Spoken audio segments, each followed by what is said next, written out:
Ryan knows. McCook must answer. Must make for the future Hall of Famer McCook. Shots away, looks away. And what a shot. This is going to be in, and he... Oh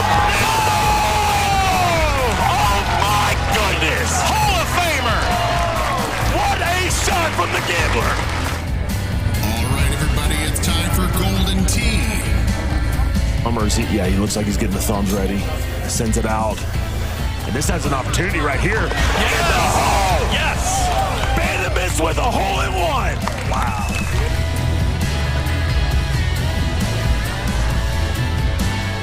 Your 2022 Golden Tee World Champion. To seal the deal. Paul Luna. Paul Luna. He's done it. Has done it. The hug. The embrace. Down. The confetti! And the confetti comes! Yes! Paul Luna wins the Golden Tee World Championship!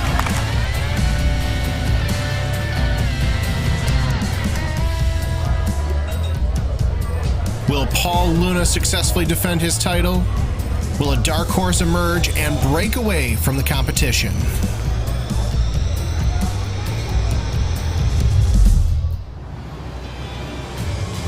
Las Vegas and Golden Tee share a rich history. The city's lights are a beacon for video golf's elites on a quest to rise above the rest on a world stage and cement their legacy among Golden Tee's all-time greats.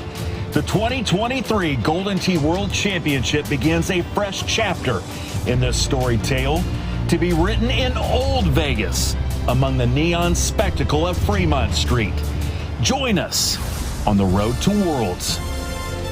The 2022 Worlds was kind of a blur because I was just on a roll. I wasn't really thinking about my next match. I was just playing my game, and I ended up winning. 13 years in the making. And there it is.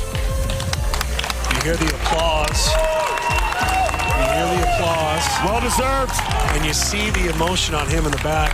He knows it's about to happen. It's going to be the best players in the world, and that's what I love about the Worlds, is that you're playing the best players on the planet. Paul Anthony Luna needs a hole out to go to continue. Wow. And he doesn't have the win. Must make. Lannon had the win. Luna needs grit.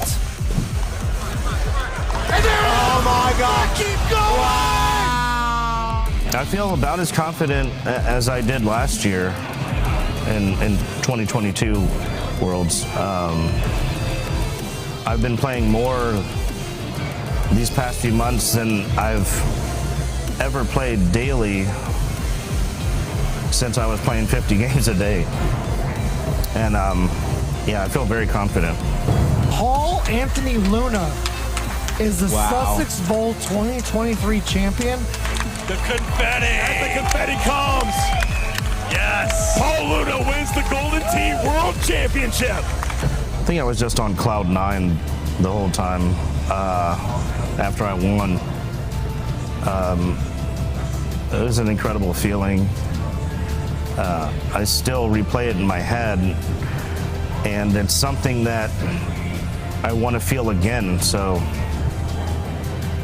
I'm going to try to do it again in 23. I want to say thank you to all my fans.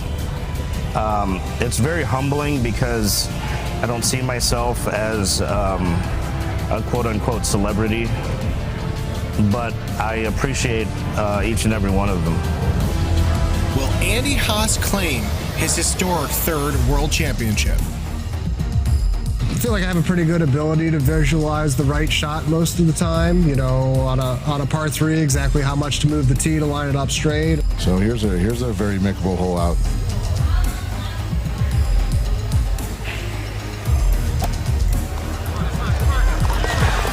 Just like I called it. Yeah, Worlds this year is going to be a little different. Being on the new PGA cabinets for the first time, it's not a cabinet that I play the majority of my games on. Also having the real life courses in the rotation as well is going to be a little different. So I'm going to try and get as many reps in as possible before that, and can't wait. This is his wheel zone. Wheelhouse. This is wheel but zone. Andy's had a couple of really. I do not want to. I was just about to say I didn't want to repeat a 2017 against Bernhardt. Wow. All right. So, does it count as a jinx if I didn't say it yet? If not me, then who? I mean, right now it would be, if not me, it'd have to be Paul Luna. You know, he's a defending world champion. He won the last tournament. But I put my recent results up against anyone. All right, and he's done it. Andy Haas, 2022 Music City Madness champion. Andy Haas. 3 in a row. 3 in a row. I don't play for a living anymore, so it allows me to kind of just enjoy the tournaments more. You know, it's more of a hobby now than a profession. And that could be what's led to the recent success, just not having that kind of pressure anymore.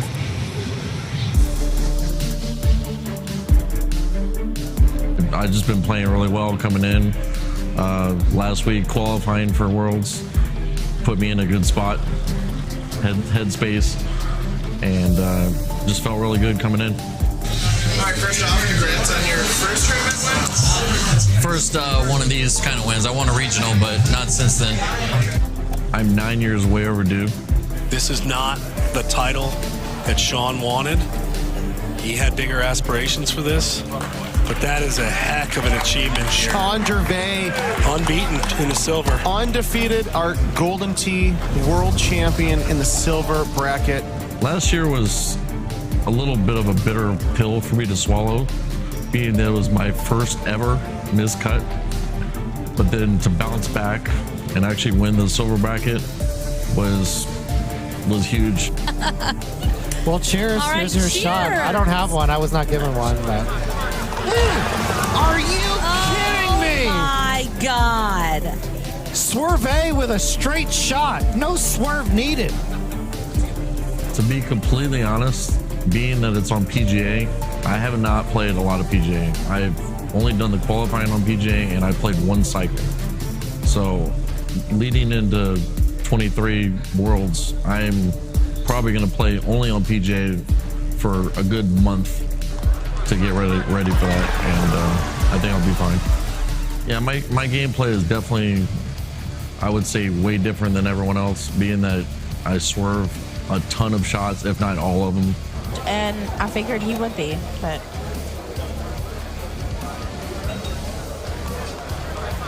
Oh, go in! Ah! Really? The Worlds is definitely a bigger platform, a lot more pressure on everyone, and we just got to rise to the occasion at Worlds.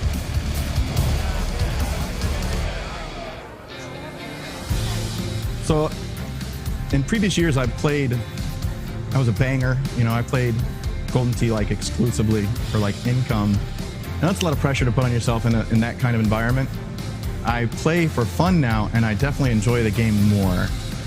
With lower expectations, I just expect to have fun. So how about this? This is on a good line as well. Oh, nails it, yes!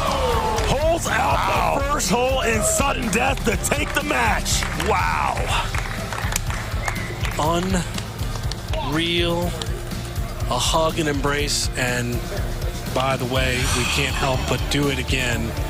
If you're Paul Taylor, you're going to be wondering what if potentially here. I missed the equivalent of a $10,000 putt, and everybody thought I should be mentally scarred from that. But I knew why I missed it, so I wasn't too shaken. I was really happy with Worlds 22. Those bands. Oh, this could be in. That may be it. Boom! There it is. Taylor. Boom! As far as the event goes, it is definitely special. Like, with all the machines, the announcers right there with the lights on. I love the big stage that they do the finals on. Paul Taylor, the 2023 Florida Open champion, knocking out Andy Haas. And so I feel like with the mass adoption factor, everybody started to slack off on their stout play.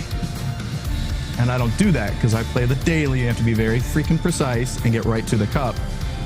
So I think that makes a difference. It's kind of a pet theory. But. Or a little 180 if he wants to pull this back. No, he's going to go straight at it. And how about this? It's just north of the hole. I feel pretty good about Worlds 23 just because I started off this year with a bang, won the Florida event, placed top 4 in the next tour event. So, I mean, I feel like I have some momentum. I feel like I got some intimidation factor, you know, so I feel good about it.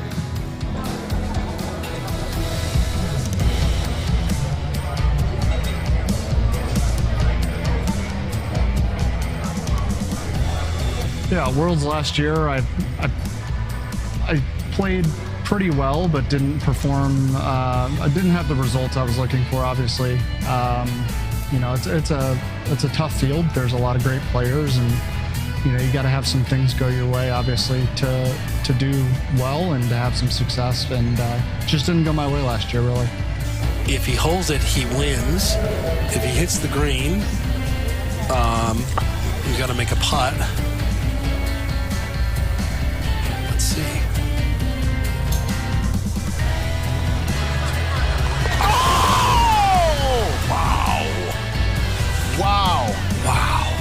Yeah, I mean, Worlds is, I mean, it's the pinnacle, right, of tournament competitive Golden Tee. And, you know, to kind of have your name cemented into history is important, especially for somebody like myself who loves the game so much and loves golf so much.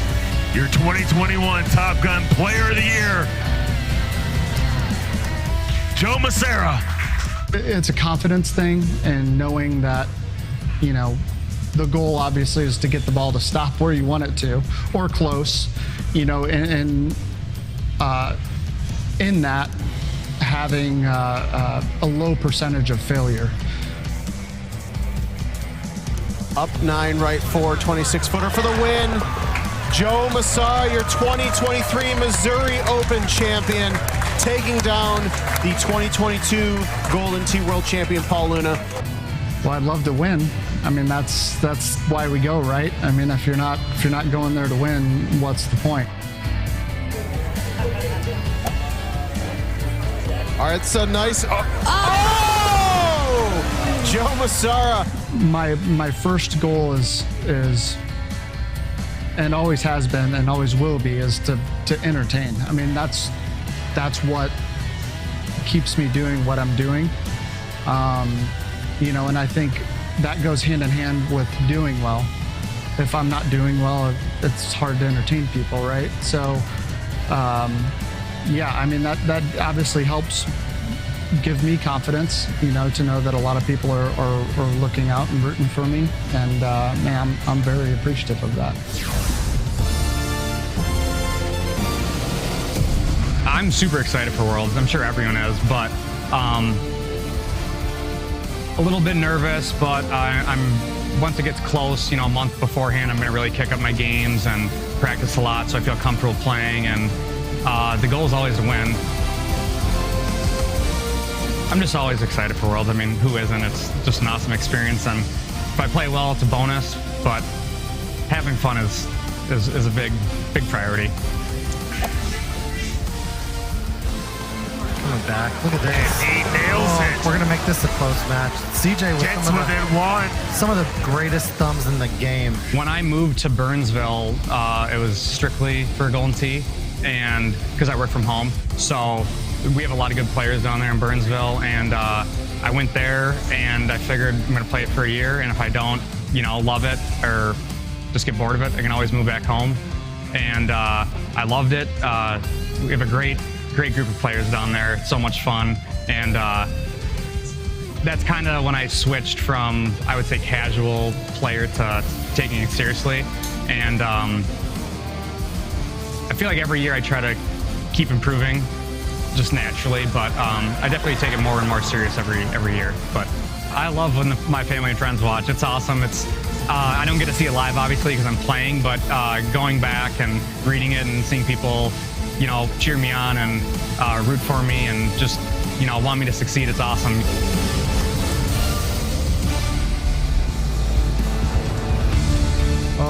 Worlds 22, slightly disappointed, obviously, but yeah, I mean, coming into this year. Feel great. And now here's Evan. Oh no! Wow. The old saying is if you're not nervous, you don't care enough. Oh, that might cost him. He actually hit the machine. It's a $500 fine. Yeah, that's going to be a big fine for Evan. I think what separates the good players from the top 5, the great players, is just having that killer instinct. Playing. You gotta believe that you're the best player in the building at that given day. So you've got to play smart. You got to play aggressive. You got to pick your spots. Bet on me at the sportsbook for sure, 100%.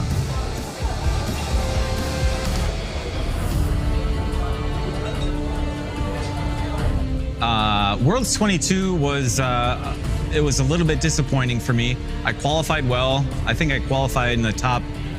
I don't totally remember. I think it was in the top third of the main bracket. And my third match, I played one of my good friends, Will Sandstad, and he shot 2 better on me. So I was like, what am I gonna do? And I was out. And I was like, it's pretty disappointing when you know what you're capable of, and it just doesn't work out.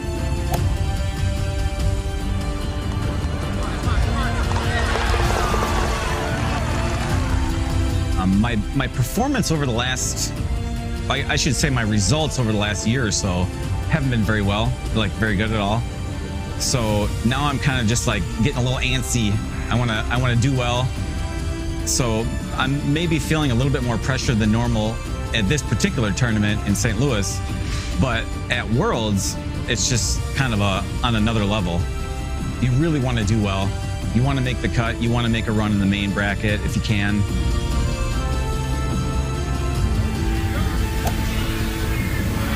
85 shots away.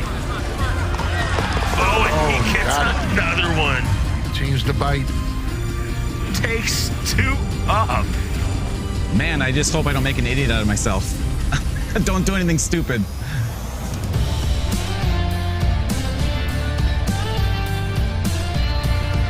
Worlds is exciting. I think when you get to this level, where a lot of us are at when we come to these National Golden Tee Tour, Worlds is the pinnacle. That's where we want to be. It's very exciting. I've been to 2. I've played in 2 Worlds now, and it's excitement. We got a little extra pressure. You want to do good. You want to play better than you normally do. You want to live up to your own expectations, and the bright lights and being in Vegas is so cool. And you just want to outperform. You want to do better than you've ever done before. Qualifying is a grind. It's tough for most of us, except for the top guys.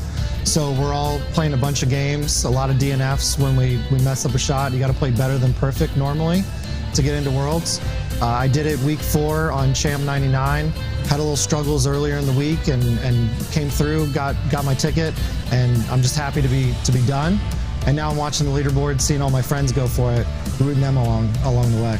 It's probably what she does. She probably, when Jason goes to bed, she probably gets up in the middle of the night and he just dunked it. Wow! Colby! Slam dunk right up in the hole. Nice ultra. And that's usually how you play that hole. Try to dunk it. I know I can beat anyone. I've done it before. I've played and beaten the best players in the world at a National Golden Tee Tour event. So I know I can walk into Worlds and have that same experience. The biggest thing is the preparation. I need to come in knowing every shot, every hole of every course. And if I do that and play confidently, I know I can put up some scores and knock some people out. Yeah, if I could say anything to my friends, my fans, my family who all watches, is stay tuned. It's going to be exciting. July's coming up quick. I can't wait to do it. I hope everyone tunes in, likes and subscribes to the stream, and I hope they get to see some of the best Golden Tee. Hope to see me play. Hope to knock out some people, and I hope that all those people are there with me when I do it.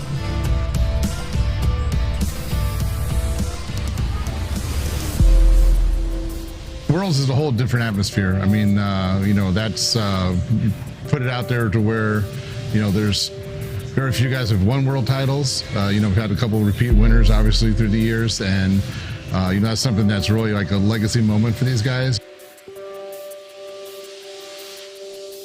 There's a lot of people capable. They just had to have the mindset, like Brandon did, and Bryce Lepic, who made a good, strong run at Worlds. They all have the skills. It's just a point of putting it together at the right time.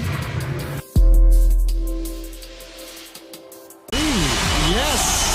Oh, yeah. Oh. Yes.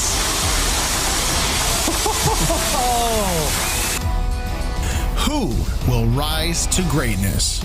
Who will be broken by the pressure? Paul Luna. Paul Luna. He's done it. Has done it. The hug, the embrace, the confetti. As the confetti comes. Yes. Paul Luna wins the Golden Tee World Championship.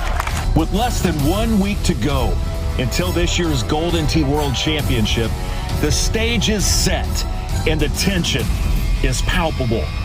96 of the best in Golden Tee will meet in Old Vegas in pursuit of a shared aspiration to board their flight home as the 2023 Golden Tee World Champion.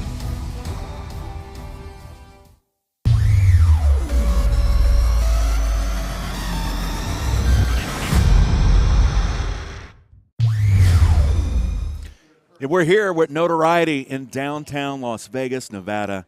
This is the Golden Tee World Championship Bracket Sunday.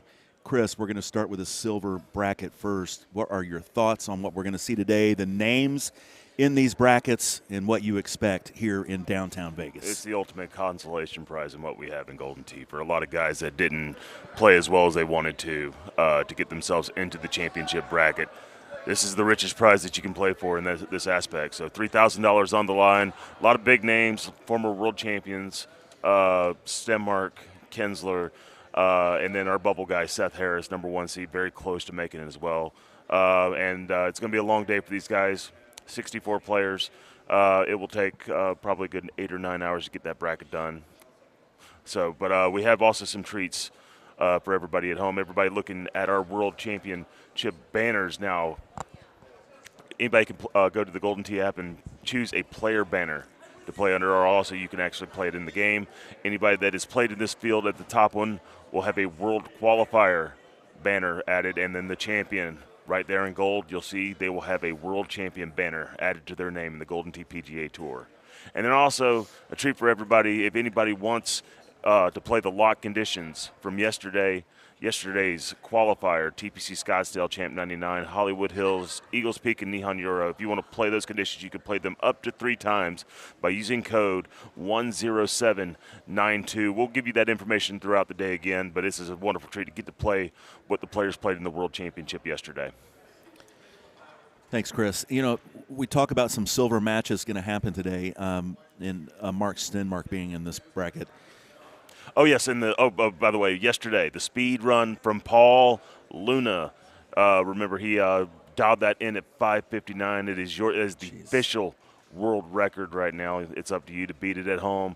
Give yourself a time. Put it on video, post it to our social media pages. Let's see if you can beat it. Yes, thank you. So today, the matches, Mark Stenmark, Greg Kinsler, you brought their names up, Seth Harris. What kind of an advantage would a Mark Stenmark maybe have in some of these early bracketed silver matches? A Kinsler walking up to a console with maybe someone not as established in this game. What happens in that scenario? Well, first off, I think it's a case of self-motivation. All right, how motivated are you to play in a silver bracket? And if you've won what they've won, maybe the motivation can maybe be hard to get to. Okay, when you've experienced what they've experienced, maybe it's not. It's hard to get motivated. But that being said, $3,000. I mean, you're guaranteed a step up in money, no matter how well you. I mean, the more you win today. So we are. I think we're starting. As we're getting started, and by the way, 2 big names right here: C.J. Wengler, Kevin O'Connor. This is the second World Championship for C.J. Wengler. not his best day yesterday. Kevin O'Connor, World Championship number 5 for him this year. Made his first cut last year also.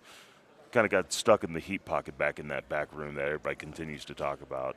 And just, led for a little bit more of an uncomfortable day. But we'll see if they can make the best of what they got going on.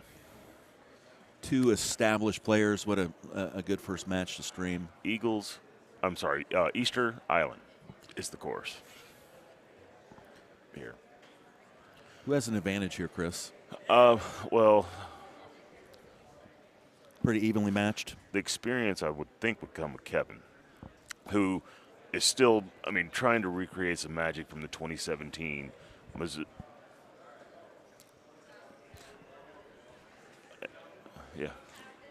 Yeah.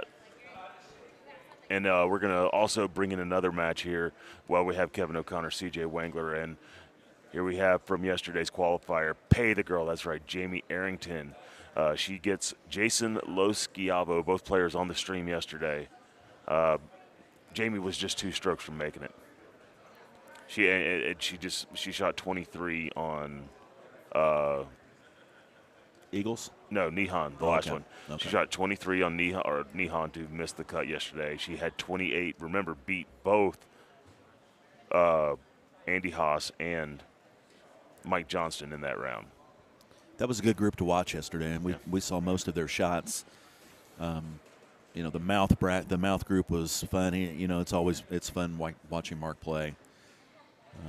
It was a good time. Qualifying went really well yesterday, and had some really flowing groups. Gossett and Stenmark and his, and well, that's a great the dynamic there was kind of the great story from yesterday was Evan Gossett. All right, who I told you from after course 2, the rest of this day, the rest of this championship, he is going to have to work, and he did exactly that. That 29 turned it around. Eagles Peak showed its teeth yesterday, and captured probably a lot of these guys that are in the silver bracket today. And so for him to throw 29 there, followed up with a good round on Nihon, got himself into about the middle of the bracket, so he'll have a chance, but still has some tough early matchups. His work's not done. This road to this championship for him this year will be harder than what happened in 18. Well, his little corner of the bracket is absolutely ridiculous. It is. It is a loaded. murder. It is literally a murderer's row. It is a murderer's row. So whoever comes out of that bracket will feel like they've already won a frickin' tournament with the names down in that one. And as we're setting up here, both are. The other course is Nordelen. Nordelen is being played from the Loschiavo Arrington game. Easter on the other. Let's get a score update right here. And these are 2 world-class players. Kevin O'Connor, CJ Wangler have done good things in main brackets before. Both have been runner-ups on the National Golden Tee Tour. Couple good shots from CJ and O'Connor. And it looks like ho-hum, we're still par, 12 under after 7. Easter Island will be one of the more scoreable courses you'll see today, Chad. Well, excited to see it. Really looking forward to the champions bracket later today. That'll kick off in about an hour. Be a long day of Golden Tee head-to-head match plays for just literally the biggest prizes in the world. So, and we remember it last year. Last year was with all the upsets and everything that were happening. It was, as you kept telling, it was a big. We got our adrenaline going after a Bryce, and then all of a sudden we got to calm it back down and call another match. And we had some exciting. The players delivered last year, and we're hoping for the same thing this year. Yes, we are. Jamie on the tee. I don't know where she stands in that match. I know she missed the 1 putt. To see how she's faring. Place is already starting to fill up as I'm watching the doors here at Notoriety here in downtown Las Vegas. Fremont Street, if you're in the area, come on up, 3rd floor. Starting to fill up. There's the buzz in the air, and you can. A lot of the gold division bracket players are sitting watching some of these silver. I keep saying gold, but the champions bracket watching these silver matches, and they will be firing things up soon. And there are some absolute monster first-round matches, and we'll talk about that in a little bit. We'll get here going to our 25 machines here at the Chandelier Room at Notoriety here in downtown Las Vegas, Nevada. I have not left Fremont Street yet, by the way, since I've been here. Say again? I have not left Fremont Street, basically, since I've been here. I did yesterday. But 25 machines, all of them being used for match play right now. Here in about 8 o'clock local time, we should have a new Golden Tee world champion, or crowning one for another time. You have Jason with a 2-stroke lead after just 4 holes on Jamie Arrington. Last I saw, CJ and O'Connor were both tied. I know. I think he could putt this if he wanted to, but he's going to take a chip at this. He's going to chip this like some kind of click chip, looks like it, 2 pixelations down, and drills it. Yeah, that was a nice Cat fishing, Kevin O'Connor. Runner-up to Mouth's only tournament victory on tour, the 2017 Missouri Open. The term everyman was thrown around. Amongst bangers, there are everyman. Kevin O'Connor was an everyman at the time. Yes. Rob Cruzen, everyone is nursing hangovers. Well, I can't say everyone. There's a few people that are. I can see it. It's not the most sprightly group I've seen. But wait till later on. And plus tonight, I mean, we'll see what tonight brings. You know, Sunday night at a Golden Tee tournament's always kind of It's the wildest night. Now, I don't know if it's going to be wild in here. It's going to be wild at one of these casinos around here. But yep. And also, I mean, who wins a world championship? I mean, if Mouth wins this world championship, we might be no. That bracket. When I say Gossett, I mean I think JoJo's in there. Is Haas in that side of it too? No, he's not. Luna? He's on the top side. No, there's a quadrant of the bracket that has Paul Luna, Ryan McCook, Ed Godfrey, Evan Gossett, Joe Massera. Those are. I mean, those are people that could win the entire thing. Yes, I mean every name you just said. Those are 6 guys that need success, and there's not enough success to go around for those first 2 matches. Guys are going to have to lose at some point. And not only that, I mean, right now the loser, Paul Luna, the winner of that match, Paul Luna has to play Ryan McCook early. I know Paul doesn't want to play Ryan McCook in the second round. He'd rather play somebody a little bit better. But you go to the top end of the bracket where Steve Beattie, Bryce Lepick, Chris Jusick, Mark McClevich, Mike Jager, Mike Johnston, John Daher, James Hickey. Those are all fine players, all really good players. Those are not Paul Luna's, Joe Massera's, Ed Godfrey's. No, that's when we looked at that bracket, that stood out like, you know, the biggest sore thumb in the history of the planet. Yeah, and that is a nasty quadrant. Yeah, and then the next quadrant is a little bit. I mean, Steve Kramer, who had a great day yesterday. Oliver Ayala, his first cut made in a world championship. Cam Eager from north of the border had a great day yesterday. Dan Gillard, kind of a surprise, made the cut, but he. I saw him last night at the Keno room. He had a big smile on his face by making great. the cut. Man, that's awesome. Blake Boyette, his second world championship was the closest to the Penn qualifier last year. He makes the cut here, and he'll have a first round date with Andy Haas, which is when. Yeah, congratulations. Yeah, we'll see how that works out. And then typically it doesn't fare well for people. Yeah, and a fun matchup: Chris Brewer, Jay McGillum. If Jay can keep it together, that can have some smoke. We'll see what happens. Yeah, that's an electric first match. All right. Then another quadrant that gets a lot harder. I mean, you got a bunch of player of the years in here with Andy Fox and Jeff Lannon. God, Andy that's Fox, a coin flip. Andy Fox gets the 3 seed, and you go, okay, all right, I can get somebody that maybe I can have a good walk to beat. It's Clint Grover. Clint Grover's won 3 times on the National Golden Tee Tour. Taylor could play Gervais early. And then Van Hoosier's got Landon today, so just you know, a lot of big names. People, everyone in this building is going to lose 2 matches today, except for 2 people. And you know, you either get it done early, or you get it. You take that huge matchup between 2 monsters of the game late. You're going to have to face each other regardless if you want to put a championship run together. You just don't necessarily want to get that first loss so early because it puts a lot of pressure on you in the loser side. Makes for a very long day. And it's either you're out or you're playing Golden Tee very quickly for the rest of the day. And there will be absolutely, I mean, chalk it up right now. There will be one or two of the best players in the world will go 0-2 today. It is going to happen. It's the bracket set up that way. There's no other way around it. It could very well happen. There are going to be some dreams crushed in this room today. So now, if you're asking me to tell you who's going to go 0-2, not happening. None of us know that one, obviously.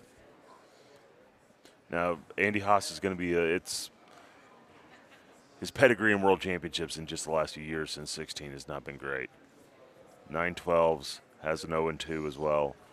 That being said, he's in a great place right now. His game is sharp. So outside of what we saw in Eagles yesterday, and that was maybe an anomaly, who knows. But he needs to be sharper today. He needs to be sharper today, which typically he is, but today needs to show up. So the one match, Jamie Arrington still trails Jason Loschiavo by 2 strokes. And I need to see an O'Connor-Wingler score. Last we saw, they were tied. Let's look at the board here. CJ will be what, 24? So we got a tie match, 23-23. I think they're both still are playing at par.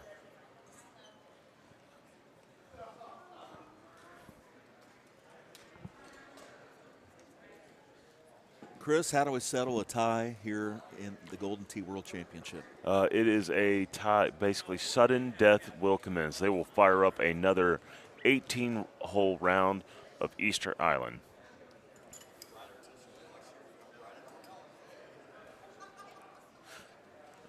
We have it on the poll right now.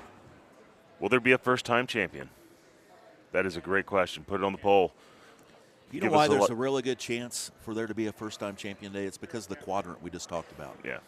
You are going to lose the heaviest of hitters. Many of those guys won't be there late in this run. That's just impossible to have all of those players still around. So if there was ever going to be a time to have a first-time winner, although last year we had one with Paul Luna, it could happen this year. So make sure you cast your vote. Cast your vote. And also give us a like. You are watching 2023 Golden Tee World Championship live here from Notoriety. Give us a like, guys. All right. Really important to us, this beautiful stream that we have. Trying to get some technical issues figured out. I think we've done it. I think a lot of these likes affect the YouTube algorithms, and the more likes, the more this will pop up on people's feeds. And who in the world doesn't want to see Gino's gorgeous man face on a stream? We want that broadcast to everyone. We want more exposure, not just myself, but this beautiful human being as well. Also, we have a cameraman now. You see that? Gregory Kinsler. And it looks like, did he come out the other side and he won his first round match? He had Mike Chestnut first. Did you beat Mike? Kinsler wins. All right, so he was moved on. Sunday Kins. Tom Shaw, whatever Tom from the Kansas City area, he moves on. So Arrington still trails by 2, I believe. Got a couple. The Wingler O'Connor match, pretty solid. Who's going to blink? Now this drive here now. The elevation changes on this course, and I don't care how many times I see it, it's still startling. Yeah. And look at that view right there. Still a tie match. Now look at this shot. High elevation, in your face. It's going to take a power shot. It is a huge drop. So whatever happens when it gets onto this green, it's going to go directly towards the water. He has power. And look at this. It's all that he has. He put some cut on that, and he's going to have about 90 to 100 feet for his eagle. He's going to put some release and hope it gets up the hill. We'll see what happens. He got a better swing on his. It was a little bit closer. Oh, that's a good shot. Advantage Wingler. Yeah. It's makeable. All right. What are you made of, KOC?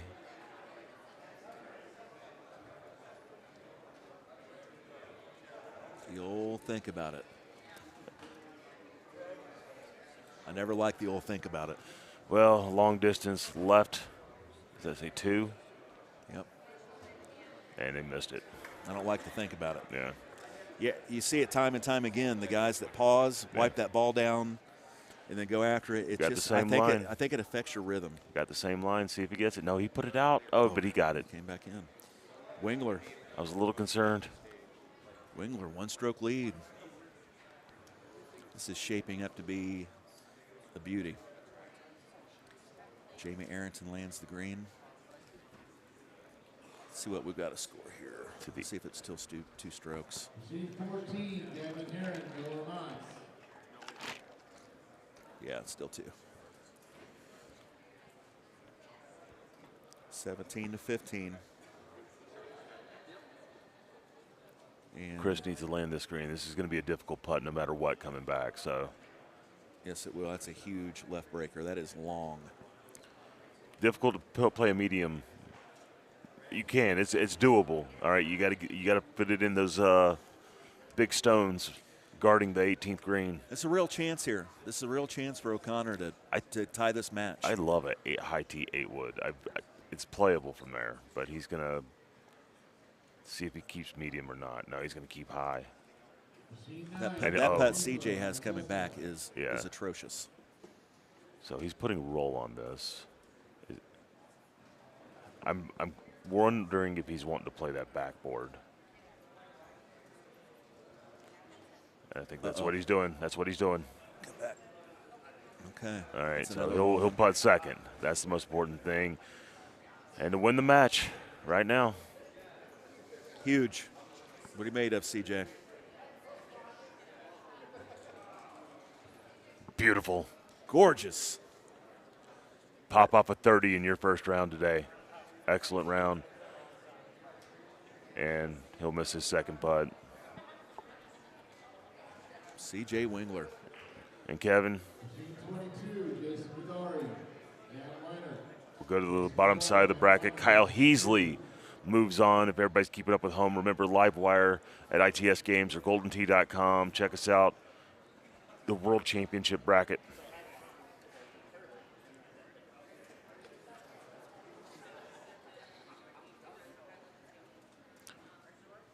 Well, Greg said he beat Mike Chestnut, but it's not shown up yet. I trust it. He looked pretty confident. Didn't Yeah, he? no. He's got a little bounce in the step right now. Yeah. He just cheered somebody. I know when he wins and loses, you could see it. He's bouncing. Yeah. Who would he have had left? Who would he play next? George von Koschenbar beats Dan Usselman to get onto the next round. Michael Ayu beats Franklin Knowles. Frankie, Kalamazoo boy. He'll play the winner of Gavin Heron and Miller Mons. These are names you hear on the Golden Tee Tour all the time. Tour, don't forget a lot of games you hear on their Discord channel if anybody's not a part of our Discord family. And if you are using Discord at home, we've got a great Discord following both on Golden Tee and Golden Tee mobile platforms.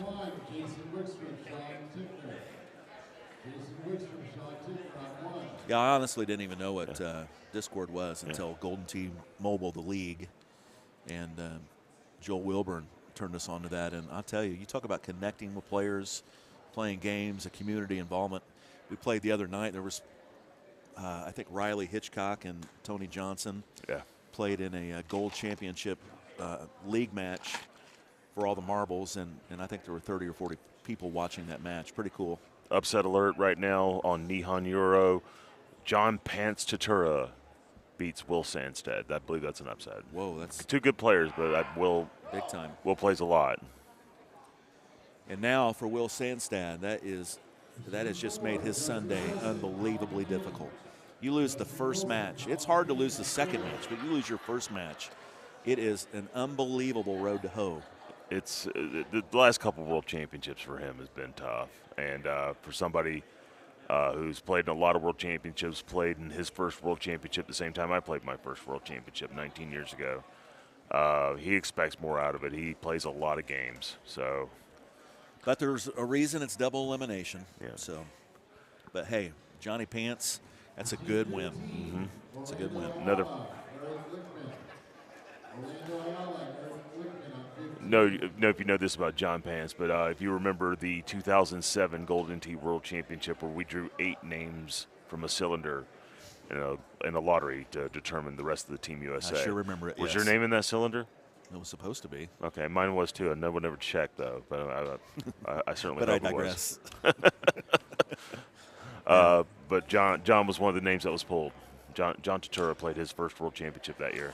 Southside Chicago boy. He is a White Sox fan.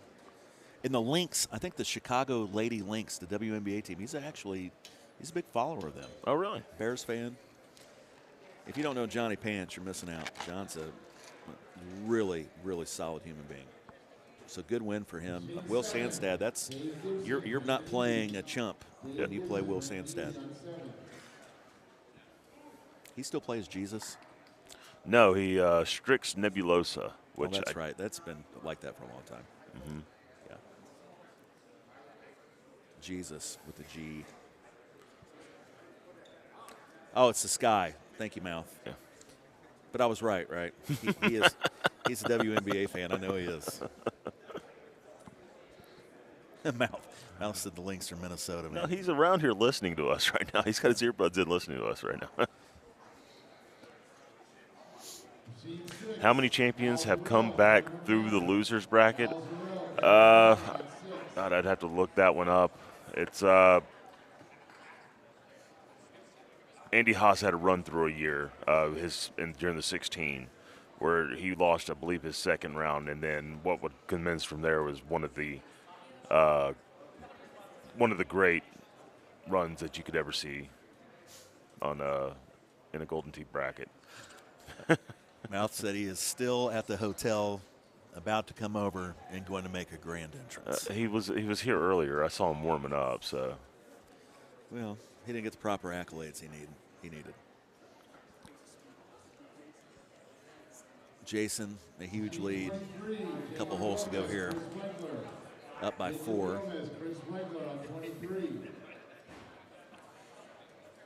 Steve Sobel in the background announcing matches. Adam Kramer at his side. Paige Gossett at his side. Busy area of this building. We were at Notoriety. Fremont Street, downtown Las Vegas. Sorry if we don't sound excited. We are. I'm this super is excited. As this day goes on, we're going to ramp up more and more and more. You don't want to spend it all early. Mama gave me a budget. Got to stay in it. Mm-hmm. Got to save some money for late. So, as they say, it's a marathon, not a sprint. Reminds me of a couple jokes, different things, but yes. Got some good questions being asked in the chat. Did Stenmark come back to beat Decker twice a few years ago? Did he win from the loser side? That did happen, yeah. Okay.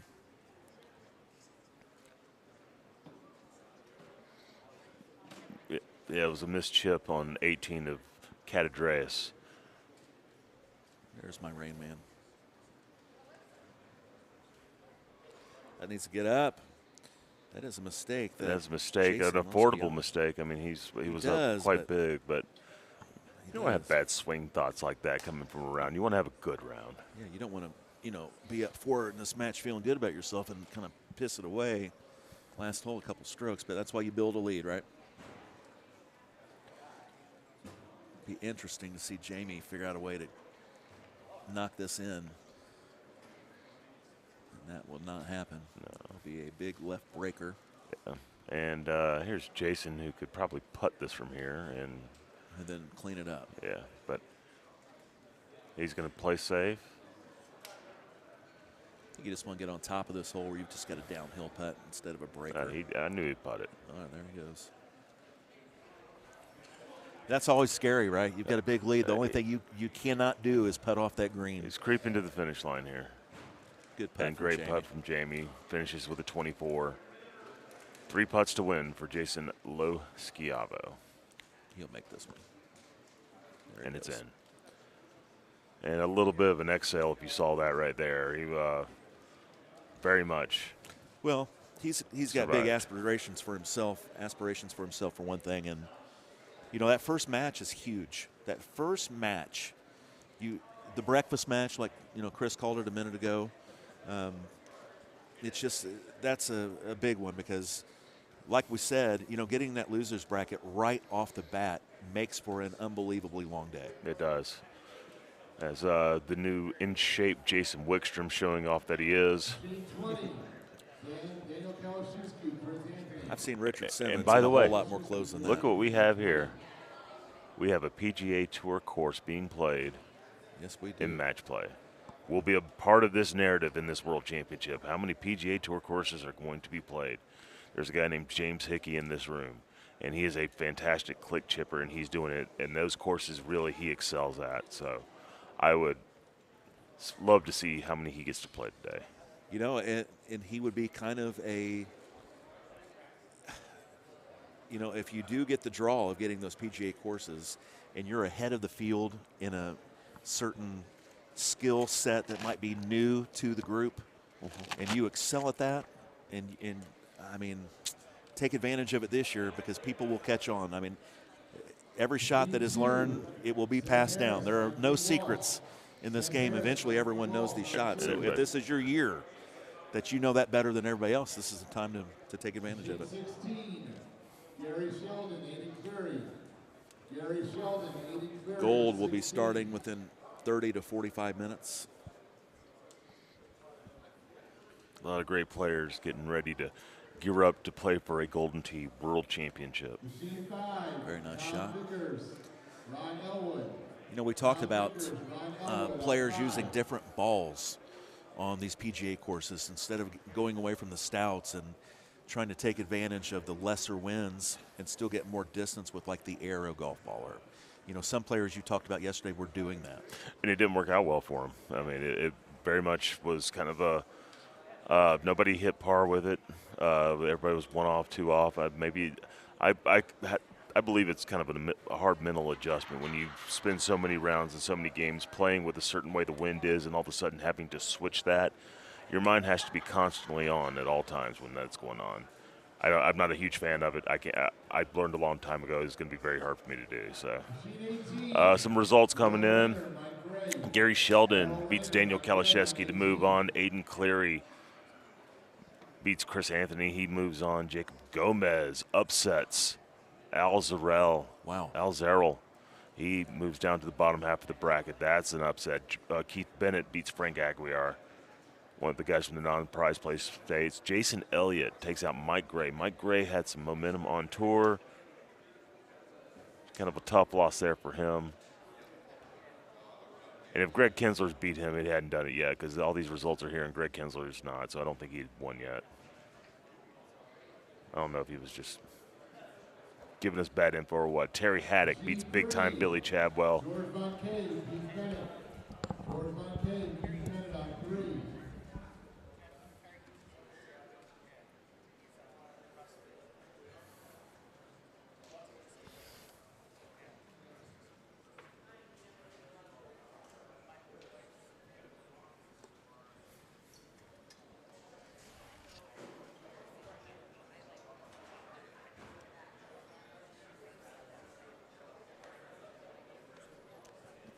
Chad's going out to do some investigative reporting for us real quickly to see what Greg Kinsler's doing. I believe he's still in that match. So Michael Ayub moves on. Craig Franta beats Jeff Leeper.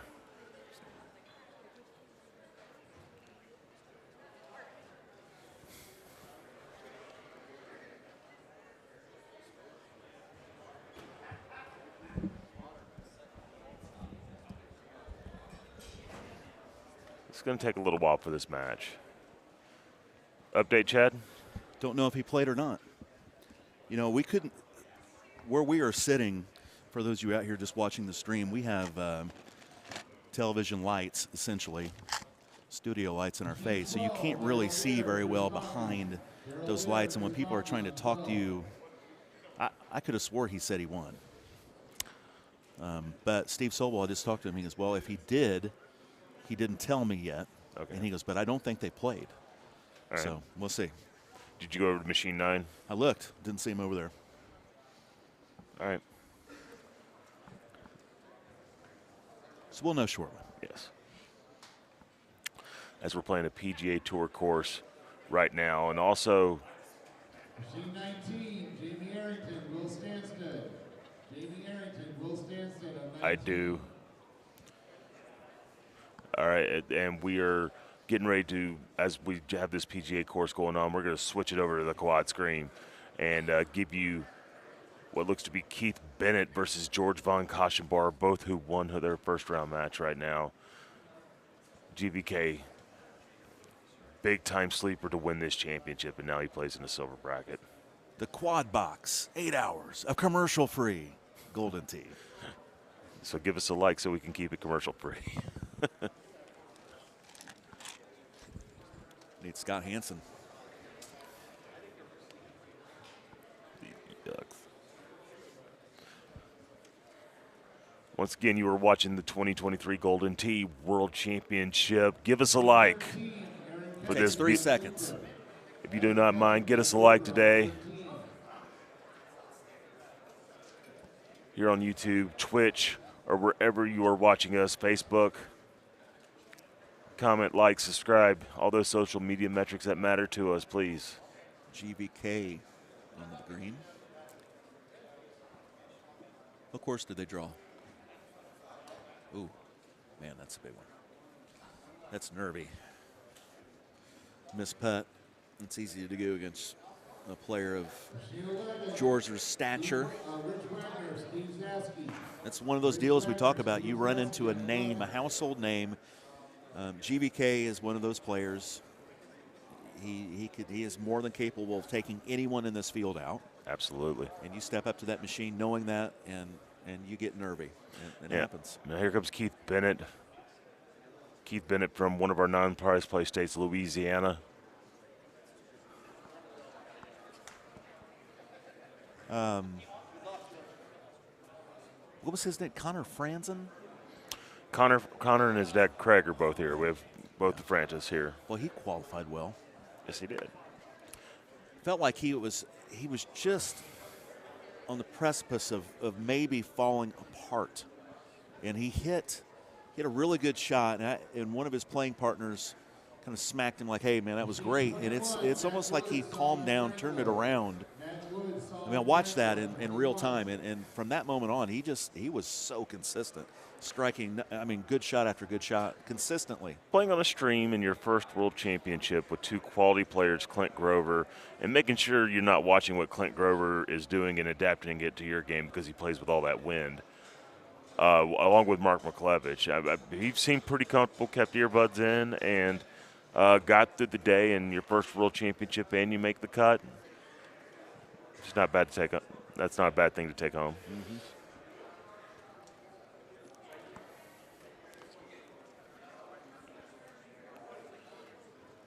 Here is GVK.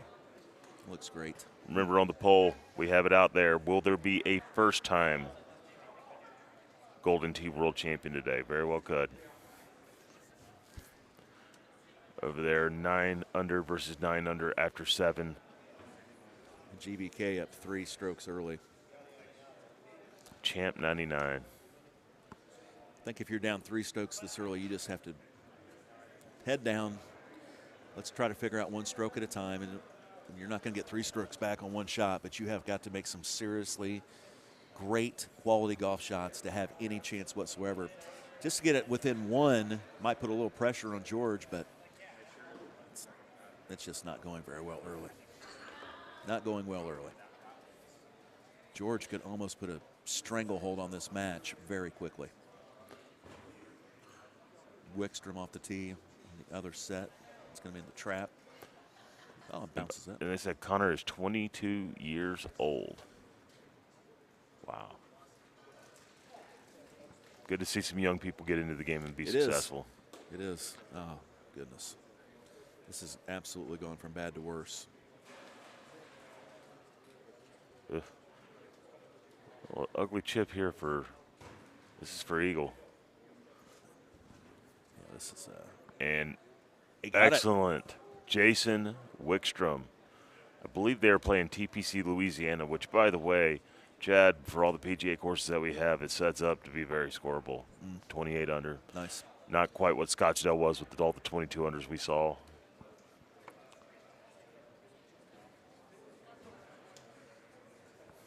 Sean Tickner on the tee.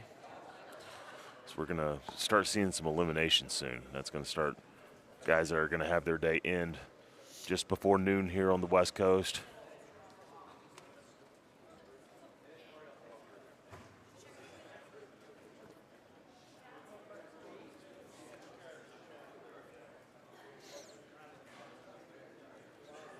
I have this iPad right here. I wonder if it's been designated for Golden Tee Mobile later on. I don't know.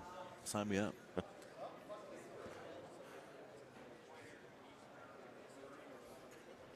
Good effort from GBK. He is lighting it up.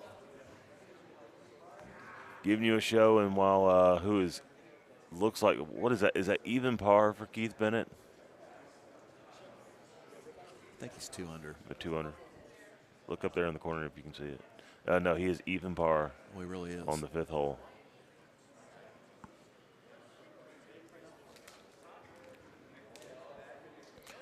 Already guys in elimination matches now. Will Sandstead has Jamie Arrington. That's a good streamable match.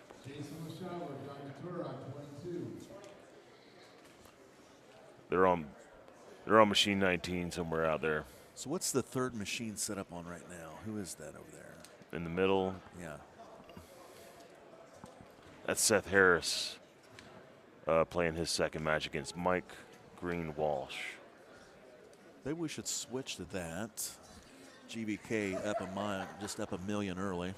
Out of the second machine in the middle? Yeah. It doesn't have a camera on it. There's only 2 machines. Well, it sure doesn't.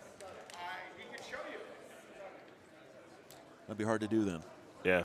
So we're going to we have one of the Jim Z remastered courses. And then we have one of the Golden Tee PGA Tour courses going on right now.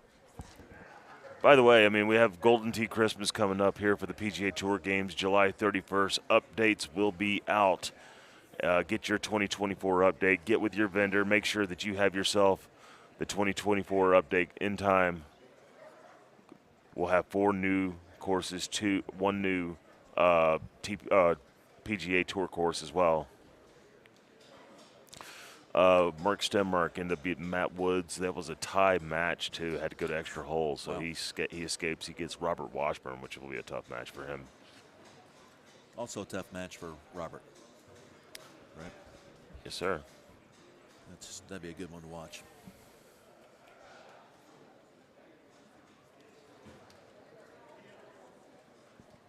I'm still looking around for Chestnut just to see if I Yeah.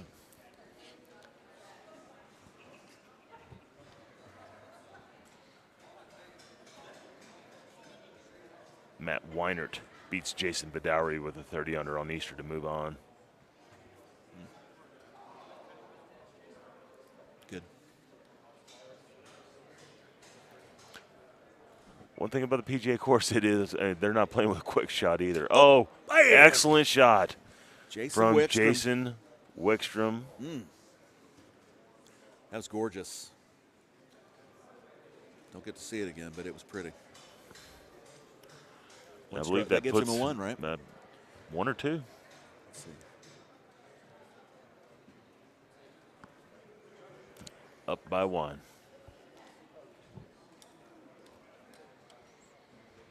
Jason calming that heart down for a second before he hits.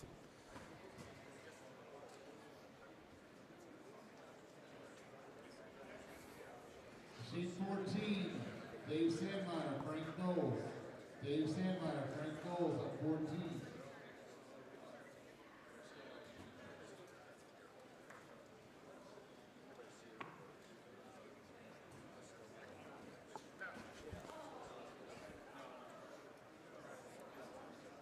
How close is that getting? Almost ready to see the GBK match maybe taken off this and let us see this full. Yeah. Andy, can we take the GBK match down? He's up by like 7. Let's get all of the glory of this match here. This is a good one. Yeah, one so we stroke got one lead stroke right now. lead on a PGA course, TPC Louisiana. Mark Stenmark, Robert Washburn. Mark Stenmark, Robert Washburn on 9. This looks nice. That's left.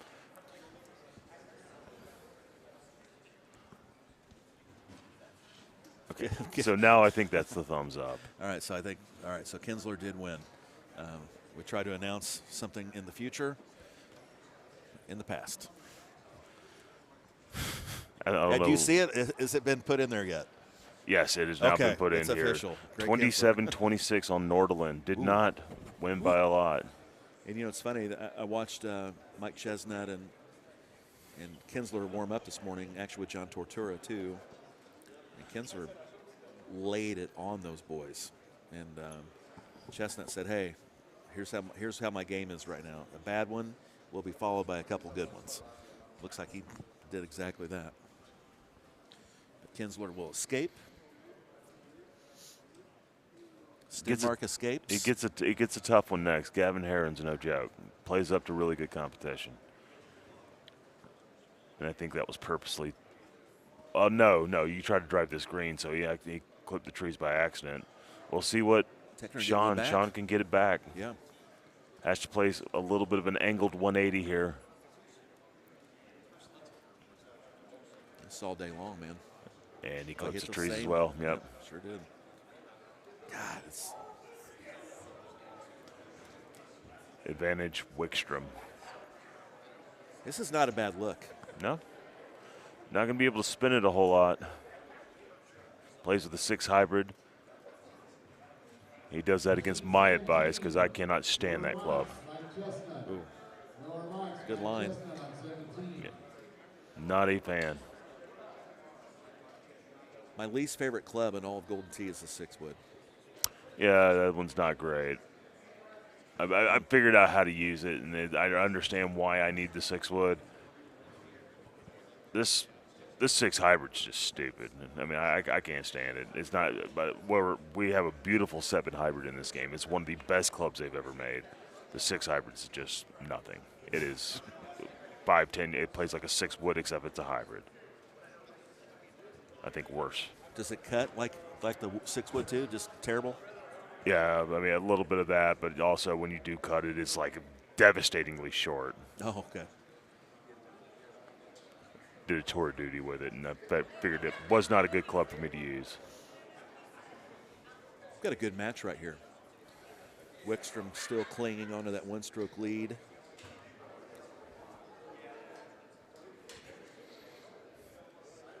We have a server coming to the booth anytime soon? I don't know. I've been dry for a load of time. Tell you, it was a real treat, Chris, yesterday watching Andy Haas play a PGA course. It is, I mean, we knew we were going to burn some edges. Mm-hmm. Like literally every shot. Every shot. I think he shot 23 because he made a mistake on 18 maybe. But very easily, I'm not kidding, he could have 6-7 hole outs. He just missed. Yeah. Just missed. It was quite a sight. And he was absolutely pissed during a lot of his play. Gronk spiked his hat on the stage. Yes. Did you see that? He did. Couldn't believe it. Wickstrom's got see that chip he's going to have? Does he have that click chip in his game?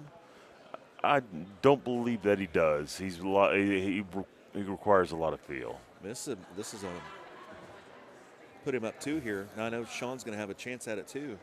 And look, he's got sandwich out. Oh, okay. Classic play in Golden Tee. Oh, this plays a little cut around. We'll see what kind of spin he gets out of this. It's good direction. Not quite the hole. Now, does Tickner know how to chush? Because this is chushable range. 41 yards for me, that is 6-wood, and that's why I do like a 6-wood. And Josh mentioned that on our comments, Versatility Club. I chush with a 6-wood, commonly. He's definitely chipping it. Here we go. All right. To tie the match. I don't think he's not chushing. He's chipping. Good distance. It was. Guarantee he's kicking himself. He knows he needs. He clipped those trees after seeing Wickstrom clip the same trees on that drivable potential par 4. And now he missed that chip. He's had a couple chances to maybe get that stroke back. Sean Tickner trailing Jason Wickstrom by 1.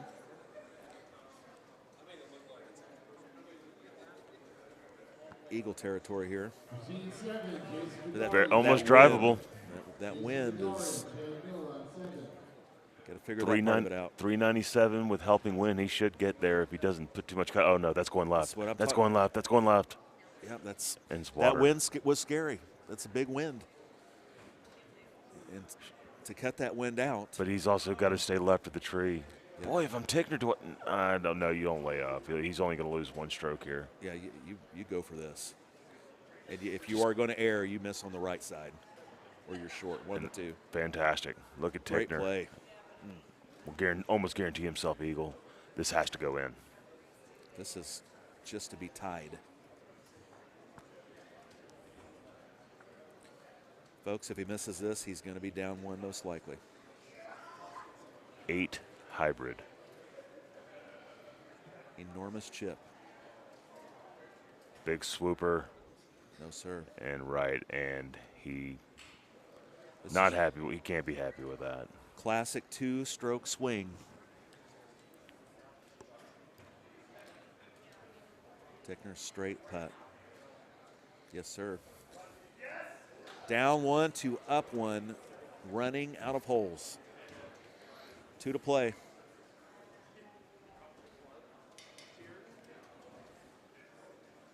Could be a good start. Winner of this match will take on the winner of Justin Wilson, Colin McKenney.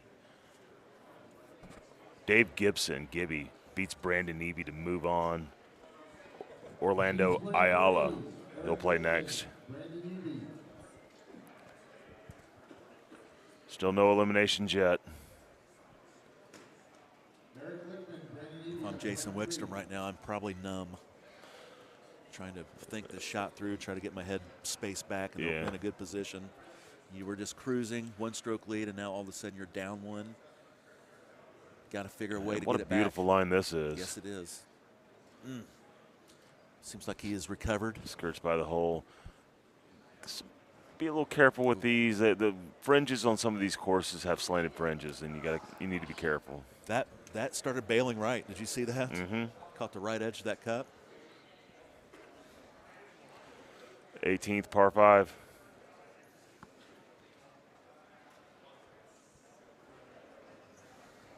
Sean Tickner. Took 2 strokes on hole 16.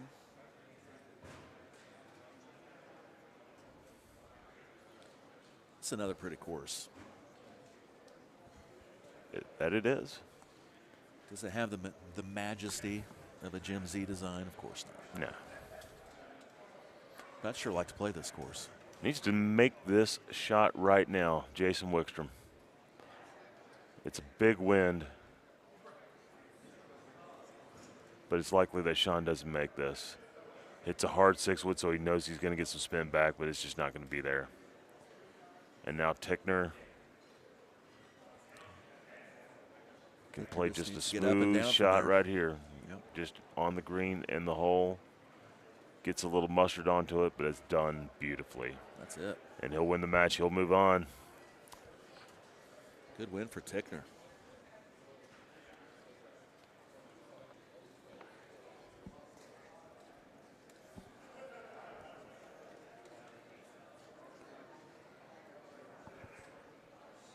Tough break there for Jason, though. He had the lead most of that match.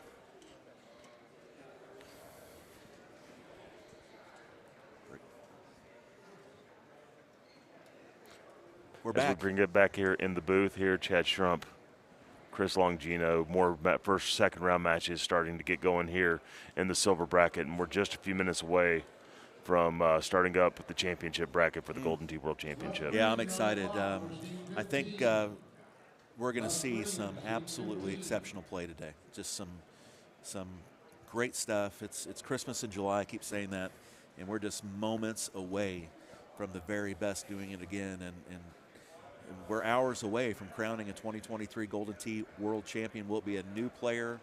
Will it be someone from the past, somebody that's on the Mount Rushmore currently? We don't know. But I'm excited to find out. It's going to be an exciting day. Can't wait to do it. Hey, we're going to throw it to break. We're going to be back. We'll have some gold matches, more silver results, and we'll see you in a few minutes.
Scene 11, Jason Wickstrom, Justin Wilson.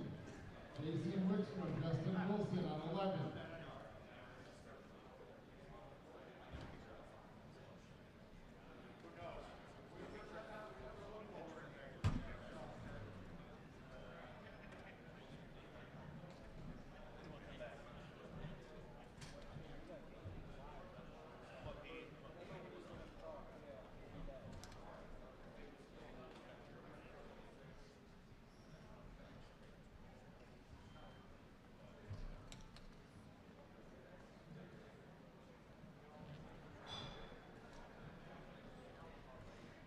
Scene 10, Tom Shaw, Danny Boy.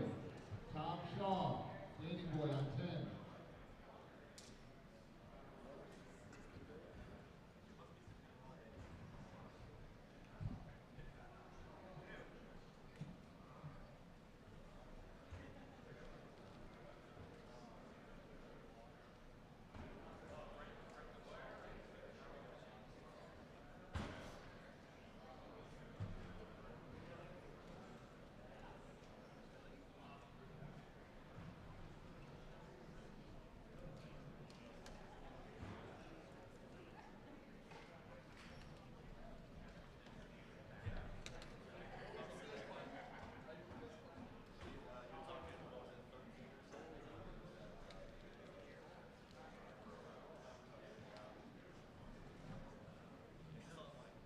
Scene 6, Johnny Daher, James Hickey.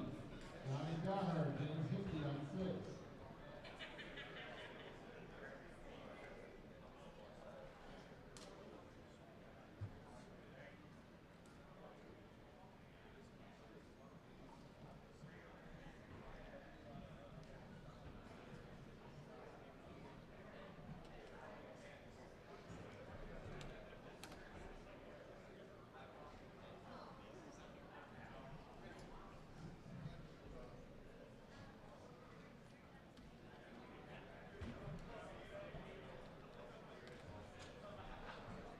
Scene 2, Steve Kramer, Oliver Ayala.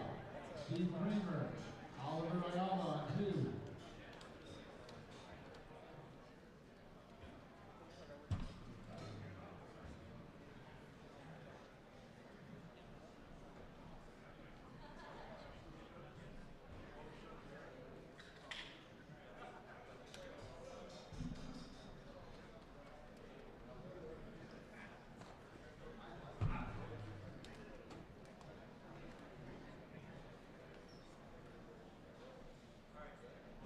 Scene 21, Chisholm Woodson, Greg Franta. Chisholm Woodson, Greg Franta on 21.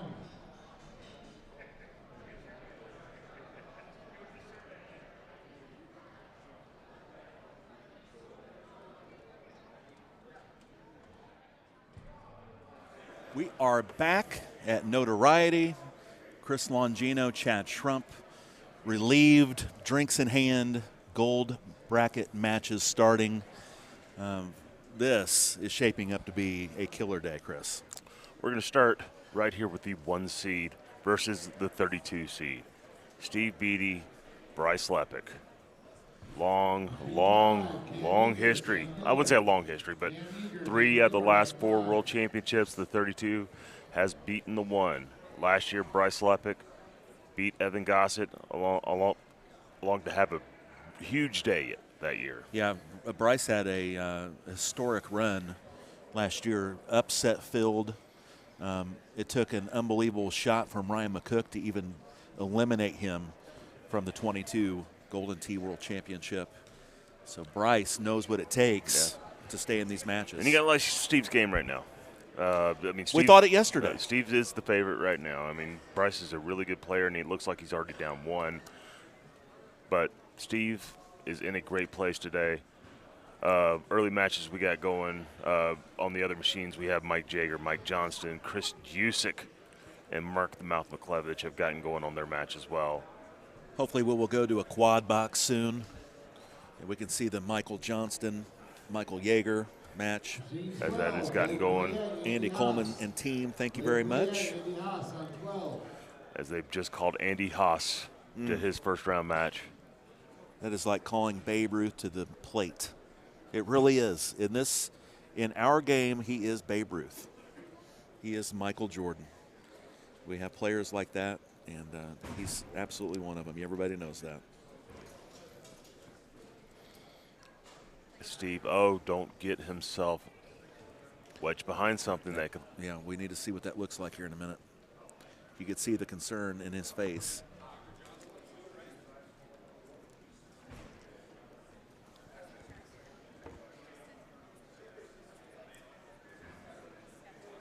As Bryce needs to be careful as well, and now he's behind it.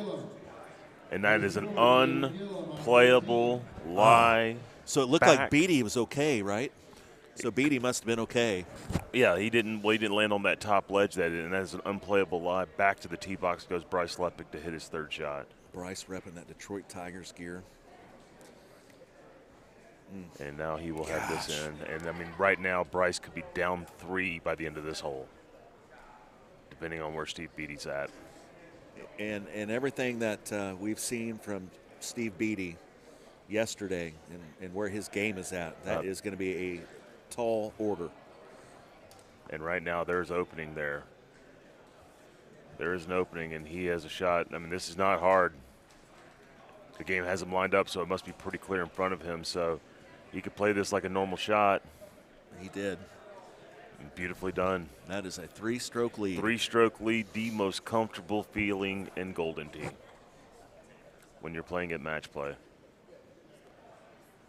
Bryce Leppick has to be thinking, what just happened? Ooh, big chip. Michael Johnston. Just some people eliminated from their World Championship. Chris Anthony, Tom Vickers, Kevin O'Connor. Wow. Out of this World Championship. Solomon Franco out of this World Championship. Frank Aguiar out of this World Championship. He's done for his day. Rich Wagner, Daryl Rayner, Daryl Dare, and Jeff Leeper. Those are your 0-2. 0-2 guys in the silver. 0-2 guys, yep. I'm happy that they got to join us for our World Championship. A lot of those guys played their first time. And you don't really know what to expect. Oh, good shot. Bryce tried to get one back.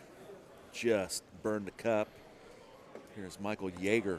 Almost holds out on the other machine. Good action on both machines right now. 3-stroke lead. Over here on the battle of the one former Michigan boy and the current one, Beatty, Leppick.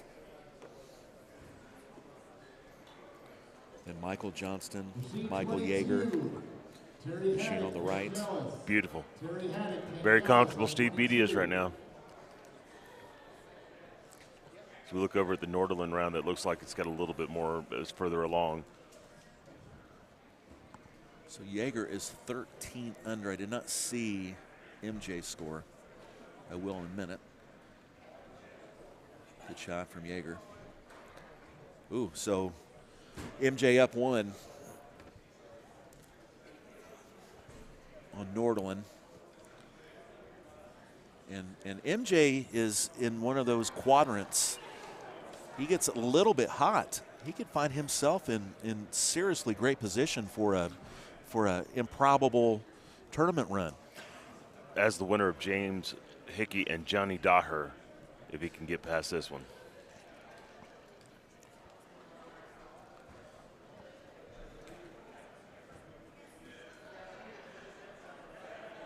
Couple good shots again.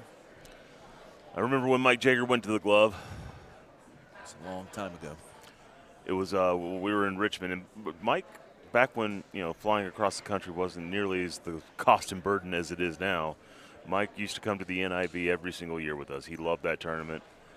And one year, I don't know, he had messed up his hand and went and found a place with a motorcycle glove with the fingers out of it and has not gone back. And that was probably 2009. The glove bandit, only one of the only people in Golden Tee that has ever won a Ducati. Oh, yeah. MJ with he's not on the right tier. He is going to have to make a very difficult putt, or Michael Yeager has tied this match. That's flat. Yeah. Oh, he missed that right. He pushed that. You could see that. Just difficult visually to put it up a flat tier, a flat green tier like that. Not going to have a whole lot of break in it. It's hard to trust it. Visually deceiving too. Yeah, and it even looked like he pushed that putt right. It started right. I mean, I could be wrong. I don't think so. So that is a tied match. Leppick, I think, trails by 3. Lots and lots and lots of incredible Golden Tee action coming today. We are at Notoriety, Fremont Street, downtown Old Vegas. I'm Chad Trump with Chris Longino.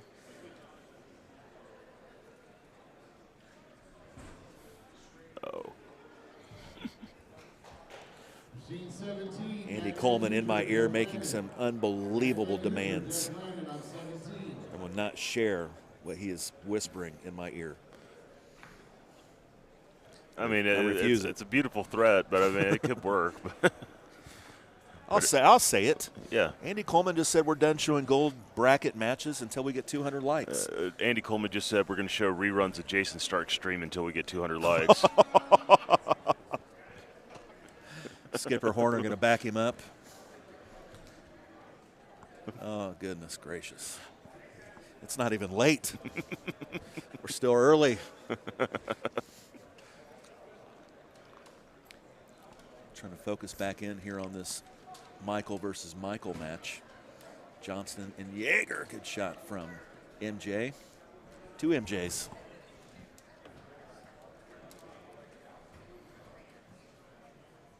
The gloved bandit. Yeah. He had a name when he won that Ducati. He called himself Dr. Ducati. Gino, we're going to get some new bourbons this year in Columbia. It seems like it. That's the Billy Muse department right there. We are the bourbon tournament of the National Golden Tee Tour. Bourbon, you say? Yeah, if you come to the Carolina Clash, trust me, you'll have plenty of bourbons to choose from. Plenty. As we've talked about what was the good one we had last year? It was the single barrel strength. Did you have the Old Forester? Old Forester. Old Forester single barrel strength. Yeah, 131 proof. Yeah, that's a delicious one. It's got a hint of banana on the finish, a little bit of a chocolate caramel flavor, and it's strong as could be. And for $8 a pour, it's not bad. Oh, $8 a pour. It's that's some really delicious bourbon. Is that Old Forester single barrel strength? It's hard to find. Can't find it. It's one of those allocated bottles. Well, that was one they had made. They had a whole barrel that yielded 170 bottles. Yeah.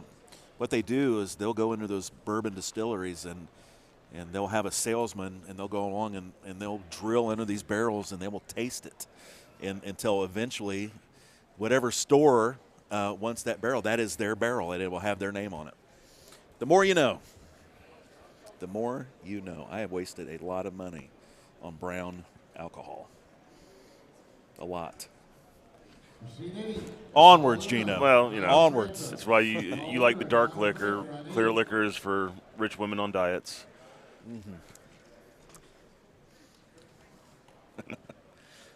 Oh, Andy's on one today. Yeager, Johnston. A tough chip still here for tied? Bryce Leppert coming up. Oh, yeah, you called that a tough one. Just trying to get through the match, and it's a tough first match. Maybe a lot to live up to. There's some expectations, right, from what you did maybe last year, and so people see you as a threat potentially because of how you've performed in the past. You know, for a lot of guys I've talked to over this last night of what they were doing last night. Some people went to see Sammy Hagar. Some people went to see Miranda Lambert. Some people went to see America's Got Talent. Some people went to see the Blue Man Group. Bryce Leppert bellied up at the Bar Canada over at the D, and I mean basically just played cheap for the free comps. I've seen worse plans. And him and Zasky were drinking FBD. What's an FBD? FBD. Oh, okay. Steve Beatty. Okay, yeah, I got that. Yeah. Great breaker just now, and Michael Yeager comes back from being down one to win by one, and he will move on in the gold bracket. His quest for world championship. And MJ's isn't done. Johnston's, he will go to the loser side and will have a ton of work. He'll play the loser of Johnny Daher, and James Hickey. First match now done on the stream. And it looks like Beatty's just about gotten this taken care of. He'll take on the winner of Jusic and McClevich, which is right now happening just to the right of your shoulder on machine number 4. Well, I wish we had him up on the stream right now. I love watching the mouth play. Yeah. I know we get to see it a lot. So we can, looks like, I think it's 4 down, Bryce Leppert is. At least. And it's good for Steve that he's keeping his game going right now, still playing quality shots, still not dropping scoring. Should put him at 28, yes. Yeah, it'd be right That's now. a 5-stroke lead. No, 4, 8's 27. Okay. You're right.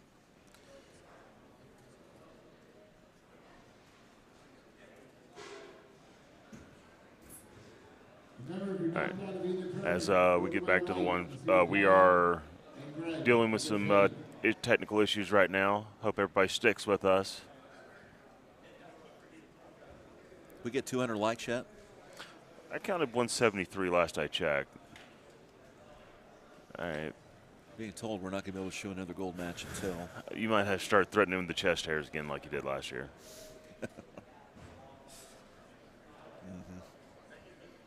Show all 6 of them, Chad. Well, several are white anymore.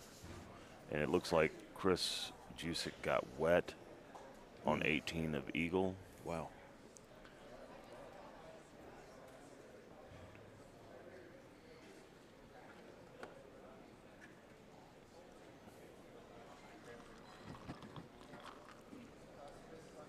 Steve Beatty trying to finish this off. Yeah, going down the chute. You're going to see 2 different philosophies with this hole.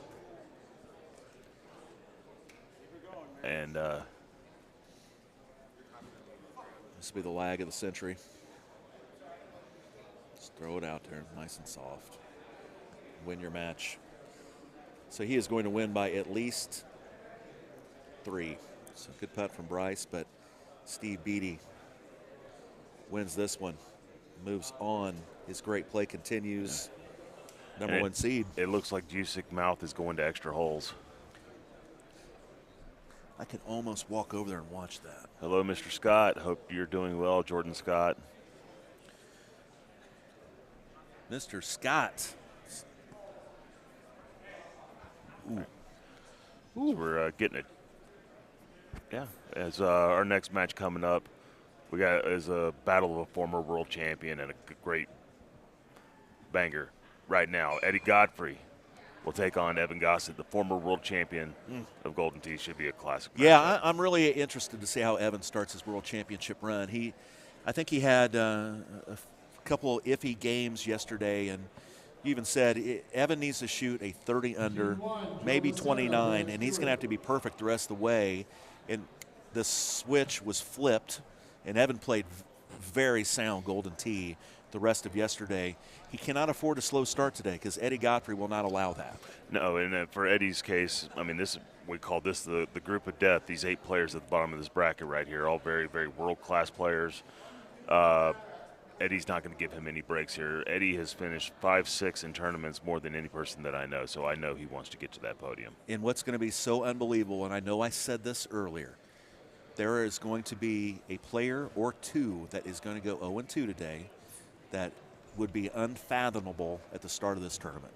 And it comes out of this quadrant, and you could easily see one of the favorites in this tournament going 0-2. So we'll see. There's a lot of good golf to play, but you have one quadrant absolutely stacked to the gills with the best players in the world. So we'll see how that goes.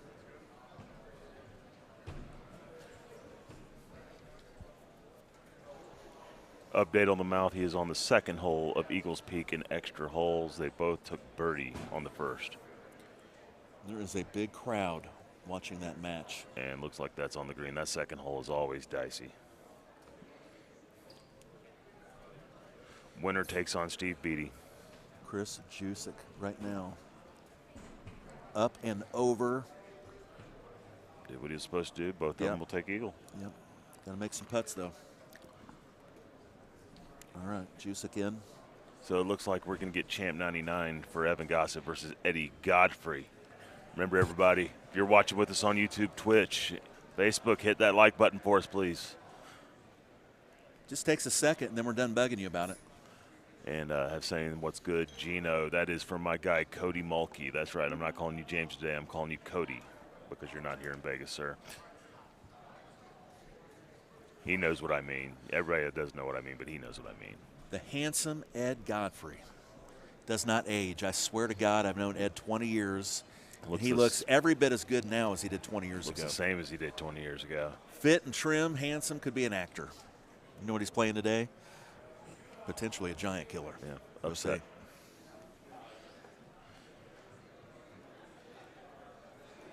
Cesar Pinedo. Thanks, Caesar. Appreciate it, man.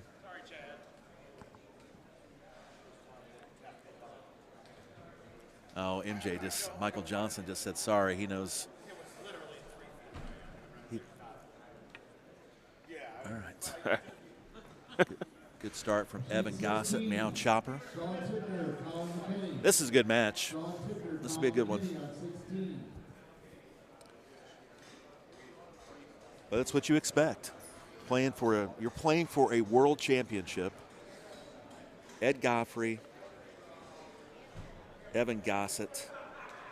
And I don't know what happened with that mouth match, if they've tuned that in or not, but they have walked away from the machine. Somebody had to have a hole-in-one or miss a shot. And I don't see who's reporting out the winner, so. I don't either. Mouth is pacing. Hey, he's gotten in line, so it looks like he's going to be reporting. That means he's won the match.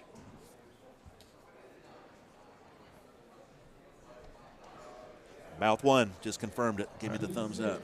So Mark McClevich will move on to the second round. He'll get Steve Beatty. That'll be a matchup of Titans right there. That needs to be on the stream. Well, we got a lot of good players here, whether it happens or not. You're right. It's just you can't stream everything, but, man, you'd sure like to see about 4 matches up there at once.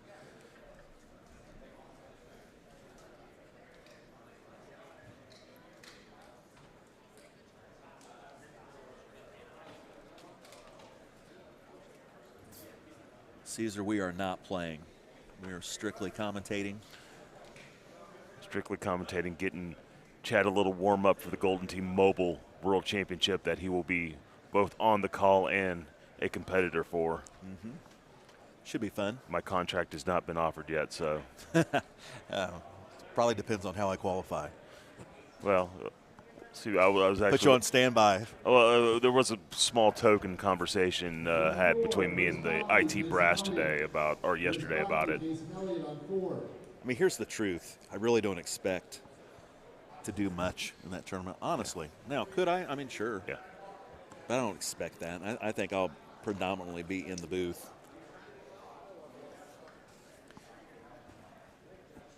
Hell, if Andy asked me to, I'd probably commentate and play. I imagine that you are. Eddie drops that right on top of the hole. All right, to go 6 under after 3. Remember, you buy shots if you go 6 under after 3 in Golden Tee. Well, we did long. Oh, no. Oh, my Went God. Long. What an absolute unforced error. Now, there's a lot of swing holes in this course, but, way to only lose 1. It's a good chip, but goodness. Wow. Unforced error, and it kind of was between clubs a little bit there, but now that ties them. Okay, so I guess Eddie didn't drive 1. Well, Eddie had a chip he missed on 1. He was just past that sand trap in that rough, heavy fringe.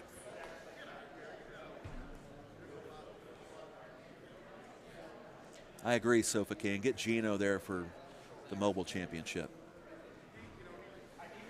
Take a little conversation with Misty, but she'd probably be for it.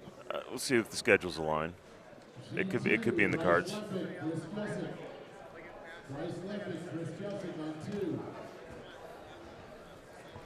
Evan Gossett relinquishes his 1-stroke lead.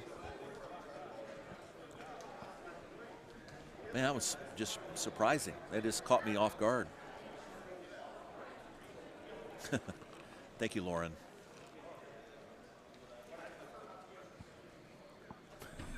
Dad made me like this. That's good. That's great. Chad, have you liked it? I haven't, actually. Let me like it. All right. Do your part in making our world a better place. Okay, I'm opening it up right now. YouTube app, subscriptions, Golden Tee, Worlds 2023, and I didn't bring my glasses. It's hard to see.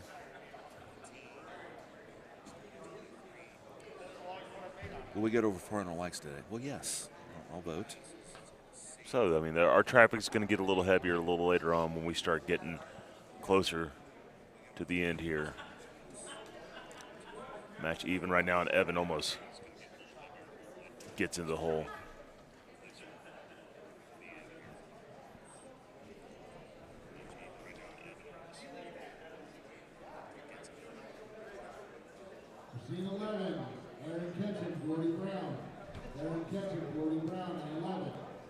First 9 of this course right here, Champ 99. Not the most exciting 9 holes that you'll play. When the backside of this course gets going is where its teeth starts to show. Not, for me, not my favorite course, and probably in my bottom 5 of all time. I have not played this course well.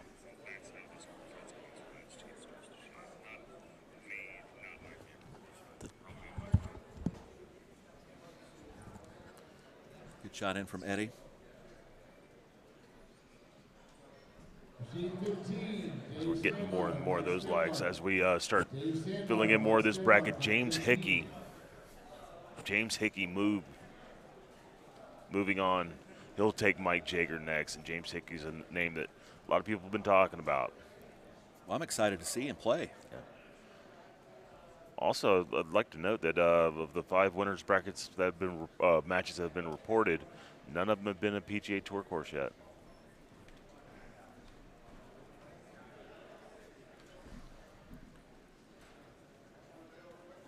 I mean, I'm not bored here or anything, but I just can't wait for the back 9. Yeah, and I don't want to be as mean or be mean about it, but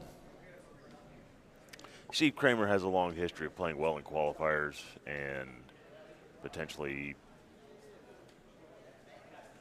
coming up short in match play, and now he just took a loss against Orlando Ayala. As Steve was just looking at me when I said his name. So I looked over here. I was looking at you and looked over, and I'm like, Steve's looking at me right now. He must have heard I said his name.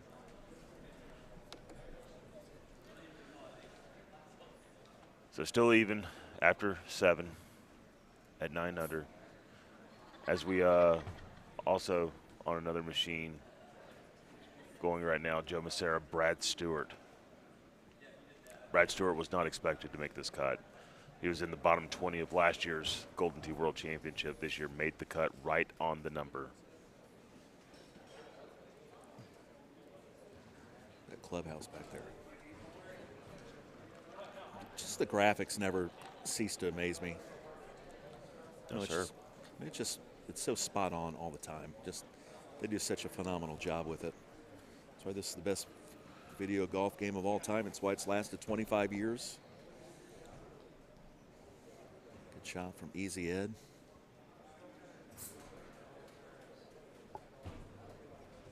Oh my goodness. Oh my goodness. Eddie Godfrey gives that stroke back to Evan Gossett that Evan gave him on firing it over the green. Unlike him. Upset the number 1 seed in the silver bracket. Seth Harris goes down to Mike Green Walsh. So we're people that have gone 2-0, Mike Green Walsh, Gary Sheldon, Jason Loschiavo, George Von Koschenbar, Robert Washburn, Kyle Heasley, Mark Gomez, Danny Beal. I mean, that's a nasty group of players right there. Those are all very capable players. Yes, former they are. World Championship competitors, former Team USA guys. That's not a slouch lineup. Those are players that you wouldn't want to play in the gold bracket, much less the silver. Justin Wilson, 0-2 after making the championship bracket last year. 0-2 in silver this year. Definitely has been trending downward here lately. Mike Chestnut out of this tournament, loses to Miller Mons. 0-2 for him. Aaron Ketchum still hanging around, but Jeff Leeper, who was the closest to the Penn qualifier, he is out of this tournament. Pretty impressive list of 2-0 silver players. Yes, sir.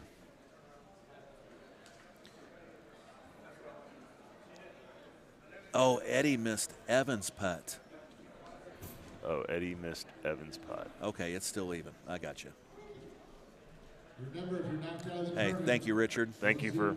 John and Greg at IT. I have to talk to these announcers about paying attention a little better. Yeah. Give me a minute. Oh, my goodness. TPC Louisiana was drawn, and Blake Boyette upsets Andy Haas in the first round of this tournament. Wow. Andy Haas has to go. Unbelievable. Has to go a long, long, long way to win another world championship. Now, he can do it. But that is quite an upset. For it to happen on a PGA course, too, he's got to be up the wall right now. I jinxed him at dinner the other night. He's going to tell me that. What'd you say? Said something in the nature of, I expect you. I mean, everybody thinks that the PGA courses are going to level the playing field a little bit, and I thought I didn't think so. I think they're much more dialed in than other players are. But that being said, TPC Louisiana 24-23. Something must have happened there, because that's not the scores you come away with on that course. So. I thought par was 22 though. No, not on Louisiana. That's Scottsdale. Oh, that's right. That's right. Louisiana's about 27-28. Okay. So something must have happened there. Jay McGillum loses to Chris Brewer in the first round. He'll go to the bottom part of the bracket. Gossett and Godfrey shaping up to be very interesting. Apologize for missing that putt. I thought Eddie missed his own putt. So they're both players are truly 14 under par. Ed missed Evan's putt, so Eddie missed his own putt. Good just to one, make Johnny sure Rimmel. the cards are okay. Johnny Rimmel, that was good. I'm sorry. That is good. Oh, Eddie, that was close. That was close.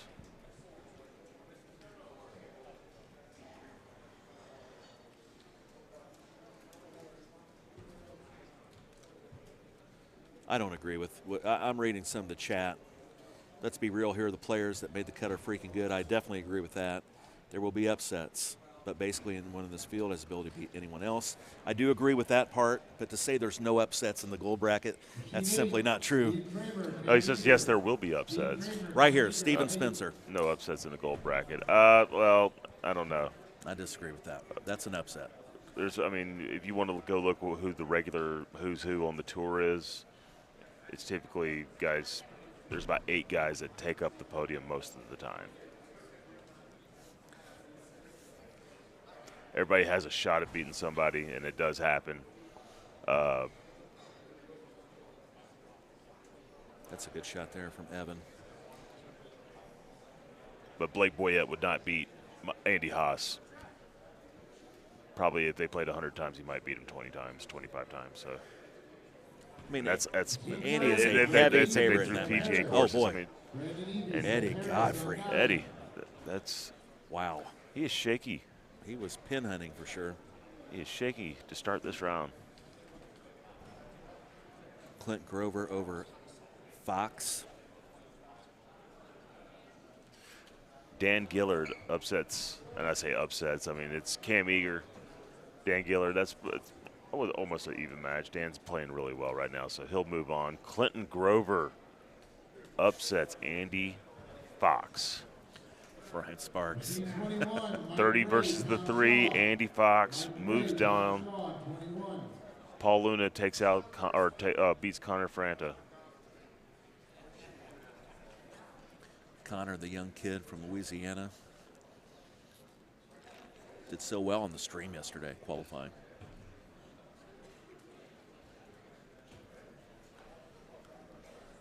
Gossett trying to keep the hammer down on Eddie.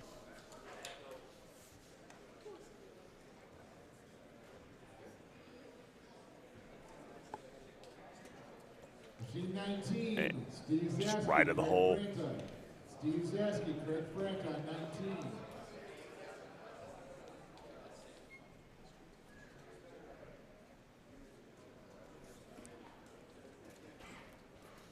Evan up 2. 4 to play. Huge miscue. Huge miscue there from Eddie. Yes. Just on another machine. They're playing a PGA course right now. I believe it's, it looks like it's Louisiana. And it's Joe Massera up 3 on Brad Stewart right now. Matt Woods, Justin Seeley on 22. Ryan McCook just beats Brandon Robinson to move on. He gets a date with Paul Anthony Luna next. We talked about that early. God, that's a big one. You hate seeing those guys have to play this early, but if you want a world championship, you're going to have to play at some point. Might as well do battle right now. McCook Luna round 2. That is gross. That is gross. That could be a World Championship Finals match. Sure sir. could, and it still could. Machine 17, Dan Elselman. Regardless Ken of what Callis. happens, it still could. Dan Elselman, Ken Callis on 17.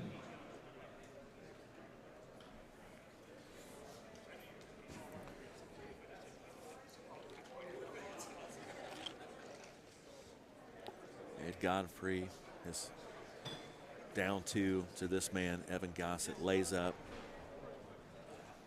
Eddie have to go for this? He does, right? You're down two. Yeah, you're no running out of choice in the daylight. matter. No choice in the matter. You got to get it back somehow. If I'm Evan.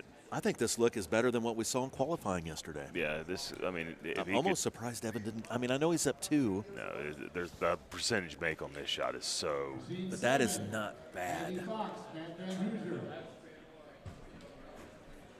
He's got to get left. Just right at it. That pretty much seals the deal. We'll see, though. He can make a chip for and still birdie. Yeah, a lot could happen.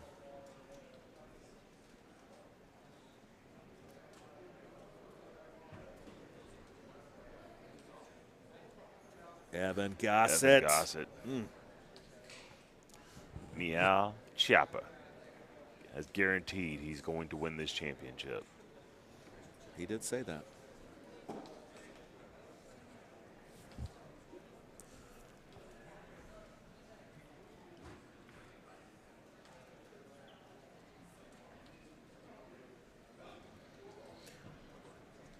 We'll stay on this match. It's just about over here. Massera Stewart on another streaming machine next to us. We'll see that momentarily. Yeah.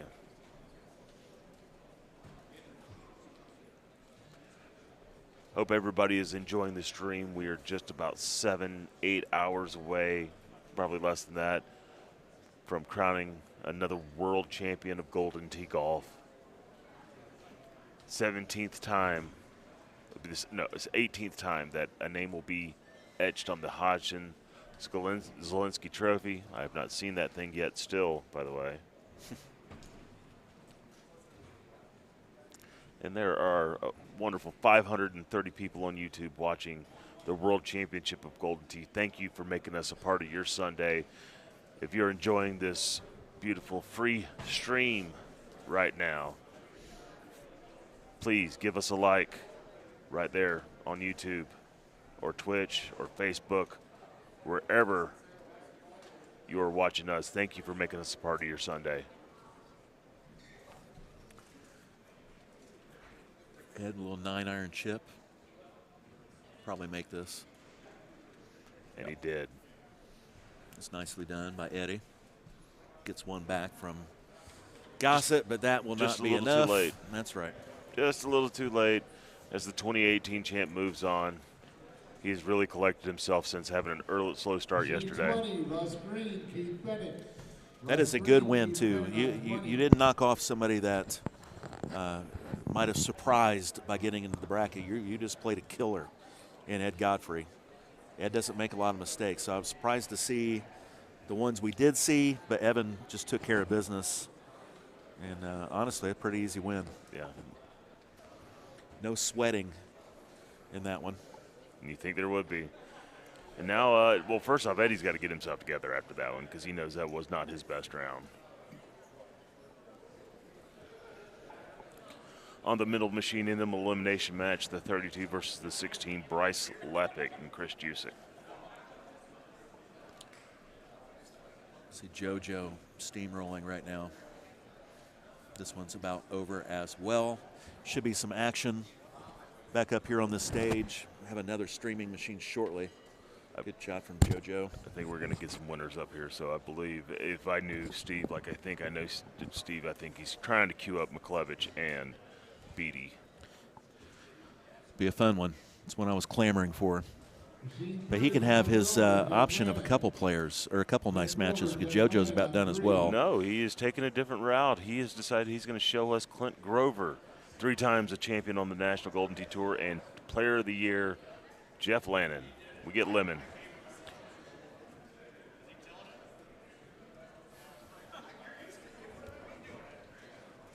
Yeah. On the mouth qualified on the stream with us. It was on the first machine, and yesterday they had put a 50-pound weight in there to be able to make sure it didn't rock. It can withstand the momentum that he puts into a machine, also keeping the stage intact as well.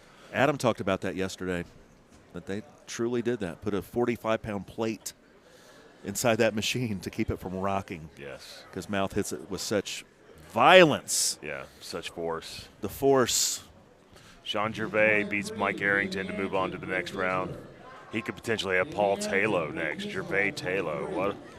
We just keep saying these matches, and every time you say a match, I'm thinking, we need that streamed. We need that streamed. Yeah. You know. This would be a good one though. Clint Grover, Jeff Lannon. Two guys have been doing it for a while. Jeff Lannon has played for a long time. Lemon. Not a nicer guy in the game. Matter of fact, neither one of these, both guys are fantastic. Yeah. Clint, remember, does play with the Titan. A full complement of win will join Clint Grover for this match. Jeff Lannon, runners-up, champion on the tour. He's won 4 tournaments on tour. When I say Hall of Fame guys, Jeff Lannon's probably both these guys, but Jeff Lannon too. Agreed. He's been on top of his game for year after year after year after year. That is not an exaggeration. He really has been. We remember Clint Grover's magical year in 2019 he finished 3rd in the Golden Tee World Championship. I remember that. Came on the scene like gangbusters.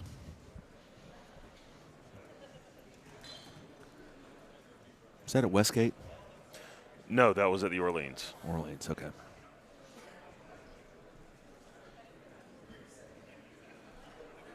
Was that the one where they had the auditorium? Yeah, we did 2 there that had that. The second one that our friend Mr. Coleman helped produce for the Ocho, that was the one where Clint really shined in that tournament. And That's what I remember. And that was prior to winning it. And he never won a tournament. We had some momentum at the time. He's won 3 since, including a Carolina Clash.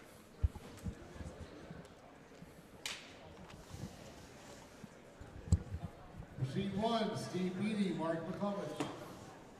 And as predicted, heading to Machine 1, it's been called Steve Beatty, Mark the Mouth McClevich. And we will go to quad boxes when that gets ready to fire up. We'll stick with this just for the moment. They're That's right. not to their machine. When they fire up, we'll get you to that one. Don't worry. Steve Beatty seems like he's in a good place right now. Number 1 qualifier yesterday.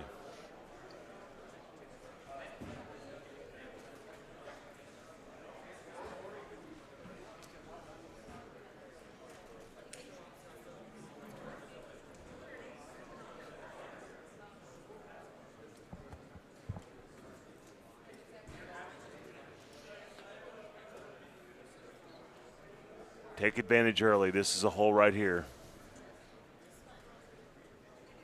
Take advantage of the slight wind. 16, Al Zarel, Matt Weiner. Al Zarel, Matt Weiner on 16. And just right at it, just a little too much mo.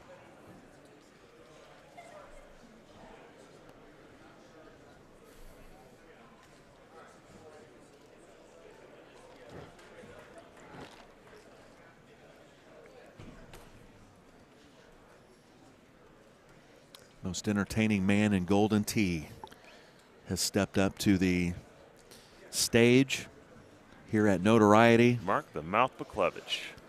Mark the Mouth. Steve Beatty up on that stage as well, getting ready to fire up their machine. We will be going to that match shortly. We will go quad box. Oh, just close to the hole. Grover playing as Prince Albert. If anybody wants to read into that, we know Bryce Albert not part of this championship, unfortunately. What's up, Bryce? Hope you're watching.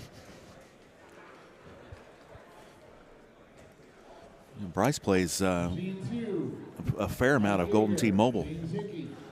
Very correct. Here we go. Quad boxes as promised. 4 exceptional players on the stream. Steve Beatty, Mark McClevich, Jeff Lannon, Clint Grover. What more do you want?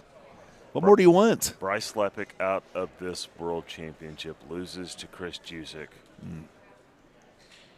Kind of the darling last year, will have a short day today.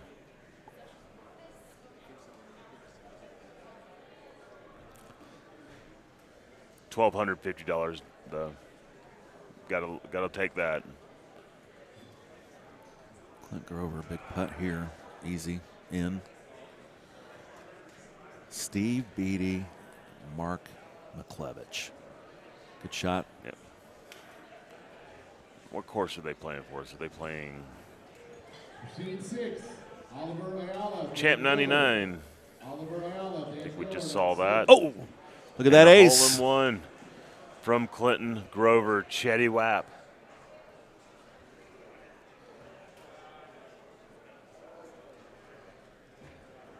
One hopper.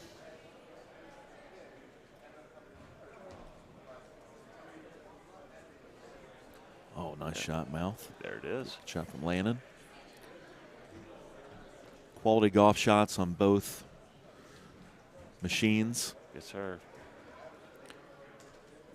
Once again, plays every shot with a pullback. Knows how Steve does this. Deep, but online. Pretty flat putt. Yep. And takes care of business. He'll clean up Mouth and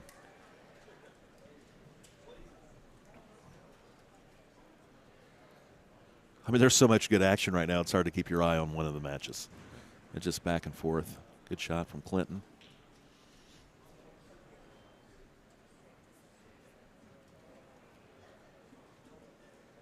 It's a pretty good look here, to be honest. Jeff Lannon is looking at this as if that'd be something I'm trying to make. Oh, almost. A straight wind is the green light in this game, either in your face or with you, taking that element out of it, and it's just about dialing in the weight of the shot. You don't have to worry about wind throwing it off one way or the other. These guys are unbelievable when you give them a straight wind. Mike Johnston's tournament life is now over. He is out of this tournament with less than an hour after playing. Starting his day, he'll have a short day and $1,250 to enjoy in his player account. I know Mike's going to be disappointed with that. He had a one-stroke lead late in that match with Michael Yeager, 2 missed putts. And don't know how he lost his next match, but disappointing for Mike. Great qualifying showing. So we have all tie matches going on. 12. Oh, no, I'm sorry. Clinton Grover has the lead by 1. He did have the hole-in-one.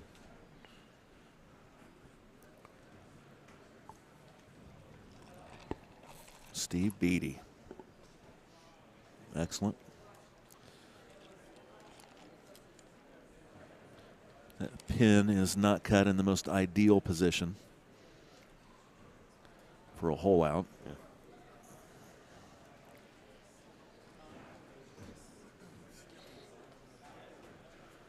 Machine 15, Daniel Kalashewski, Colin McKinney. Daniel Kalashewski, Colin McKinney on 15. Grover up 1. Isn't that what I see there? 14-13. Barack Tamel. All right, I'll believe it when I see it. All right, we miss you, dude. It's Turk. That's Barack Tamel. Became a rising star before he picked up a different game. Miller Mont's reporting his score. Looks like he's moving on. Silver bracket. Still some silver bracket stuff going on, too. Miller Mont's got a hell of a belt. Belt? Big hairstyle. Belt buckle. Gigantic belt buckle, cowboy boots, I think. Wearing it.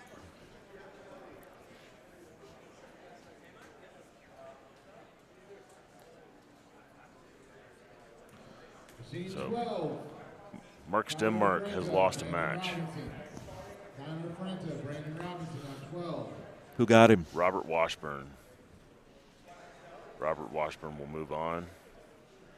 And what do you call Robert Washburn? Squeaky Bob. And then Mark has now won his next match. He beat Dave Sandmeyer, so he'll play around for a little bit today. Dave Sandmeyer, Team Wisconsin.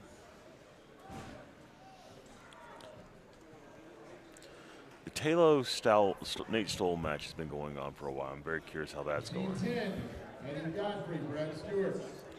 Also curious what course it's on. Is it a PGA course?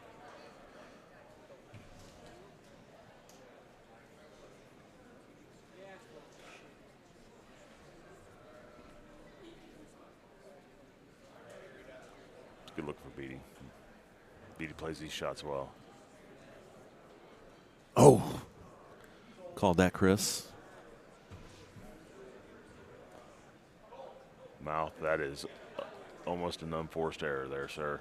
Jeff Landon almost had one of his own and instead landed on top of that jar. That was very close to being off that green. Ron Elwood, Orlando Ayala, 13.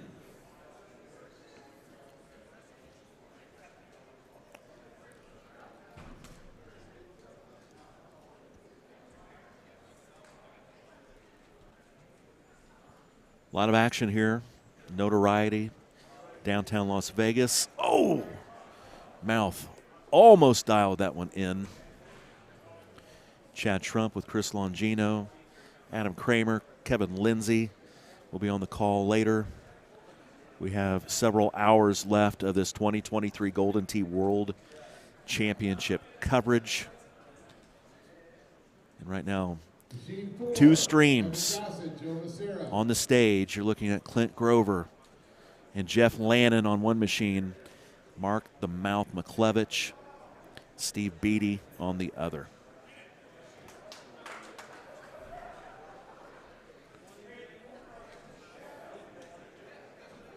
Lannon, very nicely done. Amazing. He's still can play to the crowd a little bit. He's just being loose about it right now. With Mouth, it's always how he can deal with the adversity that you know is going to come his way, because it's going to come to everyone's way.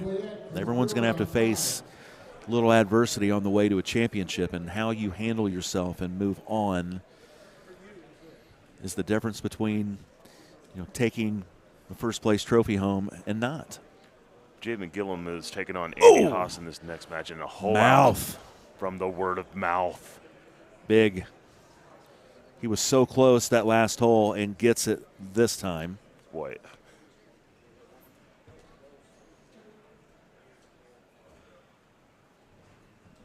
With the upsets right now, the winner of this match could be in a huge advantage going on later on this tournament. Will Schrump watching the stream. Hi, son. I'll see you tomorrow. Love you, boy. Hit the like button, William. We need them. Yeah. Hey, Uncle Gino loves you too, all right?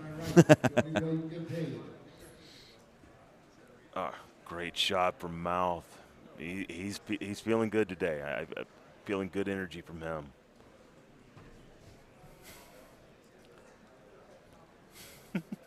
Jill McClevich is so sick to her stomach watching this. Mouth has claimed that this is his last World Championship. And I've heard the last World Championship speech a lot in this world, so we'll see what happens with him, but wishing him nothing but the best. And I imagine he's still going to do his YouTube channel and word of mouth as an educator in this game. I don't understand why, and this, it's obviously Mark's choice. Saying it's your last Worlds when you're still so good at this game and still one of the best 10 players in the world, maybe 10 best 12 players in the world, on any given day, right? I don't know why you would you want to give that up. Well, when you're still going to be playing. For him, it's I don't know. It depends on what life is like. He's in school right now. He's doing stuff like that.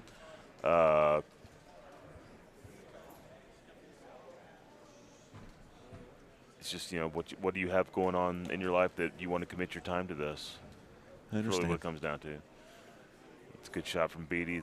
Those shots, line up just well for him. Mouth in a good rhythm. Yeah, and that wasn't his best effort. Get concerned with him in fringe putts. But right now, Andy Haas wins his match in the loser side of the bracket. Jade McGillum out of this tournament. Andy Haas, if he's going to win another world championship, has a long, long road to do it. But the first match of the winning side is out of the way for the bulldozer, Andy Haas. Bulldozer. Yes, Kens did retire twice. Ken's retired more times than Michael Jordan. Aaron Rodgers, Brett Favre, all together.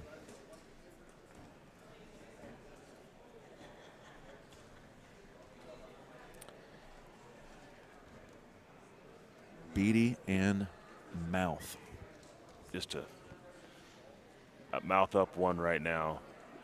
Just trying to keep it going.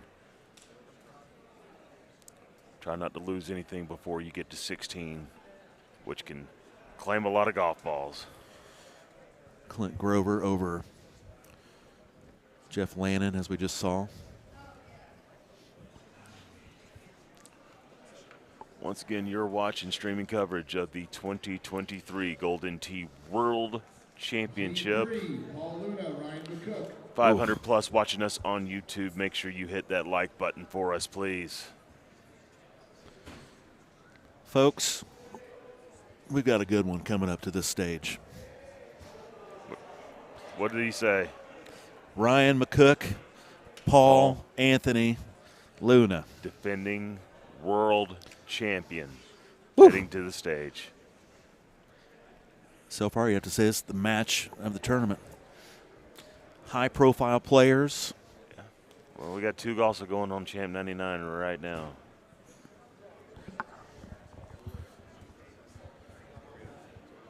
Mouth nursing a one-stroke lead over the great Steve Beatty.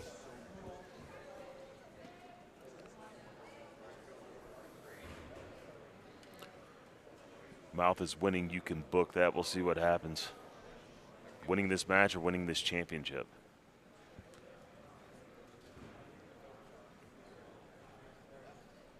Good shot by Mark. Safe. Yeah.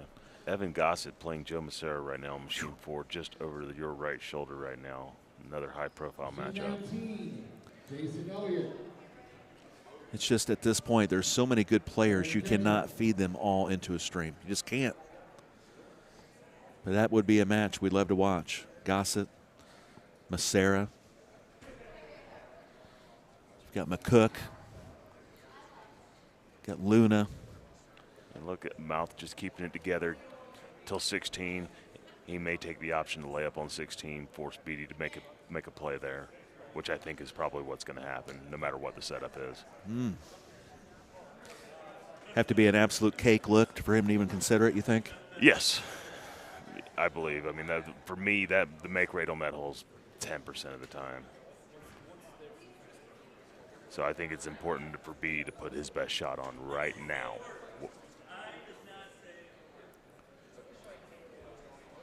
Force Mouth's hand on the next hole, which he would take honors on the next hole, or the 16.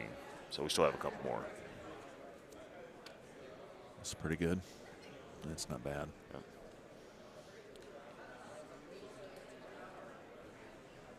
That's true, JB. Every match is an elite matchup at this point.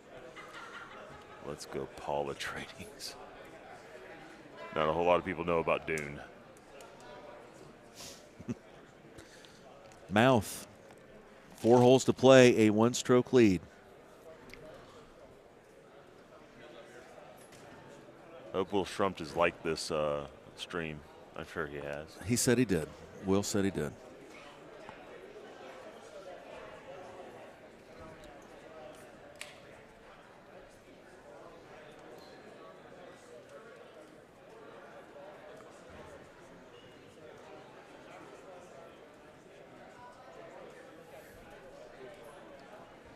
And they are playing Eagles Peak, Massera versus Gossett.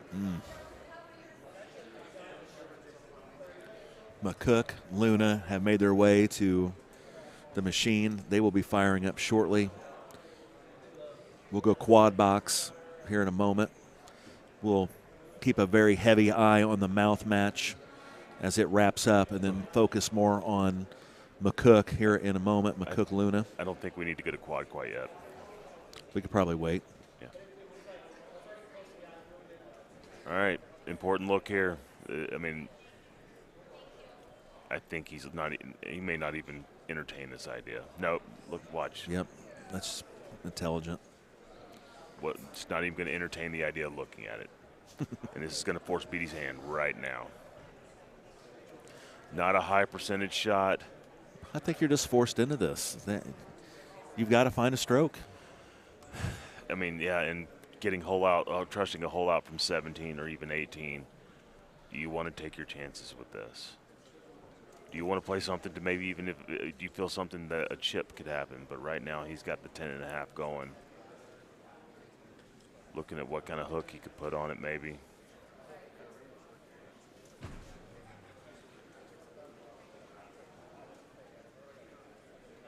This could be Beatty's championship if he makes this green.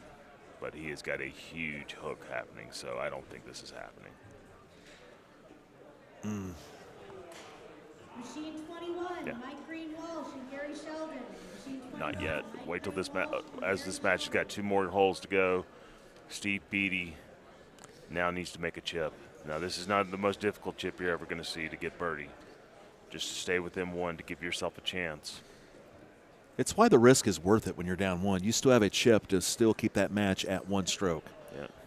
And he drills it. Keeps within 1. Big chip. Mouth still a 1-stroke lead. All right. Survives the layup on 16. Yep. Beatty with an absolutely clutch chip. Machine 14. As he comes down. Paul Taylor and Sean Gervais. Machine 14. We'll see what 18 looks like. I mean, this is, it's not the worst look of all time. You got to be careful not to rip it back too fast and go off this green, but you can give this a legitimate run. You're down 1. Yes, sir. Did you hear that match just called? No. Andy Haas, Jeff Lannon have to play each other for their tournament lives right now. And what do we talk about? There's going to be players that get knocked out of this tournament that don't win a match or only win 1 match that you just would never believe.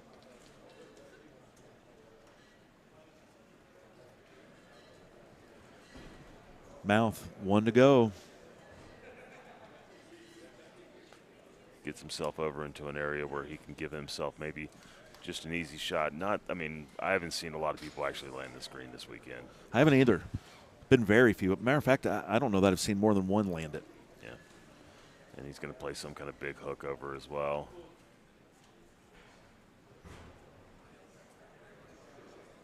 And it's over to the right side. He's got a lot of green to work with at least. Must make. The pin's exposed. I mean, that's you can get this there without worrying about running into any fringe.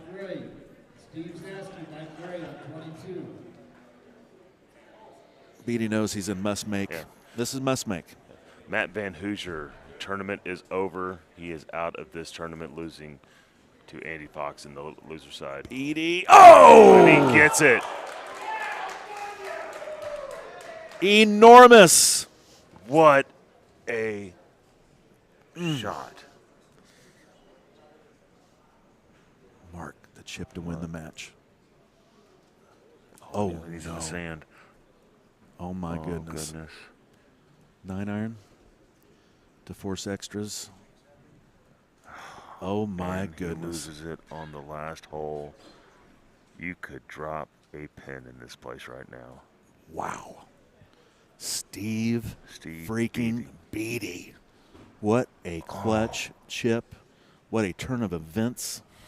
That is unbelievable.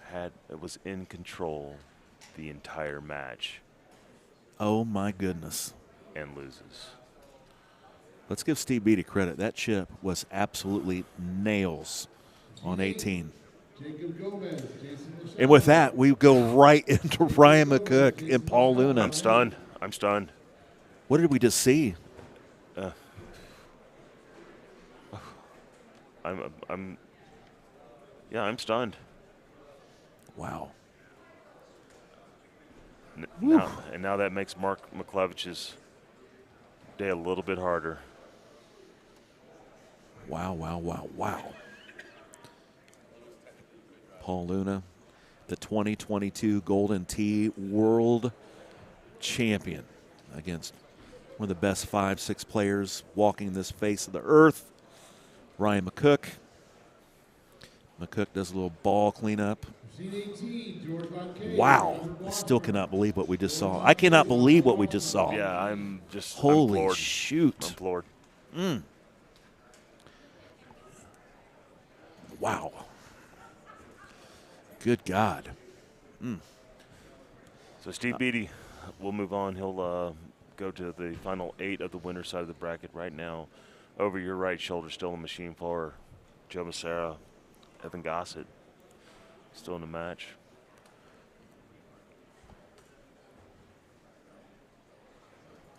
Try to get us an update on that course. A lot of people as soon as I gathering see around there. I'll see someone in a moment. They'll give me an update. As we are on the stream here, Ryan McCook, Paul Anthony Luna, defending world champion. A lot going on. The winner of that match over your shoulder will take on the winner of this match right here. McCook, good effort in. Paul Luna, a long putt.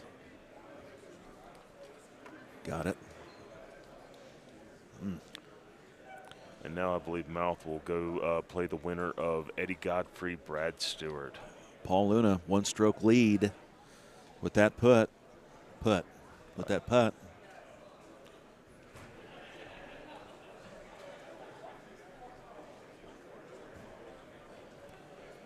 Adam Bogdanoff, watching the stream, asked, did Mouth hit the wrong club for that first chip? What happened? How did he chip that into the Well, he had clubbed sand? up a lot to play a lower kind of chip.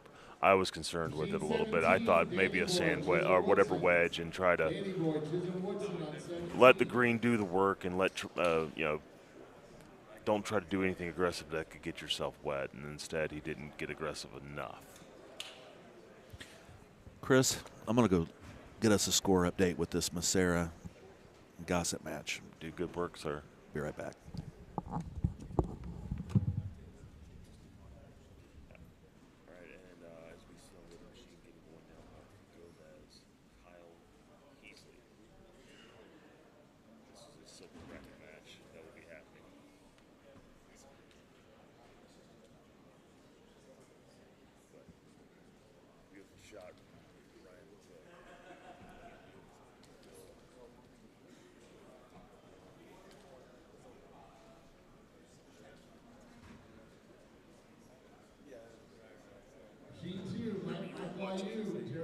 Live streaming coverage of the Golden Tee World Championship with notoriety in Las Vegas, Nevada. All the people watching us on YouTube, thank you for watching us and making us a part of your Sunday. Please hit that like button and support our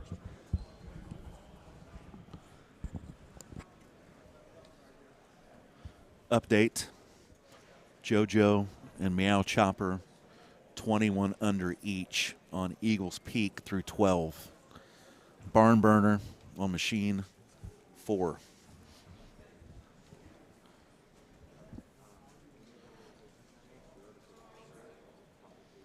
Luna still a 1-stroke lead here on the 21-21 after 12.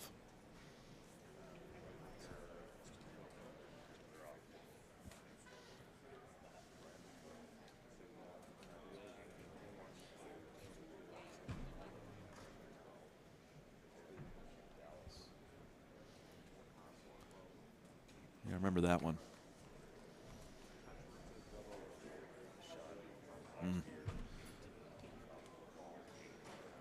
I know somebody that remembers it. Bryce Lepic. Machine 12, Ken Callis, Justin Seeley.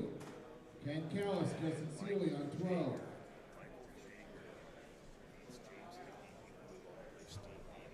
Wow.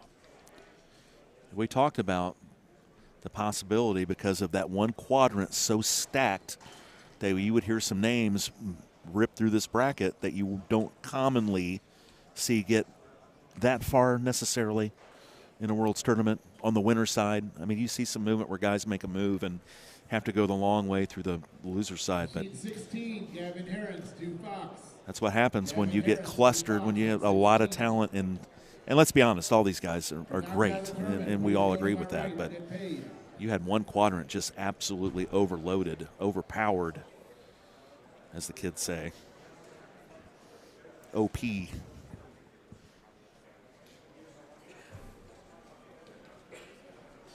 Cook still trails by 1. Okay, someone says they can't hear me anymore. Check 1, 2. Good? Maybe I just stopped talking there for a second.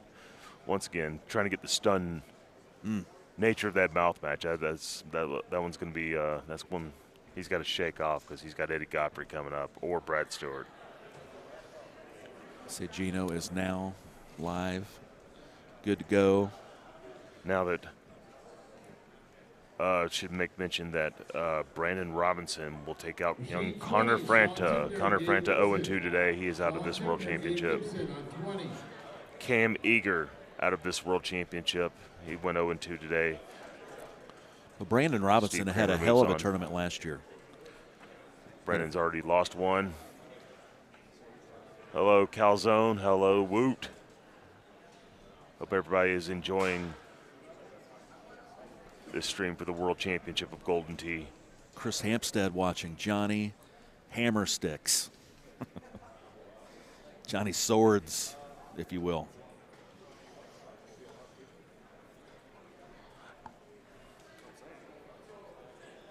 If you're having a watch party out there, go to the Twitter page and the Facebook page of Golden Tee. Go share those. If you guys are watching from your local bar, share it with us online at Facebook, Instagram, Twitter.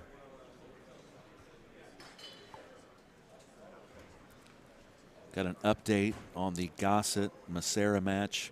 JoJo missed a putt and has dropped a stroke to Gossett. Was not a gimme, obviously. And trails Meow Chopper by 1. Thank you, Mike Jones. And what a shot. Ryan McCook.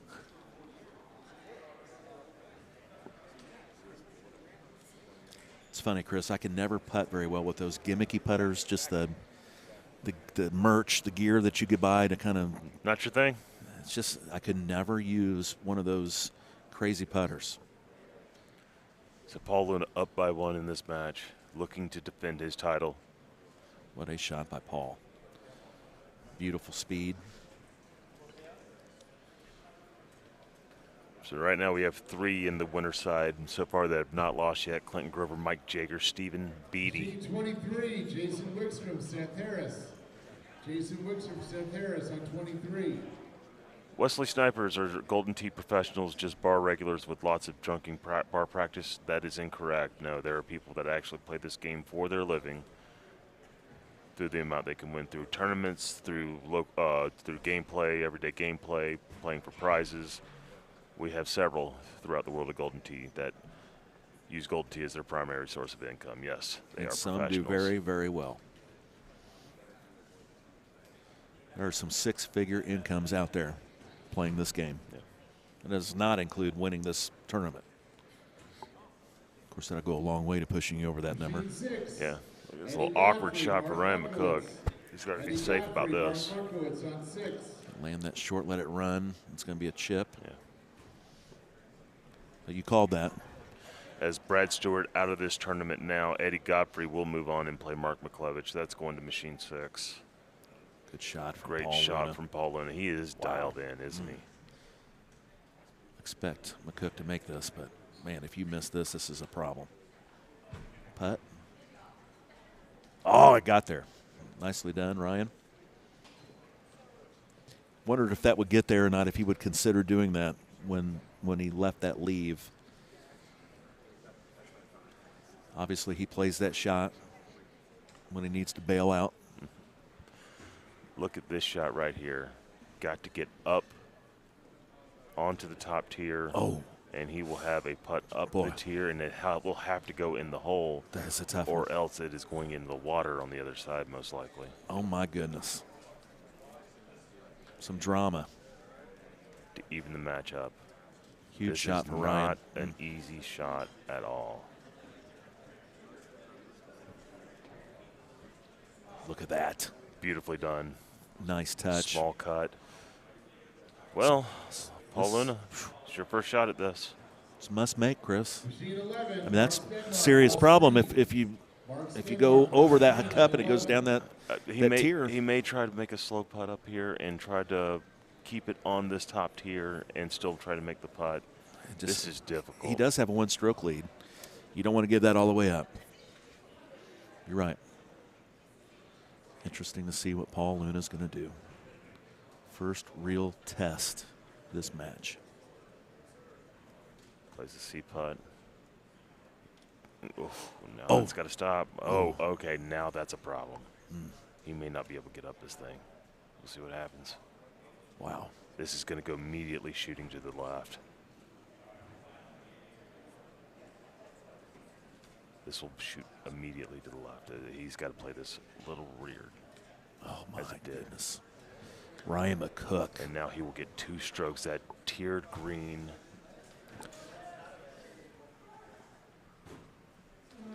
Really?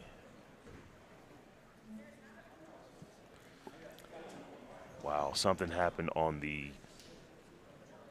18th hole of Eagles. 18th hole, and we'll update that in a second. 18th hole right here, Ryan McCook, Paul Luna. Now Ryan McCook with a 1-stroke advantage. And we'll play a super thumb right to the middle of the green. Luna needs to make this. And he can. Maybe. Lots of extra holes happening in the World Championship. We're going to give you just an update on another machine here in just a second.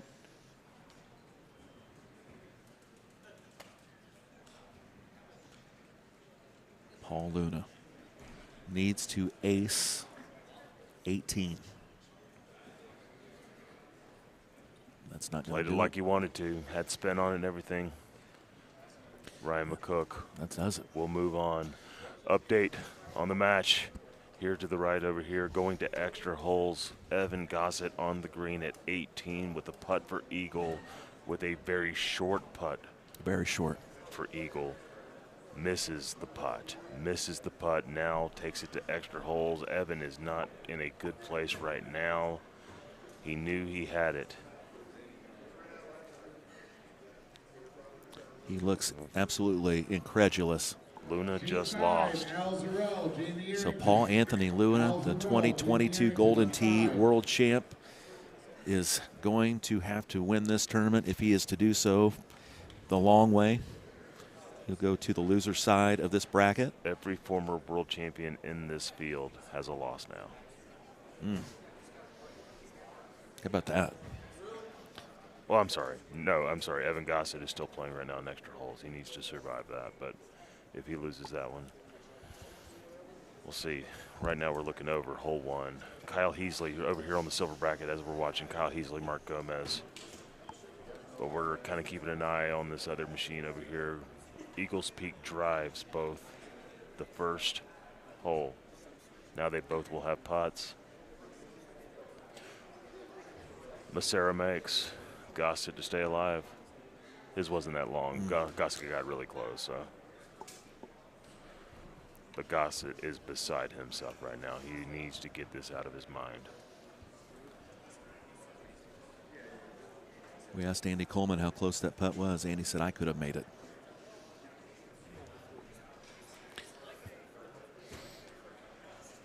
So Andy was just shocked. Just as shocked as Evan Gossett is. Chad will be going to the School of How to Broadcast after he gets done with his World Championship.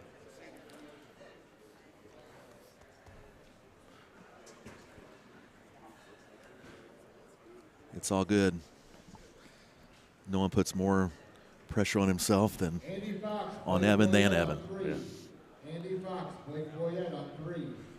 So Blake Boyette loses at the top side of the bracket. That means Dan Gillard will be in the I'm sorry, Chris Brewer.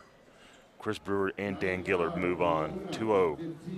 Wow, good run for Dan Gillard today.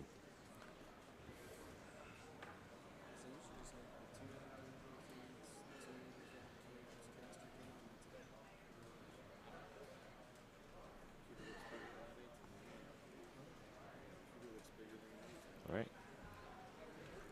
Still kind of watching this from the corner, watching the Massera and Gossett match.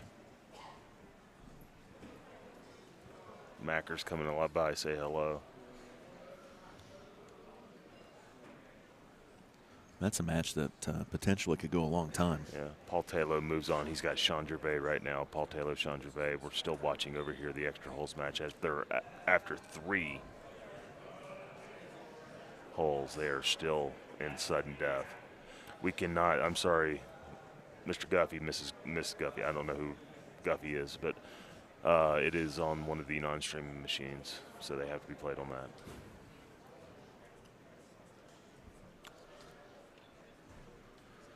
Quite a crowd has gathered around it, though.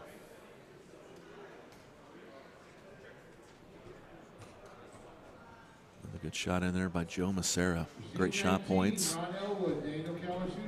Splits the gap perfectly on Eagles. Not sure what hole he is on. It's 4. 4. Meow Chopper to match. He does. He will have an uphill putt. They should move on to a 5th hole.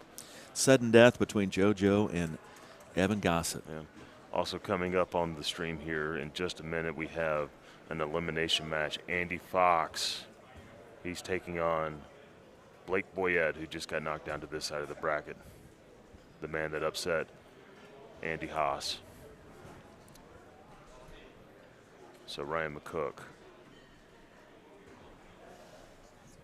now into the final 8 of the winner's side.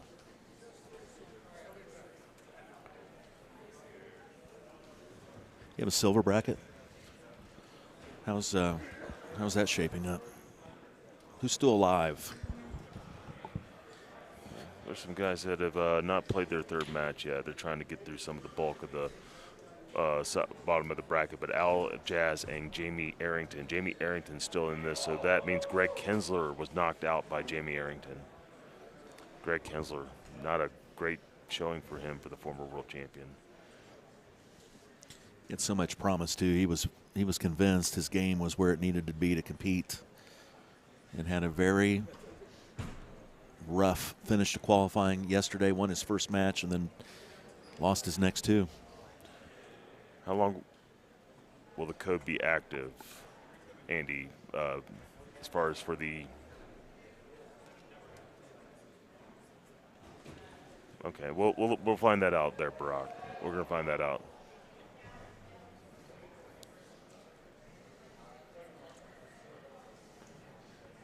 Easily, just with a huge mistake. Yeah. Gomez. Look at that. Nicely done. Not sure what the score is here. Yeah, we're going to go to the quad screen here and get this elimination match a look here in a second. As just a couple minutes here, Andy Fox is taking on Blake Boyette.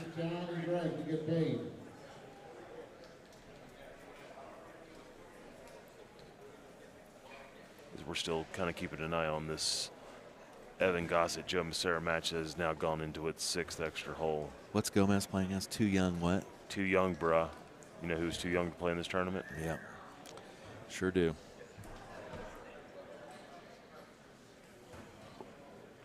And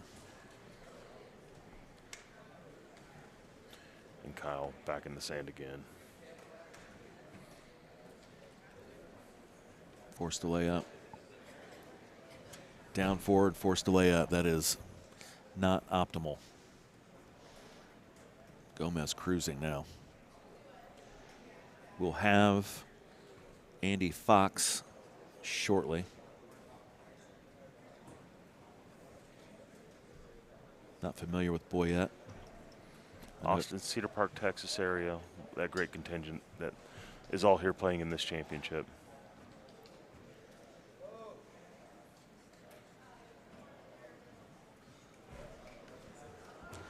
Massera and Gossett still rolling along. Meow Chopper looks like he is shaking off that putt he missed on 18. And looks like he is more in tune again with his match. I don't see him shaking his head anymore. He looks fully vested in what's happening right now. Yeah. Stenmark still in this. He's got Russ Green next. Chris Wingler just knocks out Miller Mons as he's done with his championship.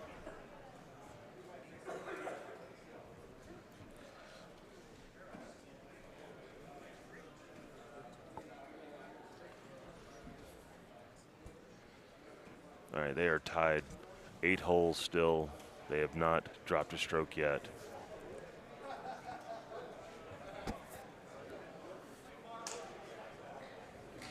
That almost clicks. Fox. Golpa almost touched that stone face. Rides that green.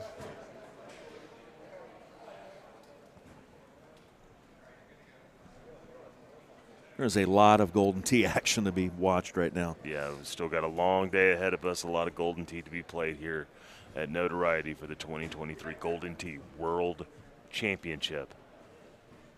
Hope everybody's enjoying this stream today. Please hit that like button for us.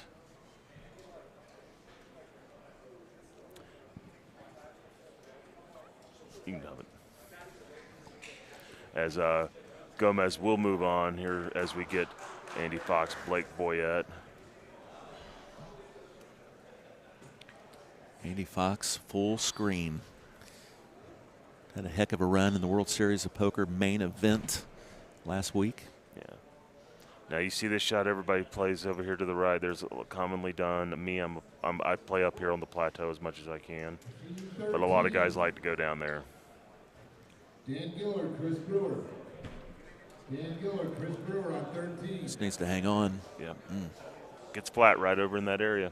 It had to. It had to, or he was wet. And look at this beautiful 4-wood he's got in. Oh boy, look at that wind straight too. Expect this to be halfway decent. Got to go. Hit the lip right there in front of him, and that's not a putt you like. That's an edge of the fringe kind of putt. I do not. I never like those putts. 10th hole, and I believe Miss Sarah made the green, or Miss Sarah's looking at it right now. Sorry, still keeping an eye on this match. They're on the 10th hole. Sudden death. Gossett, Miss Sarah. We are early in the Fox match.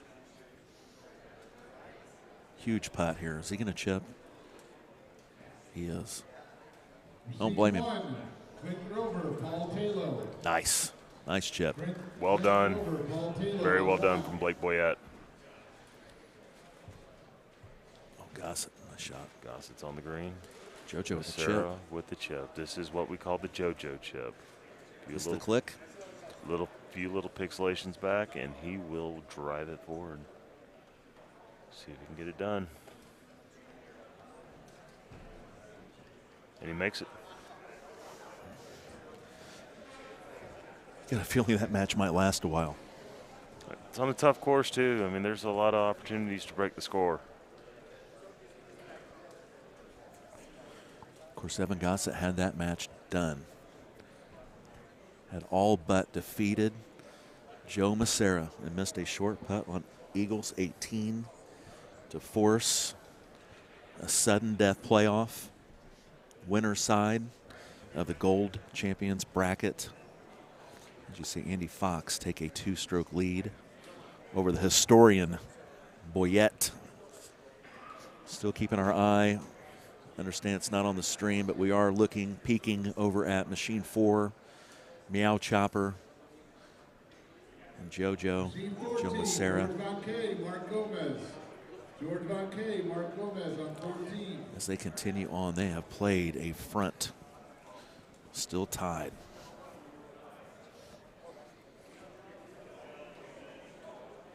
Paul Taylor coming up to the main stage, playing Clint Grover. That is a hellacious battle getting Tough ready to putt come there up here. from Fox. He almost let that go high, but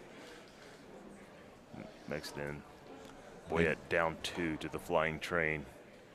The hooded ninja, Andy Fox.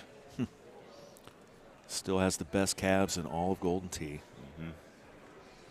Machine 18, Mike Gray, Kyle Heasley. It's about a 15, 20-year straight run of that claim to fame.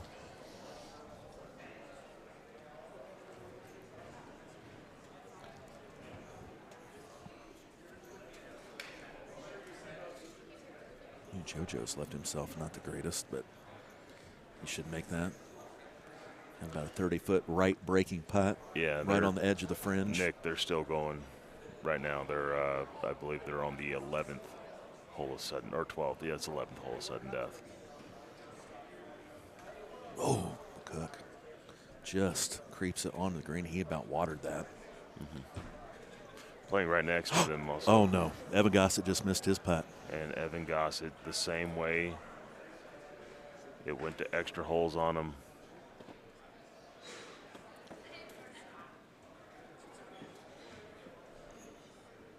And he cleans up Joe Macera's putt. And there's going to be a little bit of an embrace. I know Evan's got to be sick to his stomach right now. Wow. As Eddie Godfrey is, or JoJo. JoJo. I'm sorry, I saw Mark. JoJo just moved on. You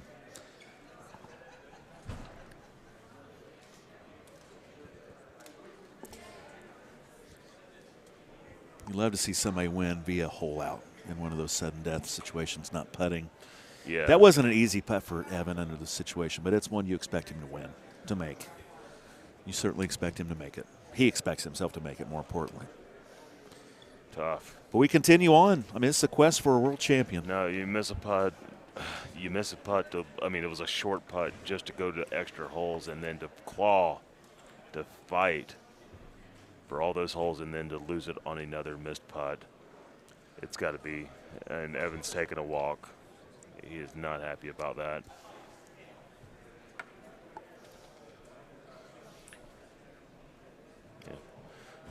I see Mark McClevish speed walking out of here, so I'm happy to believe he lost. Oh, boy. Coming up in just a moment, our crack staff, Andy Coleman-led group, bringing us Quad Box. We will have Paul Taylor and Clint Grover, and there they are as we talk. Both undefeated in this Gold Champions bracket here on Championship Sunday here at Notoriety in Las Vegas, Nevada. We are on Fremont Street. Lots of action all weekend here on Fremont Street, but none better than what we are seeing this weekend here in this building. Lots of great action happening here and a lot of great action to come. Joe Macera will take Ryan McCook. That'll be coming up here a little bit later on. A very, very different style matchup as you see in the quad here. Both the guys are 3 times a winner on our National Golden Tee Tour presented by Power Events. It is Clint Grover and Paul Taylor. Taylor just off the Florida Open victory this year. Second time we're seeing Clint today. Took care of business earlier on the stream. All right, winner goes to the Final Four of the winner's side of the. It's a huge step into getting to this championship. Still got Beatty. Beatty is playing Jaeger on machine 7 right now somewhere. And Gillard is playing Brewer. Let Grover cleans that up. Tied early, 2 holes in. Grover, Taylor, a lot of people pick Paul Taylor to win this world championship. And he's done nothing to disappoint thus far. Beautiful shot by Blake Boyette right there. They're playing Eagles Peak right now.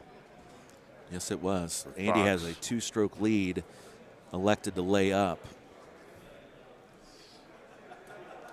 And it looks like he will be giving one away. Oh, my. Andy Fox almost holes out from the fairway to negate this putt, most likely for Eagle. Yeah. And I see Eddie Godfrey going up to report his score. So it looks like Mark McClevish is out of this tournament. the word of mouth playing his final world championship.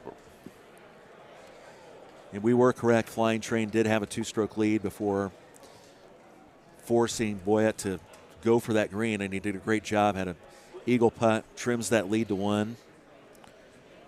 And again, Paul Taylor's match very early.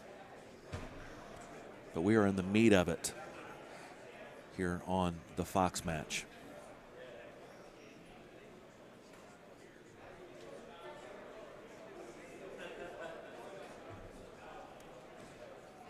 This needs to get up. It does. Just gets over that water, hits fringe, comes to a soft stop. Well judged by Andy Fox.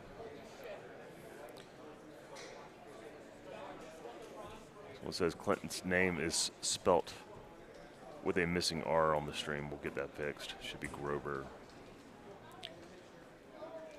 Does it say Gover? Yeah, it's good now. Yep. So Clint Grover, Chetty Wap, Chet Grover.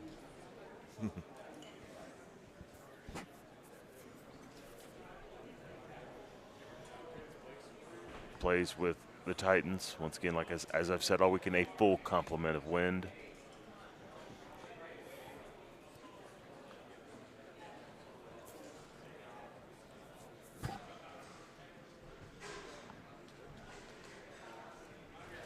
Flying Train, Andy Fox still a 1-stroke lead if he makes this putt, which he does.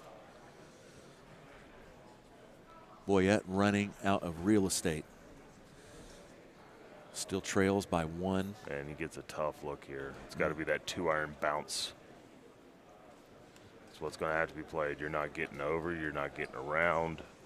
Any of these trees right here cannot be hit with any of your high clubs. I mean, they'll all be hit with your high clubs. Right. Now, unless Blake knows something I don't know. He does have an iron. Well, he's just switched again. And he is going to try something where he lands maybe up on the green, low tee. I don't think this is going to take the bump, but we'll see what happens. No, it will. Oh, my and goodness. Beautifully done. Maybe a Well little done. fortunate. Went through some trees there. Wow. But now makes Andy Fox have to worry about this shot. Andy with a sly little smile, like goodness gracious. And he is going to do the same thing, so he must have seen this. I thought this would be the 2-iron. I was incorrect. This And needs to that's go got to go. hard. That's got to go. It's good. Oh, look at this. Oh, look at this. Climbs the tiered green. He is on the proper level. And What now a the match. Pressure back on Blake Boyette. Oh, no. And now he'll go down the tier. Does that all but seal it? And come to the horrible, horrible reality. Wow. Of being 3 down in a Golden Tee tournament. Andy Fox, what a match on that shot. Took a tremendous hop off that fairway, over that water. That backspin pulled it 2 different tiers onto the proper level. Easy putt for Andy Fox. What a shot. What an answer. Whew. Big lead now for Andy. Yeah. Has to make him feel a little bit better. Even match between Paul Taylor and Clint Grover. 2 guys that could very well stand up here at the end of this day as a world champion of Golden Tee. We are quickly approaching 3 straight hours of Golden Tee World's coverage. Chris Longino, I'm Chad Schrump. Thank you for watching with us, for spending your day here. If you can't be in Vegas, you might as well be with us in Vegas. A cool 118 degrees today here in Sin City. Reminding Andy Coleman why he left this town.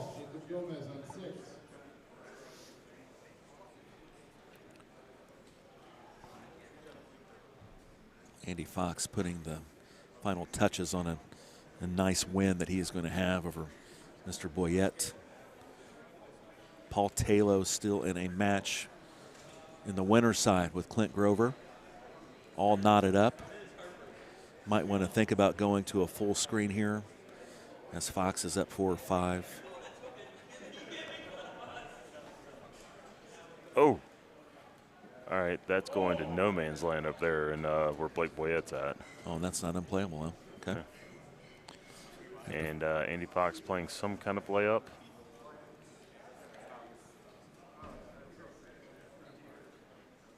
And he gives himself not the greatest look here. Off the rocks. Not the most sturdiest version of Andy Fox we've seen. This has been a shaky win here. It's not been a whole lot of quality shots. Outside of that one we saw up the tier there, that was a quality shot. You guys want to switch to the full screen, Clint Grover and Paul Taylor, as this Fox match is all over but the crying. Give you guys some, there we go. We are tied after 9. 14 under apiece. Nordland. Grover, Taylor. That's a great one. Yeah, we see over here Steve Puff Kramer taking on Sean Gervais in an elimination match.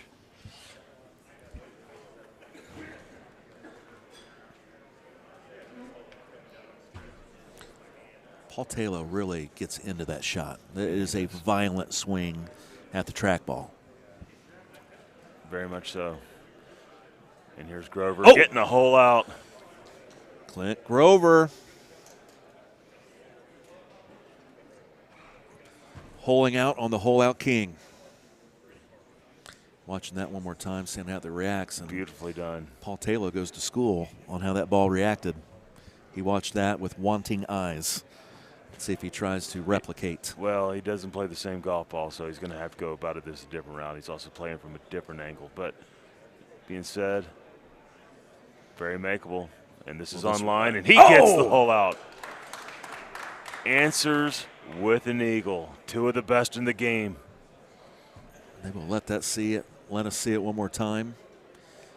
Chris, you're absolutely correct. Completely different approach.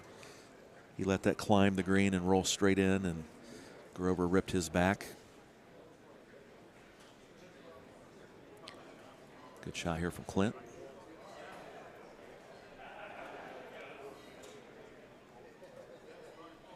What's Paul's shirt say? It's a pixelated version of himself. Okay. It says something.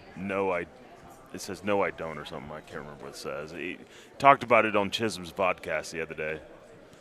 Chisholm has a podcast? He has a video podcast. Oh, I didn't know that. He just had his first guest, which was Paul Taylor. His second will be Jeff Harlow. Okay. Coming up. Mike Green Walsh, 3-0 on the day. He's moved on. He's got Jacob Gomez in the winner's side, and that wasn't Jacob Gomez, not a huge big-time player, so it's good for him. George von Koschenbar taking on Mark Gomez right now. So Greenwalsh got his entry by winning the Indianapolis last chance qualifier a couple of weeks ago. Sean Tickner still hanging around. He's got Gavin Herron on Machine 2 right up here on the stage. Paul Taylor about dunked that. Yeah. Los Schiavo still in this tournament. Gary Sheldon still in the silver bracket. Mike Gray, Kyle Heasley still in this tournament. Stu Fox, Christopher Wengler, they're playing each other right now. Seth Harris and Dave Gibson. All still making up the silver bracket. Still a long way to go till we complete that.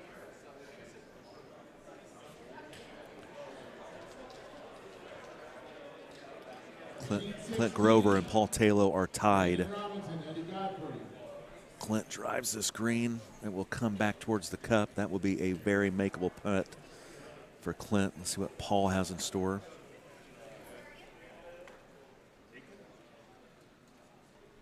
Trying to find a line that suits his mind's eye.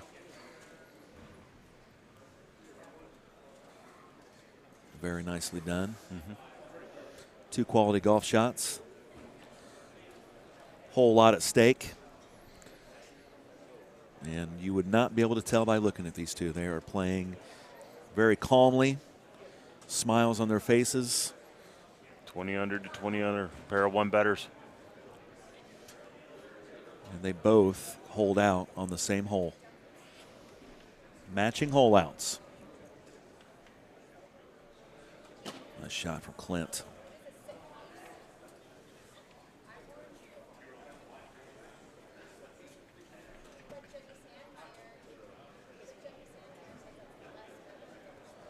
See what Paul Taylor has in store here.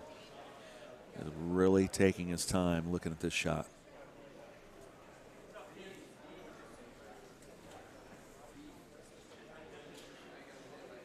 And just round it. I mean, this hole's got extras written on it. Or this this match has extras written all over it. And the way they're playing, I think it's going to take a hole out to win it.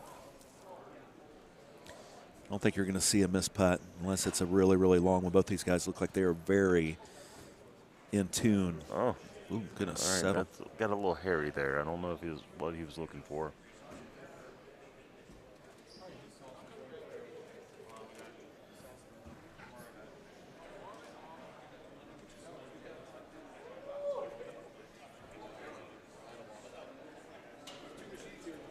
Nicely done by Paul Taylor. Very beautiful look.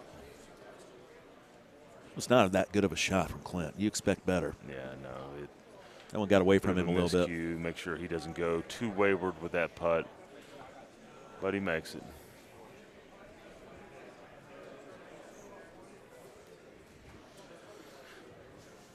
As we are inching closer and closer to crowning the new world champion. Over 700 of you are watching the Golden Tee World Championship with us. Thank you so much for being a part of this championship. Thank you so much for allowing us to be a part of your Sunday. Please hit that like button for us on YouTube, on Twitch, on Facebook, wherever you are watching us. Please show your support for us. Thank you. If you feel like it would do something, why don't you share it? See if we can get a couple more viewers checking this out. These players deserve all the eyeballs they can on them. Paul Taylor in the cup. Clint Grover will clean this up. Probably make this with his eyes closed. Literally. Done beautifully. 2 to play. I think Gino is going to be correct. I think this is shaping up to be something that goes extra holes. That's a pretty good look, though. Yeah. Paul Taylor is going to size this up and drool. Gets it away. 90. Oh. Burn the cup. Just outside of the hole. You could see him salivating over that look. Clint Grover dodges a bullet on 17. Helping wind here. Still alive in the bottom half of the bracket, Paul Luna. And by the way, Chris, 18th hole. Paul Taylor could make this. Yeah, no, this is very gettable. This is a look. This is a good look. Bring you some updates in just a second. What's up, Jade? Good to hear from you.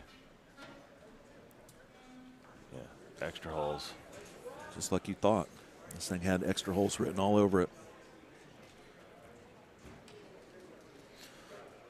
Right now, Jusic is playing Evan Gossett right now. Cabinet 8, he's on machine number 8. The winner of that match will have a date with the defending world champion, Paul Luna, in an elimination match. Andy Haas still alive. He's awaiting the winner of Stephen Kramer and Sean Gervais. Andy Fox still awaiting the winners of this one side of the bracket that's been really, really slow. Nate Stoll's playing Mike Arrington right now. Shout out to Scott Boyer. Old Booyer. Booyer. And Golden Tee Mobile, one of the best players in our game in the mobile side. An OF 1920. That's an Old Forester 1920. You can find that at most liquor stores. That is one of the best bourbons for the money in the entire bourbon industry. It's a really good one. Scott Boyer making me jealous. I am thirsty right now. Yeah, we haven't had refreshers in a while. But there's nowhere to go. We've got too many good matches in front of us. Yeah, right now we're keeping it dialed in right now. Letting Paul Taylor and Clint Grover get set up here for extra holes. This is sudden death, what you are watching now when they get going. First player to win a hole will move on to the final 4 undefeated on the gold winner side. Big step into right direction to getting yourself in line to be a Golden Tee world champion. Just approaching 2 o'clock here in Las Vegas. Approaching our 3rd hour of live Golden Tee Worlds coverage. We do this because we love you and we love this game. Amen.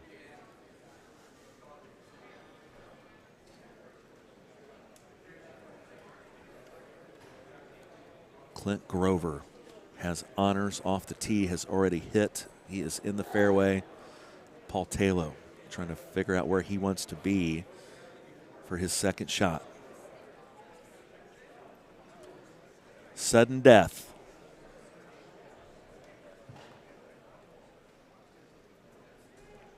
See, he's not playing any kind of spin, and oh, goodness. Just right next to the hole.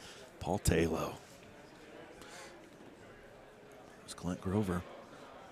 Nice shot. Remember, all we're going to look out for now is hole outs. How close can one get? Mm-hmm.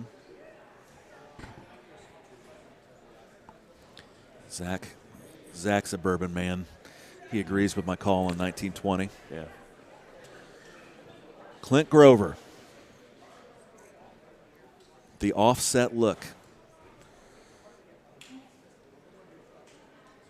Throws it out. Safe shot. Mm-hmm. This is something I expect Paul to burn another edge. I don't know if Paul Taylor is going to win the World Championship. I don't even know if he's going to win this match. But I've seen enough this weekend to think he might very well be the best player in the world. Between him and Luna, and obviously, it's just he's so great. He's one of the toughest outs in Golden Tee.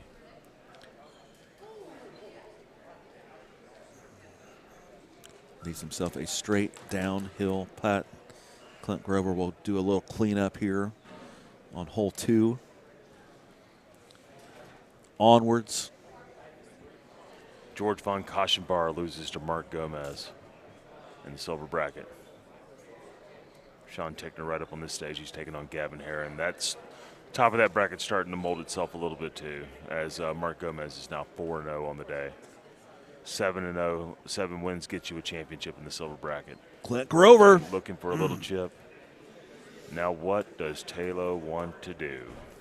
Typically not much of a chusher. That's not his game. He may stick with a wedge here. But we'll see what happens. He's got a 7 hybrid out. That means he's looking to chip this thing.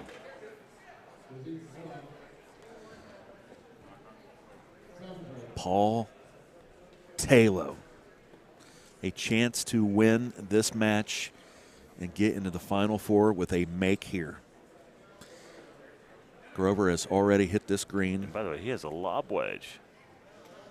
A lot of really good Golden Tee players do not use lob wedges anymore. He's got one for this occasion. Can he make it pay off here? Yeah. I wonder what he's dialing up here.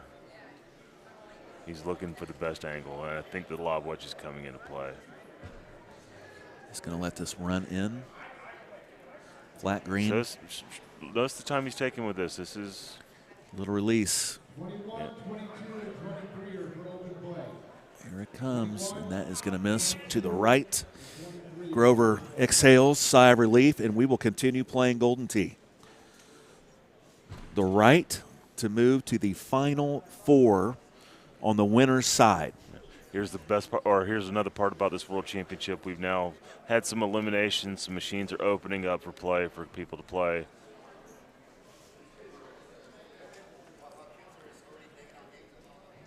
Tyler Caskey, Chris Hampstead needs no reason to take a shot at any time. Please do not encourage Paul Taylor. Yeah. Look at that shot. Joe Massera has now started his game with Ryan McCook. We're going to get a quad screen here soon as we get done with this match first. I think Clint Grover is missing every single shot to the left.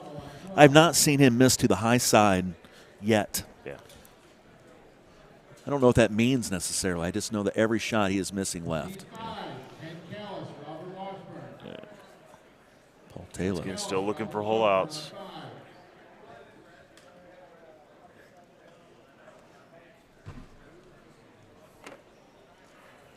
Who is going to blink first? I don't think anyone is going to blink. I think No. it's going to take a hole out to win it. No. I'm trying to think of holes where Grover's distance would come into play, but I don't know if there is. Could be an awkward look on 16. God, that's a long way away, too.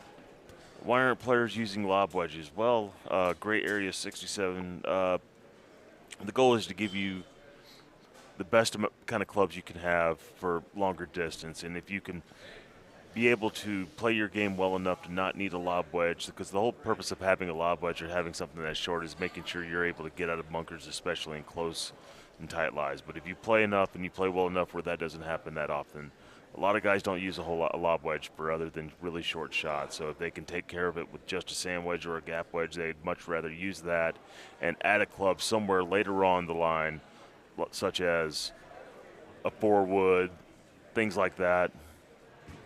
They'd much rather have that than a lob wedge, which doesn't have as much utility as a club like that would have. Evan Gossett looks like he has won his match and has moved on. Not yet. As we're going to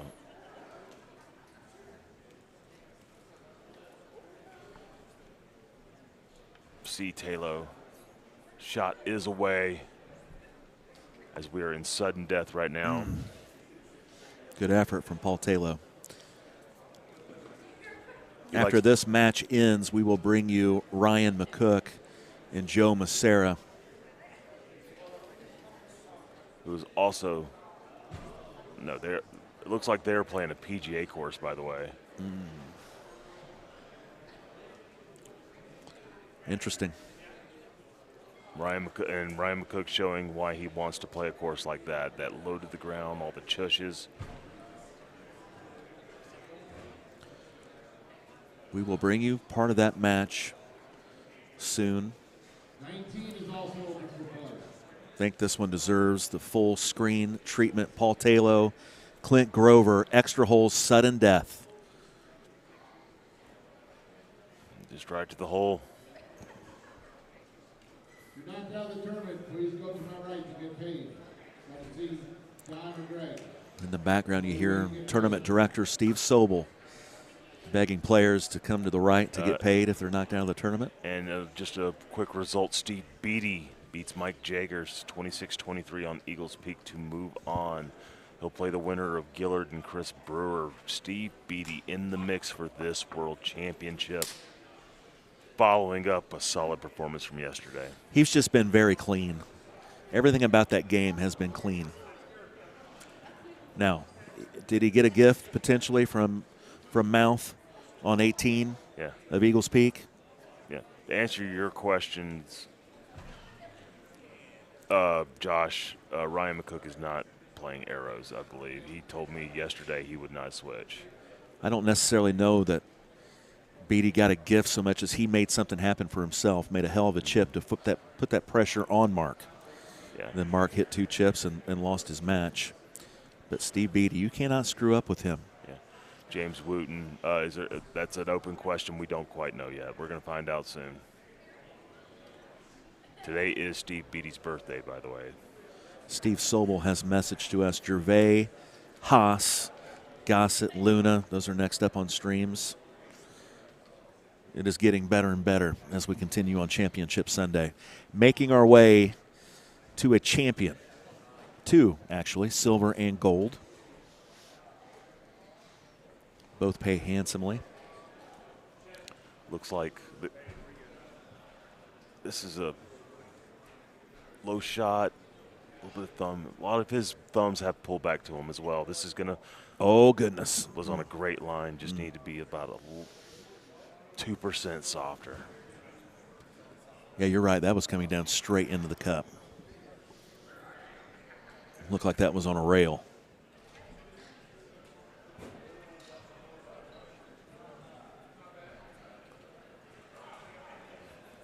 Clint Grover messes around 0%. It is get up, look at the shot, size it up, fire away. Fire away. Paul Taylor, a little more analytical. Begging here. Got a little bit of mouth in him right now with the antics after hitting the trackball. Remember Paul Taylor last year, top 3 in the World Championship.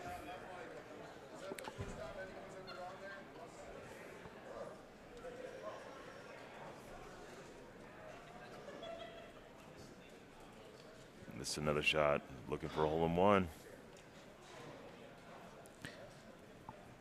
Paul Taylor has to be salivating again. These are the kind of shots that you expect him to burn an edge or make.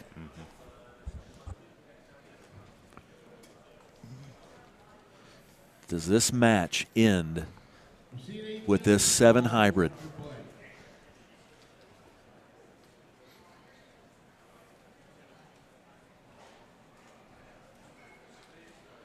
And this is online. Sir does!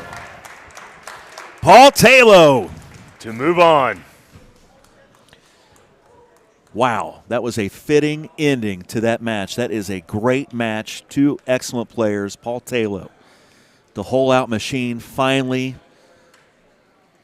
takes care of Clint Grover. Both players smile. They could potentially see each other later in this tournament. 2 of the very best in the world. Final 4, the winner's side for Paul Taylor will play the winner of Ryan McCook, Joe Massera, who, by the way, is playing on this machine right here on a PGA course. TPC Potomac is the course. Here they are, Massera and McCook. We go from 2 incredible players to 2 incredible players, and it's what this afternoon's going to be like from here on out. Even match so far, 13-13 on the 8th hole. Steven Spencer's mouth is out. He went 1 and 2 today.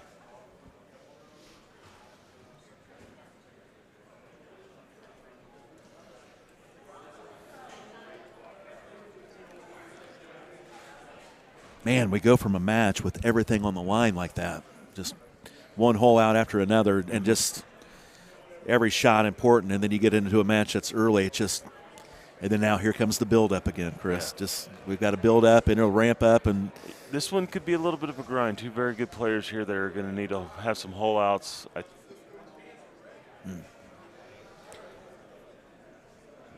But they're not going to. There's mistakes are hard to come by on these kind of courses. Yeah, you almost just have to earn your victory by way of hole out, like you're saying. So 14 under matching fronts here on TPC Potomac. PGA offering here on the PGA cabinet. Ryan McCook, the gambler. JoJo Massera. Can I see the Tickner game right now, Caesar? I cannot. Well, no, he's up on the stage right now. So they look like they're on the 18th hole. JoJo. It's going to be short.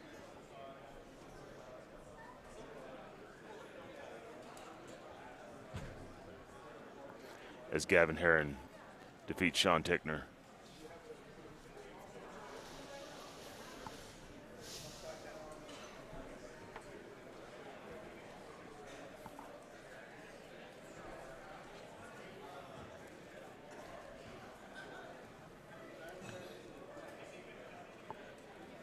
He says that Giuseppe, right?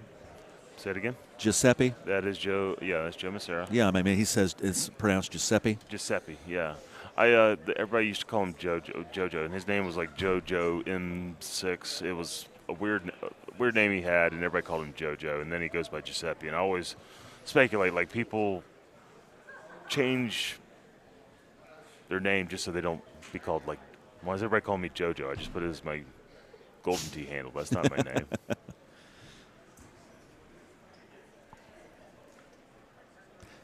Tell you really get that in the mobile side.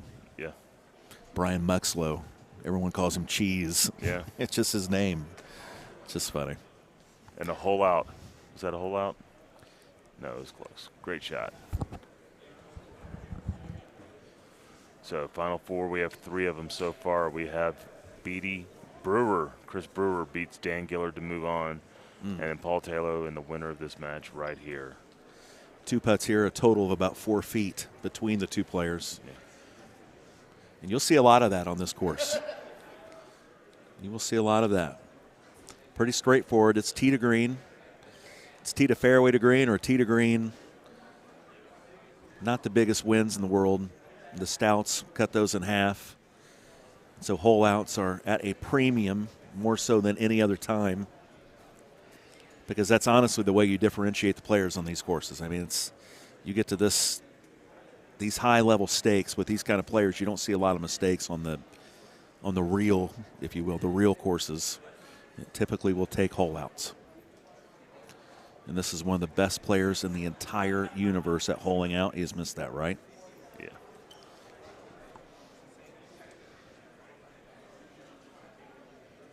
Just not a lot of things that can really get you in trouble. No, this course. Very straightforward. I mean, I think in their minds they have to make sure they make all the ones that are drivable in the par 4 regions, and also making sure that they're around the hole when they have approach shots or par 3s. This is definitely drivable too. It will be a putt from the fringe for Ryan McCook. Hit that a little bit to the right. That's the safe side of the green. If you're going to miss, you want to be to the right. It takes a whole lot of trash out of play on the left. Joe does the same, and that was a good shot. Gets it all the way to the back. That'll be a straight putt, I think. McCook sneaks that in.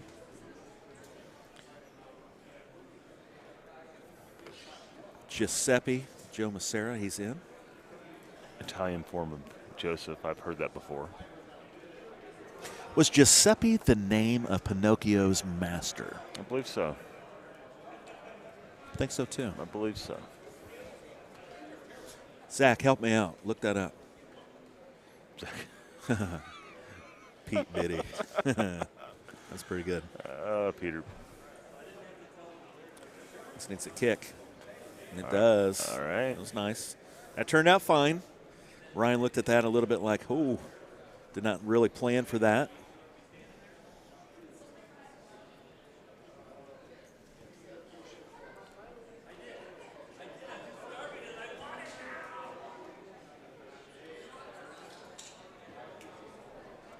Look at Joe sizing this up. Just the concentration. And Joe kept with the stouts in this round, by the way. It's a good effort. Ryan McCook should clean this up off the fringe. No issue. Flat putt. He'll clean up Joe's for him. What a guy. McCook. It was Pinocchio's. Oh, that was Geppetto. Ah, damn it. All right. All right. All right.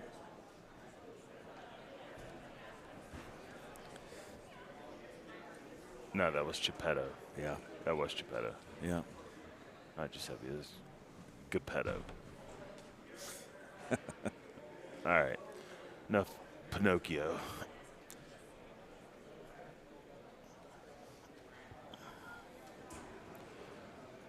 Now we could do a quad box here. I would be down for that. Luna, Gossett, Joe, and Ryan. Mm-hmm. We need to probably get this into a quad box if they can get that one ready. And here we go. Beautiful. See Gossett in that left corner, Massera right. They've already faced each other on eagles, went sudden death. McCook missed Meow Chopper missed a putt. Massera wins. Now Luna and Evan Gossett in the loser's side. Yeah, elimination match right now. One of the best players in the world is going home in 10 minutes. Yeah. See, Paul Luna needs to win this. If not, there will be a pretty big ovation for our 2022 Golden Tee World Champion. He is a well-liked champion. It's been a great champion. Meow Chopper, 1-stroke lead early there. Still tied with Massera and McCook. It would be very difficult to get 4 bigger names on this stream than what we have right now. This is the who's who, the cream of the crop, the creme de la creme of Golden Tee. The brass of our game. And Joe misses that chip. Wow. Door open for Ryan McCook.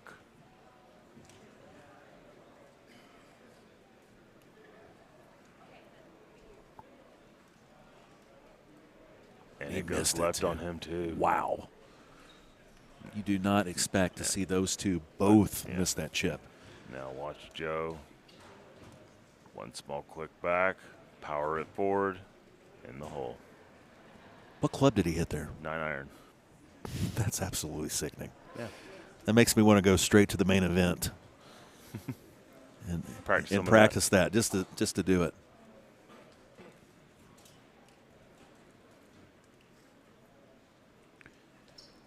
Did we miss a Luna ace? I think we might have. Yeah. Yes, they are tied up now. Luna aced. McCook just misses the hole out. Yeah, and that's focusing on one match and not the other as we have the quad screens up. On my bigger screen here, I have Joe Massera, who's also playing a full in right now. How about the job that Andy Coleman and his team have done here bringing you this action? That is such a beautiful screen that you guys are seeing. So thank you guys. We appreciate it. Notice all these guys playing out to the left except Luna. Luna lays short. He wants to take a longer club at this, take full power. Works out fine.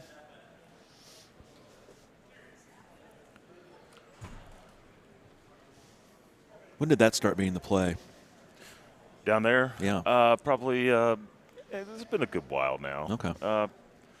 Just, guys getting in themselves in a little too much trouble, trying to get as close up into that little narrow way without getting into water.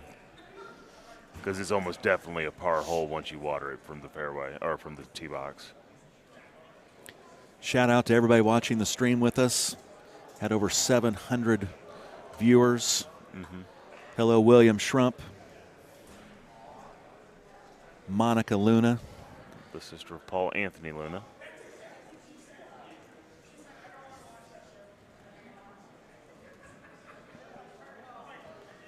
Sarah with a beautiful line right now, by the way. We'll see what happens here. That's oh, goodness. Massera looking at that like, how did that not drop? This game will humble you. This game will frustrate you. It gives you all the emotions that you would expect in something so competitive. Tie ball game. So notice Luna has eagle. He's about to go up 2. Difficult shot. I believe that was a watered ball for Evan Gossett. Now, once again, the horrible reality, 2 down. 2 down to probably the best player that we have in our game. Yeah. It's just not a position you want to be in. We will go back to the McCook-Massera match momentarily. They're setting up for their sudden death matchup on TPC Potomac. In the meantime, Luna and Gossett, Evan, almost in desperation mode at this point. You can't kill yourself in this match and just go reckless, but you do need to take some chances that maybe you wouldn't normally take. Luna up 2 already in this match. And you can see Evan knows that he's not going to get a lot of opportunities in this match. We are back to the quad box. Ryan McCook on the machine, pulling back right now. Sudden death in that matchup with Joe Massera. Joe, a former Golden Tee world champion. Evan Gossett on the screen. Next to him, former world champion Paul Luna, world champion, currently reigning. Massera's not a world champion yet. He's a runner-up. I thought Joe won one. No, he's been runner-up twice. No kidding. He did win the player of the maybe year. that's us thinking about his player of the year. What sounded better the way I said it? Very well could be by the end of this day. Is that foreshadowing? We'll see what happens. I mean, he's got to get through this match right here. Joe lost to Stenmark 1 year, correct? 2 years. Yeah, one. And then did he lose to Evan?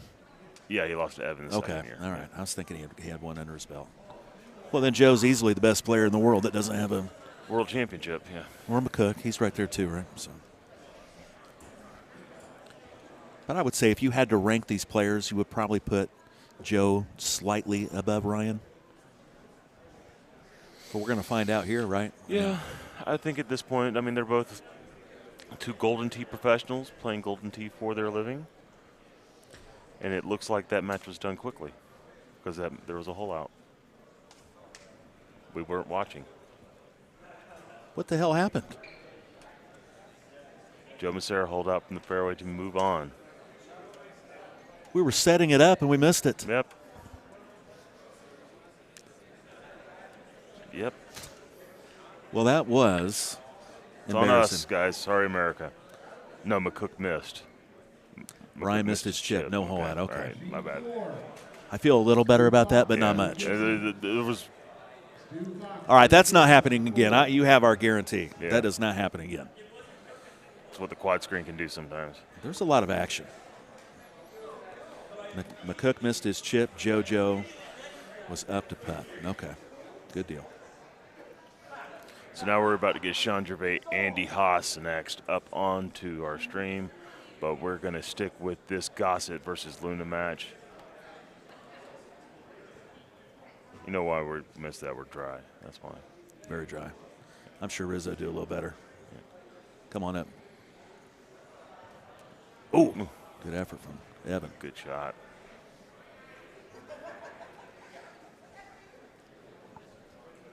What you guys don't see that you're watching the stream, we have screens galore everywhere with data, looking at brackets. No excuse, but there is a lot going on this stage right now. Some sensory overload. But I am surprised Ryan McCook. Yeah. Now this should be some kind of high shot. Well, no, I mean that he needs it to hook, so it's going to be more of a lower shot. Yeah. This big hop, nice.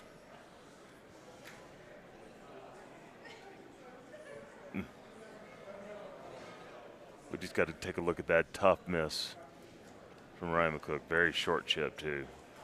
Joe Massera now gets Paul Taylor. Evan goes up top. Yeah. Some guys that are out of this tournament now. Just want to make mention Nate Stowell out of this tournament. James Hickey done with his first world championship as well.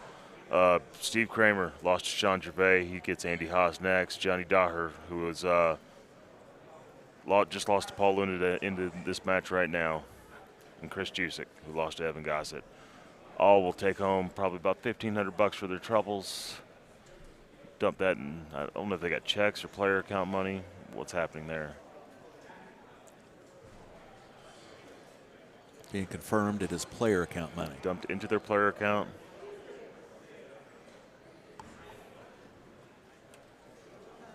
Evan Gossett trails by 2 to Paul Luna, the reigning, defending Golden Tee World Champion. Loser goes home. 16 through 23 are open.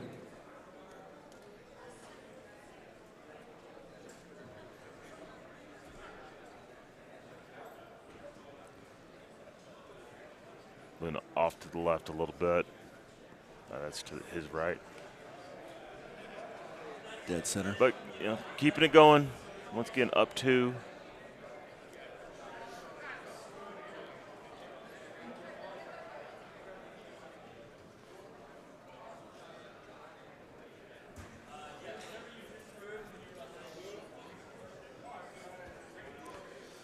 Slowly but surely, we see a lot of the crowd making their way in front of the stage. Got nice couches, got chairs, everything for everybody to set up. This will be a great viewing experience in this place.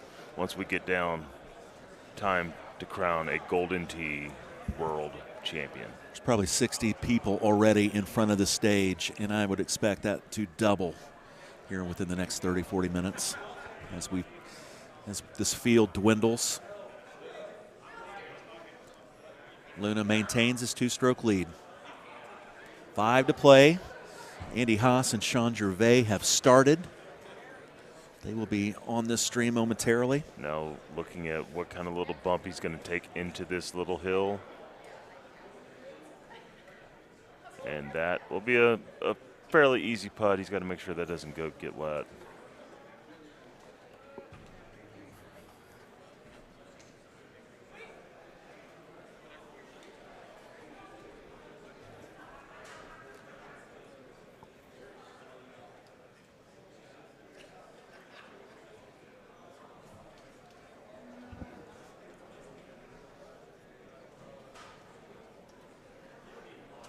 Crucial shot here for Evan.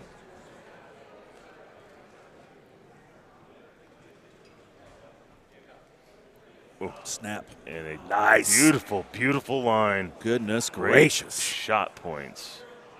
Gino. The 2018 Golden Tee World Champion. Now this putt. Gotta make sure it's right. Oh! Paul Anthony Luna. That was nails. Wow. Very, very clutch putt. What a shot by Evan. Put that pressure on yeah, Paul. Yeah. Goodness.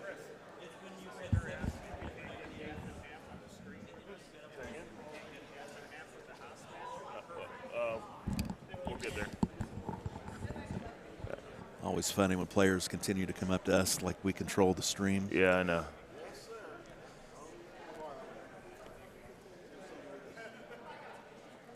Evan Gossett trails by 2. Hit a quality golf shot last hole. Almost got a stroke back, but Paul Luna made a delightful pressure-packed putt.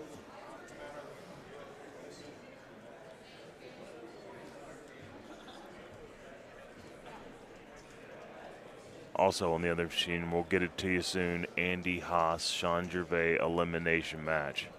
But right now, 2-stroke advantage for Paul Anthony Luna, the defending world champion. Evan Gossett needs to make some magic happen right now. And so you know, the other match as well that Chris was alluding to, the Gervais-Haas, they are tied 5 under apiece early in that match. We'll have plenty of time to see that one. Dynamite 32 pace Paul Luna's on right now. Paul is dialed in.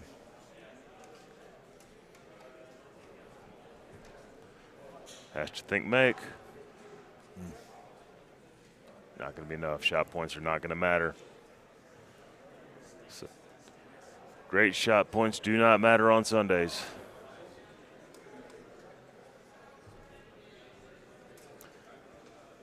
Now, this is an interesting look. Top of the tier. Make sure the ball stays on that tier. Everything going to the left, wind going to the right. Shouldn't be an incredibly difficult shot, but important to make sure he stays on this tier, and he does. You have got to stay on the same level. Jim Z has made it extremely punitive if you are not on the right level. And now Evan's got to come up with his best shot right now. 2 holes left. He's got to be thinking make. You have to. You have to think make. You lose by 2, you lose by 6. What's it matter at this point? Winner of this match will take on Michael Jagger.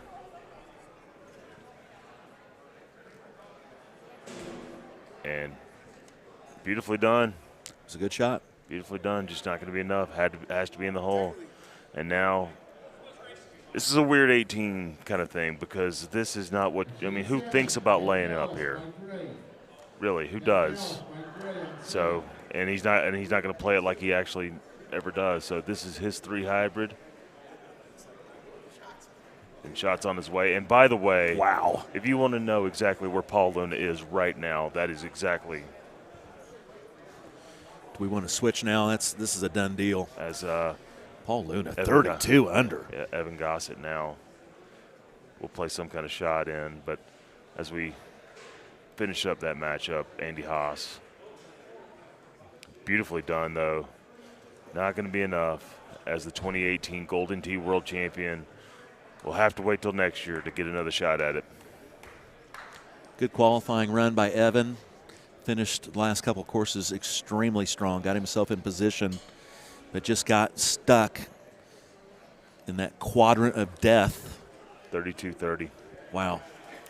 Paul Luna takes out Evan Gossett. And here is Sean Gervais on the tee, facing the great, incomparable Andy Haas. What kind of shirt we got going on here with Sean Gervais?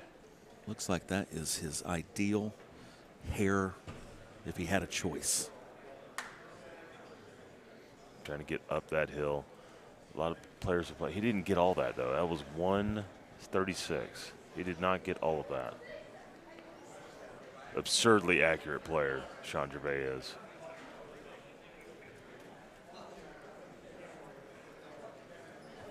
And that is Layla. Better call Saul. Thank you. Okay. Someone says he thinks it's Coleman.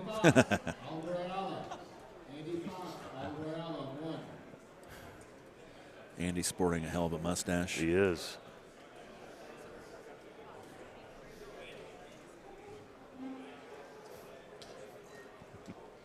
Just hoping Andy Coleman does not have a white panel van at this point. Getting a laugh out of that. The shirt, red T-shirt that Sean Gervais is wearing is the lining of the lovely face of Andy Coleman right now, and that beautiful mustache. Oh, just a little below the hole. Andy.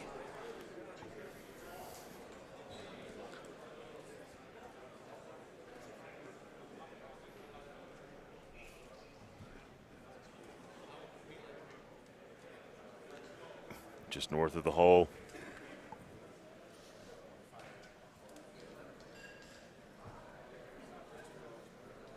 It looks like Ron Burgundy to me.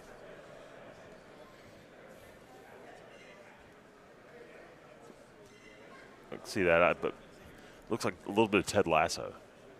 I don't know. Ted Lasso doesn't have a soul patch. No, he does not. Good shot from Andy.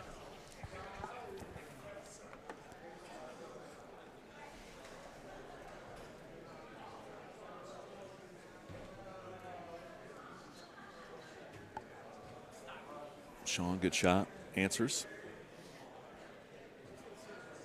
El Chapo.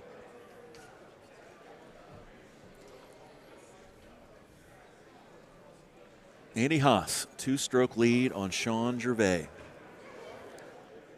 He's got to feel a little comfortable with that. Winner of this will take on Dan Gillard.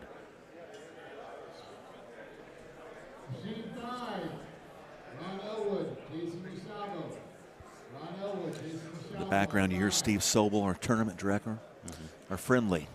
Our very friendly tournament director. Sean needs to figure out how to get some kind of a hole out, put a little pressure on Andy. 2 strokes is a lot of strokes if you're Andy Haas. But 1 stroke, you can feel pressure. Even Andy Haas feels pressure at times, trust me. Just how you handle it. And there's probably been no one better at handling pressure. You're absolutely correct. Thrives under these kind of circumstances. Love a shirt I just saw in here. It says, play like Jordan, party like Rodman. That's good. Who had that on? Gibby right here. Nice. Well, I think Jordan did party like Rodman quite a bit, actually. The more we learn about MJ after his playing career. Mm-hmm. Maybe not to the extent of one Dennis Rodman. Not even close. I don't think you're going to see Michael Jordan wearing a wedding dress on Saks Fifth Avenue. Sean Gervais needs to get something to drop. Good effort. Expect Andy Haas to be all over this cup as well. Eddie Godfrey. Oh, Andy Haas. 3-stroke lead, holes out. Applying the pressure to Sean Gervais. He's going to get on a little bit of a run now.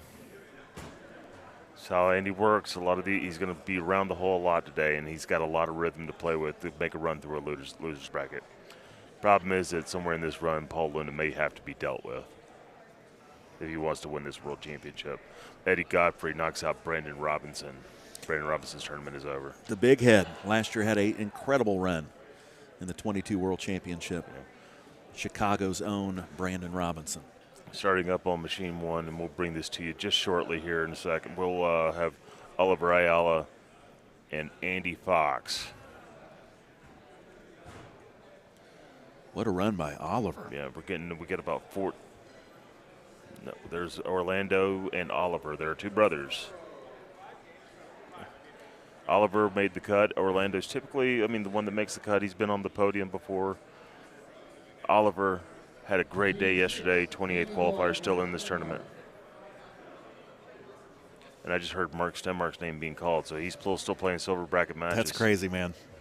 It's just what we talk about. It's that muscle memory. It's like riding a bike. I know that's obvious, but you put Mark Stenmark in a bracket. Yeah. You flip a switch in that big brain, and he gets those competitive juices going, and he is, quite frankly, a monster to deal with.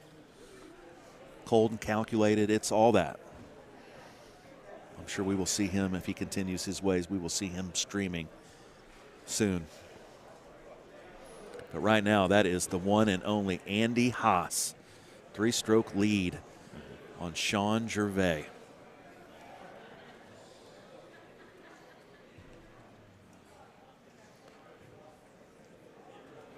Sean needs to start getting a lot closer to the hole than he is right now.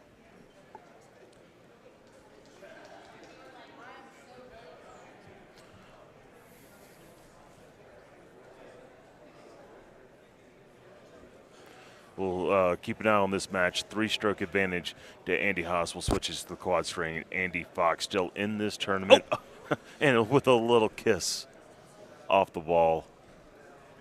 Yeah, we're going to pay attention to the Gervais Haas match, but if this gets out of hand anymore, we'll just go full screen with the Fox match. Yes, sir. Continue playing here. That is Gervais.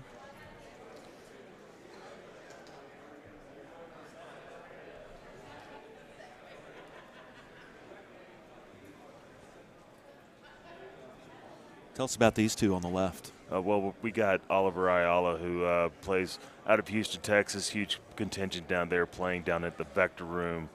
We call them the O brothers. It's Oliver and Orlando Ayala, and both of them very capable players.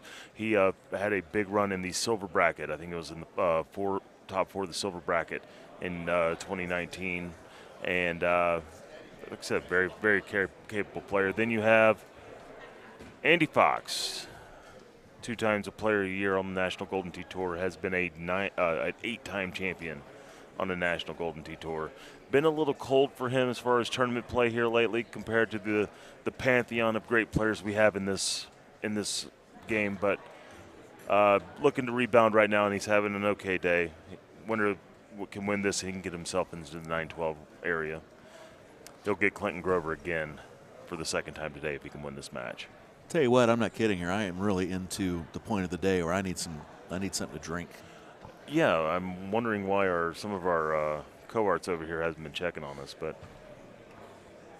we have not been fed. We have not drank. Okay. 4 hours. We will continue here. Andy Haas pulling back at the same time as Andy Fox. Haas, a nice one. So does Andy Fox. Gervais tournament coming to a close, seemingly. That's a very nice shot from Sean. Yeah, down since day 1.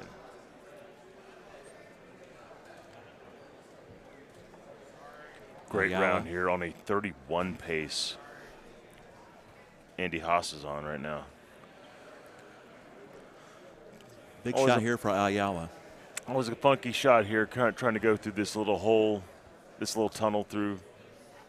It's funny. You see some. Ooh. Oh, a miscue. Andy. That's from why you have Andy Haas. That's why you have 3-stroke lead. You can afford a mistake now and then, but that was surprising. Big shot here for Oliver. Through the gap, and that is nicely done. Nicely done. Andy Fox was studying that shot. Yeah, he won't be giving that a try. All right. He's going to put it up that hill. Very nice. Just fine. Lose a stroke, loses 31 pace, go to a 30 pace, and still have an advantage over Sean Gervais.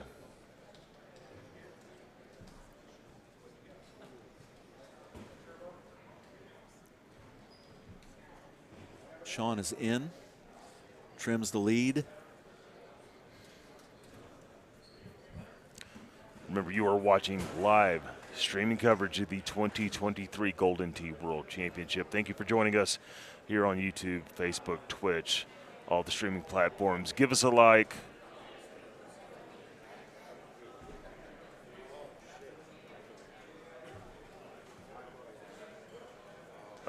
Just to inform Mr. Jason Foster, the top 4 in the gold bracket are not playing at this moment right now. We will have them streaming here in just a little bit.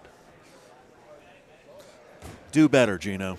Do better. Yeah, we'll do better. We'll do better. But right now, they're not playing yet. We will have them on our streaming machines just a little bit later on. So, Jason, why don't you do better? Be a better watcher.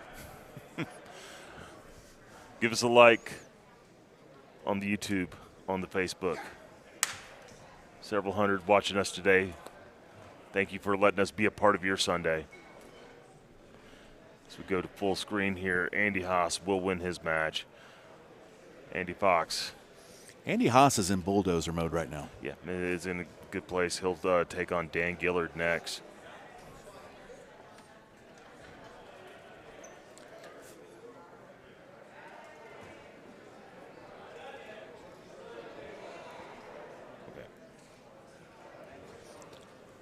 Just let you guys know, after this match completes, I will be taking a break, so will Gino. We're going to continue streaming. You will see the action. I would anticipate potentially Kevin Lindsay and Adam Kramer stepping up here. We'll take you a little bit of the rest of the way. A long way to go on Championship Sunday here. 12 players, well, 13 players right now still remain with a chance to call themselves a Golden Tee World Champion.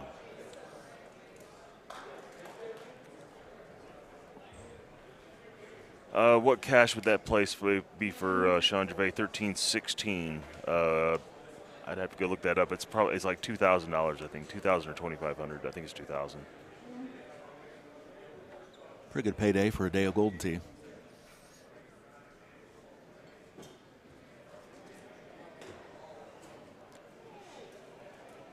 Now Fox has got himself lined up in a weird position right now. Oh, that hit the top of that. Oh, this hits a kick hard. Lord. He got a good kick. Yeah, I mean, he's fortunate, and he's in a place, he's on stone, so he's playing from a fairway with a good lie, and maybe wants to think about holding this. Oh, no, that wasn't even close. Ayala's not in the greatest spot either. No, though. He's over here in the sand. Both had tough tee shots.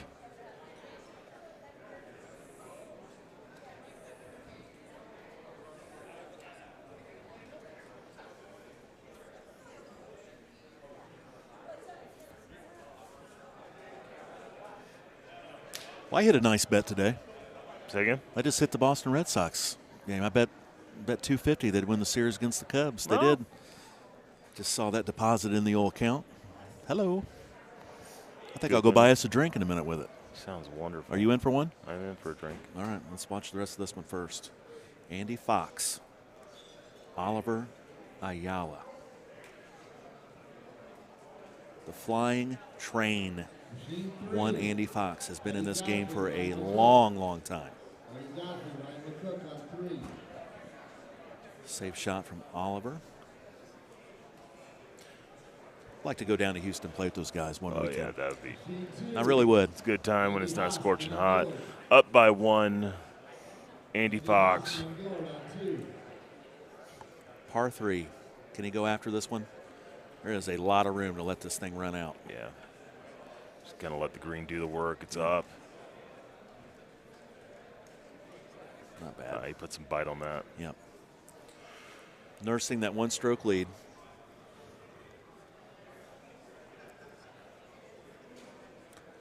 Oliver with just an absolute hell of a tournament.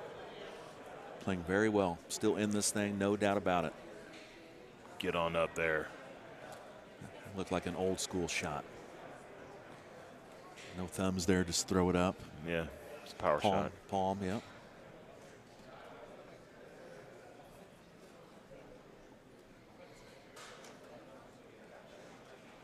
Jason, it's all good, buddy. I was joking anyway. Glad you're watching. Yeah. Hey, I'd want to watch the top 4 too. But we're doing the best we can. 4 hours into nonstop Golden Tee Worlds coverage here on your favorite viewing platform, whichever that might be. I'm Chad Trump, my partner Chris Longino. Elimination match here. Winner. We'll move on to the 9-12 match. Good shot from Oliver. Take on Clinton Grover. Great shot from the Big O.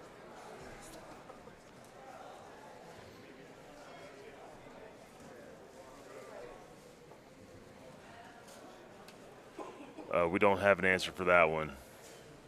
Rizzo, Adam touched on that. It is a big deal right now. They are negotiating that with YouTube.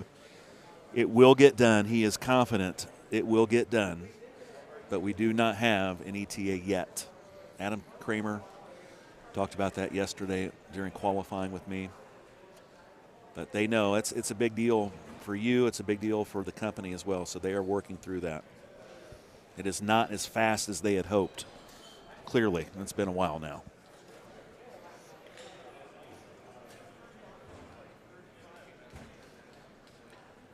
Big O in the fairway. Yeah. Still trails the flying train by a stroke. And remember, we are going to go to break after this. We're going to keep the stream going. You will have new commentators.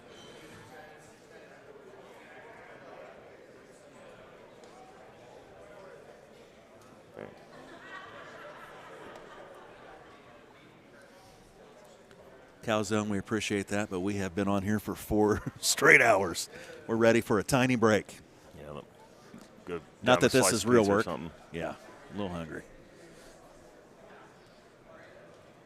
But you know, the funny thing is we're not going to go anywhere. We'll be watching this. Yeah. Thank you, John. Still got a good one here. Anybody's ball game. It is a very close match. Andy Fox has held a one-stroke lead most of this match, but has not been able to pull away. Beautifully done. High tee. In reality, not that hard of a shot, but very close to the hole. Nicely done by O. Big answer.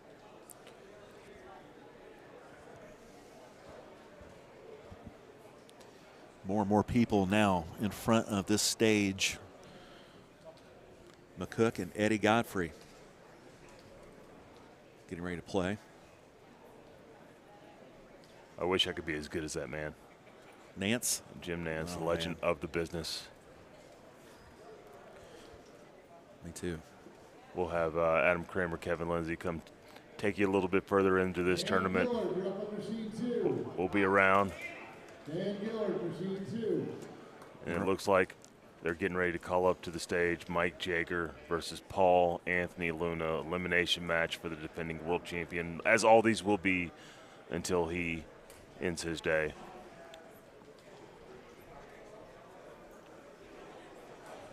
Andy Fox up one still.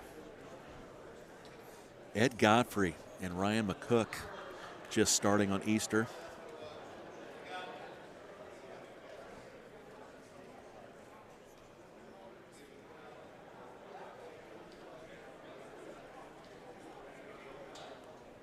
Andy just dropping it all over the hole. Did he just select yes? Okay, I thought he did. I'm trying to get him $14. Oliver Ayala. Oh. Still down 1. Likes where he has set this up. 11-mile-an-hour wind, too. Low T. Beautifully done. You just get yourself a putt. It's a hard hole to attack. It's another one of those putts you have to be on the right level, right? I mean, you're throwing strokes away if you don't.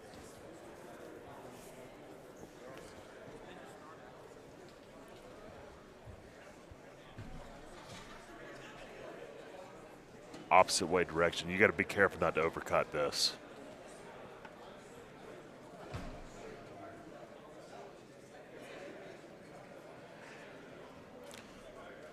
This might be an area where Joe Massera would play like a full, something like that. But this is going to be just right at the hole. Make sure he doesn't overcut it. And he did exactly what I thought he would do. Overcut it, leaves him, but it's on the green. What a good miss. Has a shot to make that putt. Opportunity for Oliver or Ayala. I almost did it wrong. Machine 16, Michael Ayub. Huge chance. Yeah. There's the full. Also, a little full action happening here with the opposite direction. Oh, my.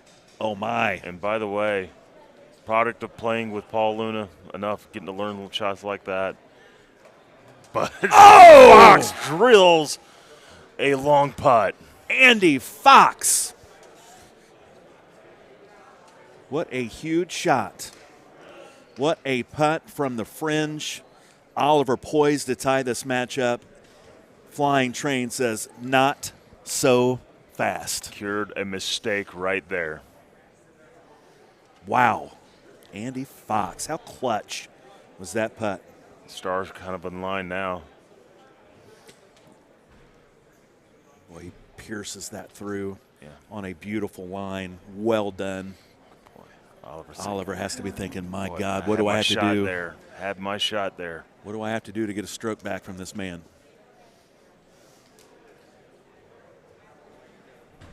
Unbelievable. We are in the throes of a great match. Oliver. That's another good one. Well, he's a little farther away than this is a big one. Got to keep this within 1 stroke. Clutch. Oh, excellent putt. Clutch. Not afraid of the moment, Oliver Ayala. Andy Fox. Ooh, sneaks that in. Sigh of relief from Andy. Saw him look away from the machine. Flooded with relief, because that was close.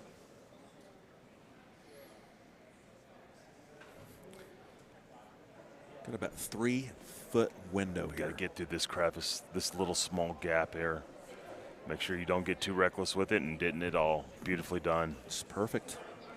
Short right breaker for Eagle. Yeah.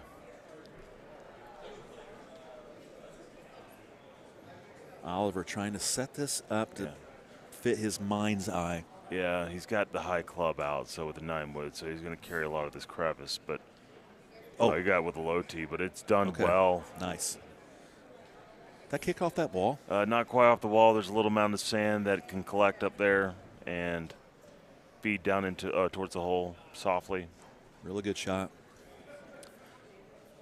And now with a 1-stroke advantage to 18, I think he's just going to play the shoot. I can't imagine he's going. Does he want to go over there and play this side? Typically the green, where the pin is, he would normally do it. Does he do it right now?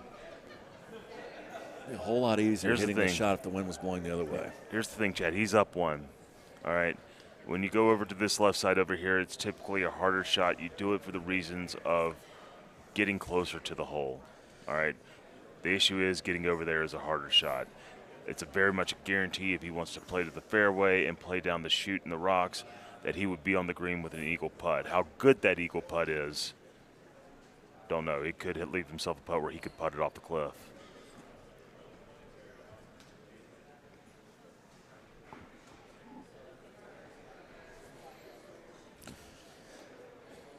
very understandable why Andy Fox is looking at all options, because that shot is as hard as any green to hit.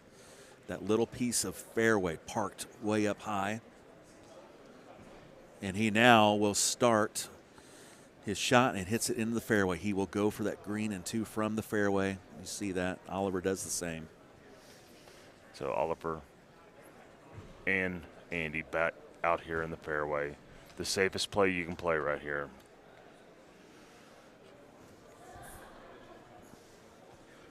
And hopefully nobody gets caught up in this shoot. It does happen from time to time, but he's putting release on it. This will feed to the hole, and this looks like it's going to be pretty darn good. Yeah, but I mean, that's a stretchy putt right there. We have seen him make harder, and we just saw it. So we'll see what Andy Fox has in store. That is a long left breaker with a whole lot riding on it. 1-stroke lead. Oliver Ayala. Try to get this a little closer. This will bang off this rock. And he will have to go first. Only a right 2. 70-footer to keep it within 1. Andy Fox might have a putt to win. Oh, Andy pot 2 putts, and he will move on.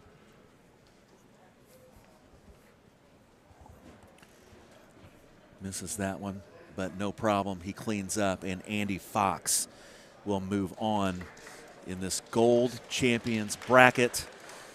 Keeps his tournament alive. He'll get Clinton Grover next. Already played him once today. We are going to take a break. We are going to continue streaming. The Ryan McCook Ed Godfrey match will continue. We'll have new commentators here shortly. We may be back, we may not. I don't know how that schedule is going to look, but we have enjoyed this 4 hours with you, and we may see you later, but otherwise you're going to see a lot of great Golden Tee as we crown a world champion here shortly.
All right, we are back. Golden Tee World Championship. Kevin Lindsay, Adam Kramer, Gino and Schrump were on here a long time, right? Yeah, I mean, kudos to those guys. Pros.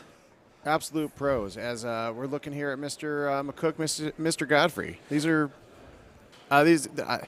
these guys are amazing. I love watching these two play. We spent some time with Eddie over the week, and he is fired up. Oh, yeah. Yeah, he's confident, too, right? Feeling good about his game. I was walking through the building just now. Great setup with notoriety. Lots of, there's heat, there's noise, when I say heat, it is 185 degrees outside. But you could kind of feel it building up. You're starting to hear the claps a little bit more, too. Main setups, the games people are watching here. Great crowd. The couches and the chairs, the bar is filling up. It is a beautiful look in here. It is. So anything today catch your eye so far? I'm just sitting at the table with Mr. John Noble and Greg Therrett, some of our ITNet guys from IT, and as players are coming in and getting paid, it's the vibes are very, very good, as we were talking about with the community atmosphere here. But people are just very happy. It's Sunday. They're upset that they're knocked out, but you see who's left on the stage, and people are just still enthusiastic about this event. They are. We saw some of the favorites we'd consider kind of battling in the loser side of the bracket, which is always, that's a grind. You lose that first round or the second round, try to get back in. And It's tough. And that's exactly what happened to Eddie G. I talked to him earlier. He lost his first match, and he's just been battling back. And Easter is, especially with the newer tees or the current tees that these guys are on, Easter is a fun setup. 17 can sometimes set up as a drivable par 5. This hole is sometimes settable, not in this instance. Yeah. And McCook, this is the problem. He's down one. Yes. He's on 14, so he does not have a lot of rope. Yeah, it's time to chase. Time to chase here. Paul Luna and Mike Yeager. Also another match coming up. Wow, that is impressive. Absolutely. No, there's a lot of. I'm not nearly as involved in the day-to-day tournament scenes or the month-to-month, whatever you want to call it.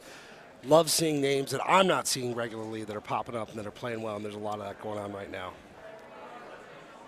So you know these courses. I know them enough. I can't even say to be dangerous. I know them enough to pretend like I can be dangerous, right? So this is it's an interesting look. You got to curve it out. You've got the outwind that's going to push it out. Spin control is going to be tough to manage here. There's a lot going on with this shot. Now, the one thing I will say, that's a great shot. Beautiful shot. Even though this is a tough look, the fact that the pin is in the back, to me, is a little bit better because what I find is I've run into having to cut a 6-wood on this hole, and it's one of the toughest woods to play against the wind like that. So the fact that these guys can hit the 5, they're going to feel much more comfortable in their shots. Yeah. Now, there's a bad bounce there. Like, if you would have caught the yeah. fringe, that could have had some one-hop potential there. But this next hole is going to be a potential difference maker. And 18 is not easy setup either. No, it's not. If you guys have questions, by all means, ask away. Please share. Tell your friends to tune in. We want this to be a spectacle, which it is. Yesterday we had a lot of fun. Qualifier was great. Paul Luna's speed round was the unexpected highlight of my day, too. Yeah. Watching him play a tremendous game of Golden Tee in under 6 minutes. That was unbelievable. And also just, getting fresh on the stream, I'm already making a mistake. It's the next hole, hole 17, the potentially drive 5. Although this par 3 is not easy either. No. All right, so we've got Luna and Yeager getting ready to spin up on our other stream setup here. All right, so this is absolutely not drivable with the 16-mile-an-hour wind in your face. No. I don't know what's going on, but there's a lot of loud noises and a lot of laughing. It sounds like laughing at least. Yes. I hear Jason Lochavo in the background there. All right, this is an important couple of shots here from McCook. Yeah, this is a beefy one here. Okay. Vanilla Vice on the lock conditions. So those are all randomly generated from ITNet. So when we set up a contest to be lock conditions, all those setups are pulled essentially just like they are with a 50-person contest. It would be cooler if you could just drum up each individual wind specifically. I know a guy who can make that happen. Sounds like a lot of work. Why don't you give Nigel a call on the stream really quick? Andy, can we pipe it in?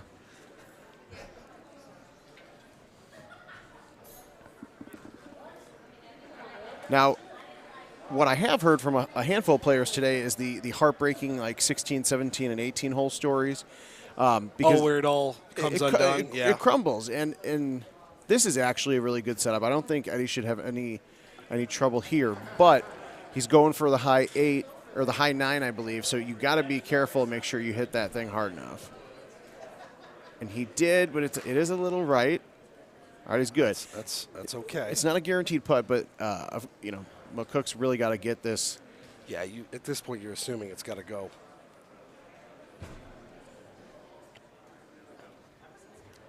Oh, really good line. McCook putting in Eddie's shot. That's pretty cool, actually. Yeah, that's cool. Good match. Now, and these two guys, McCook you see more at tournaments than you do Eddie G, but for not being at a lot of tournaments lately, he is definitely putting on a really good showing here. All right, so they drew Neon Yoru. It's been interesting to watch this first hole the last couple of days, just to see the different attempts to try and get a shot. And there's a lot of that, right? Yes. There's a lot of close calls, some that are better than close calls. Unpopular opinion, go Jaeger. Yeah. We were talking about gloves yesterday. We were talking about was there glove represented in the room? We have one right here. Original, too, a guy that's worn it That's forever. probably the same glove. yeah. But, I mean, this is an amazing showing by him. Again, he'll be one of the first to tell you that he does not have a great record when it comes to tournament play, at least in the many years that I've known him. But He's the fact, really good, though. The fact he's standing up there with the 22 world champion, the defending champ, is says a lot about how he's playing the last couple of days. He's got skills. He's got experience. He's got all of it. He's also really a fun guy, great guy, easy guy to talk with. Been around this game a long time. I don't know if Jaeger drinks Jaeger. Don't you have to? I feel probably not anymore because he's probably drinking a lot of it over the years, maybe. Oh, come on! He's I think we might see some magic here from him. So looking through the bracket, which you could get on GoldenTee.com, on the winner's side, Steve Beattie and Chris Brewer, Paul Taylor and Joe Massara. JoJo is quietly going about his business. We got Paul Luna and Jaeger. We got Haas in action, Andy Fox and Clint Grover. Obviously, we just saw Ed Godfrey and Ryan Cook.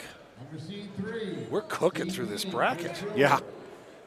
Steve Beattie, Chris Brewer on 3. All right, now Nihon's an interesting course because there are some setups where, especially on the drivable par fours, where Jim Z did a great job in really packing in the trees. Yep. And as great as these guys are, we've seen it all weekend. The shots, they're getting craftier and craftier with the shots that they're hitting. And that's really been the difference maker in a lot of the matches that I've seen on the non-stream setups. Is very aggressive there. Whether it's Neon or Petra, or even the TPC courses, it's really going to come down to the shot shaping and who can drop one in the cup. Yeah, I think one of the things I've seen too this week is chipping has been. I'm not taking any chips for granted. I'm not. I've seen, whether it's the stakes, whatever it is, it's been a problem. I think even for some of the top players, which all these guys are. So I'm interested to see as we get into some situations with some non-drivable. We mentioned hole one, right? Who can make a chip? Who can get one to drop? Maybe when you don't expect it.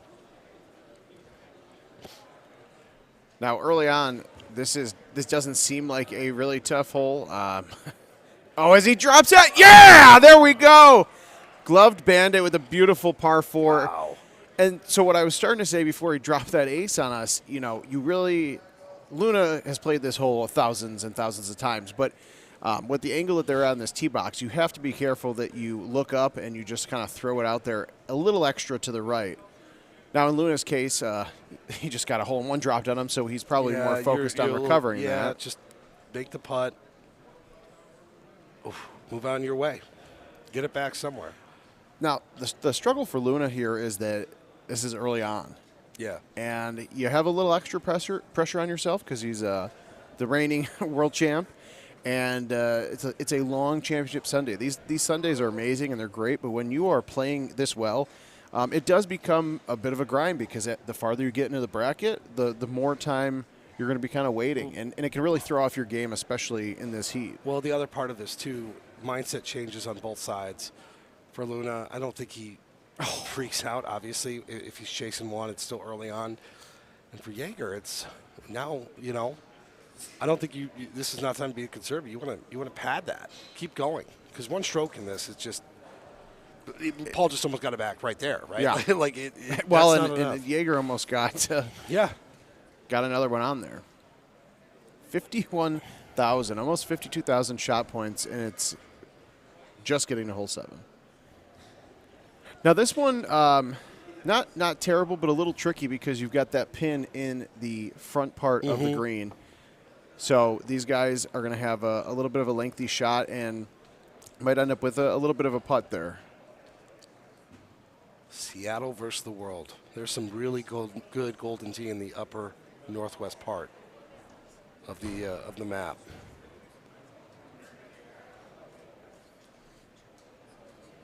It's fine. Yep.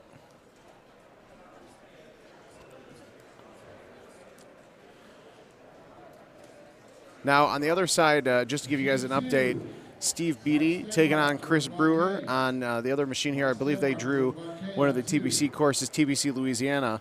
I have not seen a ton of that today. I've seen a handful of Scottsdale, and this is the first I am seeing of Louisiana. So up one stroke here. Jaeger trying to hold off Luna.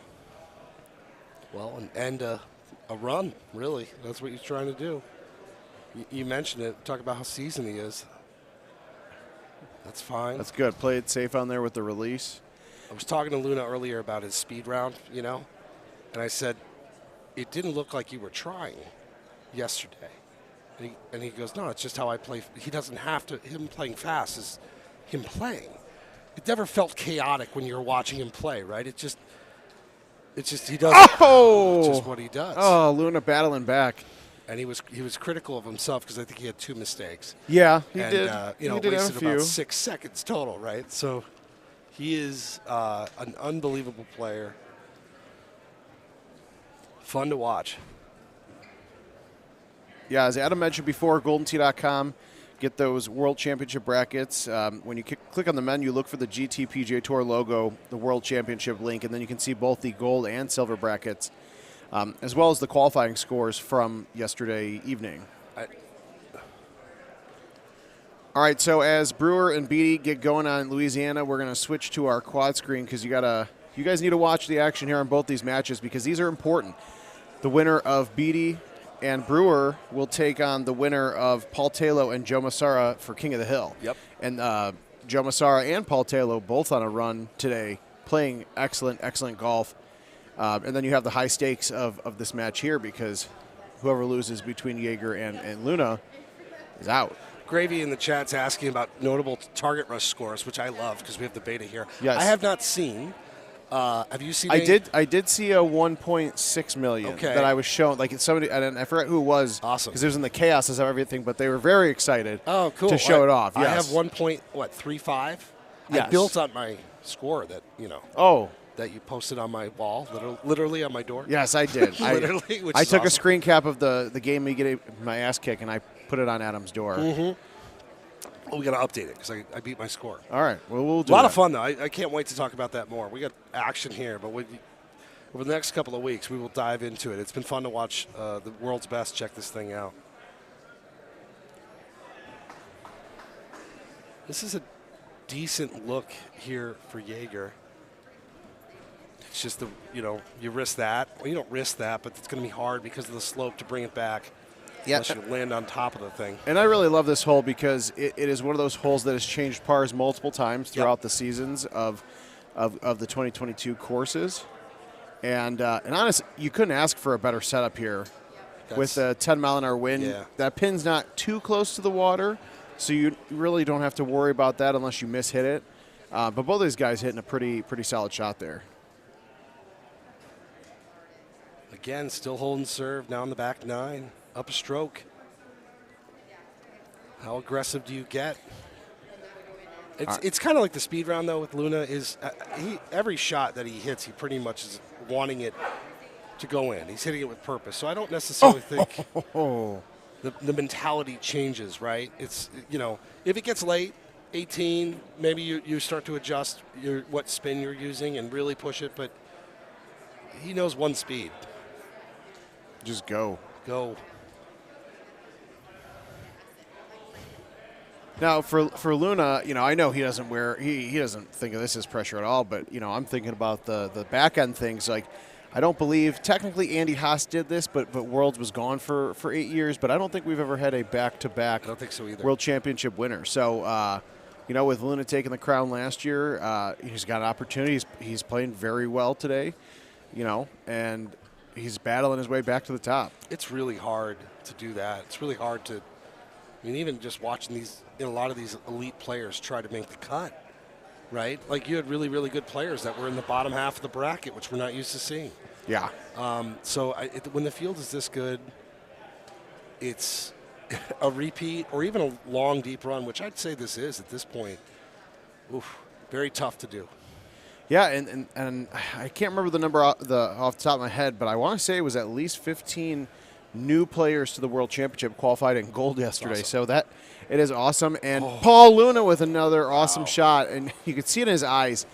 Once you start burning that Just cup takes edge, one. It feels like there's a lid on top of it. It really it starts to eat away at you inside. So Sobi did win back-to-back, so they're along the same veins of the national tournaments, compared to the Worlds. Yeah. I think it was different, though, too, right? Like, it's not to insult anybody's skill. I just feel like the environment has changed. Just the whole situation is vastly evolved. I love me some Sobi, though. Yeah, it came up in conversation. Anytime to inject Sobi, anytime we want to do that, I'm for it. That guy is unbelievably good.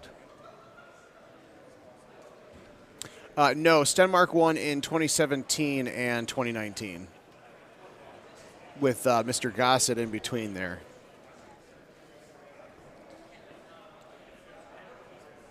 It still, uh-oh.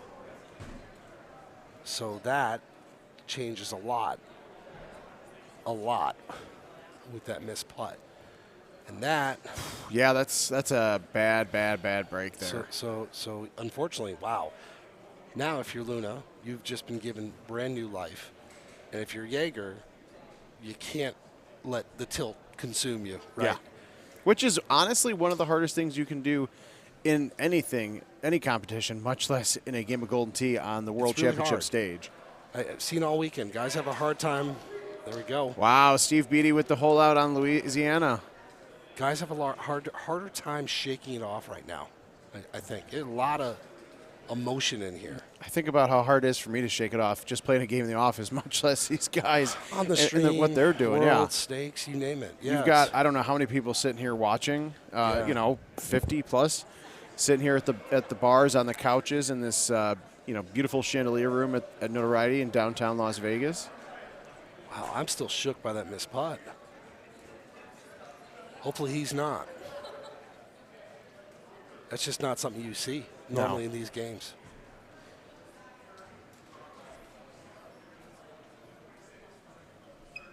That's good. Beautiful shot. When those things happen, you need a good thing or a series of good things to kind of give you some equilibrium, right? 100%. He's probably just happy not to have to putt that one, at least for a hole. Just get out of here, move on.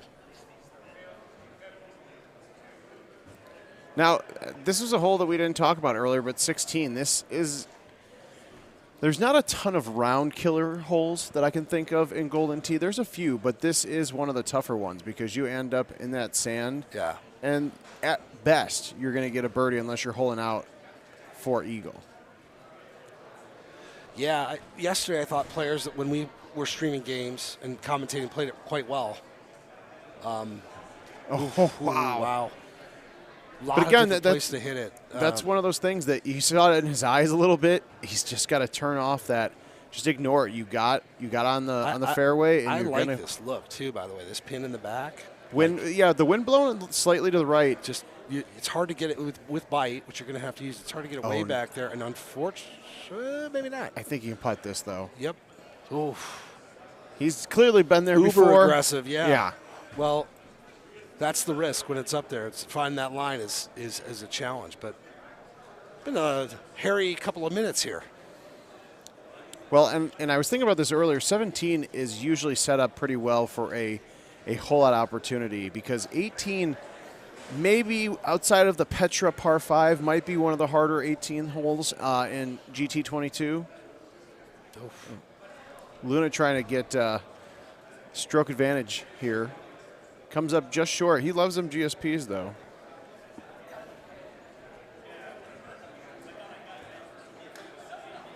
Oh, good shot. Good shot.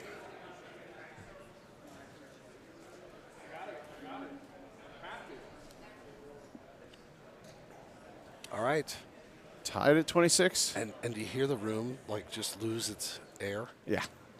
It's quiet in here. Which also gets weirder for us. It does, yeah. It's almost as good as when we were being broadcasted in the Oh, Orleans. yeah. I forgot about that. What a terrible shot. That was awkward. Yes. All right. So again, the room tenses up. So do we. Yeah, look at So do I mean, y'all. even the look on Luna's face. Like, you can go to the right sometimes, but How far away is this going to be? Right. That's that I think is the problem here. A, you got to hit it, and B, where that pin is. yeah, and that green is so massive with an up 10 and a 13-mile-an-hour wind. Even if you high teed it just to get it out there, that ball's going to roll. Yes. You know, and there's absolutely no world you live in where you're putting backspin, at least in my opinion, without a high tee. I mean, that is so good. That is dirty. That is absolutely dirty. You know, back in the day, you used to be able to hit a shot through the sand to get on the green like that. Glad we fixed that. Sorry, you knew I had to. It's We haven't fine. talked since Friday on the stream. I so. know. It's a long time.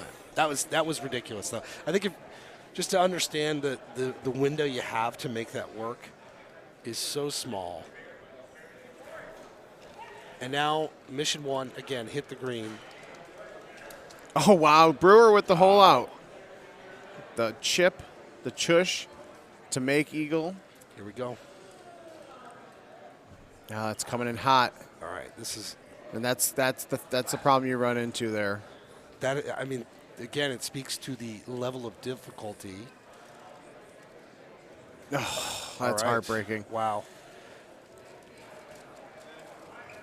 I know he gave away the putt, but that was earned, right? That shot there is a that was a beautiful shot. Championship level shot. That is a tough break for Jaeger. And as these guys are getting ready to tee off here on TPC Louisiana, one of the par threes, Steve Beattie up 2 strokes on Chris Brewer. Wow. Vanilla Vice asking about plans for Golden Tee beyond U.S. and Canada. The short answer is yes.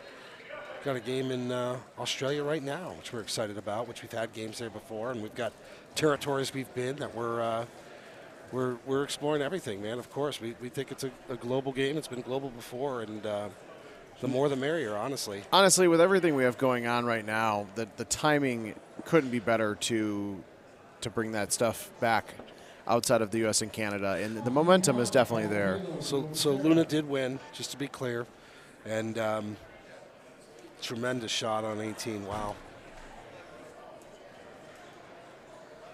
So now, did you get to watch much of the PGA Tour courses yesterday? I did not. It's fascinating, right? It's a fascinating thing, and I'm watching more today. So many opportunities, and it's a really interesting round, I think, for these great players because everything's burning the hole. And if it's not going in, you could see the frustration. You know what I mean? You could see it start to mount a little bit. So there's some really good chances. We'll see what they do. Yeah, and this is one of those holes that, like Brewer did there, you know, he got it out as far as he could with that wind in his face, even with the breeze balls, the stouts, and but he's got himself in good opportunity to chush that in for eagle here. So it's a potential to get another stroke back here. Oof.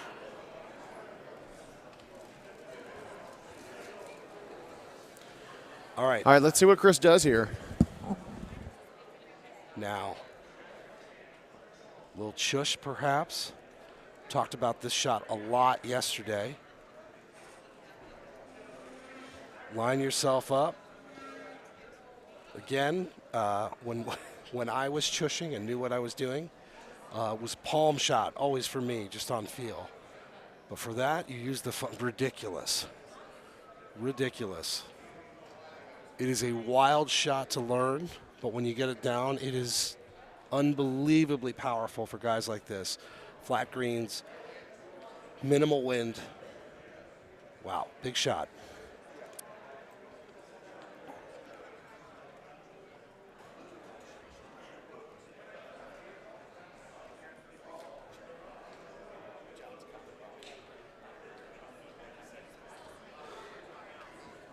Did you see that chush? I did not. I was Beautiful. I got to talk about the chush a little bit, which I love to do. It's good. It's not a shot that I have ever been able to really perfect. Well, me neither. But there was a few moments there. It's just fun to watch. When players really know how to do it well, it's such a great tool to have because it really does simplify things. I feel like you saying that just opened up Pandora's box of the discussions on the shush. Oh yeah, no, but I think it's cool. It's a healthy debate of but the game allows you to do it. So if it does, right, try to master it. Right? There are so many healthy debates for about sure. the game it's what of we golf love. and Golden Tee. So now just one stroke. Yeah, and it gets a little interesting for Steve, which, by the way, I'm sure it's been said a handful of times, but #1 qualifier overall. And I love Steve, and he's a great player, but I bet you he'd be the first to say, like, that I did not have that on my bingo card of being #1 and beating out all these former world champs. But then to validate it with this run is pretty cool. Like it's absolutely, it is beautiful. It's neat because we've seen this in the past at Worlds or other tournaments. Somebody gets hot in the qualifier and maybe it doesn't go. I mean, there was a few top course qualifiers from yesterday that didn't end up in gold. Yes. By the way, Brado's asking about the club pass and level 50.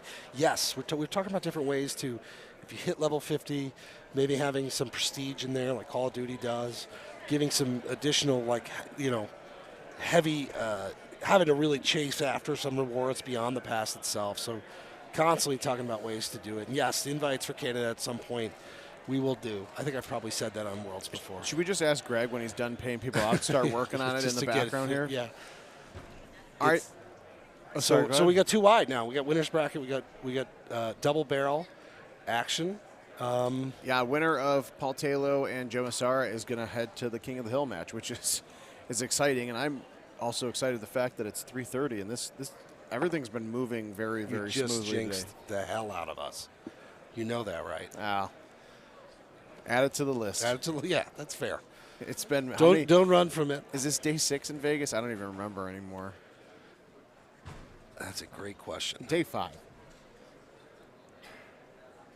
So these guys navigating their way. Pretty with the pin there. It's still a decent look.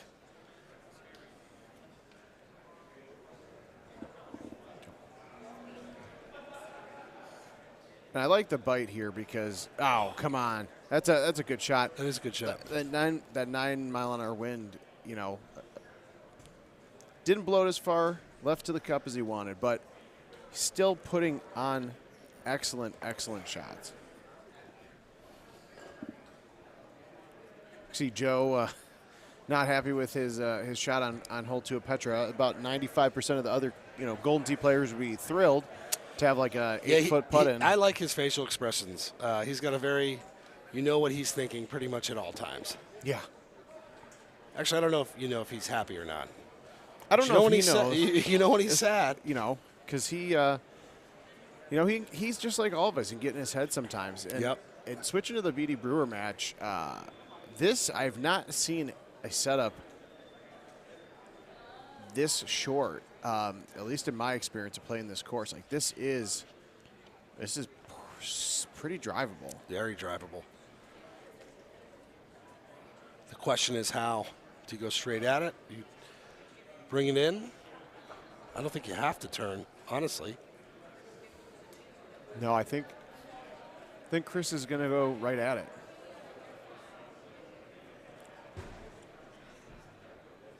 Oh, wow. Now, he's probably going to have to chip that. Yeah, I think so, too. Because on these PGA Tour courses, the TBC is, once you get off the green, there's some real fringe there.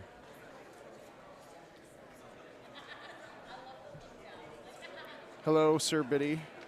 Wish you were here, my friend, but always good to see you on the stream and joining us digitally.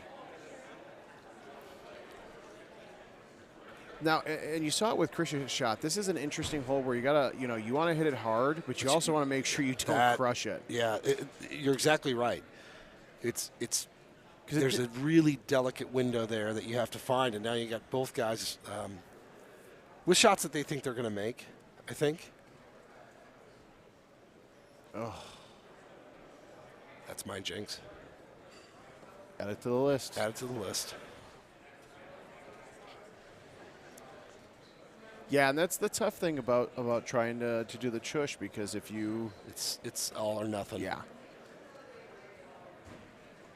There. It's a wonderful All. song, by the way. All or nothing? Yeah. We're doing this already?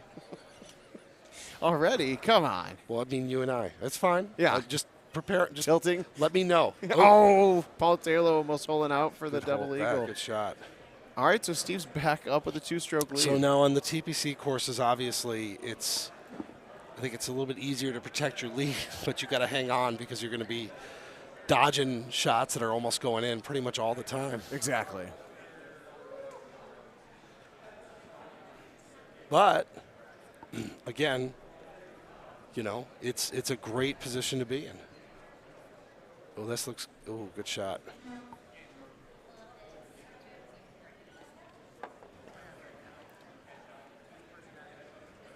All right, and I wish that pin was just, and I'm sure they do too, just a little bit down. Well, towards the middle. He can be aggressive, obviously.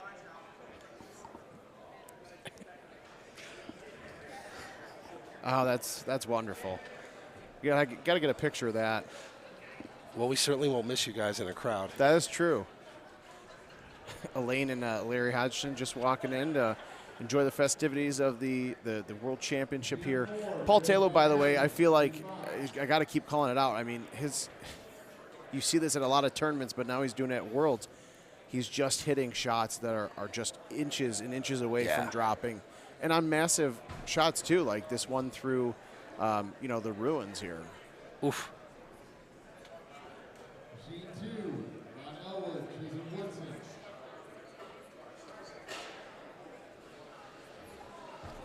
Big old outwin here on the Brewer side. Yeah. The 4-box, I love it, but I struggle to keep up. It's like a football Sunday, red zone. All over the place. Now, this is tough for Chris because he's down 2, and like you said, you're getting to the end of the course here, and there's not. You got to make something happen. Yeah. Sorry, I thought you were pointing, and I was and I was thrown off. I thought I had. Not you. Okay, good, Not good. you. If you want to make something happen, though, that's fine. I don't know if there's. I'm sure there's a song. Paul called Luna, that, I think. Anthony Haas on the loser side. Andy Haas? Did I say Anthony? You did. I'm reading and talking at the same time. Paul Anthony Luna. It's been a long week, man. It's been Anthony, a fun. It's been a fun. Paul, yeah, that's week, true. though. It was like a word scramble of players. I'm going to call him that from now I'm going on. to change my player nickname to that now. Anthony Haas. Oh, that's my father's name. All right. Now it's a tough spot for Paul Taylor to be in over here. And you got to be careful. He does not have a lot of room to chip in, so you don't want to give up. Three strokes, by the way, now for Mr. Beatty. In a great spot to be in the King of the Hill game. Yeah. Which is a huge deal, by the way. You make it to that game, and you're in a great position. Obviously, that game is, not as important as the final one, but my goodness, what it gives you. Yeah, after I mean, this long run. that giant step, it's like 3 rungs on the ladder that you're just clearing. I get chills. That is exciting. I mean, still got some golf to play here, but, oh. Wow, it's a rough bounce. Now, depending on what happens here, is that going to be the second Adam jinx, or? I think I'm going to hold back on the jinx temporarily. I think I need to harness it for a bit. But there will be more jinxes. I'll tell you what, though, this hole on Petra. Oh, no. Joe. Oh, no. Yeah, again, talking about his facial expressions, I mean, I was just about to say I hate this hole because I've done that so many times. For sure. It's very easy to do, but that was a big miss for him. And almost a recovery act. My goodness. That is that's definitely Joe Massar right there. Do I say "oh no" a lot? I'm an 0-0 guy? Apparently. I don't want to be an 0-0 guy. That's very negative. That's But like it's- our you lives. know, I just call it how I see it. Oh, no. Yeah. We all have our things. Now, this is a big win on hole 17 here for a par 3. Beautiful shot That's there. fine.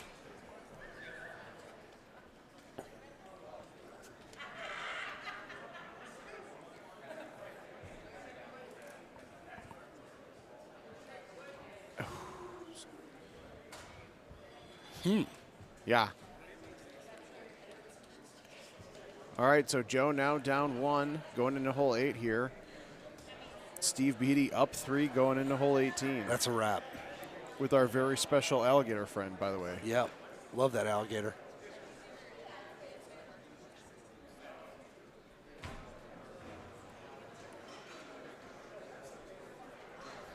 Oof. I'll tell you what, when you get to hole 8 here on Petra, it's a beautiful sight to see, to have that pin in the top right corner away from the rocks. You're not trying to get, hit a cute little golf shot where you're like, I got to hit this over the rocks, but I can't hit it too hard, and then, it blows up all over the place. Cute. I get what you're saying. I got it. Yeah, I don't know. I just cute works. Plays.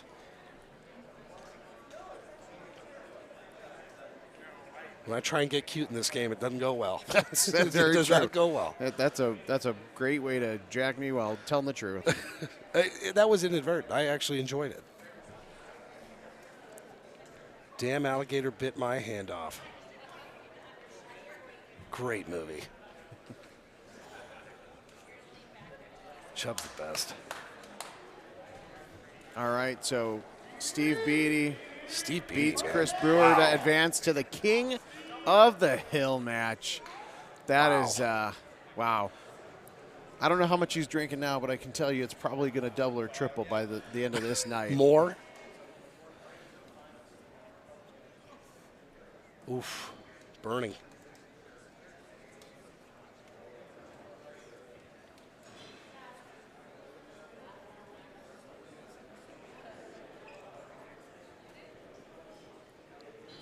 Tell you what, I don't know how it's Sunday already.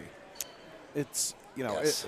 I mean that in the best way possible. It is a wonderful, wonderful time. But when you're in Vegas, time means nothing. And that was a beautiful, beautiful save there by Joe.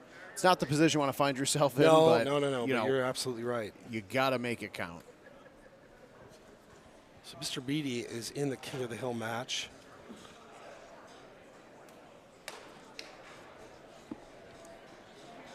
Annie and Paul have not started, correct? I believe so. They have not. I would assume that we will be seeing that shortly. Yeah, so the winner of Taylor Massar here is going to take go head-to-head with Steve Beatty. And for those of you, I'm sure a lot of our viewers and listeners and watchers know it, but the King of the Hill, like you said, it takes you to a whole other place because you have to be beaten twice in the grand finals to become the 2023 Golden Tee World Champion. It's a huge deal. Even making it to that game, by the way, is a huge deal, obviously. And Mr. Beatty's in a position. I mean, I think, even I've been in this position in purple brackets and silver brackets before national tournaments where you're King of the Hill. That's a lot of, it's exciting, but it's a lot of pressure because you can't afford to lose 2 games. But when these guys are on a world championship stage in the championship bracket and there's a lot of cash on the line, and for somebody like Steve who's never been in this position before, it potentially might add some pressure to him. But for sure, honestly, he looks super calm, cool, and collective, and he has just been rocking and rolling. And we'll see how he goes against the winner of Taylor Massar here.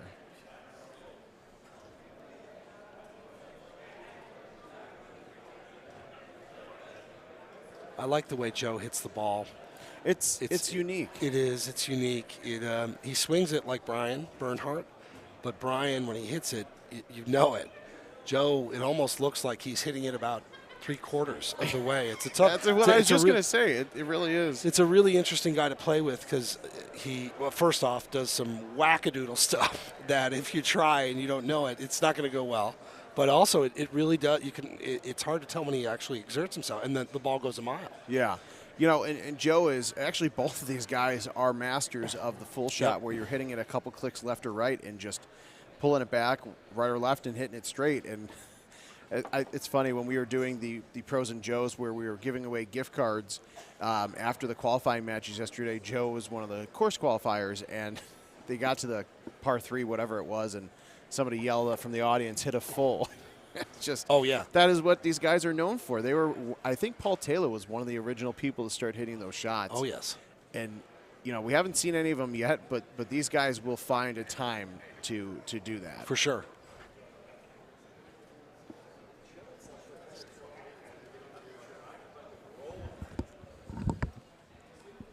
Now,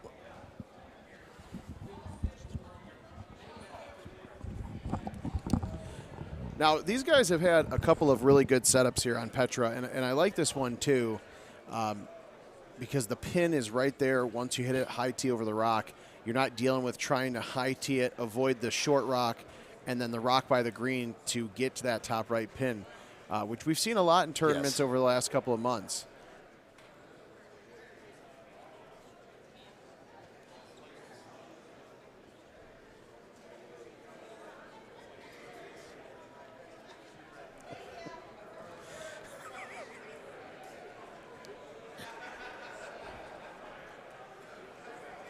All right, the par 5 that is now a drivable par 4. Again, beautiful opportunity to just roll that ball right up the pin. Yep. Hope it gets in the way.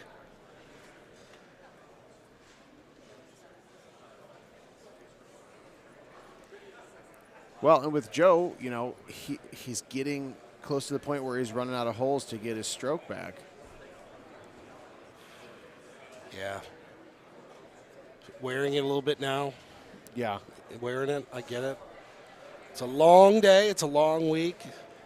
Now, the upside for Joe, you know, if he doesn't end up getting a comeback here, he's not out of the tournament at least. No, you know, no. And there's a ton of players who have already hit that point, and Joe is used to this, being in this top, you know, the top echelon of players at a tournament.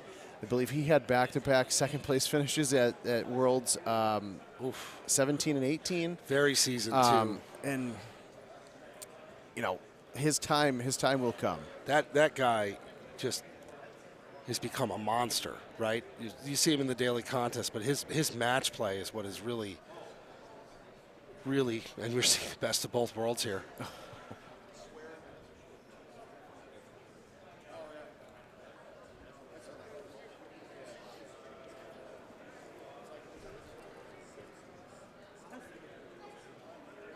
All right, 4 holes left here. Yeah, they're just, there's plenty of energy, but I think it's just kind of like back and forth, right? It's like a rally in tennis. You're watching these guys just kind of go back and forth, try not to make a mistake. Well, and this this pin is great. Not the best, but this wind, not ideal. No. And if you could hear in the background, Paul Luna and Andy Haas, not Anthony Not Haas. to be confused with his father. But we'll get them up on 3 here too. So this is what you want. Phone a friend, share the link. Right now, this is like what I wait for all year long.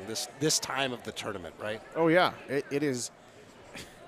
It is getting up there, and then of course Joe found the time to break out the full. Oof. It's a good line, but you, with that pin in that corner, you don't have a lot of room to work with. Agreed. Oh.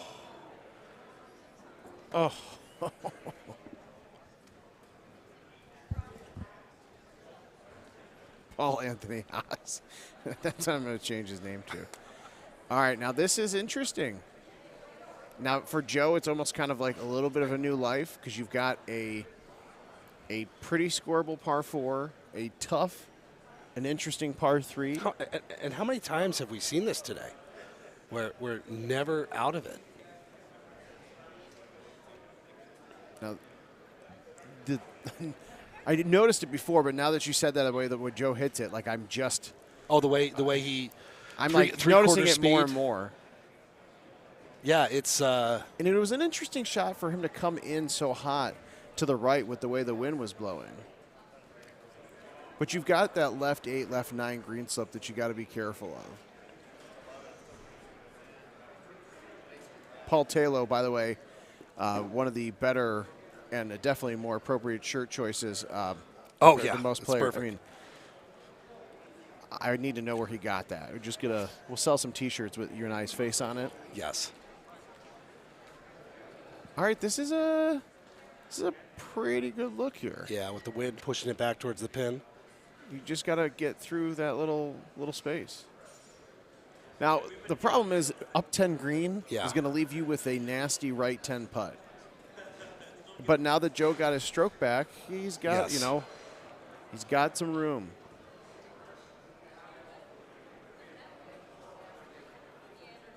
Get those likes in, please.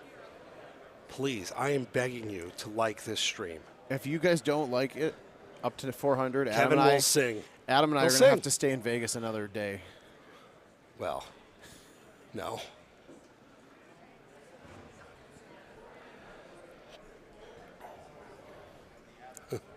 Oh, wow. That was a beautiful shot.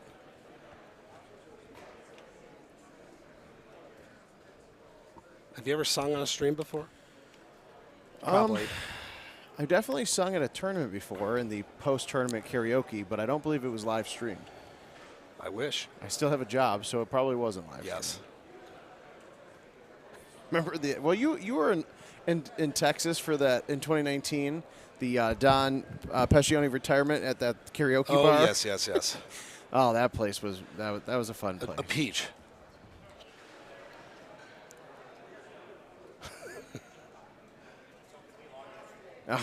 One more Python with the "Don't try to get cute on me" on a T-shirt. You know what? It works. We're gonna do it. We got to come up with a catchy name for the Adam and Kevin line of shirts.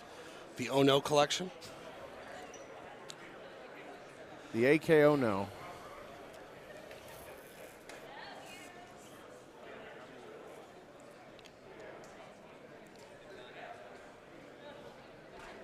Now, this hole 18 is such an interesting hole because with this wind blowing to the right, Yeah. you're going to be tempted to go to the left and take advantage of that wind. But I know a couple people that lost matches on a missed putt, like on this hole, because you have such a massive green to tackle, and even that downhill putt is a doozy. Yeah, even if you get a straight putt, it is still a long, long downhill putt. That got down there a little bit better than I thought. It did, but now he's going to have more of a right break on Yes. that putt. So Agreed. it's the, I don't know if that was exactly what he wanted to get, but now he's going to. No matter what, he's going to watch his shot intensely. But this is an important shot here for Paul.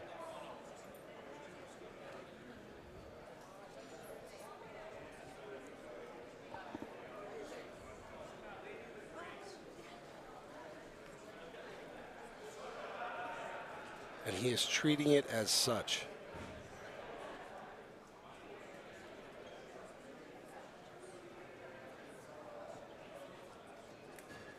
That's got to get moving.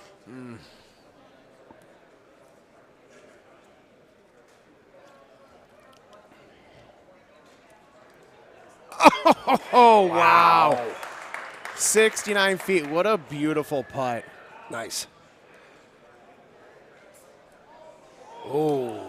That was not trending Oh my well. God. You could tell from the crowd in this audience, the air in this room changed really, really quick. And so that means sudden death. Free golf. Now, we have seen as these guys are getting checked back in to play sudden death on Petra, we're going to throw up the quad as it is beefy quad time. Paul Beefy. Anthony Luna versus Anthony Anthony Haas. Haas. They're coming. We'll bring it back up once they get going. In the meantime, buckle up. This is a treat. Yeah, and these guys have such an amazing and lengthy Golden Tee history. You know, a wonderful rivalry. I mean, I remember being in Indianapolis where these guys had, it was like 10 matches. Yeah, yes. With when they did the different Oh, format yeah. at Jason Kendrick's Game Time tournament. And I mean, these guys, you put them together for 1 or 2 matches and you get classic golf, but you put them together for more than that, and it truly is a treat. All right, so sudden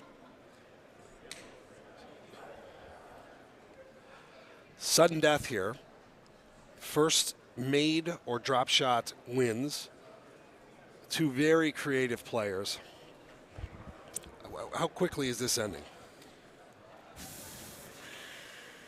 You know, honestly, with how good these guys are playing. Over under hole 3.5. Oh, over. It's going to go longer? Yeah. I'm going to say under. Somebody's going to drop a dart. Speaking of darts, Rob Cruzen saying Luna and Haas dart throwing contest. It really is. I mean, these guys, and you've already started to see it with the great shots. You know, these guys are nailing their shots, and this is a super important match because they don't have wiggle room. It's do or die in this instance for these guys. Sweating this under. In sudden death, when you have a shot that you know your opponent can make, you just wait. Oh wow, Paul Luna dropping the hole-in-one on Andy Haas already. It is in sudden death. So we've got these Paul and Andy are sudden death. AKA loser goes home. I loved playing in sudden death, but to me it was every putt hurt and a little bit more. You agonized over everything. Yeah. Also, it really just got quiet in here. Yes. I don't believe they are in the same contest. I think this is a different setup. At least the wind looks different to me. But somebody can correct me if just got I'm wrong. very quiet. Oh, cheeky. We really got to come up with this T-shirt line, honestly. Cheeky wear? It's probably already that'll taken. get us in trouble. That was a really good first shot. Put some pressure on. Yeah, and you can tell by Paul's shot there. A little, I a agree. little far to Yeah. the right than he was expecting. And Luna just getting more and more GSPs here. That's what he does. Oh boy, this is a good look. Yeah, nice little If wood my thumb. under is to cash, it must cash here. Did he just? Oh, and it almost cashed. Did he just did his thumbs make that much noise? I don't know. I did. I like sound effects. Yeah.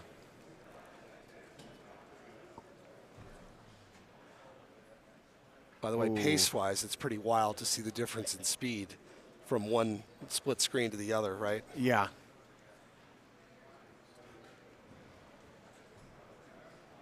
Did not like that. So the over and onwards we go. Thanks, Zach.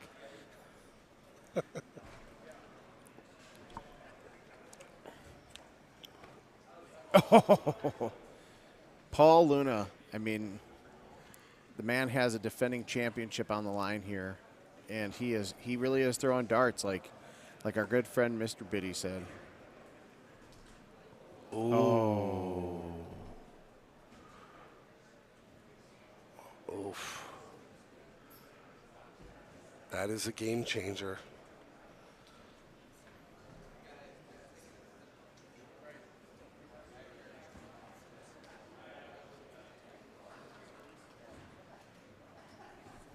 And that's just not a shot you expect him to hit.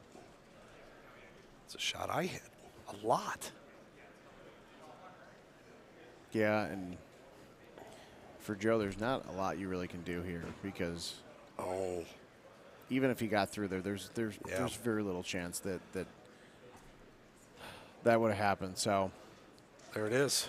All right, Paul Taylor moving on to take on Steve Beatty for the King of the Hill. Wow. It happens that fast. Like, it happens that fast. So, we're left with Paul Luna. And I keep wanting to call him Anthony Haas. I got to stop doing that.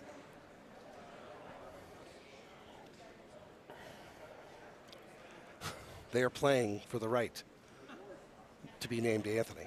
Middle name. You gotta keep the big Paul. Big Paul? Paul Anthony Luna, though, that's like a thing, right? Oh, I yeah. can't just make up Anthony Haas. No, Paul, his name, I reference him as Paul Anthony Luna all the time. Yes. Now, see, this is the setup here that I was talking about in the previous matches with hole 8. You got a little more room to work with, but just like you saw with Luna, that's why Haas hit that, probably unintentionally a little softer, but you don't want to get yourself on the fringe or in the rough here. Yep. Andy wearing his very, very choice straight cash homing t-shirt. Mm-hmm. Always. Good chip there by Luna. Now, Haas has a lot of space. He's got a lot of room here. We're just getting to the end of the front 9.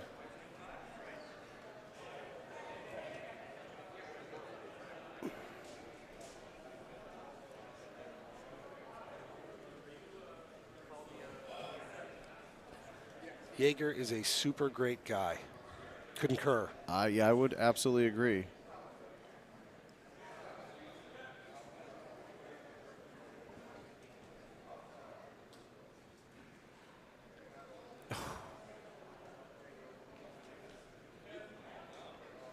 Now, the one thing that's a little tough, and I know how these guys do it because they're in match play, but when they don't change the camera angle. Yes. Oh, no, I know. And then especially if we're in a quad screen and yeah. I'm like, okay, I got this 55-inch Yeah. monitor here that we're using quarter chunks. It's a little hard to see there. Just Glasses adjustment is incoming after this for me. Help these guys out on the stream and just let us know if it goes in. Yeah. Got to get them sound bites for Mr. Kuhlman.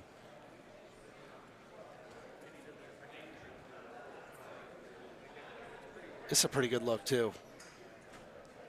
Yeah. Not the one time or the one pin I really hate on this hole is the one that's tucked in the front. Yes. This one's a little closer to the front, but you have some room. Oh.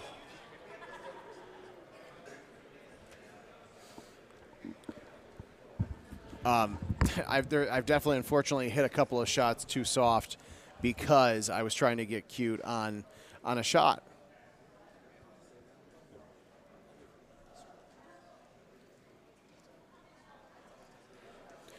No, we were talking about it in the other match, how you gotta, how match play can take a little bit of a toll on you, especially when you are in the do or die scenario. You go through the loser side all day. And Haas is probably one of the worst cases. He gets really hard on himself because he is such an excellent player. He's won so many tournaments. He's won 2 world championships. Like he probably puts the most pressure on himself. Without question. But he's done it forever, so he can take it.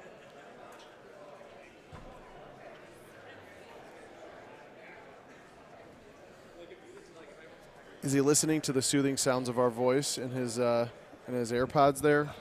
I hope not. This is always a fun hole, especially for a hole-out opportunity. Now, using a release on there is a very interesting choice. Oh! Wow. Just riding the edge of that cup.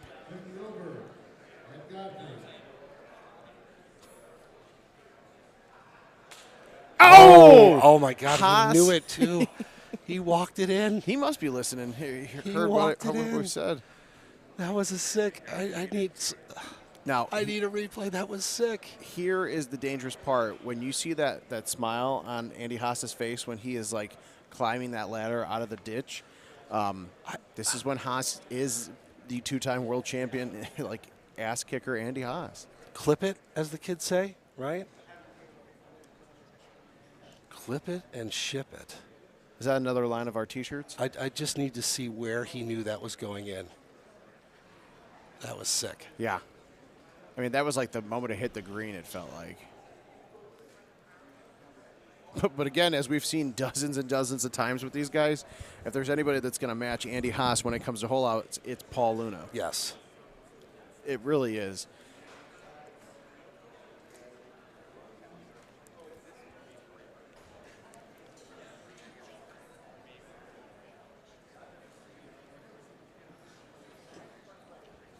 Wow, what a match.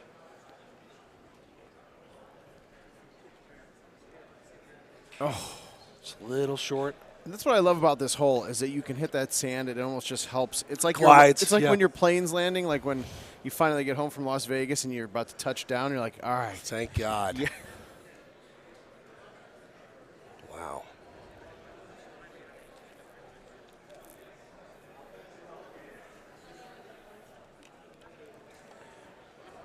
Reagan, Paul Taylor did pull out the victory against Joe there. Joe had a bad shot in the early par 5.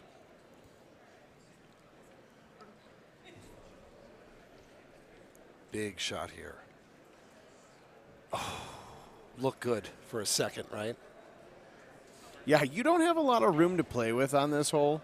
No matter where that tee box is on top of the rocks and Yeah. how bad that elevation changes, you're going to get rocked one way or another.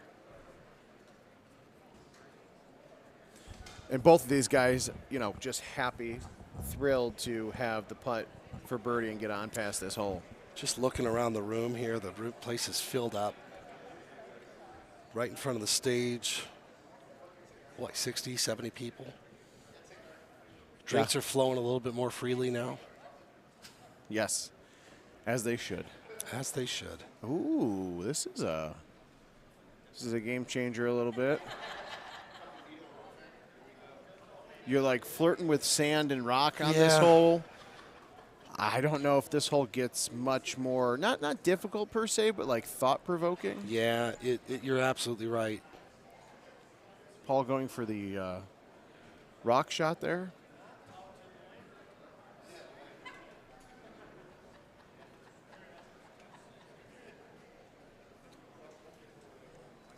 Yeah, Marco, it happens rarely for us two sitting here on commentary, but when you know it's going in, you get that the Andy Haas, as I'll call it now. Like it's just an excitement that can't deny.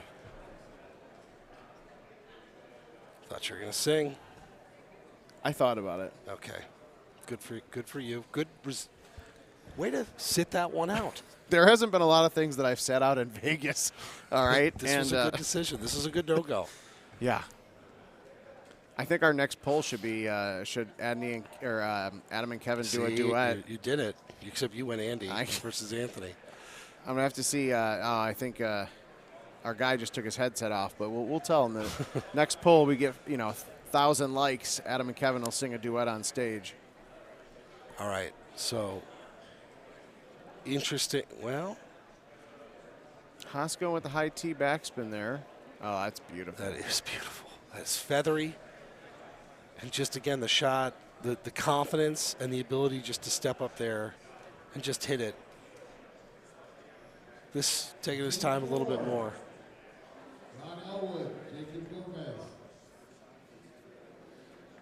Oh, beautiful as well.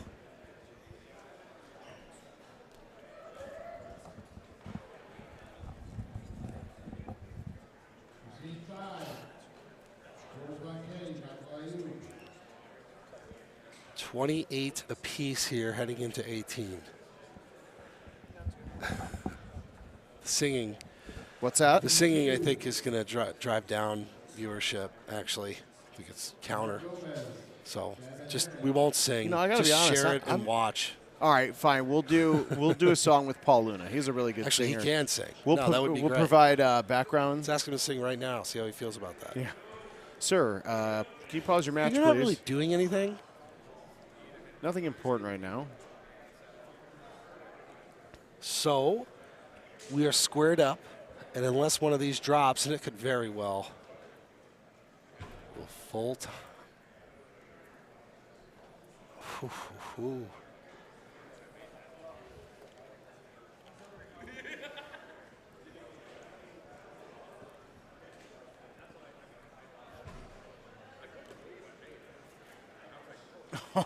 Wow.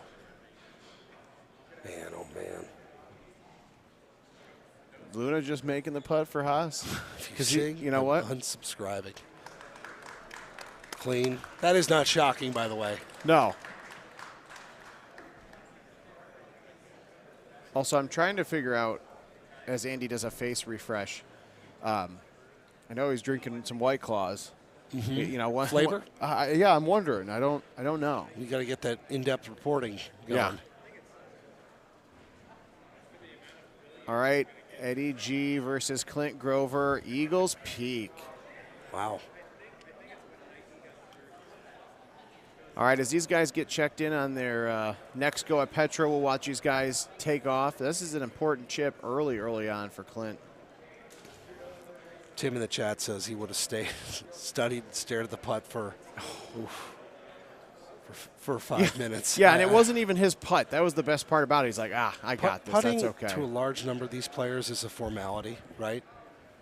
Just it is. It's something you do at the end of a cup if the ball doesn't go in. And we've seen guys miss, but they really are that good. It is, you know, we've seen these guys play hundreds and hundreds of times, and somehow I just still get more and more amazed at the stuff that these guys can do. Wow, Zach with the Annie Haas, White Claw reporting. So Andy will drink mango, but he does not like mango. Oh! I thought someone fell off the stage.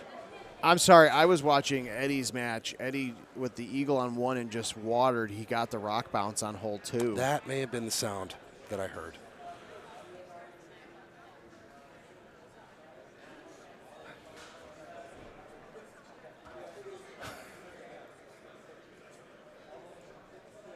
Tapping in putts is easier when you when you point every hole. That's true. Yeah. It's hard to miss them when they're that close.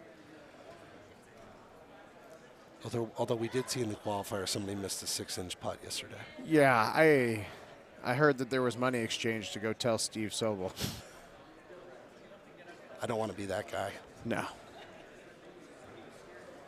Sir? You'll find me on the Sir, other do you side have of a the quick second. Yeah, you'll find me on the other side of the planet there. 3. All right, I'm going to go whole. Yeah, I'm going to stay at 3.5. You going to go over again?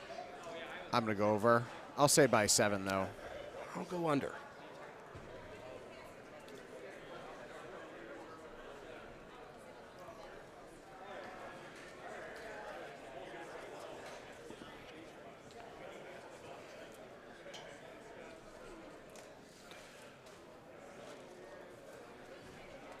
There's still a lot of action to go on Eagles Peak, so you know, Adam and I keep wanting to say Andy now. I jagged you for the name thing, and now it's just like welcome. And I haven't even had. I had one drink today, half a drink. Yeah, okay. I did. All right, buddy. Well, I guess do you consider our Kinsler? Well, yeah, last night. No, that does not count. Separate days. Post bedtime. Doesn't matter what the time. Post said. bedtime. Yeah. There you go. There you go. Yeah. But we will keep you updated on the Eddie G, Clint Grover action on Eagles Peak. Oh. Haas. Eddie G.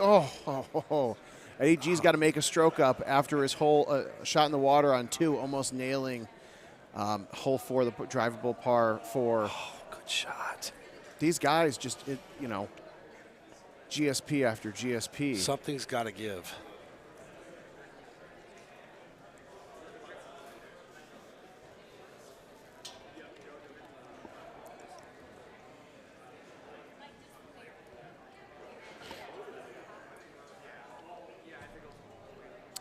Interesting choice of a shot there by Haas. I preferred not to hit a funky shot, an angled shot on this hole, but this is a weird, unique setup here on this hole. So we saw, of course, with JoJo, this was the undoing, right? Yeah. Let's see. Clean and clean. Joey, we're gonna stick to this this match right now. We're gonna switch back over to the quad in just a few moments here. Eddie G 7 under after 5. Clint Grover 8 after 5.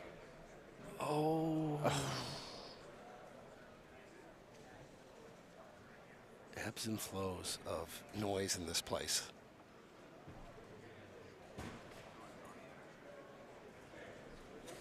I couldn't see the ball there. I could tell by the crowd noise it wasn't going in. I'm watching Andy. If he starts doing like a bobblehead thing, I'll know it's good Yeah. or bad. Well, and the crowd stayed quiet, so I was like, okay, he's not dropping that one. Now this is a setup here for a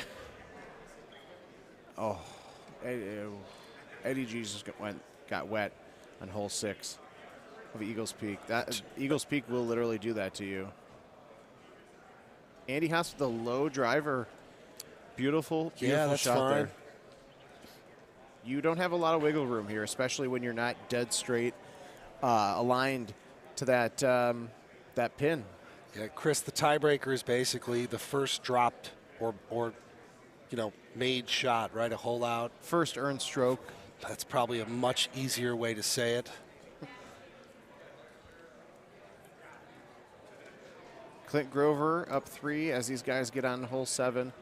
If you're just joining us, we'll switch to quad view here in a few seconds. Still mad at how poorly I explained sudden death. That's all right. That's all right.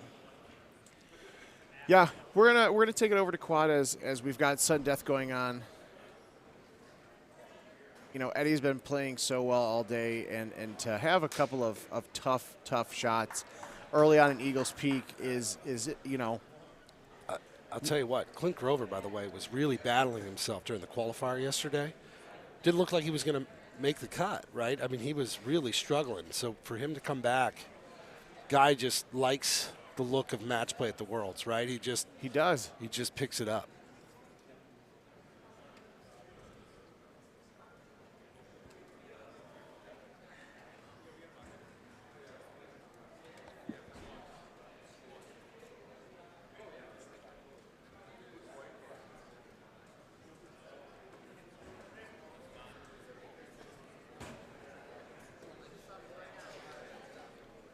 I mean, if you can find the line here for Mr. Luna, you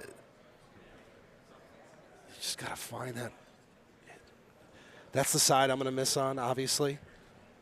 Yeah. That is that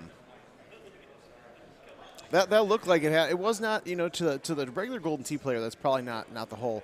Now, this was a hole that Joe messed up on in his first match earlier, and so we know that even these top players can make mistakes on this hole. Haas with a nice shot there going on the left-hand side. Luna going right. Another interesting play there.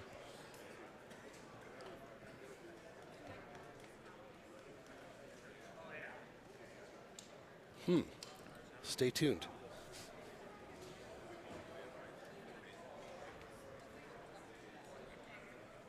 Little thummy 10.5-degree driver. Push it out a little bit to the right, but he's going to be okay. Haas also has like 3 different types of thumbs. He does the cross, right, where his hands. I feel like he's got some of the most animated thumbs in Golden Tee. He really does. Paul does too, by the way. Good putt. Good putt. Grover with a beautiful shot there on hole 10, almost nailing it. As we get to hole 8, a sudden death. Let's see what this setup's going to be. Oh, he skipped it. All right, this of course. This wind is very, very favorable right now. I think we should go. Let's go full screen back to the sudden death here. We'll check back in with the Eddie G, Clint Grover match. But we want to be ready because, anytime there's Andy Haas and Paul Luna matches, there's going to be fireworks, and we're getting close to him here. Beautiful shots by both these guys for a tough pin when it comes to you want to get that hole-in-one, you want to get that ace and walk away and stay alive in this tournament. Wow. Okay. Clint Grover. Getting in the sand an errant there. Shot.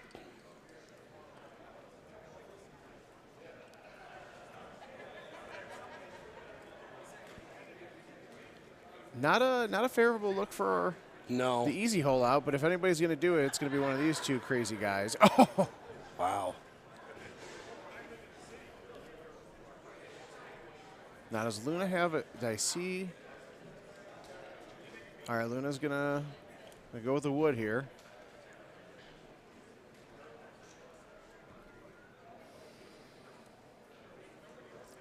What's the most sudden death you've ever seen in a match? I have seen it go. Oh boy! Wow. So sorry, I'm watching the Clint Grover match. He is stuck in the sand on hole 11. Opportunity there for Eddie G to get back. I've seen it go at least past 36 holes. I want to say it happened recently too at a Power Events National Golden Tee Tour event. But it has gotten up there. I don't know if we've gotten to 54, but I think that's mathing right. But these guys honestly have gotten so good that it happens more than you expect. Oh my goodness, from Clint Grover too. Watching the other side, a mess of that hole in the making. I believe he stroke limited. I don't know. I didn't see that. Very really sad and horrible Clint, little. Clint Grover just. Clint Grover just stroke limited hole 11 on Eagles. Been there, done that, by the way. Yeah. So after being up 3, he is now. Wow. Now this is interesting here. All right, Andy Haas going to get that. Oh, wow. I've seen people do that before. It is rare, but man, this is a beautiful setup for. I only wish the pin was on the left-hand side.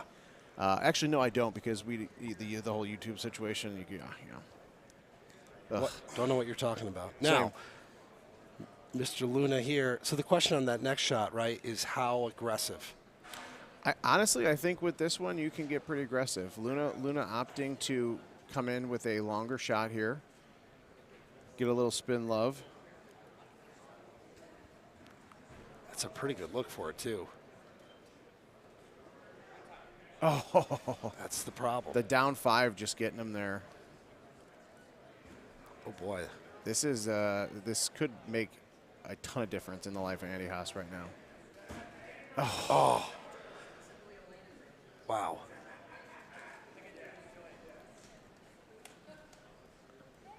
All right, so Eddie G is up 1 on Clint Grover going into hole 13 as Paul Luna, Andy Haas, the 2-time world champion Andy Haas going up against the 2022 Golden Tee world champ, Paul Luna. That's a beautiful soft shot there. It's very hard to soft. I know. Especially with a 12-mile-an-hour wind.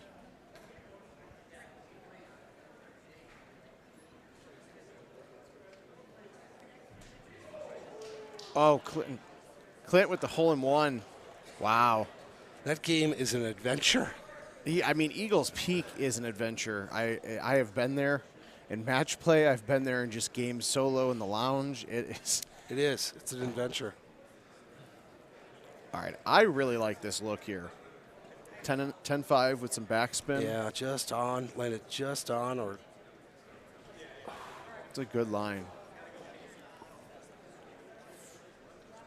All right, so I will check in a moment, but I believe they are tied 17 going into hole 14 on Eagles Peak.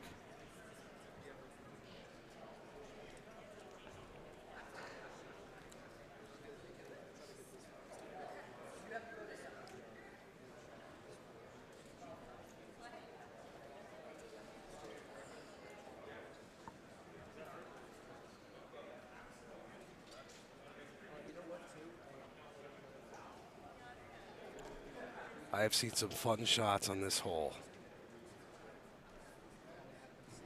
Still didn't see the ball there. Oh. No.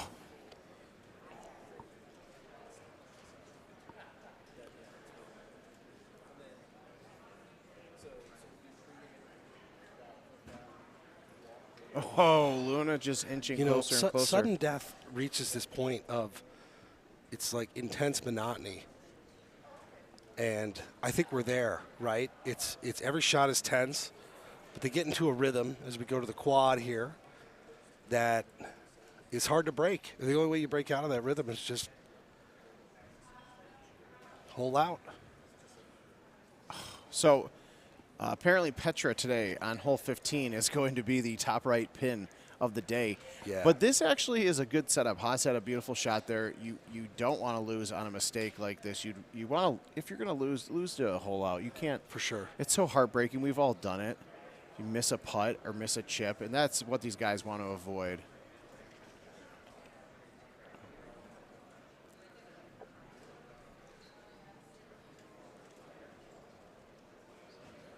All right, so both games tied up after hole 15.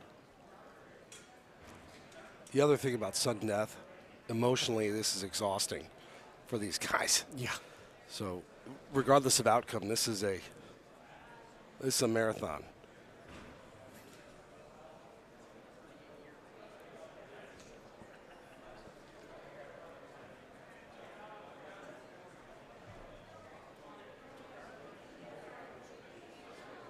Good shot. Two different shots, but both putting in for eagle. It's just like body blows right now, right? Like they are just back and forth, back and forth. It's like when you play the UFC game and you just like the body, the indicator's just all rock red. and stop and robots here. You got right? unlimited health though. They're just going after it. Now this is a very interesting look because we had not seen the top of the rocks look in quite a while. And Haas with a beautiful shot. Wow. Not saying it's impossible, but the likelihood of holding out on a on this kind of setup, it's definitely doable.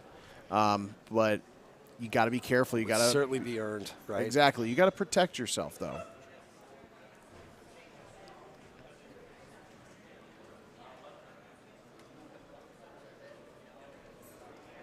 Oh, beautiful shot there. Clint getting lucky there with a tough look. Yeah. I mean, this look on Petra is tough for Haas and Luna. this look on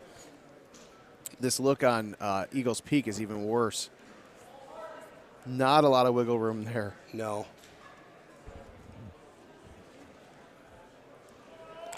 Oh, wow.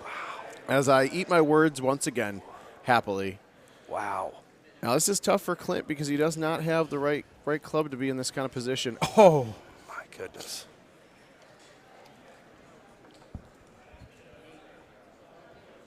Eagles has been eating for the last 2 days, man. It is just an amazing course. So we get to hole 18. Eddie G up 1 on Clint Grover. We get to 18 on Petra. These guys hitting a beautiful shot on this tough par 5, especially where that pin has dropped.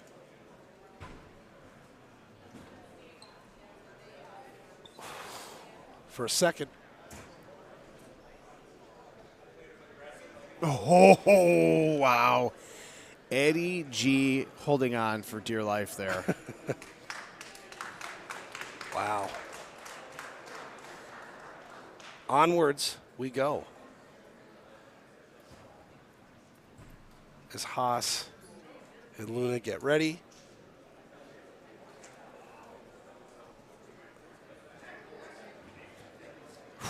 Wow. Wow, that is big time. That is a heartbreaking, emotional roller coaster of a ride. You know, Eagles Peak is a tough course, and that's a great run by Clint Grover. But man, that was a battle. That was that honestly was just probably one of the better battles we've seen in a World Championship, and honestly, there are a ton of great matches over the course of the last couple of years. It was a scrap. that match that we just saw was a bit ugly, right? But ugly wins. Ugly plays at the Worlds. And I'll tell you, all you got to do is win, man. And those guys only played 18 holes. Paul Luna, Andy Haas, they are now starting their 37th hole on Petra. Yeah. And their 19th hole of sudden death. It's 3.5. Gonna go under. Now, this should be like the Keno game last night. After a certain time of it not working, you should just draw it up. Go to hole 4. No, I can't. Let's go it's 4. like Keno also. I'm just shoving more money in.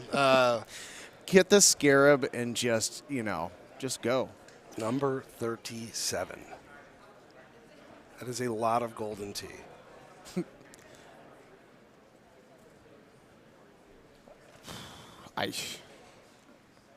Oh, this is a very, very nice look here. Oh. I think Andy Haas. Now if you're Luna, you hold your breath. Oh yeah. You hold He's your breath. he's going for it. You. Oh. Release was a little much to me. I thought, or excuse me, roll. I thought release could have been the. He and I've never been in that. I've never paid attention enough on that hold that there's that little break of sand. I don't think he has either. This actually isn't bad either. Beautiful shot.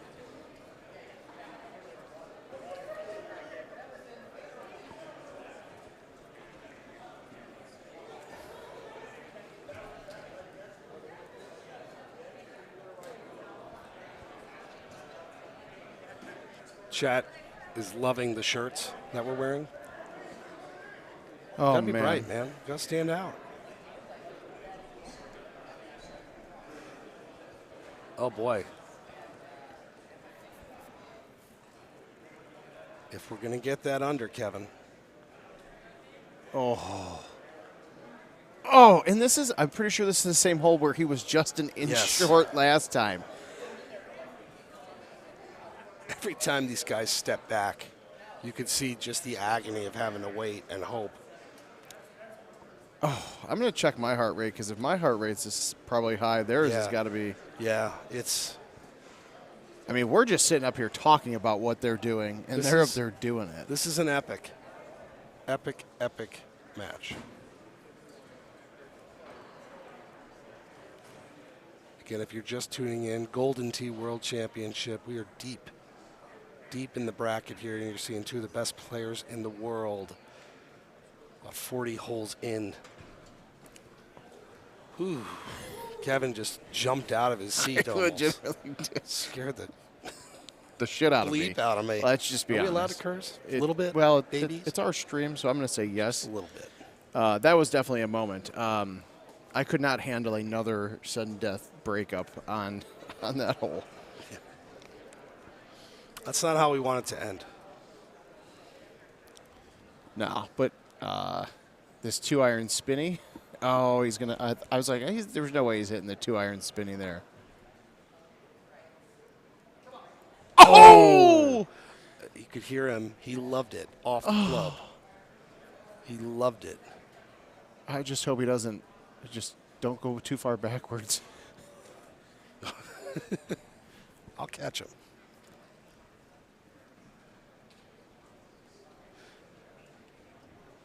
The soft ambient sounds you're hearing is just how quiet. It is. 75 people sitting in a bar are watching it's gonna explode. this World Championship.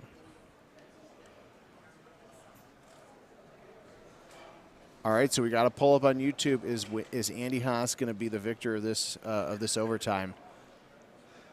I'm interested in the results and also how quickly we get them. Oh. So the only good thing when you're playing long sudden death games is it starts to feel less like sudden death and more like a game of Golden Tee, right? You survive that first hole, you don't get a chip in, and you start to just get into your natural groove again.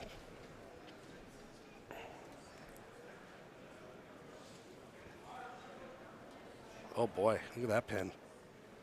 Look at that wind. So far oh goodness. The That is a polling great is shot. pulling for Luna, as Haas must be mentally hearing these notes, because he almost drained that one.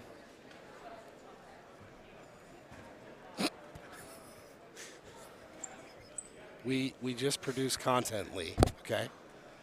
I can't say if it's good, our content, but we produce content. I hope Elaine's not listening to the stream.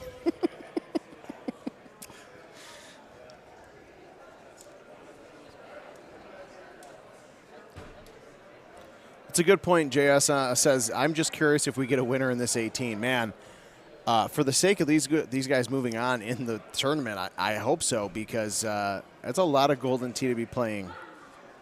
And again, the energy ebbs and flows in here. I don't know if people know what to do. This is a course that's very it's very it's target golf, right?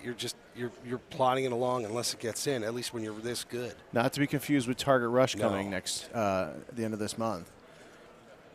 Looks like Haas just got the White Claw refill. Oh, Not. What was Haas's? It was not.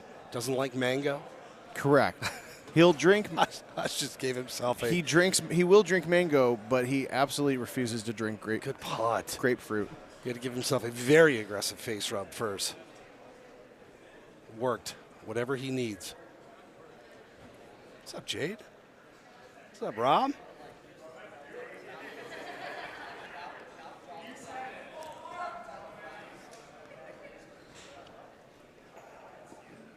Is he going to go for the high tee? I think you gotta. I thought he was thinking about coming around to the right-hand side. I couldn't see anything.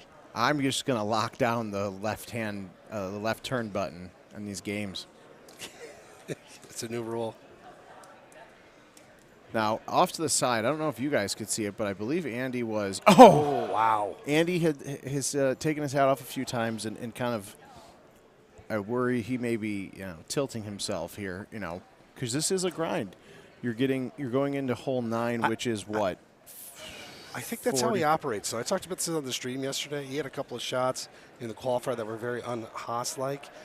He can operate in a state of disbelief. I'm sorry, I'm laughing because Tim Juha says, can only imagine how these guys are feeling. I'm 12 beers deep watching this and still nervous. I am anxious too.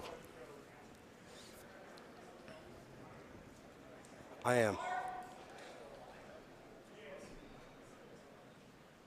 Oh, I thought that was it. At what point do your thumbs just get flippin' tired? Me, after 2 games. Them, their thumbs are now like burning, mechanical. What thumbs?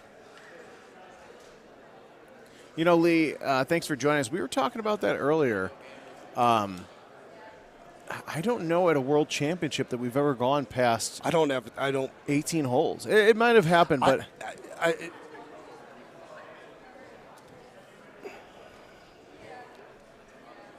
okay. Thank you, Mr. Coolman. So we're approaching historic. It is already historic, by the way, because of the stakes, because of the players, because of the match. But this is one of the longest matches of Golden Tee that we've ever seen, and these guys play fast. This dude right here played a game in 5 minutes and 59 seconds last night. Oof.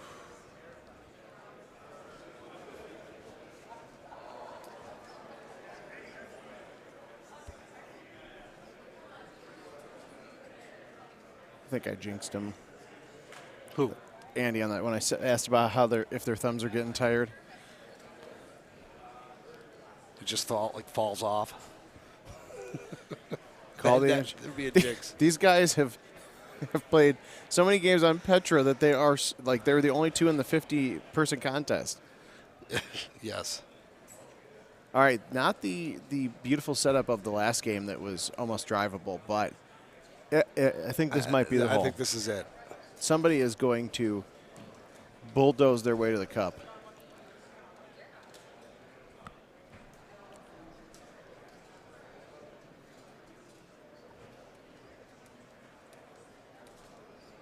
This is a really good look. Oh. I think we'll know if Haas likes this within about a second of it in the air.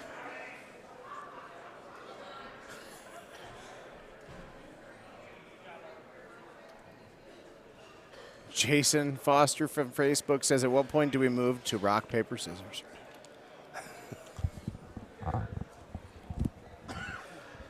It was interesting, Haas putting a lot of action on that ball, right? Yeah, and I was thinking about it too, the rare palm from him, but he doesn't have super spin clubs, so he's not going to get as much backspin with that big downhill. Tell you what, this is an interesting. Ooh, wow. It might have just been the camera angle. I think it was just the camera angle. Scared me. But my heart rate, Right on up there. Steve Sobel in on the chat.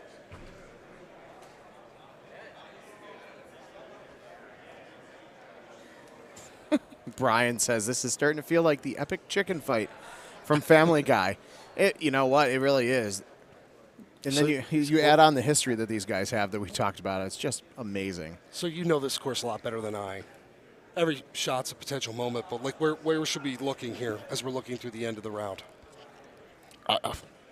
Honestly, this setup is, and I say this a ton, this is a good setup. Problem is you're more likely to do that because of the outwind. Well, it's less about the outwind, I think, and more about avoiding what almost happened to Luna last Yes. game where he just kind of barely scooted his way in on there. It's a good shot.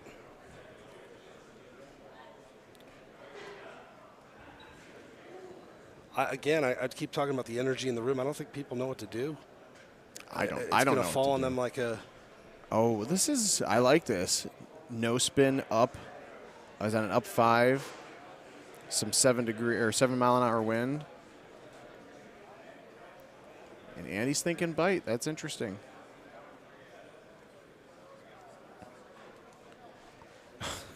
It's actually a great question. I don't have an answer for that.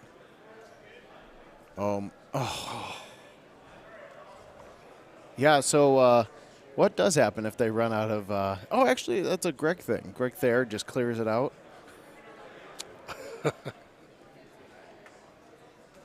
That's hilarious. Sorry, boys. Tie. Just put the championship at a standstill. You know, paper, scissors, rock does sound pretty good at that point. I've been playing a lot more. Told you with my kids, I'm getting pretty good. Really? It's rock, paper, scissors, by the way, but whatever. You and I talked about this last night. That's what you do out in Vegas, talk about rock, paper, scissors. All right. Okay, I really like this setup, and that's going to put that... That seems like something I've I'm heard going to put that before. on a shirt. But watch this. That's tough. It is tough to stay on the high side of that without overhitting it.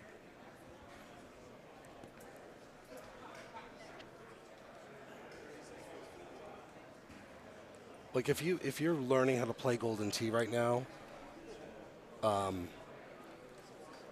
this is like a crash course in how to play. Like this is every shot, everything. You're learning a lot. Oh, the short look. 222 to the pin. And Andy, he's got that 2-iron with super spin. Start taking a shot every hole, they say. It'll speed it up. Rules are rules. Actually, this is a good pin. This is an interesting look.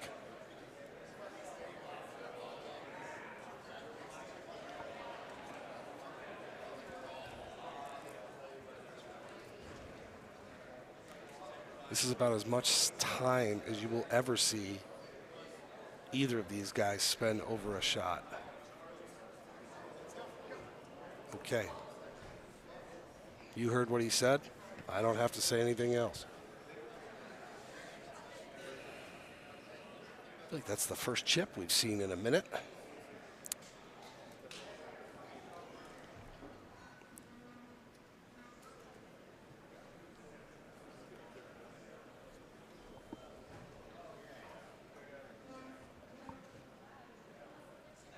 Oh, wow. Nice chip. Oh, my God. Nice chip. Big, deep breath over that game just now. Yes, Not you. No, everybody. Well, Everybody in maybe this you room. and me.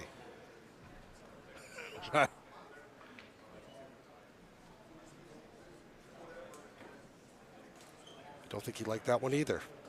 Well, it's tough because you have a small window to navigate here, and if you're trying to play against that wind, you put the rocks more into play than you really want them. Oh, wow.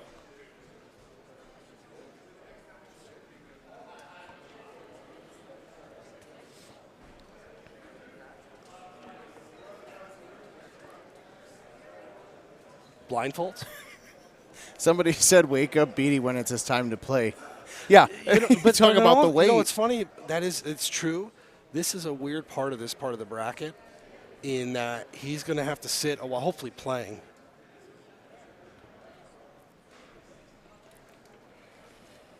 Wow. So we have been told that this is the longest overtime game in the history of Worlds. Now, I'm sure somebody's going to look back and say, you know, in 1994. Oh, boy. Wow. I don't know if there's a lot else to say there. So what is, well, stay tuned. Wow, that was cooked. Now he's on cliff, so I believe he will get some spin here. Wow. Good Lord. I don't have anything else to say there. Like that's and now Oh my God. Oh what, my God. What a Oh my.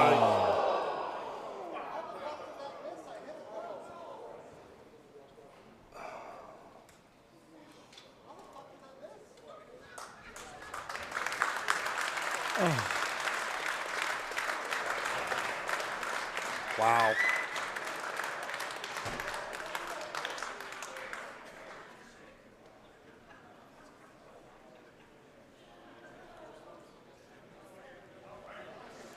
Sometimes you don't have to say anything at all.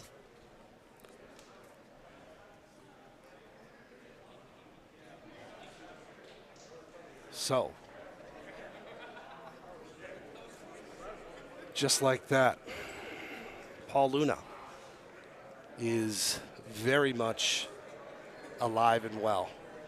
What do you even say? things that you don't want to say in a stream. I mean, but what a recovery. Yeah. I mean, what a recovery, and then what a putt. So you got a little break, right? Yeah. Little break, and that's okay. He gets a break, he hits a shot, he makes a putt, and he got another break. I'd say Andy clearly going to be thinking about that one for a while. Yeah, there really isn't a lot to say on that. That is so tough. You never want to lose sudden death on something like that. You never want to lose on a putt or missed chip like we said before, but much less on a down 10 putt like that broke more right than he was anticipating. So we're looking at the bracket, and here you have it. So we've got our King of the Hill match set. We've got we're running out of names, Kevin. That's really. I think everybody's kind of shook still. I'm still shook as well. But here's what we're left with. On the gold side, Steve Beatty and Paul Taylor, obviously going to get going here soon. Ed Godfrey, JoJo. There is championship experience still all over the place. And there's Steve Beatty, by the way, who's just playing his damn ass off right now and not occupied with any of it.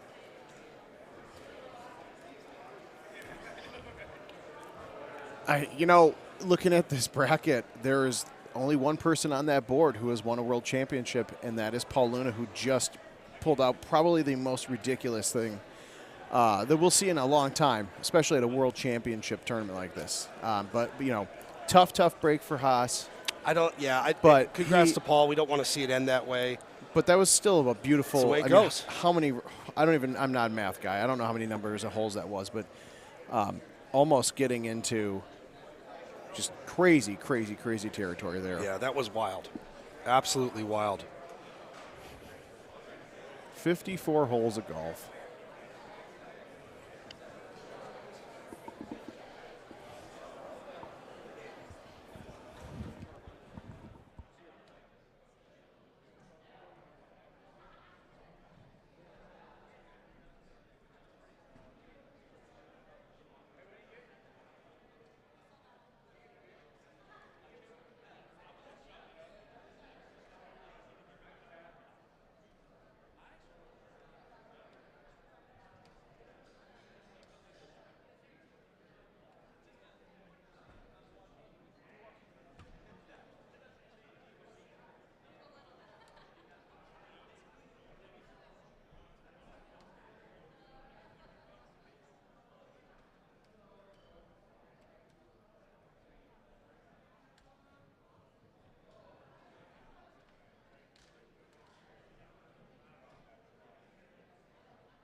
All right, we are back.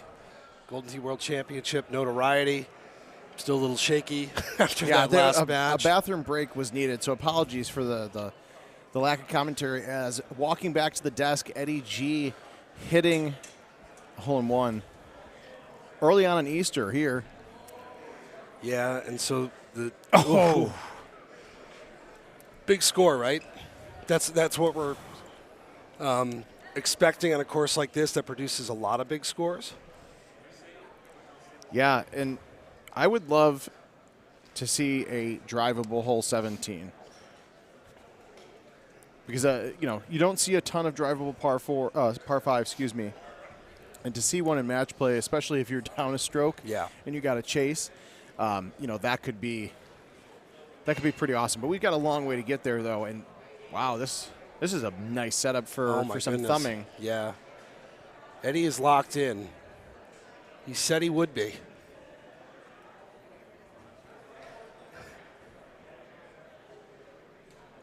He said he would be locked in, and he's played exceptionally well. We're getting a little feedback on the bathroom break timing. Oh!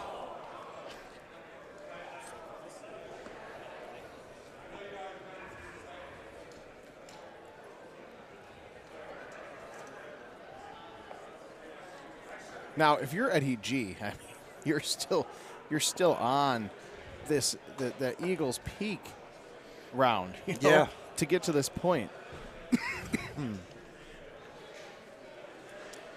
Yeah, after that, you got to feel like you've got house money a bit, right?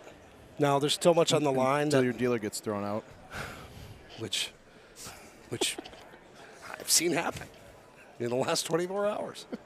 It was a weird About 12 night. hours ago. Yeah, it was a weird night.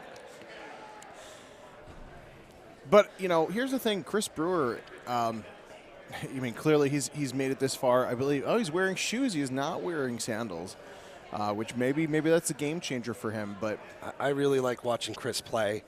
When I was attending tournaments, obviously, Chris came on much later in the scene and has just been bulldozing his way into matches like this. So it's not really a surprise anymore.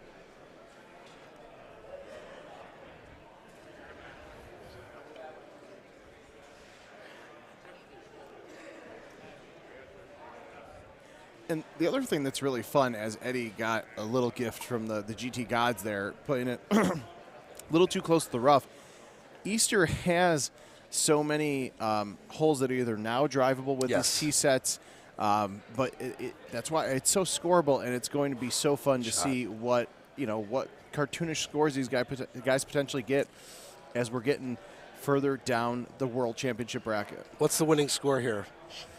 32. I'm going to go 30. 31. I'll go 31. It's a very confident 32 you just put out there. Fine work. I mean, Eddie G did tell us at a time past midnight that he was going to win this tournament, and he's sticking to his word, or trying to. We all deleted the tape of that conversation, whatever was said. No, but he genuine about it. We talked about it yesterday. Just a guy that is constantly in the mix. Constantly in the mix. Matter of time. And he's played a long time. And, it's funny because Eddie is one of those guys that, as life happens, as family happens, you don't get to come out to tournaments as much. And, he's gotten back in the rhythm over the last couple of years, and we've seen him in more than just the Texas tournament at the end of the year, where he has to go to it. He lives there, but he comes to this World Championship. He qualifies, got a decent spot there, and I believe he worked his way up. I think he lost his first match. I might be wrong. I'll have to look at the bracket, but when I talked to him about probably 4 hours ago at this point, he was feeling really, really good, and he has put himself through a clinic, a ringer of play with that Eagles Peak. What I also love too is when I think of him as a player, I think pushing the boundaries on shots. That is his reputation as a skip, a bounce, a ricochet, a low tee, whatever it is. He actually takes a lot of pride in the way he will challenge certain things and devise shots that the entire community will then try if they are bold enough, right?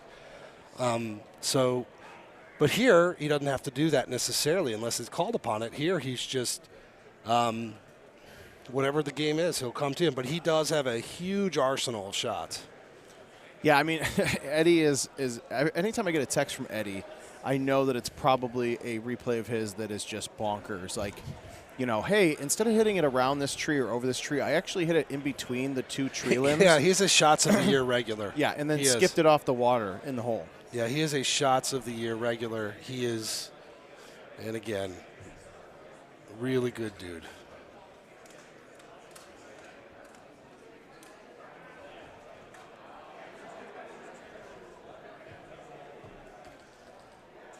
For all of our newer friends joining us, whether you're no matter what the platform you're joining us on, make sure you're following us, subscribing, sharing that stream, tweeting it out.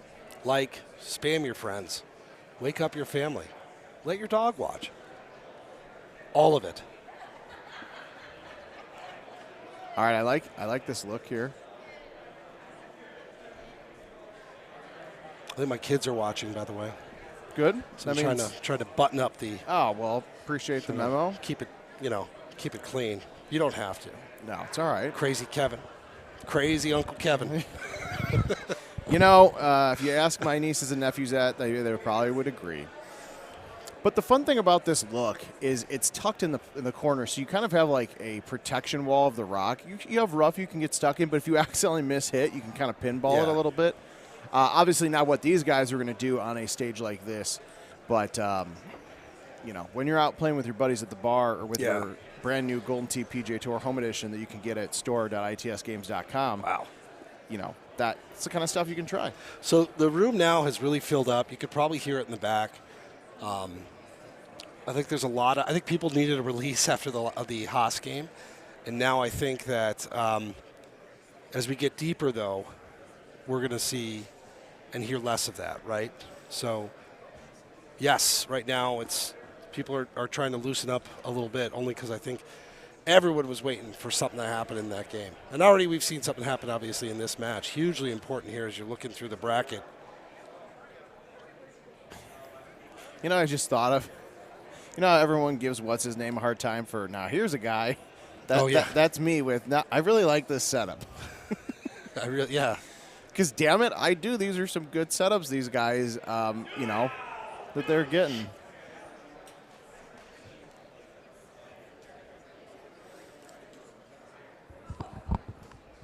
The hole they're on now, Eastern number 10, this is probably one of the, more enjoyable new tee boxes because it went from like a just casual par 4 that, nowadays we're so used to being drivable. For sure. And then and Jim's like, instead of giving you a nice, easy, drivable look here, we're going to throw it on top of the cliff and good luck.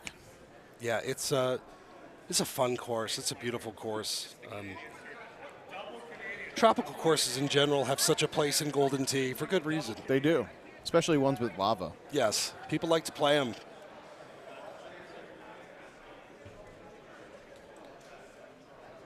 Oh man! Don't think he had ultra shot in mind in the plan there, but yeah, that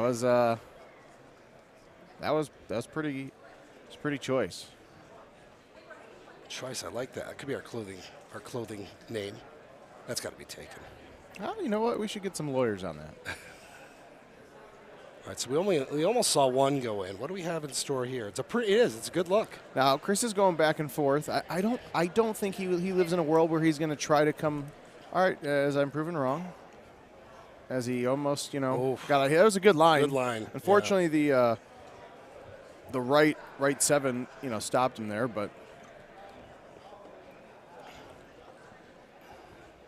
The other thing too for Brewer, it's tough. You got to be careful on your putting because in previous matches we've seen, some mistakes being made, and you got to stay out of your own way. You got to stay out of your head, and it's tough to do so even for these guys.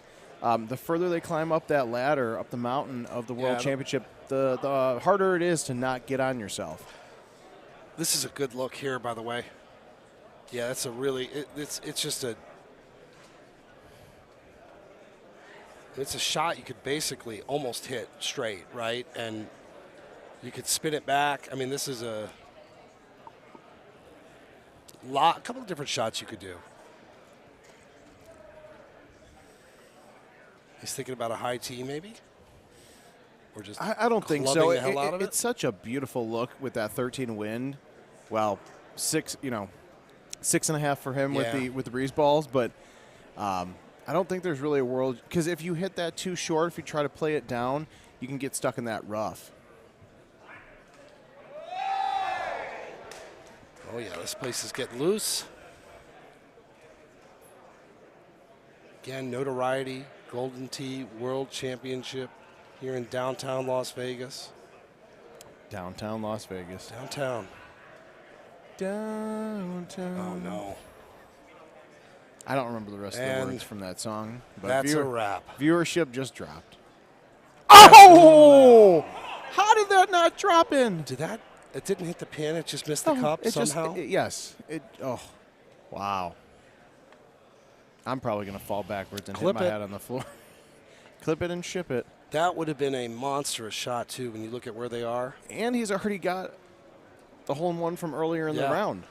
That could have. Yeah, your prediction would have been.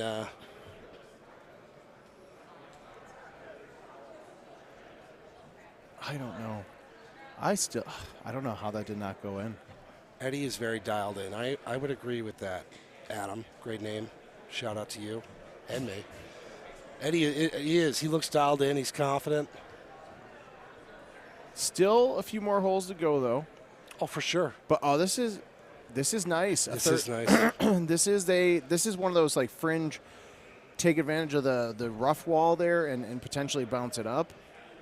All right, he's playing it smart. Eddie has also got a really unique style in terms of how he hits it. There's just limbs flying everywhere at all times. Yeah, but he doesn't hit with like the power and movement of mouth, but he still can hit like a very, very solid shot. Yeah, you're watching the ball being hit, and it looks like he's almost hitting it with like two hands. All right, so he is going to go for it. Give himself a little bit of a better angle to chip at.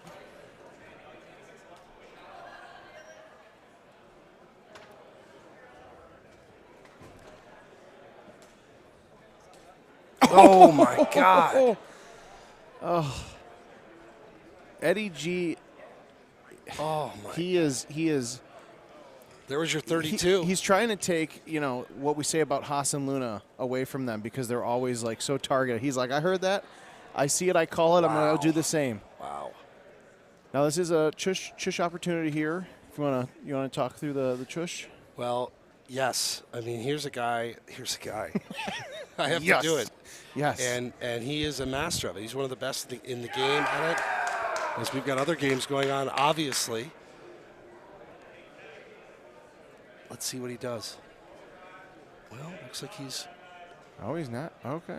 Oh, just that initial hop he got just was not the best first hop. Yeah, Adam, YouTube Adam, he's got radar lock on the pin with Eddie G, and you're seeing some great shots out of Chris too. Yeah. And this is a short look here.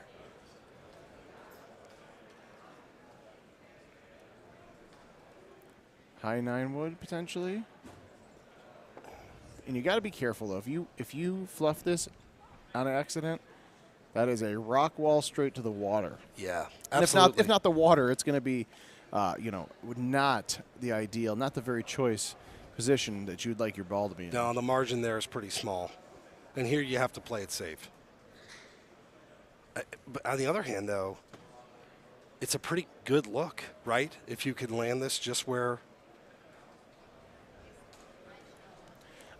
I don't hate the 6 wood here. No. His theory of just kind of backing it up.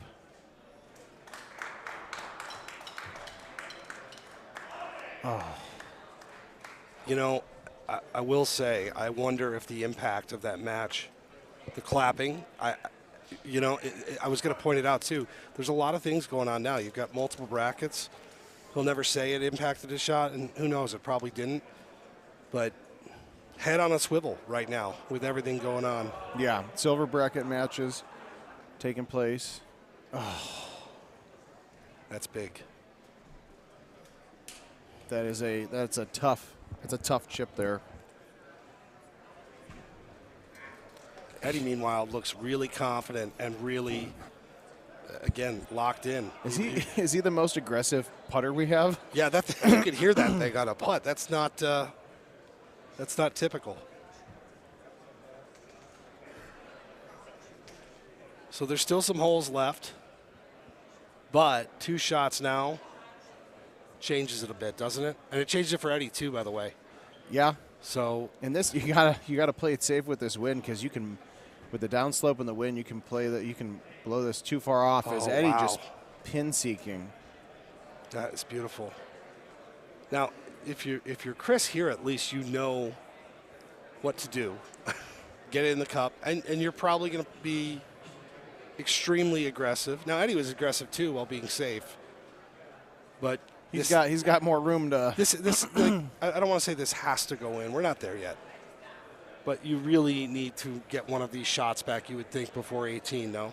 Like you need to close this margin a little bit.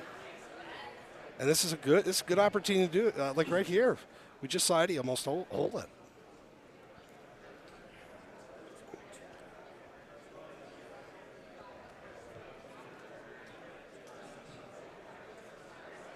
Oh, it's tough.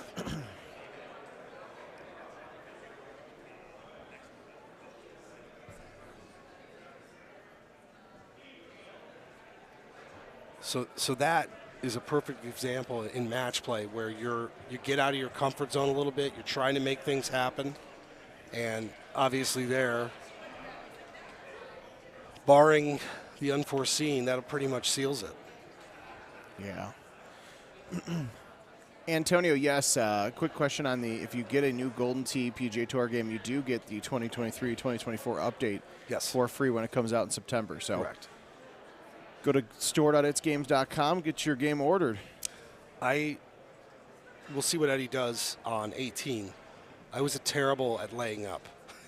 Golden Tee, a lot of these players, you don't lay up unless you have to in a contest or specifically in a tournament.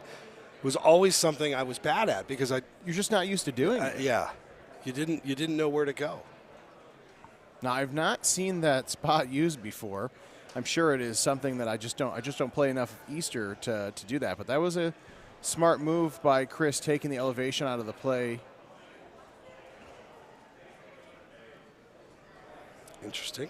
Now, Eddie's going to play it safe there. He's got a couple of stroke lead. Yep. Chris is still in a position where he has to battle. For sure.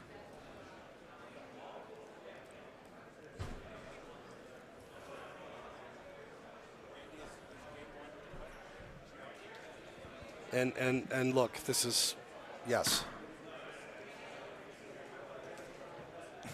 No, but that is. You're absolutely right. He's in a wonderful position where he can do this leisurely.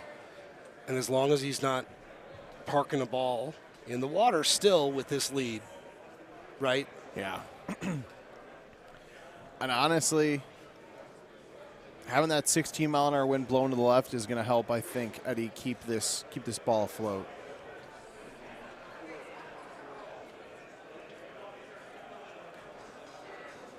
This is not anywhere near the choice, anywhere near the setup you want to have for Chris Brewer. Pin that's tucked, likelihood of getting up there and getting backspin with it is not great. Spent all this time talking about laying up, and he's like, no, that's boring. Okay, fine. Yeah. Touche.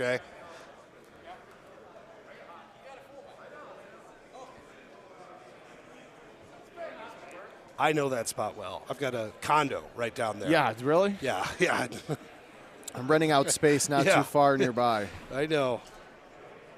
And Eddie G makes the putt. Ridiculous.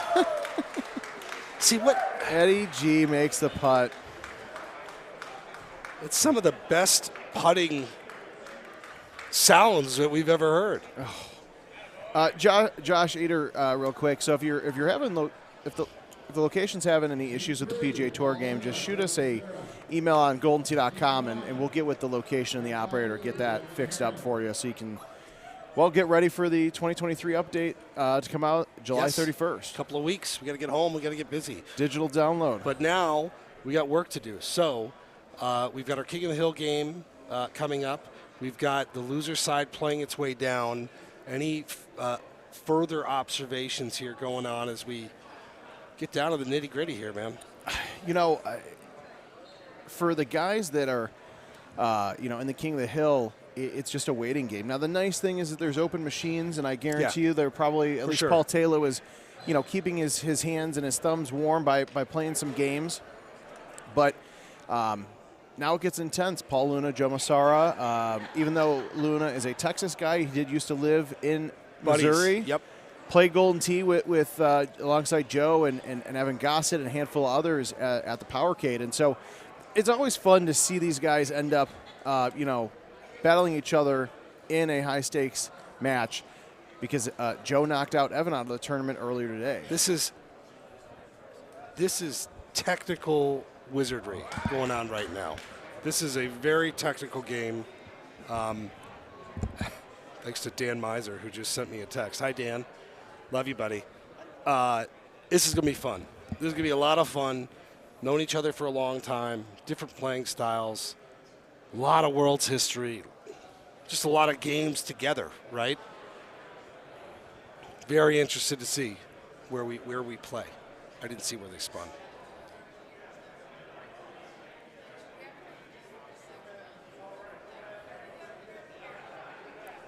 All right, these guys getting signed in. What's your handicap currently? So his was 30. I think I'm at a 26. Not bad. No, the last couple of games I've played have been pretty decent. They're just few and far between. Yeah, I get it. I understand. And away we go.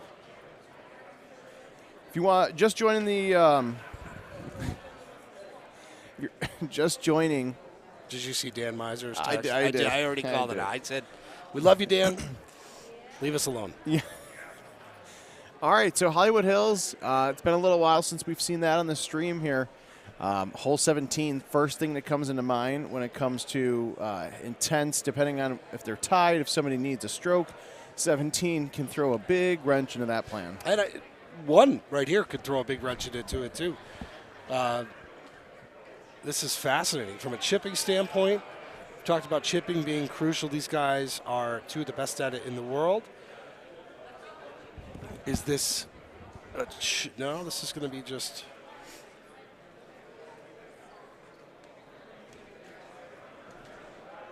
Wow. Oh. Ridiculous. But expected at the same time. All right, I got a tough one for you. I'm going to put you on the spot here, boss. Oh, no.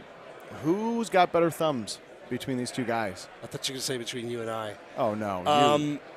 It's a little aggressive, it felt net like. Push. No, it's funny. I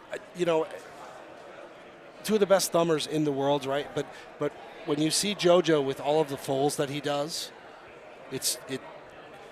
there's a lot of that going on, right? He's an angles guy. He's seen different angles, trying to play the game differently than most.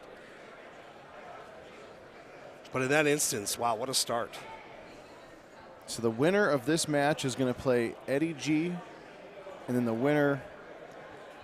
Oh man, we are getting down the wire of the brackets here. On our way to the grand finals of the 2023 Golden Tee World Championship. As I had a good line going in. Yeah, it did. Really good line. So Nick Cornelius is saying that Joe Massar would say that Luna has better thumbs. That's interesting. That is interesting. Yeah, I just could never get a thumb game. I try it every so often, but I don't try it consistently enough. I have a thumb game. It's just not very good. Can't figure out if I'm a thumb putter anymore or not, because I just play faster without doing it. Well, working through some things. Oh, You know, I will say in your defense, a lot of the Golden Tee we've been playing lately has been, you know, doing developmental things. Yes. So you're not, you know, you're focused on a feature less than actually, you know, playing a round of golf. Which, correct. You know, we got to start. We'll We'll start get doing there. more in the. We'll get there. Low 8 with plus. All right. Just a little much.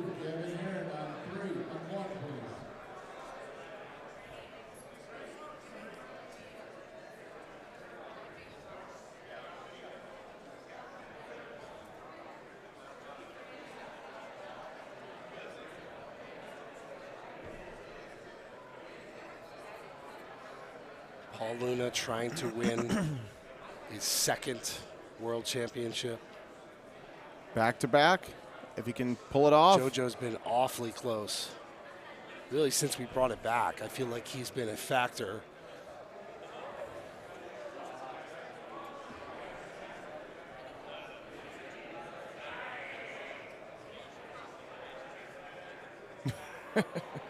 Zach Pilger says that's true, but he would also tell you that Joe will say he's a horrible golfer in real life and then shoot a 74. That's great. That guy.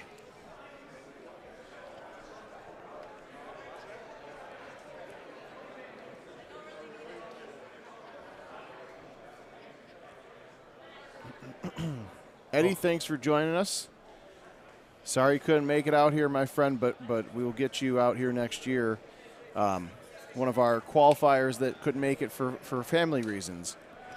But appreciate you finding some time to join us here on the Sunday championship day at the World Championship. Remember, share, and like. Subscribe. Oh, you know what you could do is a fun game. I've never played it, but you can just start texting random numbers, the link to the stream. I feel like that's going to go badly somehow. Yeah, it's true. And probably pretty quickly. It But would be sure, fun buddy. for Go like ahead. the first 30 Let seconds. us know. Though. And the link gets pulled. Hey, we would get YouTube's attention pretty quick, though. That we would.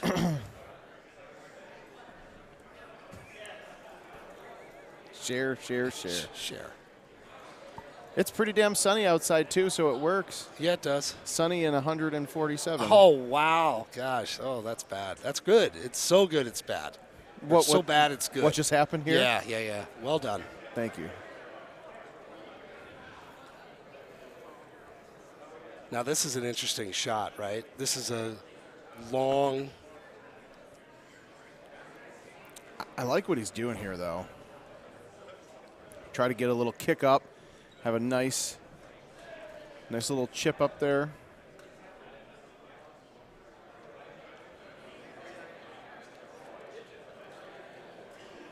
Yeah, Chad, you got a good point there, saying, you know, Luna is a feel thumb player, and JoJo will dissect the trackball and has. He will. That is actually a really, really great way to describe it. I think that's, yeah. And with Joe, it is a giant math equation to him.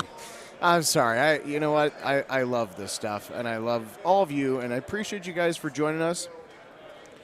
And this has been a wild, wild adventure, you know, to the Golden Tee World Championship. It's awesome. And honestly, you know, I mean this both for this event and for Golden Tee and stuff in general, like even as we're approaching 35 next year, like this really is just us getting started. We're just, you know, there's a lot of special and fun things coming up over the course of the next couple of years. Oh. And that's tough for Joe there. Close on the chip.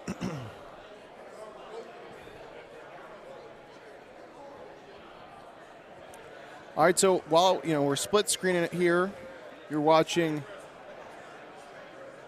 Heron versus you want to pronounce that name? You're better at pronouncing than I am. Ayoub. Perfect. Ayoub. Nailed it. Ayoub versus Gavin Heron. Thanks for getting me there, buddy. This is the Silver Losers Finals on the left-hand side of your screen. And then you have Joe Massara and Paul Luna in the championship gold bracket on your right-hand side. two of the, I would say, top 5 in the thumb category. Yes. Joe is probably top 3 in the analytical category, maybe number 1. Did you say JoJo at this point is a top 5 player? You know, it's tough. If you're talking casual, like if you're talking casually about like daily contests, 50-player contests and all that, for sure. But when it comes to tournament play, he's won a couple of tournaments. I think him winning this world championship will definitely put him on that list. Obviously, Luna is on there. That's for sure. I think he's awfully close. You know, I haven't told this story, and I'll just tell it briefly, but I remember one of the first tournaments that I think Steve Sobel flew me out to it because I was designing player cards for him. It's the last time he did something nice for me, but First and last time. Just kidding, Steve. Love you, buddy. But the Paul Luna I met then, probably 12 years ago, rolling around in an office chair in a Texas bar at like 12 a.m. of a Golden Tee tournament. Yeah. Light years away from the Paul Anthony Luna, the reigning and defending Golden Tee world champion. Yeah, he had to find himself a little bit, what he wanted to make out of these tournament weekends, because he wanted to have a good time. And he did have a too good a time. Yes. But then he got into it, he got serious, and look at him now. Now, the interesting thing here is JoJo, I know there's some elevation there, but for a bite shot, a bite wood, that kicks pretty bad there. That was a lot. That was a lot of activity on that, but we saw him with a chip earlier.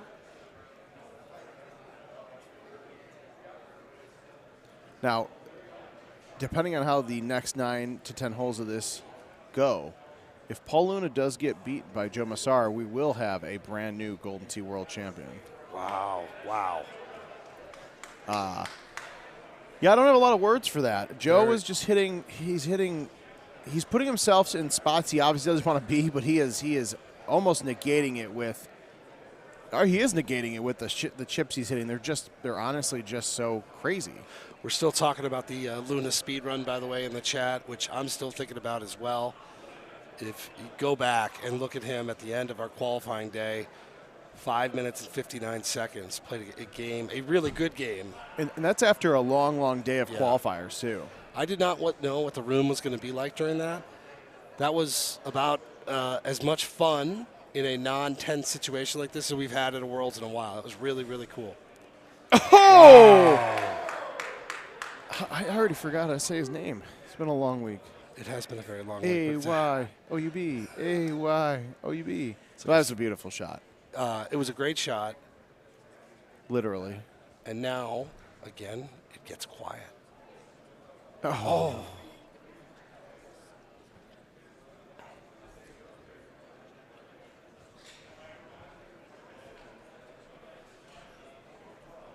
Now, what I'm interested in is, are these guys playing in the same setup?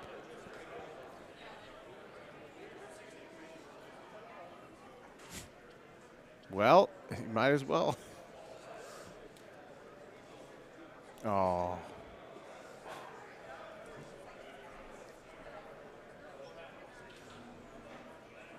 I really do like this look that Joe and Luna have here. Oh, yeah. Just let it come down. Let it track. Help you pick the right angle. Hit it hard, let it fly. Have a real good time. It's Golden Tee. I can't believe I did that. I went way back for that one. You did. It's going to be in my head now, though, for the rest of the night.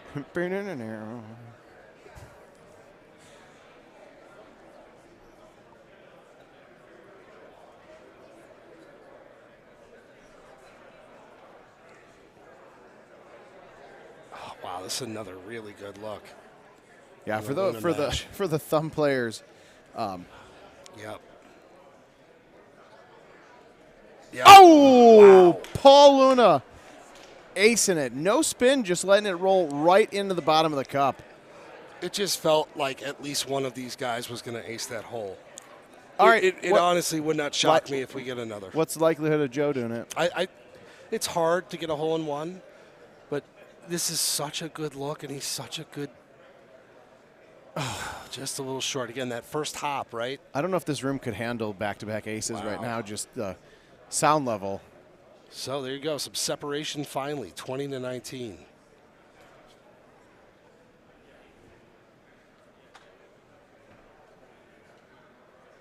Luna not wasting time. No. Not this hole, the par 5, that's a par 3 now. You don't want to spend time thinking on that. You just want to let it fly and just get it onto the green.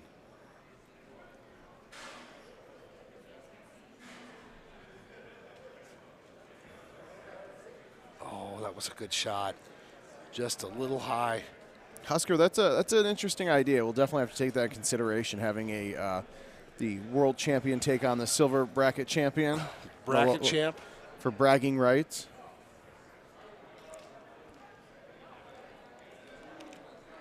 Rob, I appreciate that because it's kind of hard to go back and forth while we're calling the stream. So both of these machines are in the same setup here. As Paul Luna just doing what he does, casually, riding the left side of the cup. But this is a good opportunity for Joe to get this back. This is a good look. This is where you play the daily as much, and you are hitting a ton of these types of shots. Oh!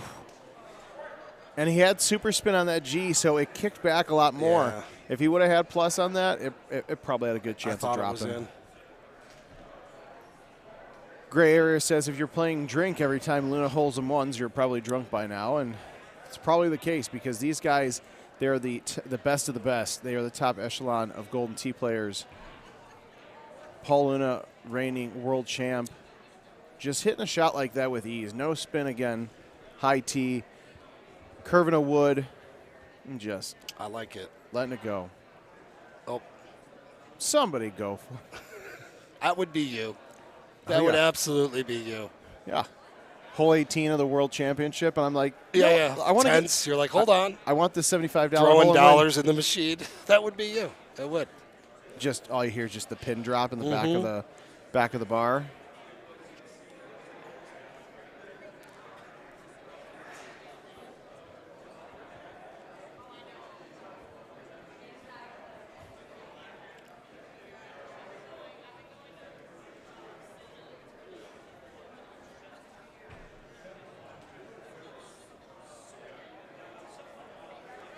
Be a flat putt. Flat-ish.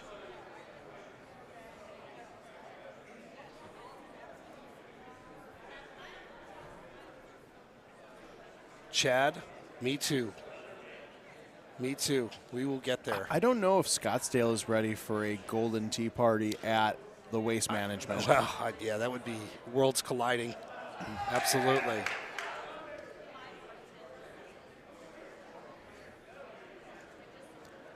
All right, so not a very favorable look here. 12-mile-an-hour wind in the face. No, this is 6 for these guys, but you got to stay on that. If you get on the fringe there, you'd be all right. But if you get in the rough, you are going to have a real rough time of keeping that ball on this tiered green for this par 5. Oof. All right, you know what? That's very lucky. It is. It is. It worked with out. that win. He's still got some work to do.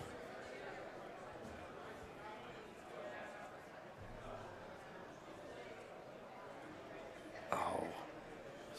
Now stop. He just turns away. He's like, I don't That's even beautiful. care. That is He's beautiful. like, I know that's going to stop. I don't even need to go.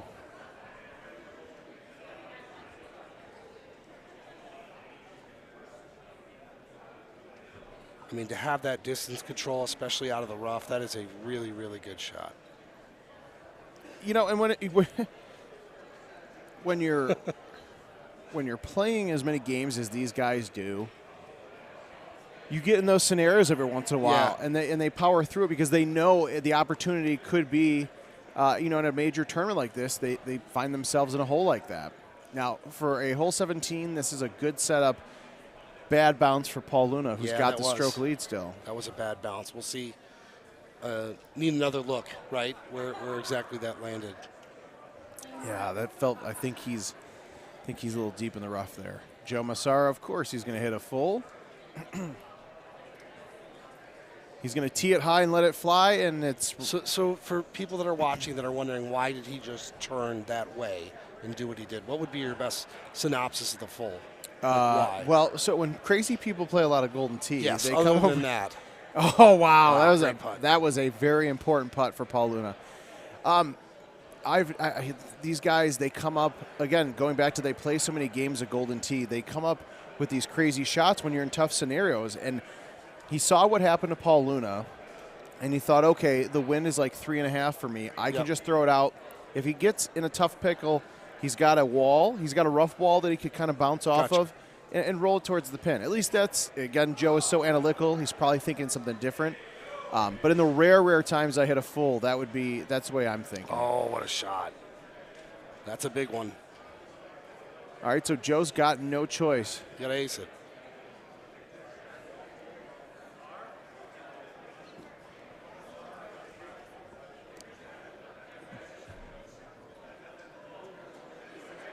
Oh, my goodness. This place would have exploded if that went in. Wow.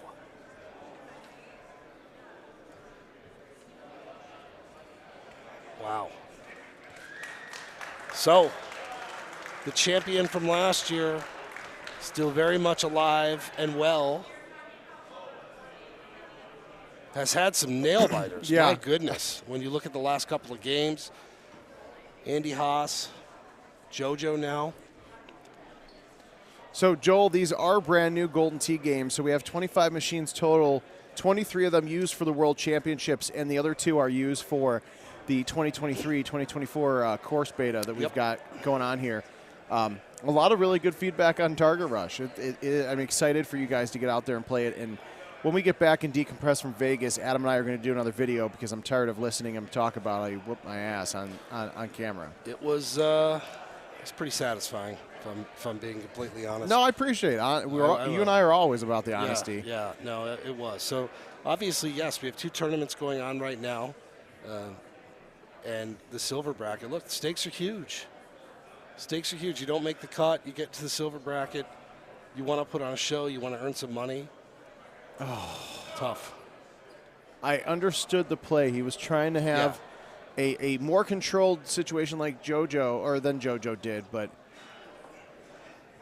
falling through the rough into the sand there, that is tough.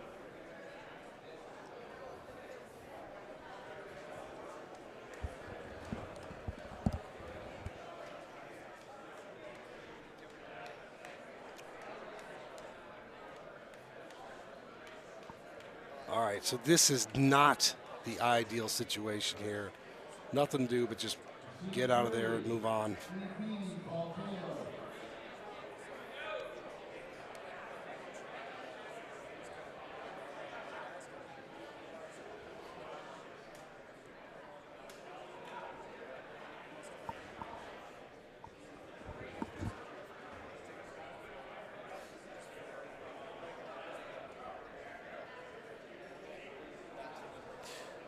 All right, so these guys, looking at the bracket, Paul Luna and Ed Godfrey coming up. We're still waiting on Steve Beatty and Paul Taylor to play on the winner's side, the only players in the gold bracket who have not lost yet. Again, you're watching the Golden Tee World Championship at Notoriety. Been a blast this weekend. Having a ton of fun, seeing a lot of faces that I haven't seen in a while. A lot of great Golden Tee. We hope you guys are enjoying. Please share, subscribe, like.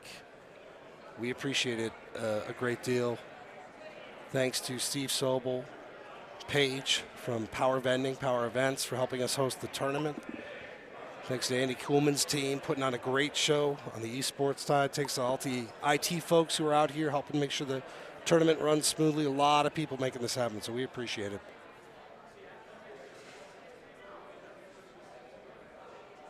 Oh.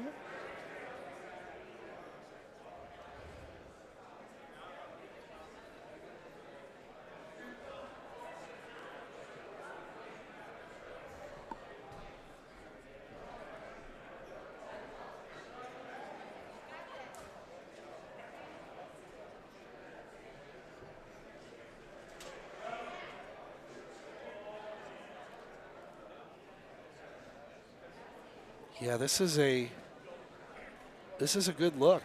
Just got to get the right line. And it looks like our King of the Hill game is going to get fired up here momentarily, which I think people now in the room are assembling for. So we'll get that on the stream here shortly. That's a big, big match for both of these guys, of course.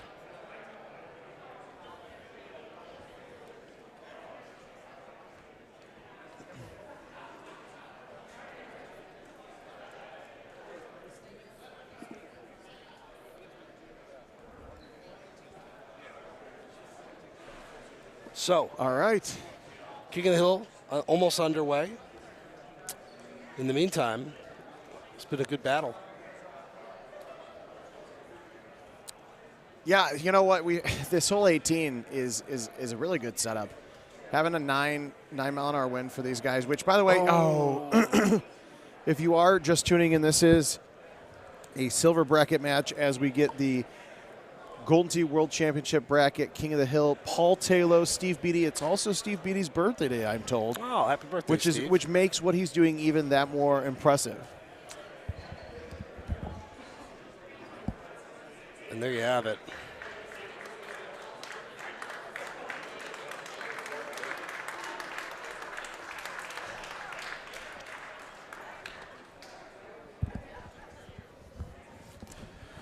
All right, so King of the Hill match is about to get started. It's not the names that I thought would be in the King of the Hill, and that is by no means an insult to these guys. They're playing their tails off. They've survived the carnage so far. Not anymore, right? So the winner of this is going to go into the finals. It's a big deal. You're guaranteed second place, and you mentioned it earlier, you're going to have to be beaten twice in the finals. So it's as huge of a game in the tournament as you get outside of the one that hopefully gives you the big check and the trophy, right? Yeah, and these guys playing Petra, we've seen a lot of Petra. We saw 54 holes of Petra with some sudden deaths earlier.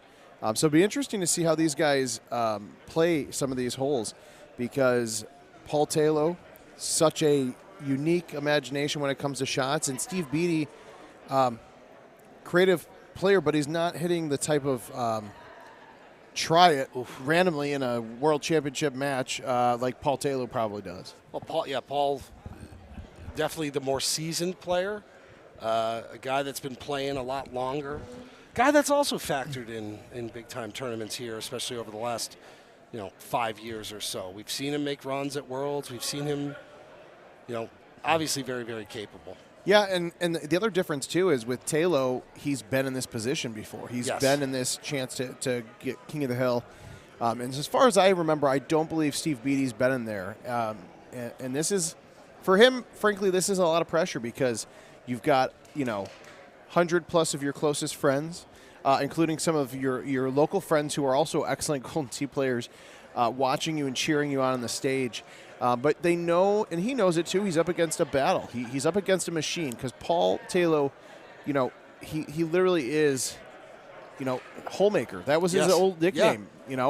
He will find the shots to nail, the crazy shots, just like Andy Haas and Paul Luna will. Yeah, he will push the limits on the game without question. Now, of course, as I'm saying that, he hits a bad shot on hole 2. He's pushing the limits on that wall. Yes. It's all right, though. He's going to have a putt.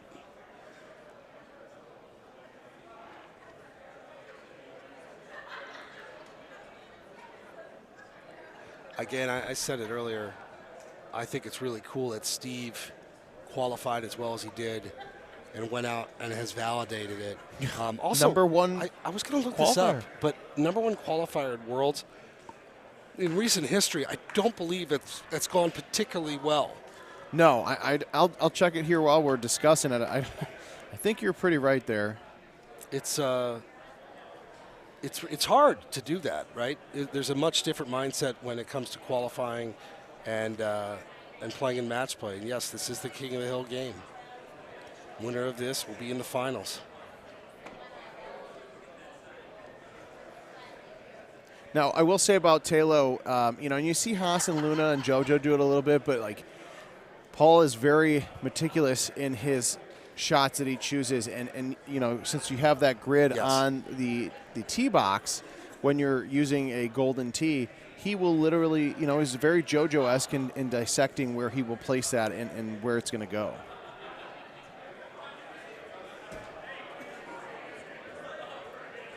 It would be wild if he goes wire to wire, right? Which is what it would be.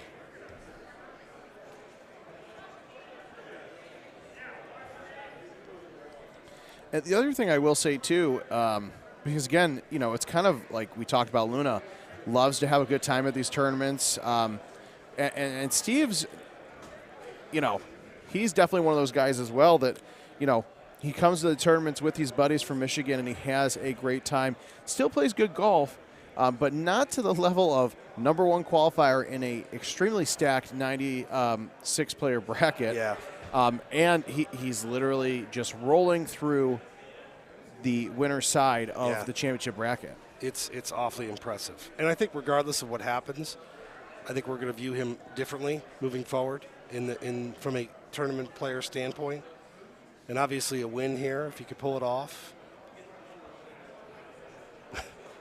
Daniel, not a fan of this hole. Yeah. Buddy, you're talking to two guys that are 100% in agreement with you. That Rock and I, pretty good friends. You know, Josh McDaniel with a really good point. He says, what blows my mind about Steve Beatty is he only plays pure, no chush, no thumbs, you know, no pushing. He's a pull it back. And I love that about the game in general. Find what you do well and do it. And yes, you can look for advantages with certain shot types, but if you're comfortable doing something, do it, repeat it, and keep repeating it, and it's going to work out for you. I don't know what the lowest seed to ever win the Worlds is, but I will bet you it's down a ways. I would say so. Maybe in the fifth, you know, mid teens, 20s. Yeah, I would agree.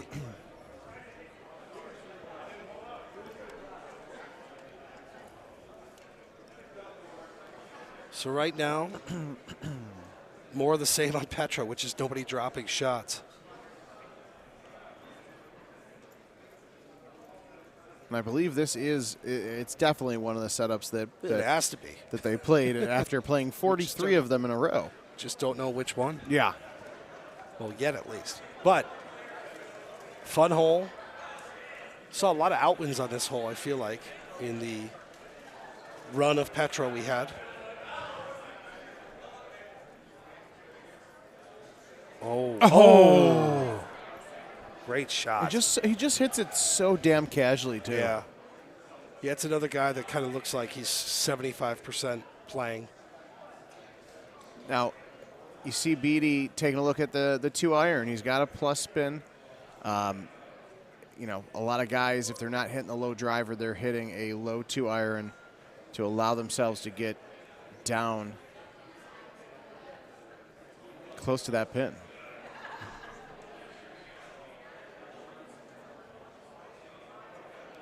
Oh, wow. That's a good line. Look at that. Look at that line. It gets another bounce I think might be in. Once it releases onto that green, man, that would have gone. Yeah, great shots by both these guys. Two very different styles and two different ways of playing that.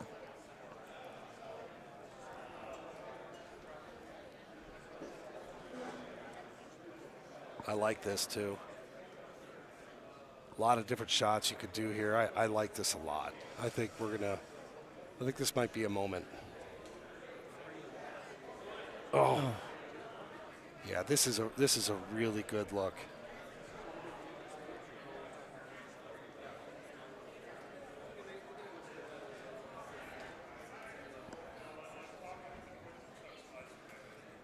In or not? I'm going to go no, but I hope that's the easy. That's so boring. In. Well, my track record for calling that's not really great. Aggressive line. You win.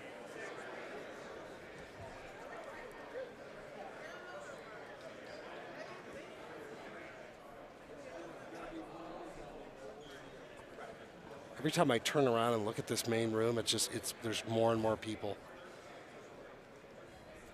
There's definitely the space for it, and these couches have actually worked out very, very well. I'm looking behind you right now, too, and I'm watching Ed Godfrey staying loose, playing, and he looks very loose, too. Doesn't he? He does. Looks like he's actually, well, I don't want to say actually having fun, but he doesn't look like a guy that has a lot of pressure going on in his mind right now. He looks like a guy that's ready to play.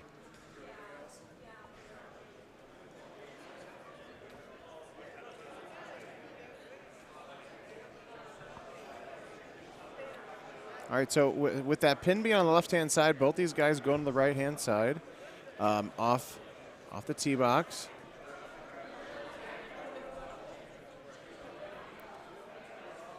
Adam, the viewers are asking if Hole in Win is coming to home editions this year. No, not this year. But we've got daily contests. You know the answer to that question. You could have just answered, but you just point guard me there. Yeah, I'm sorry. Oh, Adam, hey, buddy, old pal, old chum. No, we've talked about it. We'll continue to talk about it. Yeah, I think the daily contest and money shot, coming to the home editions is the first step in doing some more unique things. This is speaking of a guy that played a lot on his game. Yeah.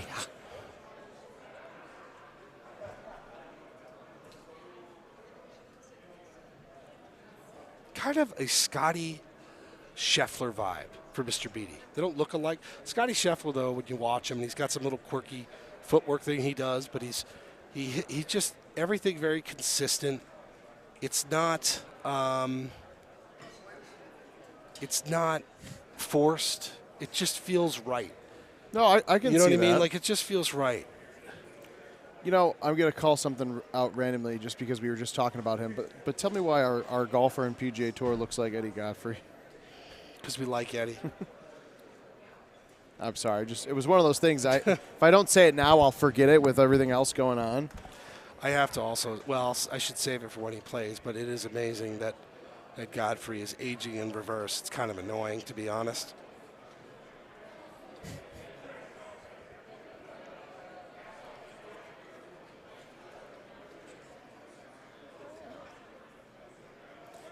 You know, there's times where it's tough to go back and forth between the 6 and 5 on this hole, because if you don't get that out there and hard enough as he hits a beautiful shot, those rocks do not play a fun game of pinball. No. And they will carry you, even potentially, because unfortunately I've done it, it can send you backwards, and then you're stuck and you're getting par at best in a setup like that. It is sad that our real input on this stream is what not to do in this game. It's what makes us unique. Sure. Benjamin Button of GT. It is amazing, man. He does. He looks younger.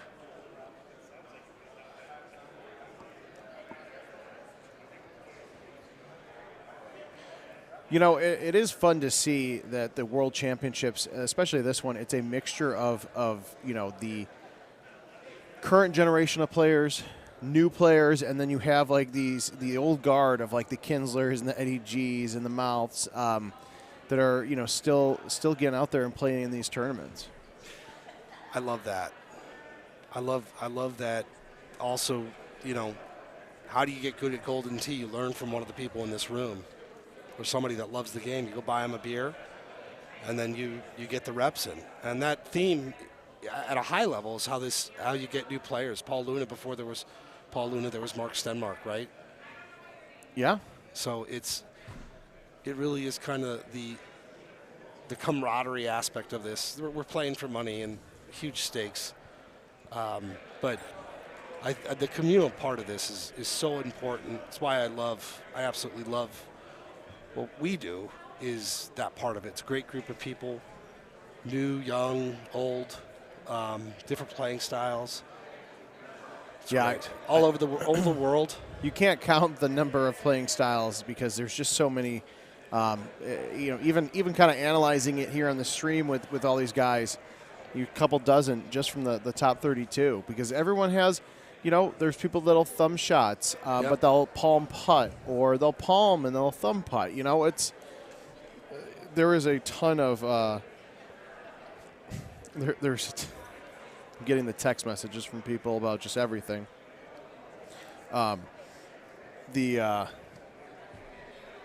I lost my train of thought, so I got distracted, but I appreciate the text messages.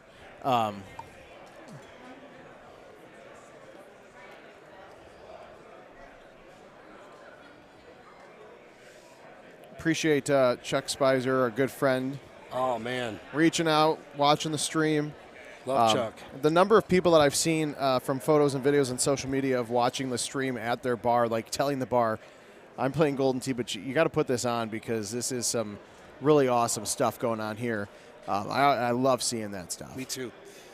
Yeah, me too. I think this is an event that if you love the game or even interested in the game, got to be tuning in. And on that note, share this link, likes. What is our like count currently at? Kevin will not sing no matter what. We've taken that off the table. It's kind of disappointing. Andy Coleman, brilliant. If we don't get the 1,000, Kevin will sing. What would you sing? I mean, probably family tradition. It's my go-to. It's That's the only true. thing I know how to sing without the words. Pretty quick to the draw on that one, buddy. Yeah. I did actually do karaoke for the first time in like a year and a half, a few weeks ago. Getting over a sore throat. It did not go well. When does the next design hole contest start? I saw that question in there. Yeah. Are So you supposed to be asking me that? No. Probably relatively soon. You kind of flipped on me. I appreciate that. No. So once we kick off the 2023-2024 update at the end of July, home editions and legacy games, we'll get the update in September. So it's probably going to be right around the launch of those in September. But more details to come on that. A lot of moving parts. So soon, you would say? In my best Gary Colabano Soon? impression, yep. What's up, Python? You couldn't. No, that's not true. You could creep me out on air. It's good to hear from Python.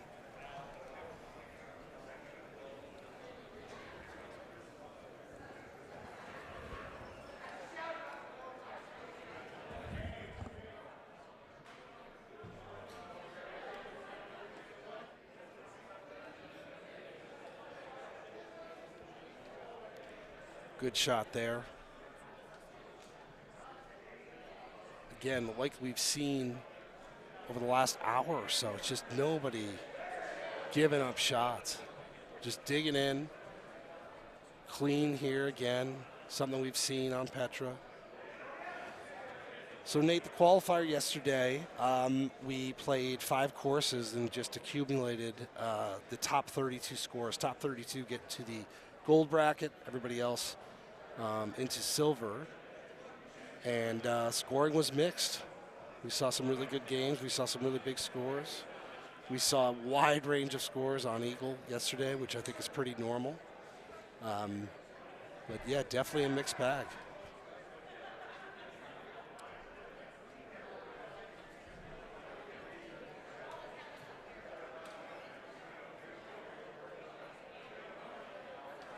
Kevin with Barry Manilow sounds horrifying and intriguing, largely horrifying.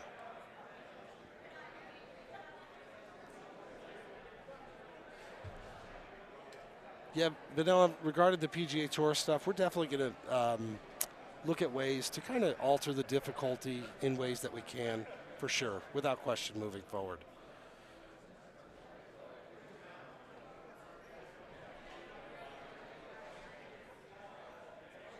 And again, onwards we go.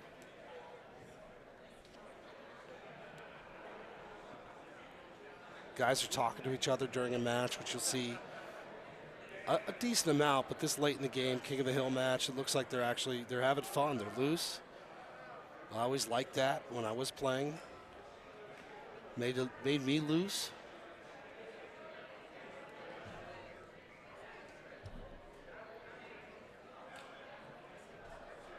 Good shot there.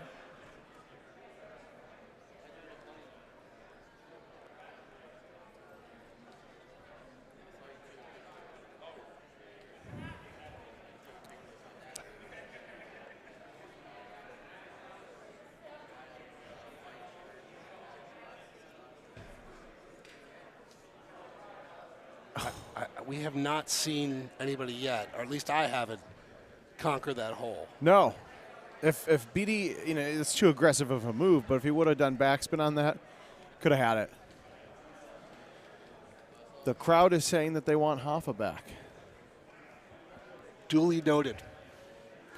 I did a quick restroom run. And I finally reached the peak headset hair, where half my hair is sticking up and the other half is not. Every time I go back, I try to fix it. There's no way of fixing it. It's not a long-term winning There's plan.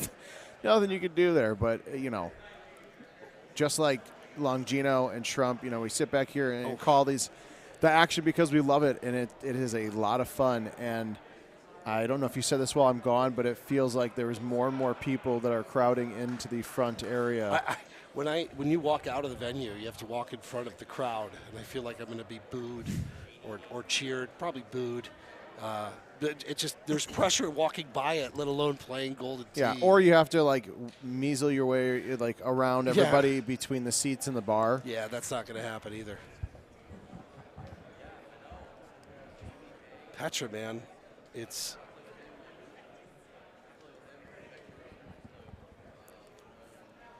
now. Yeah, now we're getting to the real meat and potatoes of this setup, as these guys are tied going into hole 15. So I think I do remember this look, this shot, because I think it's pretty good. This was the one good setup they had where they weren't fighting the win. It's fine.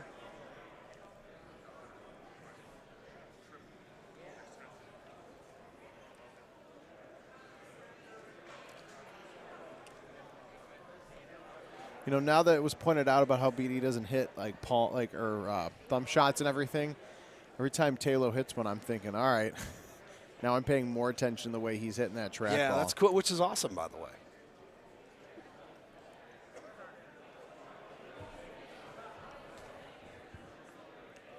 Oh, that was a good line.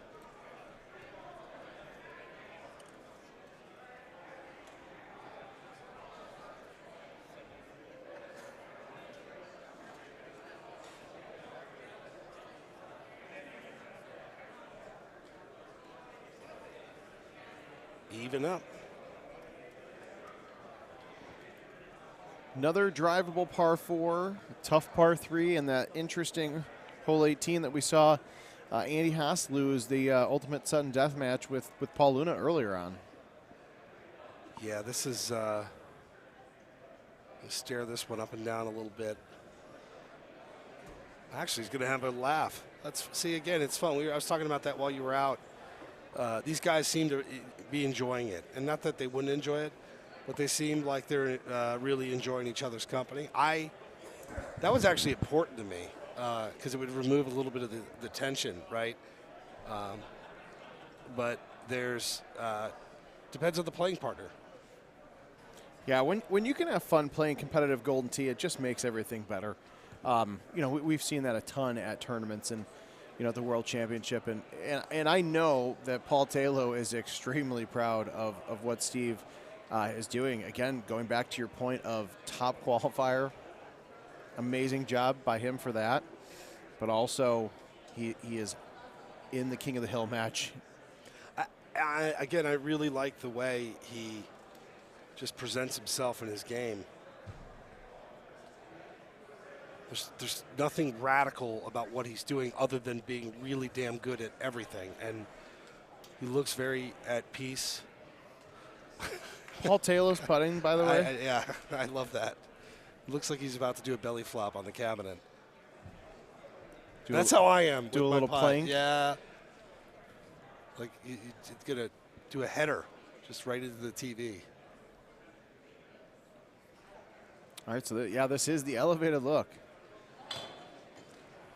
So this is a good look, but it's also handled with care, right? It's a look that you like. A lot of the things going in its favor, but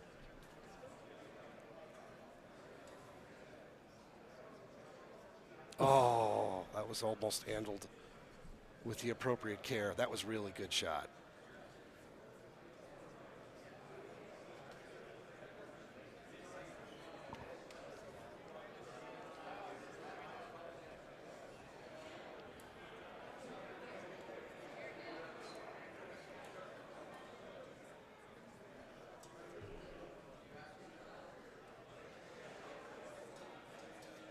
Oh, it's a great shot there. It is. Really good shot. All right, so no blood through 17. Petra's the potential sudden death course once again.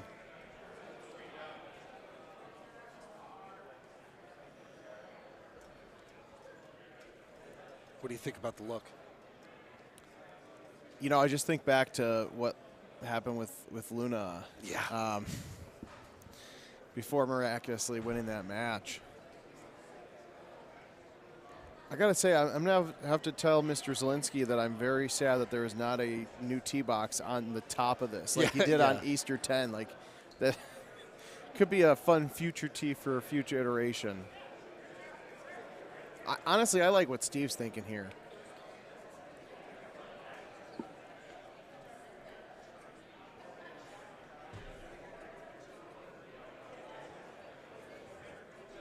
I love that. Two very different ways to tackle this. This is the way you would have gone? Yeah, I think so. But again, there's a reason why I'm sitting here. Is there a certain way to play this shoot better other than hope you get that quality release? Yeah, when you get, I like what happened with him. He ended up riding that wall high, and he got a really, really good bounce and roll off of it. Man, he hit that hard. Wow, that is a phenomenal shot. God, did he hit that hard. But you're right. You mentioned the... Yes!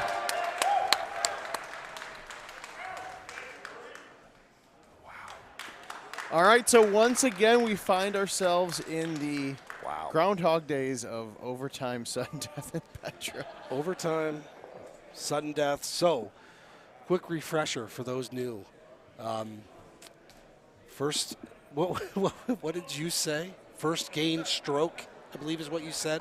Yes, the easy way of explaining how it works. First gain stroke. So, yeah, first time we see a shot dropped or gained, it's over. We went 54 holes with Andy Haas and Paul Luna, I believe, before we had a winner. 54, that is correct. 54 holes. That is unbelievable. So now, Mr. Misunderstood. God.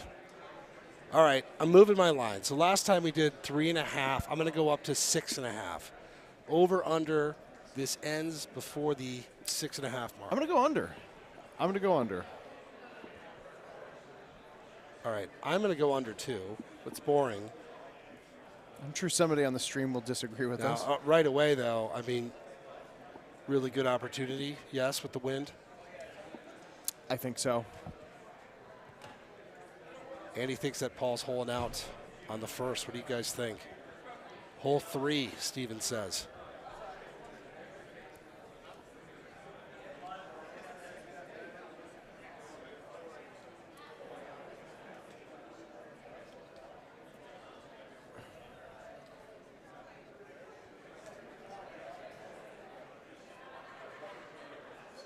First hole completed with a lead. That's how Mr. Python would like to describe it. I like yours better. I mean you, Kevin, not Python. Sorry. Thank you. Taylor with a hole out on 5, we're predicting. I like, this is where Andy Haas hit roll. 3. I like Steve's idea of just going right at it. Now, he hit it right. Did not like that, but he knows, like, Paul Taylor's got those dangerous thumbs. Neither of them were crazy about those shots. What's up, Brian? Good to hear from you, my friend. Feels very strange not having a Brian Bernhardt appearance at World. I don't know. He could probably tell us, but it feels like that might be the first for him. This is another pretty good look. Oh, I like this. Oh! Yes! Paul Taylor! Wow. Right in the cup. From distance. Hole 2, a sudden death. My Holy goodness. shit. Clip I'll it. say it. Clip it. Clip it and ship it. Wow. You know, it looks good from the first bounce. Very far away. The first bounce. Under. Cashes. Now, no pressure, Steve. Now, this is actually a fun hole to have. Like, if he's got a couple opportunities here. If he doesn't, you know, get it in, he could potentially bounce it off the wall for some, I don't know, crazy.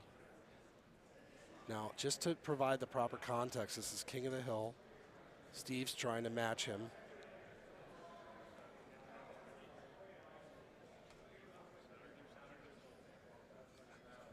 And regardless, he's going to, both these guys still playing. Oh, come on. So there it is, Paul Taylor. You're King of the Hill. That is, God, that is, if you're going to lose a match in overtime, you're going to lose it to a beautiful shot like that. Wow. Yeah, that was magnificent. So Paul Taylor is King of the Hill. So he's in the finals. Paul's Guaranteed second in the place. finals. So let's talk about his game a little bit while we have a moment. We're going to get other matches going. You talked about his style, his creativity. Like what do you think? I mean, that shot, by the way, is not where you normally see a sudden death end, which is kind of fitting with all the things that we've said with him. Yeah, like a par four. It's not a tough par four, but it's not an easy one to hole out. And for Taylor to do that is awesome, exciting. You hear it. Sorry about your ears. It's good. I'm used to it now, sort of. But you look at this bracket here. You look at who's left. It's Luna and Godfrey. The winner of that match is going to take on Steve Beatty in the losers finals before making their way to Paul Taylor. You know, Luna is a great thumber, and so is Eddie. But, like, there's just something about the way that Paul Taylor hits his thumb shots and does all that that really, I don't know.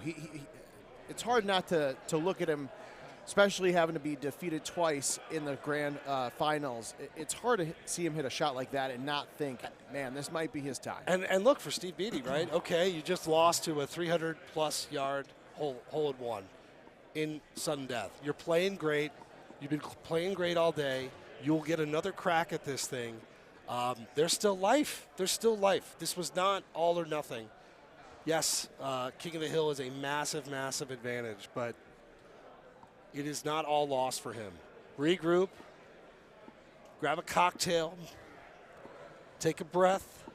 Now, the one thing we talked about earlier, but I want to bring it up again, is now time. You know, because of how far we are in the bracket, you know, you're not going to have to wait a ton, but Taylor still has 2 other matches to get done before the grand finale. Yes, so he's got to wait the grand a little bit, finals. too. You know, it's. But again, this is where you're going to see, like we were with Eddie G over on the other side of the location. That's what Paul Taylor's probably going to do, and that's what he's been doing all afternoon, and that is why he is so hot right now. So hot right now. A little silver bracket action.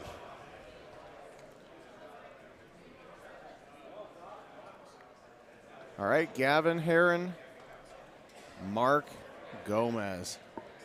Mark Gomez, man, I'm telling you, I said it last year, I'll say it again, he's getting really good. He's another Both player. these guys are really good. Obviously, Gavin's great as well, but Mark Gomez, He's another player that has made an excellent transition from a party player to a he's on the stage for the silver bracket finale. You know, and he has learned a ton from these tournaments. He has learned a ton from the guys that he plays with, you know, as part of Team Wisconsin. And, you know, it is really cool to see him on a stage like this. You know, and same thing for Gavin. Gavin is a great player, kind of a sleeper of sorts. You don't, you know, hear a ton about him, but, you know, he is making his way through a you know, purple or gold bracket or a silver bracket and kind of throws you by surprise, for lack of a better word. It's a good chip, too. That's a good chip. It's a little nervy to start, right? Yeah, no, and again, silver bracket. I like the shirt feedback. Silver bracket, we talk about the grind to gold. It's an enormous grind to get here. Yeah, 64-man double elimination grind. bracket. It is. It's huge. So kudos to these guys. I think that we should do more Kevin shirt suggestions in the chat while playing some Golden Tee. I like the bowling alley carpet. I thought it looked more of like a colorful rubber band ball. Oh, that's good. Solid. That should be our next poll. What's the best? What is? No, I like it. But yeah, no. Back to this. I mean, these guys, the utmost respect for getting here. It's also you miss out on you miss out on gold. You're disappointed, right? You got to get yourself up to play a full day of matches, which can be hard for a lot of players. Yeah, it is 6 o'clock Pacific time, and in silver bracket started at 11 a.m. It's a long day. It's a really, really long day. And not only is it a long day, but it's a long day of having to grind out great games to advance. Because, like we said, the silver bracket is just stacked with a ton of talent that you would not expect. God. Bless you, Chad.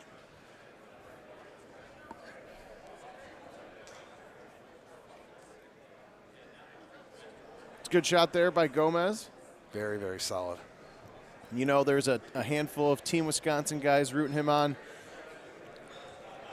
Oh yeah, they come in a pack, just like the Michigan guys that we were talking about with Steve Beatty.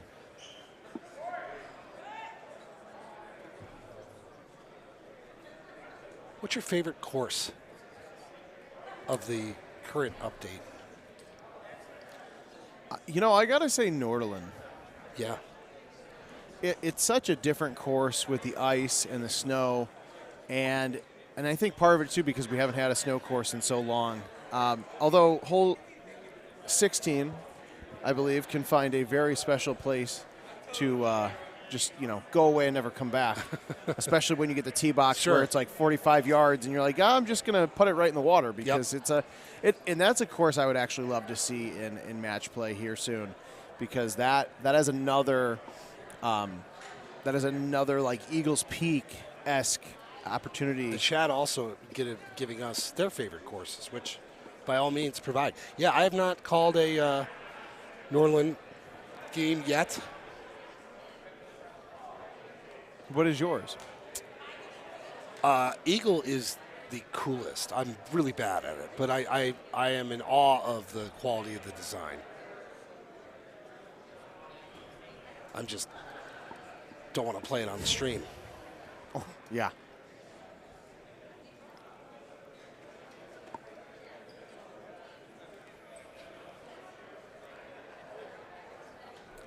They're asking for Tundra Remastered in 2024. Duly noted.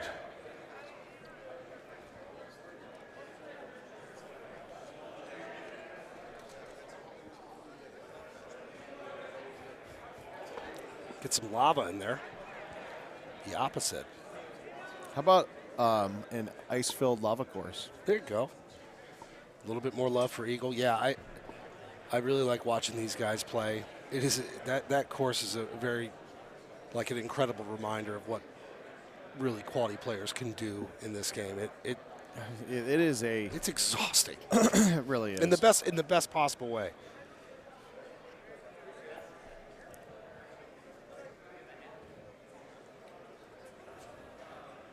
The Tahiti Tundra mixed. Yeah, Jeff Harlow, former world champ. Thanks for joining on, buddy. Miss you here. Yeah, Blue Horizon is a pretty awesome Golden T4 course. Yes.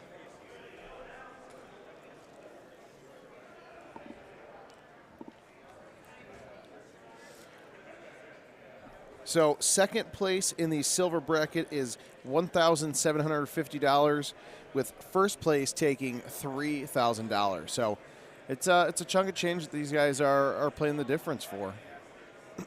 Absolutely. And earning it. Now the nice thing for these guys is that it's Las Vegas, but we're not paying them out with checks. We're putting it on their player accounts, so they are less likely to go spend it all downtown. Yes. On Fremont Street. Yes, we're looking out for them.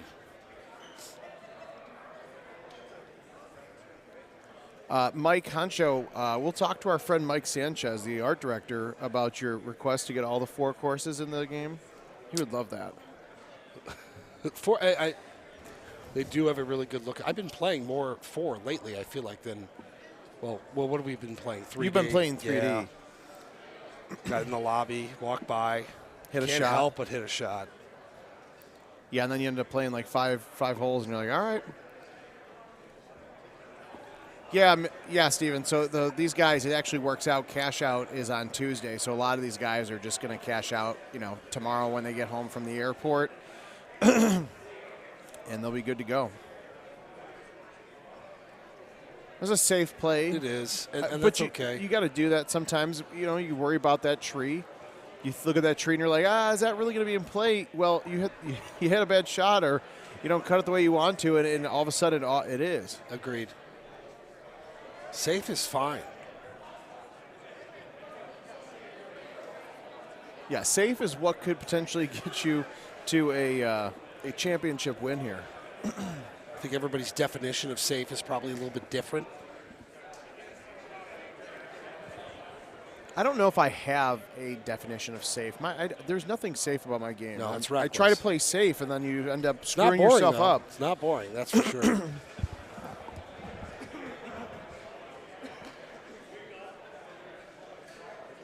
Shaggy, that was Black Hills. That was a monstrous golf course.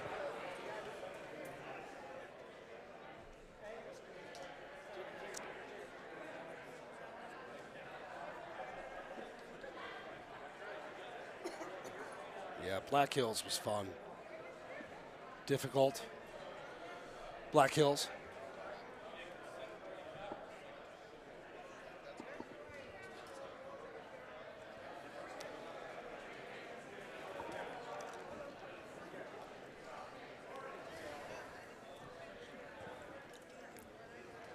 So as these guys are approaching the back nine of Easter, Gavin's got to take down Gomez twice if he's going to win that silver championship.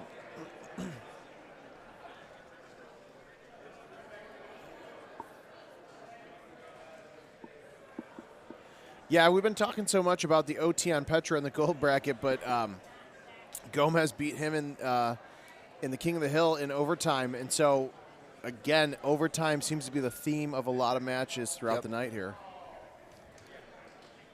Yeah, and I felt like early on that wasn't the case. We were cruising early. We had some OT, but when you're this good, it's bound to happen. I mean, with how scoreable these courses are, with how good the players are getting. This is a pretty good look here. I like the wind on it. Fight the wind left and let the green slope roll it right. It's hard to get high enough on that side without risking. You talk about safe here, right? If this were just a 50-man prize play game without, $1,000+ on the line, I think you'd see a different shot. Yeah. But like how much do you want to risk it? How much are you going to let that wind, play it into that shot? I mean, I feel like safe is definitely the theme of the of these matches. And that safe is probably not the best word to use, but when there's such high stakes on the line, you really got to be careful, especially in Gavin's in his spot, because he doesn't have that King of the Hill advantage. Safe, though, also there's a balance with safe. If you play too safe, you're going to put yourself in some tough spots. You're gonna have longer putt, right? Like, you have to balance that here, which these guys do an unbelievable job at.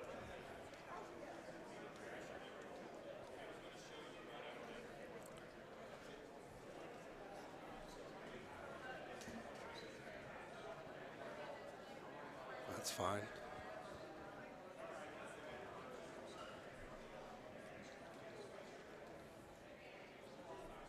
How many of the last 100 holes that we've watched have been tied? 95% of them. So this is the same setup of the Brewer match as well, and I was thinking that with that 13-mile-an-hour wind on the drivable par 4. It's a good shot.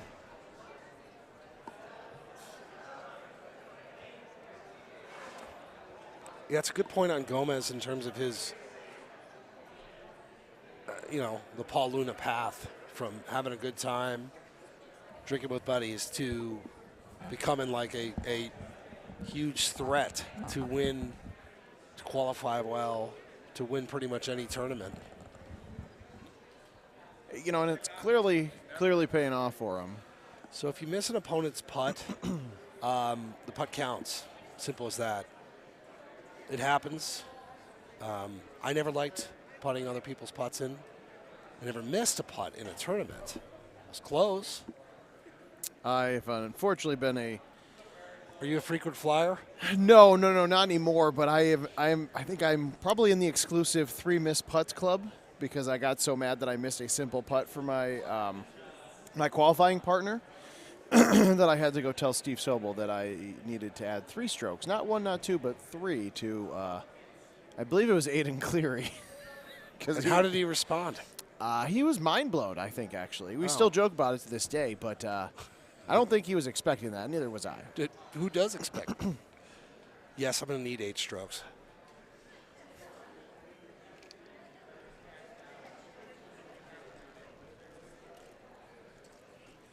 Yeah, that's a good point, Zach, about Gomez. You know, Gomez did quit drinking altogether, and that's really like he, you know, it's kind of amazing for him to do that, and his game just gets better and better, and you know, he can hang out here and have a good time, and now he's on the championship stage in the silver bracket. Again, it's fun to see the progression of guys like this who have been close and they're getting closer. It's awesome. I just like watching him play. Really nice guy, plays with a great group as well that know how to have a good time, good presence at all the tournaments they attend. It's fantastic.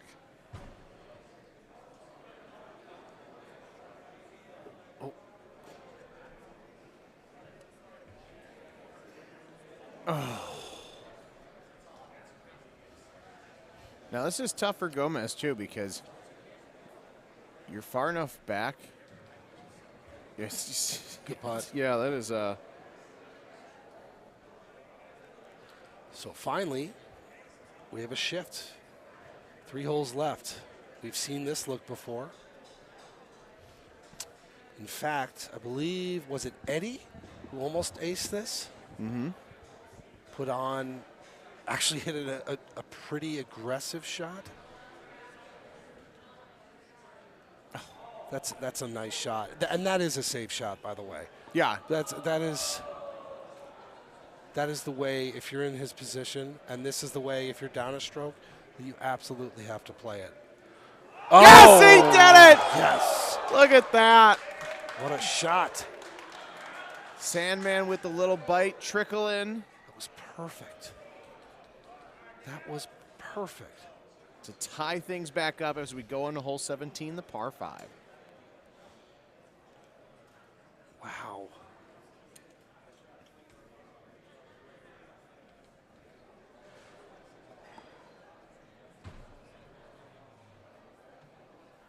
We have seen a lot of holes in one here over the last couple hours. A lot. Yeah. We just saw one from, 340 yards, whatever Paul's was, and then we see a little great playing.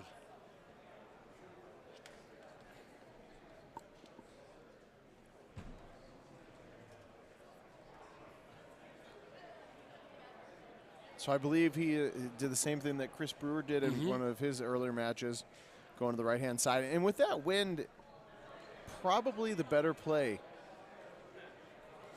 It just takes out of the equation, you know, the upslope of 10. And not as much of the upslope, but just that ball dealing with such big elevation. Oh, that's got to go. Got to go. Oh. Whew. Oh, boy. You could hear the room as that was falling down, urging it to go. Yeah. By the way, Mr. Mantooth wants to get an altered physics course on the moon or Mars. Moon golf?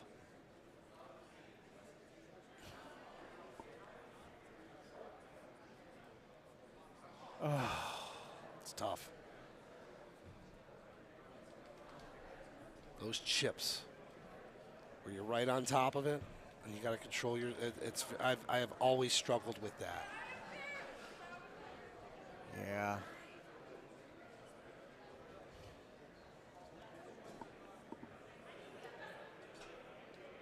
So, back to a stroke. What do you think of the look?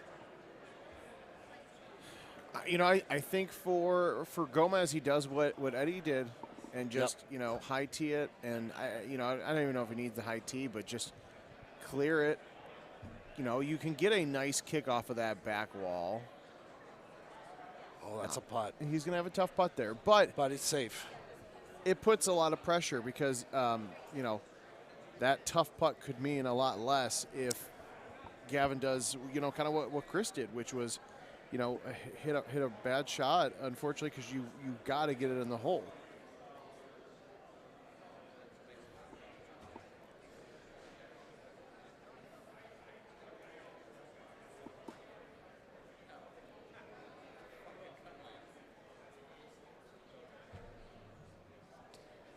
Oh. This hole is just, we've seen that a bit already today. Now, this is a lot of pressure here on this putt. It is Well, not a gimme at all. But now, at least, it's kind of a. Oh!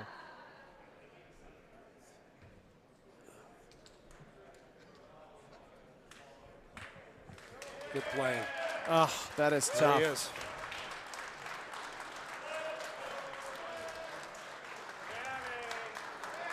Your silver bracket champion, Mark Gomez. What a run! What a run! This is not your normal silver bracket, right? That's the other thing that's really important to talk. Like, this is a loaded. It would fly at any pretty much regular Golden Tee tournament. Former world champions, great players all around. That's a huge win for Mark. Congrats to him. That was a lot of fun to watch. Yeah, and that's a really excellent showing of just how better he has become as a player over the last couple of years, 3-4 years. You know, there's times where sometimes people say, you know, silver bracket is could almost be tougher than gold because of the number of players you have to go through. And if you lose a match early on, you have to battle and battle and battle to get back there. And just a great win for Team Wisconsin, and I'm sure that those boys will be celebrating and having a great last day in Vegas because Mark Gomez, silver champ. So Paul Luna and Ed Godfrey to the stage. Initial thoughts? You know, Eddie G has been rocking and rolling, and I just don't. I don't know. Luna's great. Luna is the defending world champion, but Eddie is just on this weird, unstoppable run. It's his two forces colliding at the moment, I think, which is awesome. I am excited to see it. I'll say this: Eddie will not be intimidated by the former world champion. He's ready. The current world champion, I guess, in Paul Luna, right? Until we crown somebody else, I guess the title is his. So this is fun. If you like to see great shots, we'll pretty much tune in the rest of the day. And different styles too. Yeah. That's what I love about what these guys playing right now. So let's see where they're gonna spin.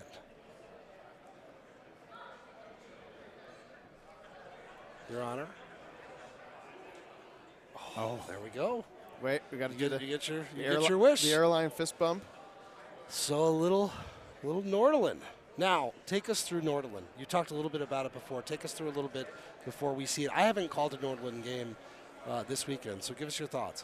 Yeah, you know, the snow's not really going to come into play. I think depending on the setups that are generated for this contest, you know, there's going to be a lot of interesting shots going on because there are going to be certain holes that are drivable par fours that aren't.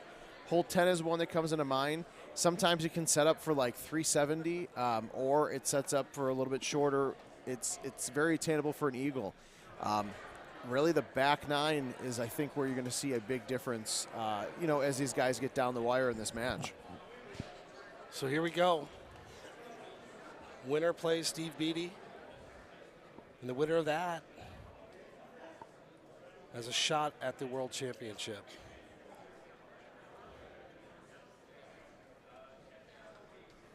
This is an awesome looking course too. And who do you guys think is going to win?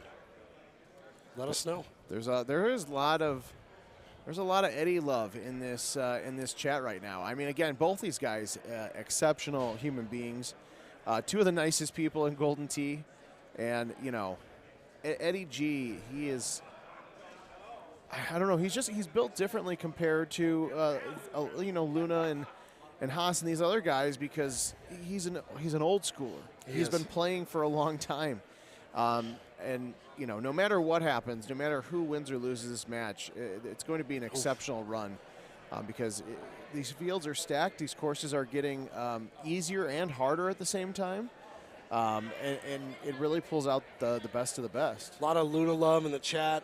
Both these guys are going to have a ton of support in hometowns and otherwise. But boy, if you're Eddie, you'd love to get one. Oh! You would. You'd love to get one. And we've seen him play with a lead, and it obviously very, very comfortable doing that. And the other thing you got to think about, too, is how much, if at all, is Eddie going to think of that Eagles match? And I say that because Nord has some of those holes. I believe it's the 13 or 14, a drivable par 4, that if you get short on that and you hit the ice, you go OB. Yep. And Eddie G just seeking. Oh, that looks so good. On hole 2. That looks so good. Hot Rod saying Eddie has ice in his veins. He does.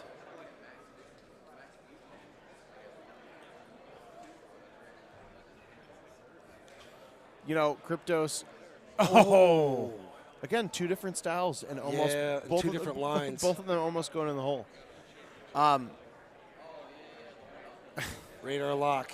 Somebody said, hoping 16 is set up on the top of the hill with a big win and a tied score.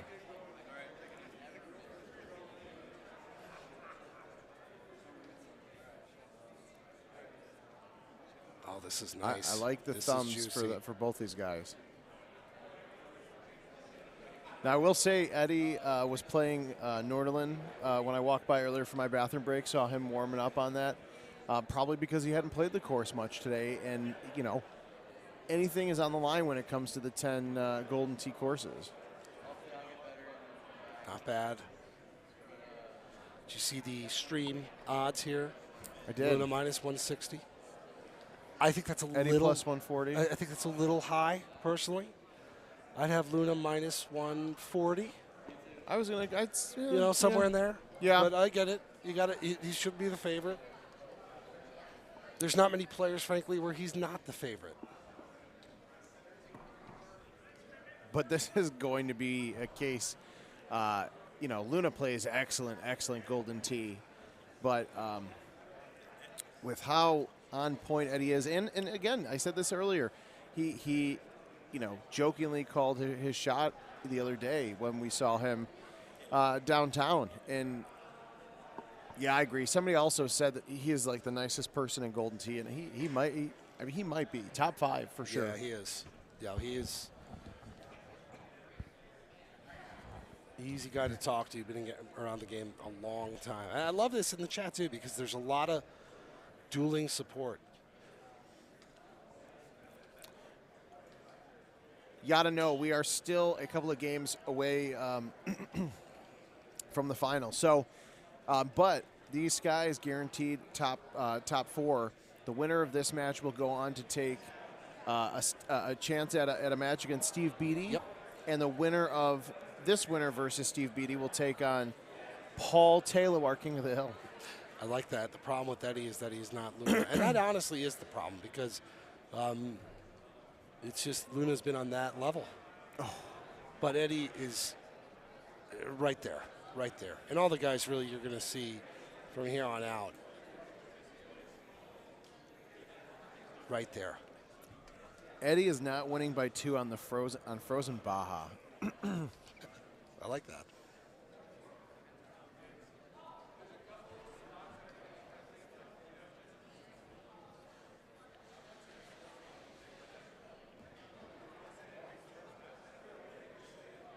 You know what? For an elevated par 3, this is a pretty fine look.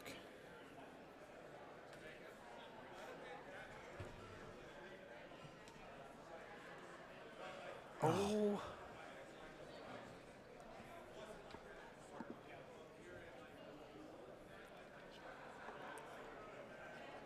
You know, Jack, that's first off, I know you've been checking out the stream all weekend long. Appreciate it, my friend. And that is a really good point. Eddie, he said so hard. Eddie has worked so hard for this, and it's hard to choose between the two. And I absolutely agree. It was fun for a guy that has played as long as he is to hear him with such conviction say, like, you could count on me this weekend. I thought it was really cool, and he's delivering. By the way, Hot Rod said the stream convinced him to download the app and get back out there and play a game. It's about time. Jesus. Hot Rod, let's go. Saucy, making the funny point. Favorite things about Worlds Weekend when you can't get there is going out and playing games and the contest being a little softer because the bangers are watching the tournament or playing in it. Stay away from Petra, though. Yeah.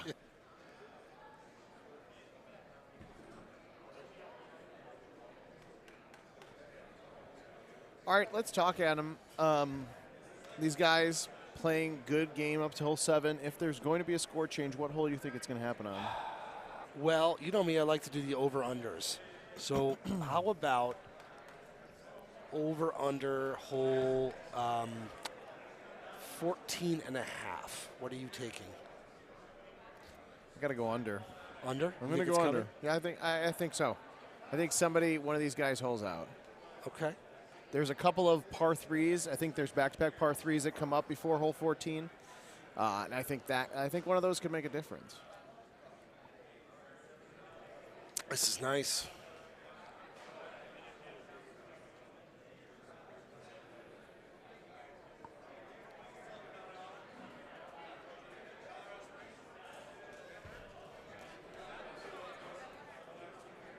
Again, just watching Eddie hit, it almost like he puts his secondary hand behind it. He puts his right hand behind his left. It almost looks like he's going to push his hand forward with his non-playing hand. It is so different. Good shot.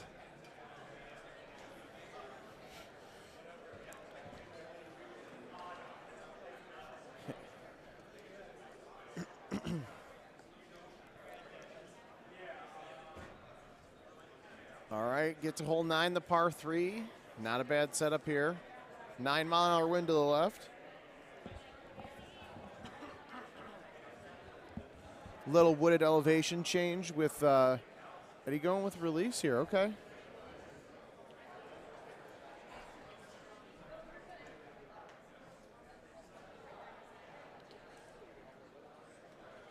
Mitchapalooza saying he's newly divorced and might get back into playing Golden Tee, and he's friends with both these guys. It is tough.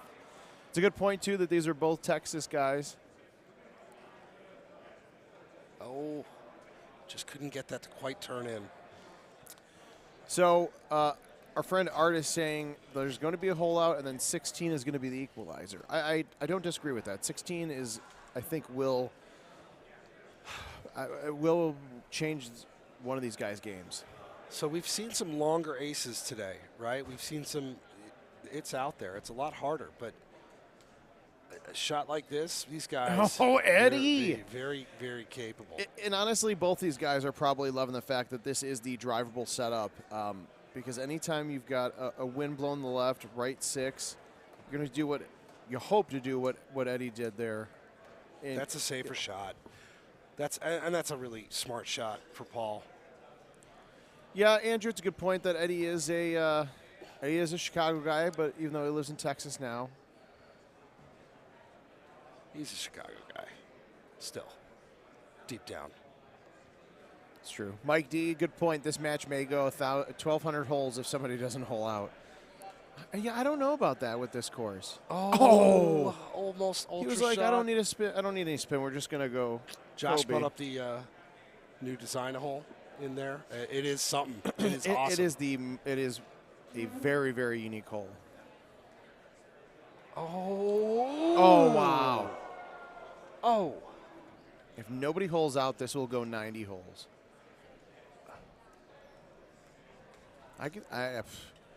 Lord help us if that happens, but I could see it with the way these guys play.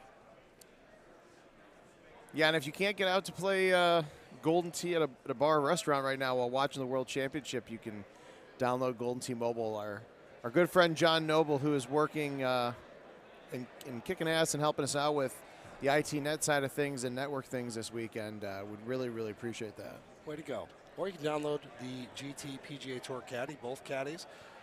Load up your bag, load up your clubs. You got a lot of new content coming in a couple weeks, really for the update.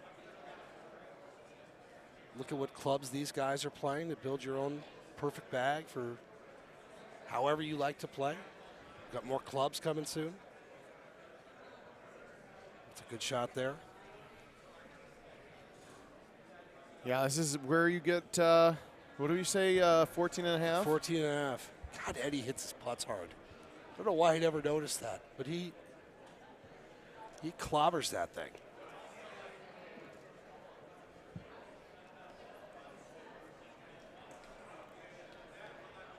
So we're almost to our over-under.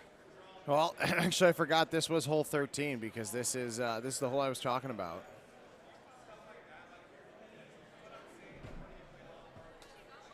That is a beautiful That's shot. An awesome shot.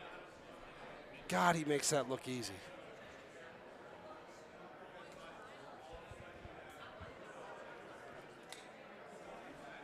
Share your custom bag to a friend. That's actually a great idea, honestly. Oh. Wonderful shots by these two guys. You expect that. That is that's what you call Eagle Golf. What are those guys, like under 10 feet for a putt? Yeah, and that was from a long way. Now, here's a guy who really likes this setup, and that is me. With that 14-mile-an-hour wind to the right. Yeah, this is nice. Eddie didn't get enough of the wind No, there, but honestly, that's there's the safe shot. Yeah, there's too much ice and potential for disaster. You could put a little cut in this too if you want, but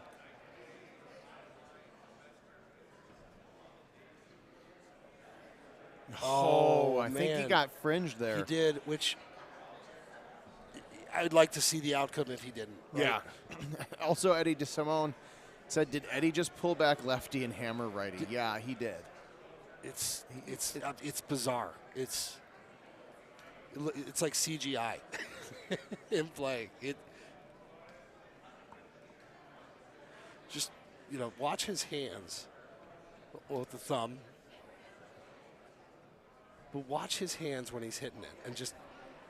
And I think that's awesome because everybody just has to be comfortable in how they hit it. It's like a real golf swing, right? There's no one perfect swing, whatever works for you, but he has just a lot going on there. Oh! Paul is just creeping closer and closer to the bottom of one of these cups. Okay, I just watch him putt. It's even weirder. It is. In the most respectful way possible. No. It's in an awesome way. I love this stuff. And we'll see what we get here. We can watch his hands. All right. Eric's got a really good point. He said, don't imitate Eddie. Only Eddie can do Eddie. And he's got the chip. He's got our old friend, the chipper. Oh! Wow, that is. Paul looks at him, kind of raises his eyes, like, "What the hell?" Oh, that is. This is a very important shot for Paul here. Oh! Oh my goodness! He hit the wall, and it almost went in the cup. Oh my goodness! This place just got quiet.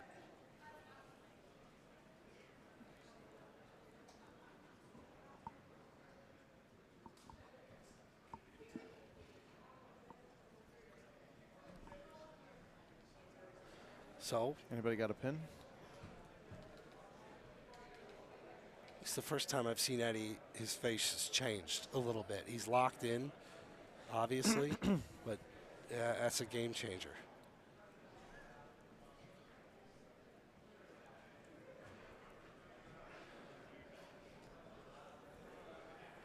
That's a good shot for Eddie there. That was a good save shot. I'm still trying to process how Paul's shot, unfortunately, like he hit the wall, but that thing literally rolled right past the cup.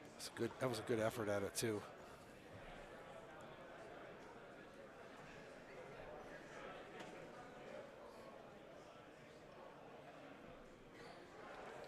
And there you have it.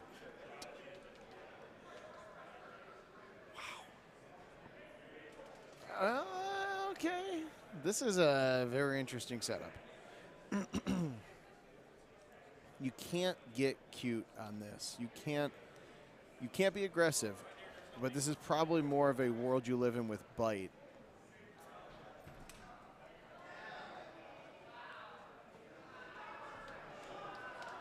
It's a good shot.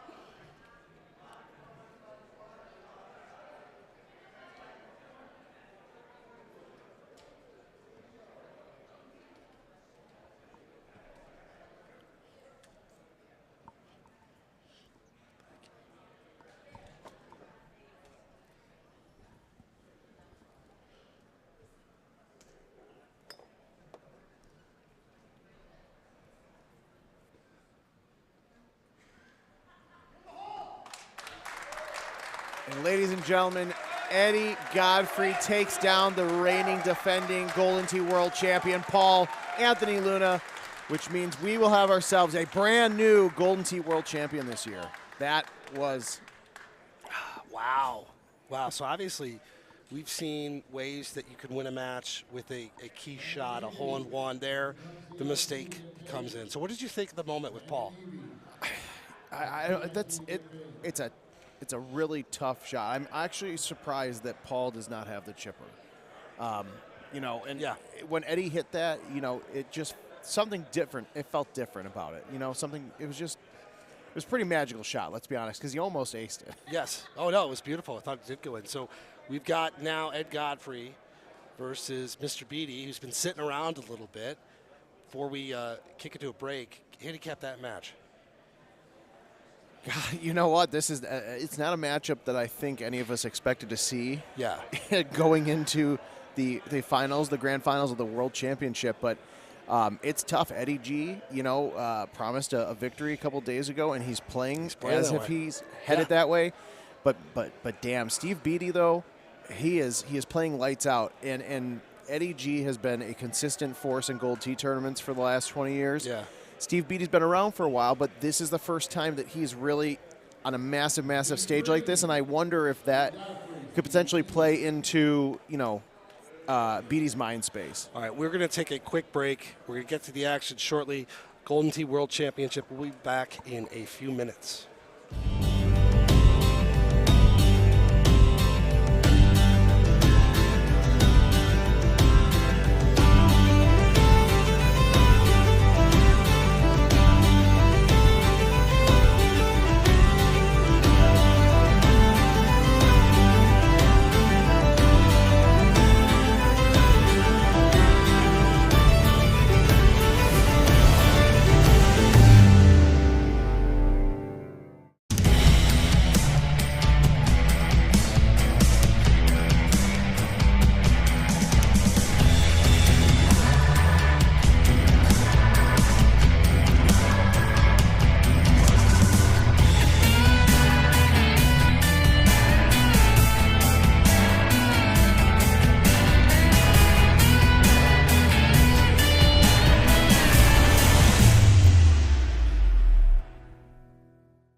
Welcome back to live streaming coverage of the 2023 Golden Tee World Championship from here in Las Vegas, Nevada. Adam Kramer, Chris Longino.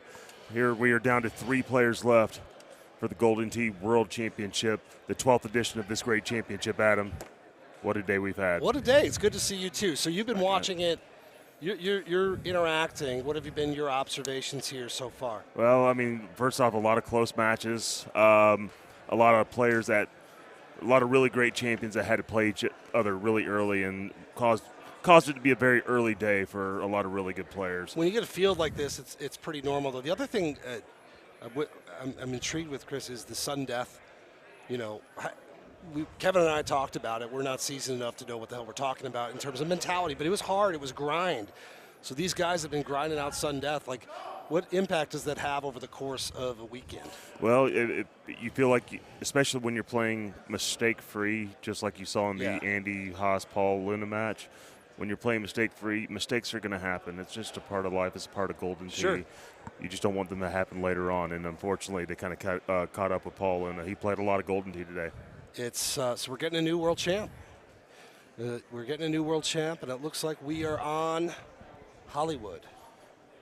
Long time ago, if you remember, 2010, Eddie Godfrey was the Players' Charity Champion up there in Chicago. It did happen. That was early in your career there. He looks the same, by the way. Just does.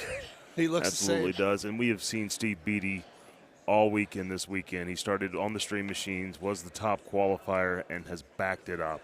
Yeah, that's awesome, isn't it? Right? Like, we were, and you may have some better historical context. Like, I feel like recently top qualifiers haven't fared all that well in tournaments like this. 3 out of the last 4 32 seeds beat the 1. All right, that's happened 3 out of the last 4 years. Coming into this year, Steve Beattie wasn't going to let that happen. Took care of Bryce Lepic pretty early, and then has cruised basically through most of his day. Had a cruise. I say he had a very close Mark the Mouth McClevich. That was a really, really close match. Almost took him out of the tournament. Yeah. Made a very clutch shot before Mouth kind of gave it to him there at the end. But has backed it up all day long for top qualifier now with a shot to perhaps be a Golden Tee World Champion. So we talked a little bit about Steve's playing style. There's no thumbs, there's no fulls. It's just it's what you see is what you get. Classic style, pure palms, nothing. Everything requires some kind of shape, some kind of pullback, maybe, and he can hit them straight back, straight forward, as we call it, a 180 in this business. He has all the varieties, but he works the trackball better, just as good as anybody in the business. And I've had a lot of guys that are playing invites with him through the Golden Tee Caddy app, and it's not an invite they particularly look forward to because he's been on fire here lately. So now this course, I can't remember if we were calling this yesterday, but talk us through Hollywood. What are we looking for? What holes should we be on the lookout? We've had a lot of games that are deep into matches that are tied, right? So do you expect to see that here? Or you think we'll see some activity? Well, we start with the first hole here, where if it's drivable, this can play up to 500 yards and as low as 380, 370 yards. This is a kind of a longer setup, so these guys are going to play for the fairway. So automatically that takes a shot off par. We're going to look for probably somewhere in the 27 to 28 range, and par depends on. There is a drivable, semi-drivable par 4 on, I believe it's the 6th hole. We'll keep an eye for that. 16, 17, 18 are not easy shots most of the time, especially 17. We'll see what kind of drama we have coming to that hole. Yeah, so Eddie G. Chris, the other thing that, for me, I know his style, but watching him hit the trackball, watching him move around, watching the way his offhand gets involed, right? Yeah. Even his thumbs have a little twang to them, right? A little snap to it, yeah. But a lot of little fast movement. He's very light with his movement, and it doesn't look like he's excelling a lot of power with it, but he is getting everything that he needs to out of that trackball. One of the things we talked about yesterday was the button configs, obviously with the PGA Tour machines. One of the things I noticed, a guy like Eddie, is they're a little bit closer, so it's like it's like a mouse pad or something that he's manipulating, right? Yeah, like yeah. It's interesting to see. I just can't get over his rhythm right now, and it's really, really good. Now we're going to see what Steve's made of right now for this course right here. Just took his first loss of the day in a pretty dramatic fashion, and now to play a really great player like Eddie Godfrey, who plays as many games as anybody does a month in this country. So he's both guys are prime. This is a good match. It's a very even match. Yeah, it is. Yeah, Steve had to wait a little bit too, right? Like you get the wind out of your sails. You got to sit down for a little while, hopefully play, think about it. When you'd be in that position, what would you knew you had maybe an hour like to wait? Would you want to play a lot? Are you moving all the time? What are you doing to keep yourself loose? Well, I'm not going to pretend to believe I'm that great of a Golden Tee player to say that's happened that often to me where I have long waits because I've won a bunch. But that being said, typically I'd like to keep my hands on a track ball from time to time, kind of watch the amount I'm drinking, watch the amount. You know, that's very important because you're trying to make sure you're getting through the day here. Yeah. And I'd like to keep some kind of rhythm going and making sure I'm still hitting quality shots because if I could just sit around and get cold and I just walk up to a game, you may not get the best version of me. You don't want that. Yeah, I'm sure you don't want that. So, and that's what Steve's been doing, by the way. Steve's had his buddy Ken back here. They've been playing a few games, keeping himself loose here at Notoriety, and just a beautiful shot. Really good shot. So here we are. You can look for these par threes. They're always in play to be a hole in one. The right amount of alcohol, Rob says, which I think is a good way to describe it if you want to be loose. Yeah. Just loose enough. Some people call it that right mixture. Yeah. that right mixture they need to get it going. It's basically just a security way to get the nerves out. And a lot of guys, good on them. They don't need that alcohol to go play. But there's a lot of guys that would rather have the same sense they have at home at their buddies at their local watering hole, having a few beers and playing Golden Tee. That's what puts them in their best comfort zone. That's awesome. They're just doing it at a tournament where their buddies are at. Yeah, it's fun. The communal aspect of this is probably my favorite part of the whole thing. Yeah. So it's not to say Steve's absent of tournament success. There was just at the end of COVID, the Texas State Championship ran down in Dallas, Texas, kind of was the genesis of how the tour came to the Fort Worth area now. And Shane Marks and Seth Harris both set that up. And it was Evan Gossett and Steve Beatty in the finals, and it was an upset because Steve Beatty wasn't supposed to win, and he felt good about winning that tournament because he did. So he is locked in. And very capable of winning it. So is this guy too, though. Oh, yeah. A lot of experience, very seasoned. Tie match still after 4 holes. You could see the sweat now on Mr. Godfrey, and when you play in the lights and on the stage for this long of time, it does take a toll, right? I mean, it's a long day for these guys. We talked about that with the silver bracket finals too. It's exhausting here. This is the home stretch. And the heat outside is not helping us either. We're trying to stay inside, but get back in that back room a little bit. It can get a little warm, but no, it's a little. Their forehead's a little shiny right now. They're feeling the nerves. So's mine. They know the impact of what they're doing right now. No, it is. It's a long day, but certainly a successful one for both of these guys.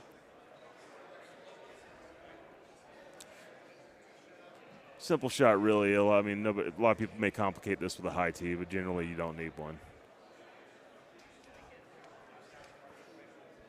So you're not going to see a lot of breaking scoring, but we're getting ready to come up to a par 3 and also a par 4 that could be potentially drivable. It depends on how it sets up. It typically is around the 420 yards, as you can see, wind hurting. Chipping has been such an enormous factor today in the games that we've called. We've seen make it look easy. We've seen some struggles. We saw that in the qualifier yesterday too. Guys just never quite looked completely comfortable. Yeah, and that's the most important thing right now, especially with a shot like this, is, what's the shot you're normally hitting at home? Yeah. What's your best chance of being successful, and what are you most comfortable playing? Eddie probably, and he's just going to take this big hook. He's probably not going to get, he's not going to get to the green. So he's going to play from the sand. He's going to play with a wedge in his hand. Where would you like to be on this shot? Are you aiming for that bunker? You prefer to be somewhere else? I'm preferring to hit the hardest shot that I can. That can give me some kind of momentum up there. Okay. If I would rather be on something green than sand, but it's not a terrible thing if I do. And this is going to be really hard for these guys to get here with. It's 418. It's pretty much 390 just to get onto the green. So we'll see if Steve can do it. I happen to believe a 309.5 driver would work a lot better than this, but he drew it on the opposite side, and nobody's in real danger. That's why you go for the shot. That's why you don't play from the fairway. Take a shot, try to get yourself a putt. I like this look, actually. Let the wind bring it. That is correct. I was just told that from Mr. Demko.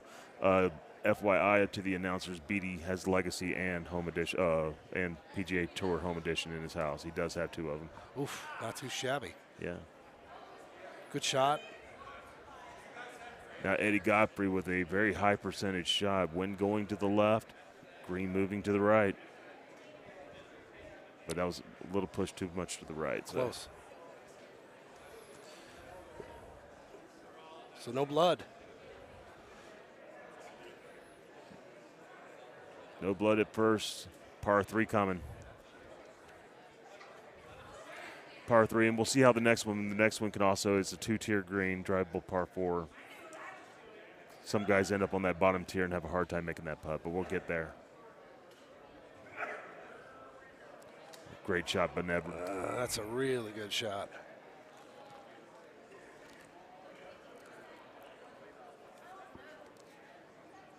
See what BD chooses to do. I mean, typically this is a good wheelhouse shot in that distance, just barely past the hole where his club sets up.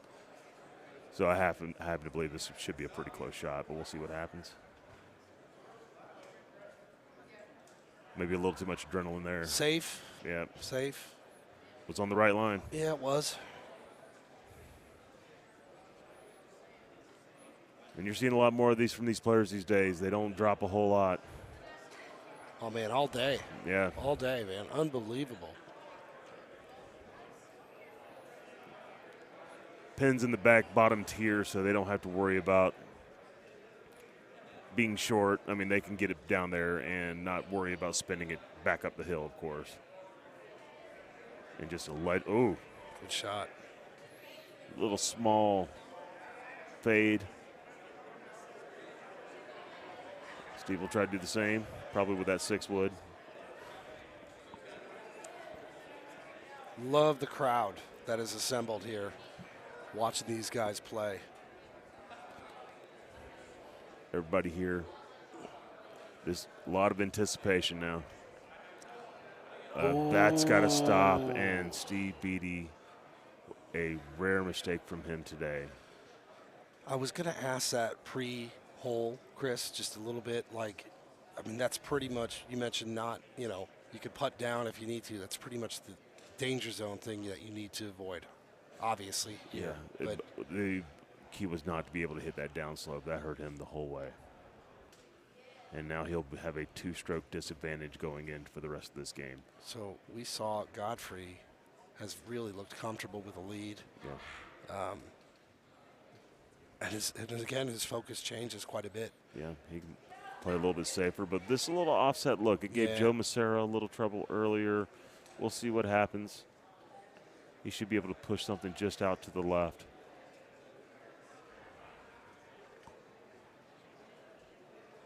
Drivable par 4. And this is right on a good line. That's great. And from now on, that's what he should be doing.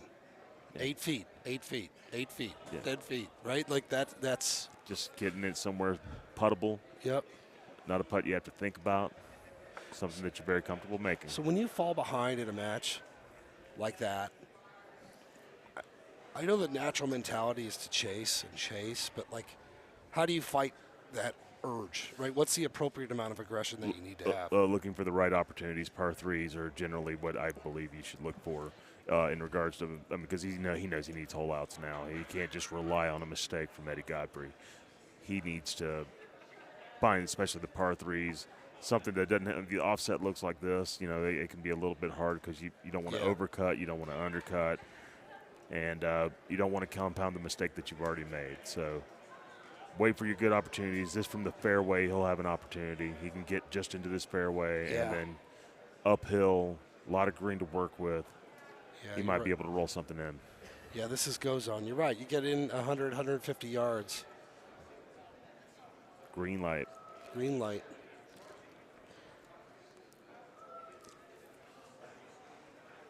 We're watching this 2023 Golden Tee World Championship. Thank you for everybody tuning in for YouTube, Twitch, and all the social media platforms we have. Please hit that like button for us.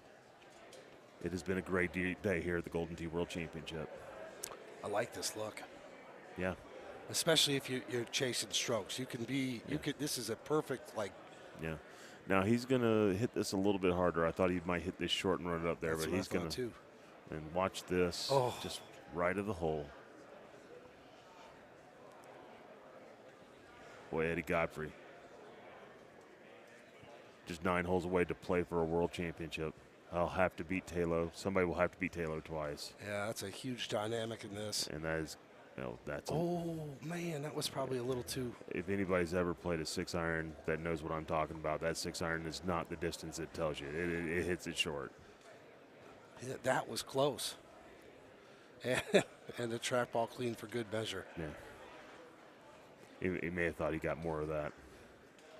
And he does look like Djokovic. He does. He's getting a lot of love for the appearance in the chat, which is good. Yeah. It'd be important to make sure Eddie doesn't hit this too hard, which he doesn't. Very, very easy shot. That's it. 8 feet, 10 feet, 12 feet. Yeah. Kicking the putt, move on. Now it's not the high percentage shot for a hole out, but it's something Steve could do if he hits the correct shot. Looks like he's got bite on the brain. And that's the thing. I mean, you see the speed of which he hits the trackball, 91 miles an hour. That's with a pullback. I mean, guys, that's basically thumbing right there. That's basically thumbing. That's a good way to summarize it, right?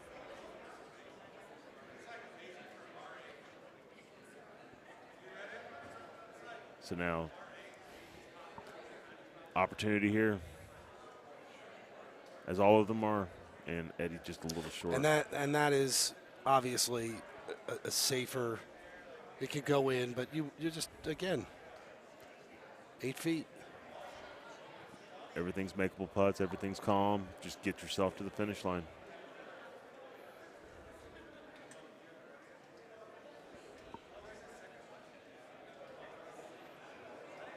And look at this. He's going with a low tee, and I think he's just going to let this go. I told you how short that 6-iron can play. So he's going to hope to land it short and let it go. I love this play. He just hit it a little too far right. Yeah. Steve Beatty's distance control is second to none. Really, he is around the cup, not a lot going past. Made a mistake by hitting that downslope on that hole, but that would have been on line.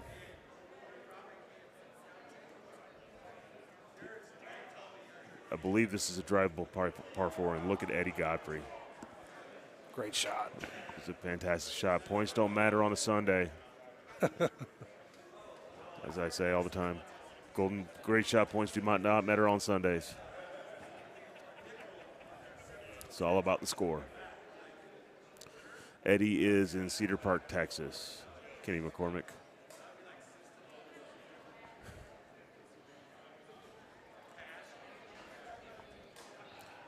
Once again, everybody hit that like button for us watching on YouTube, Twitch, and all those platforms. Thank you for joining us and making us part of your Sunday as we're getting around. This is about 7 o'clock here on the West Coast, about 10 o'clock back home on the East Coast. Appreciate everybody staying up with us and enjoying the Golden Tee World Championship. Eddie Godfrey almost done with this. And that was a little fortunate. Yeah, it was. A little help from the fringe.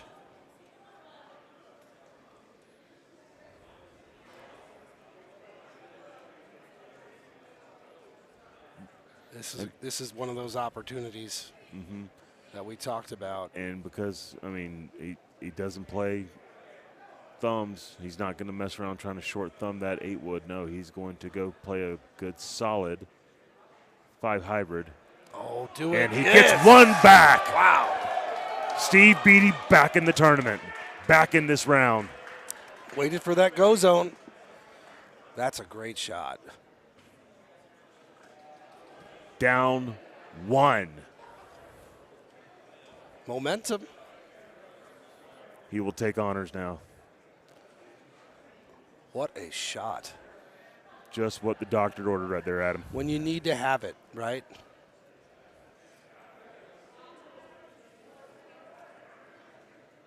Wow. Hitting a high tee, a little small cut, a little too much, and that's going to leave an awkward putt. Yeah, it is awkward.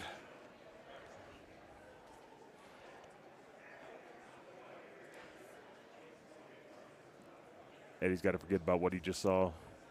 Just focus on what he's doing. He has played a solid round of Golden Tee.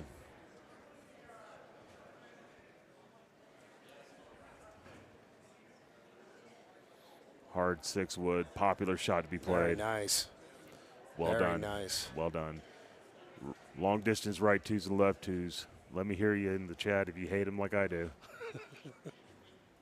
But he's got it. Nice. Good putt. You're right. That's just long enough to be annoying, even at your home game, right? Yeah. Your bar. Here, it's there's another word for it. Nervy. Yeah. 8.5. Should get it up here. He's got to make sure he gets it online. Well done. Looks like the pin is in the back bottom tier. As I explained earlier, 16, 17, 18 can offer break and scoring.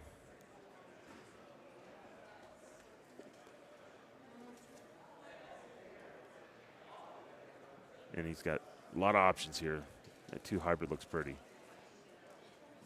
Hit that with a little bite. Yeah. Oh, okay, it's going to hit some. Oh, just right in front of the stop. down slope. Yeah, that plus spin 2 iron. Just stop. We'll see what 17 looks like. The pin setup. It could be diabolical. Now, Steve, wind in his back with a pullback. If he lands on the bottom tier, it should check back.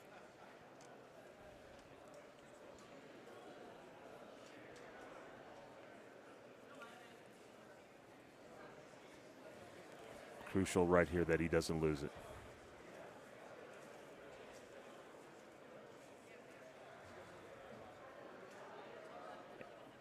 And well done. Good shot. Well done. Hope no phantom lip apps here. Let's not make anything stupid. And he's got it. All right. Well played round. Every time I look over to the crowd, it's growing, man. Yeah, it's. And now look at this. Ooh, A lot of wind. You could hear the There's groans. A lot of wind. Steve's going to have to figure something out here. So what do you do here, Chris? Or what do you try to do? Well, let me see if he's got something. He's got a 9-iron. My goal would probably to play some kind of low T 9-iron and try to aim to that fat part of the green over there that you can give yourself a putt with. Attacking the hole may be dangerous, but he needs to make sure he gets enough on this. If he's going to play this sand wedge high, because there's going to be a lot of momentum heading back in his direction. I'm sure he's going to take a few minutes to figure this out. Looks back and how it fits his eye. 62 yards. This is nasty. Yeah.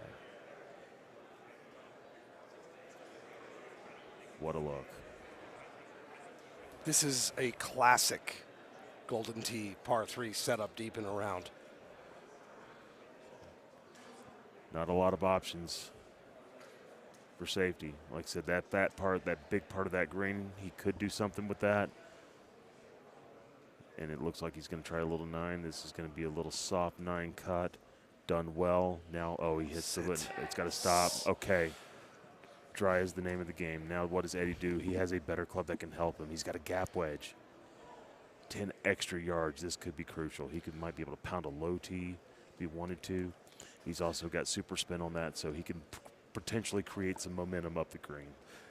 I'm very curious. We got this shot, but what Mr. Beatty has next could be fascinating. Yeah. All right, he's playing some release medium.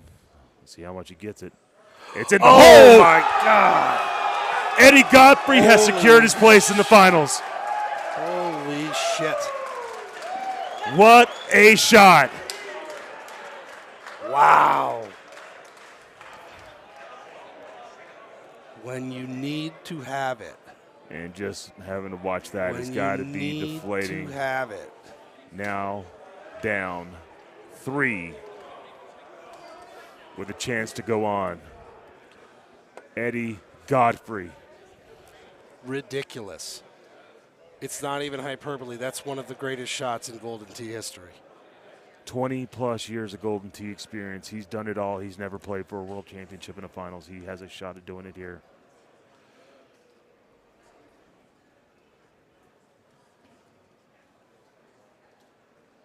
Fantastic round of Golden Tee. What a round of Golden Tee, Adam. That is unbelievable. Also, I mean, Steve hanging in there. Gets the ace. He's Two got the huge momentum. aces. He's got the momentum, and Paul Taylor will be making his way to the stage, and we will have a grand finals that everybody expected. Yeah, there's a new world champion coming. And also, here as we wrap up, 2 guys that got a lot of style, a lot of flair. They do it their own way. It's different. It is absolutely different, and he just lays it up. Just doesn't want leave anything to chance. I get it. They're laughing at him. They're giving him a hard time, but what do you do? And how about Steve Beattie? The #1 qualifier yesterday has had a hell of a world championship. Will walk away with a lot of money and a lot of Calcutta money. Well done. Wow. So, and it's his birthday. And it is his birthday. So we're serenading him. Had a bad birthday, by No, the way. not at all. I mean, it may sting a little bit right now, but honestly, what a day. What a day. All right. We've got work to do. We've got a finals coming up, a grand finals coming up. You ready? I am ready for it. All right, Excited. we're gonna take a quick break. We'll be back momentarily.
Paul Taylor, can I have you guys to the stage for the finale, the finals of the Golden Tee World Championship?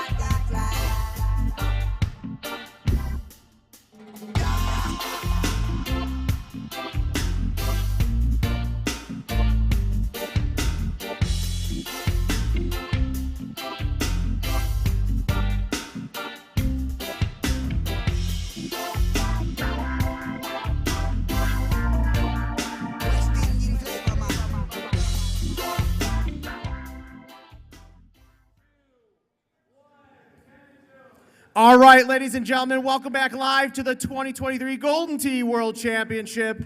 I have the King of the Hill, Paul Taylor, to my right. I have Eddie Godfrey to my left. How are you guys feeling out there?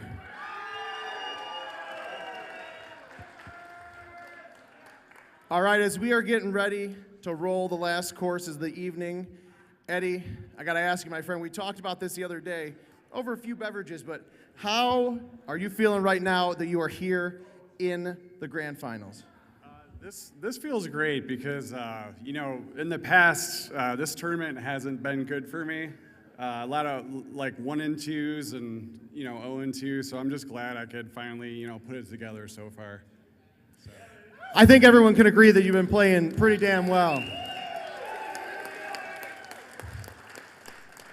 Paul, you've played pretty well. You played well last year's World Championship. How do you feel going undefeated as the King of the Hill in the grand finals? Oh, there's no better feeling in the world. I have to ask, by the way, I love the shirt. We're going to have to get some of those for Adam and I and Gino and Trump. They're pretty amazing. All right, last question for you guys. We get things rolling. What is the one thing, looking at Eddie's game and how he's played today, that's kind of in the back of your head as you're getting ready for this match? Well, he's been preparing for this. I played with him earlier, and he told me he quit playing anything but 18-holer. He's been grinding out, getting ready for this. So, like, I know he's prepared. I got to get lucky. No money shot for you? Come on. 3 months clean. Hey, round of applause, 3 months clean from money shot. I mean, let's be honest, it's a hell of a game mode. All right, Eddie, for you, same question. You know, as you look at what Paul's done throughout the evening and how he's playing, but also how well you're playing, what are your thoughts as you're getting ready to spin that course? I mean, Paul's been really finishing up there in the last few tournaments, and I didn't get a chance to see a lot of his game, but he's playing like really well. So I mean, the course doesn't matter. You know, these have been out for over a year now, so you know, wherever it spins, it spins. So let's do this. All right, well, let's see. Let's get it going. The grand finale of the World Championship. I didn't watch your matches either.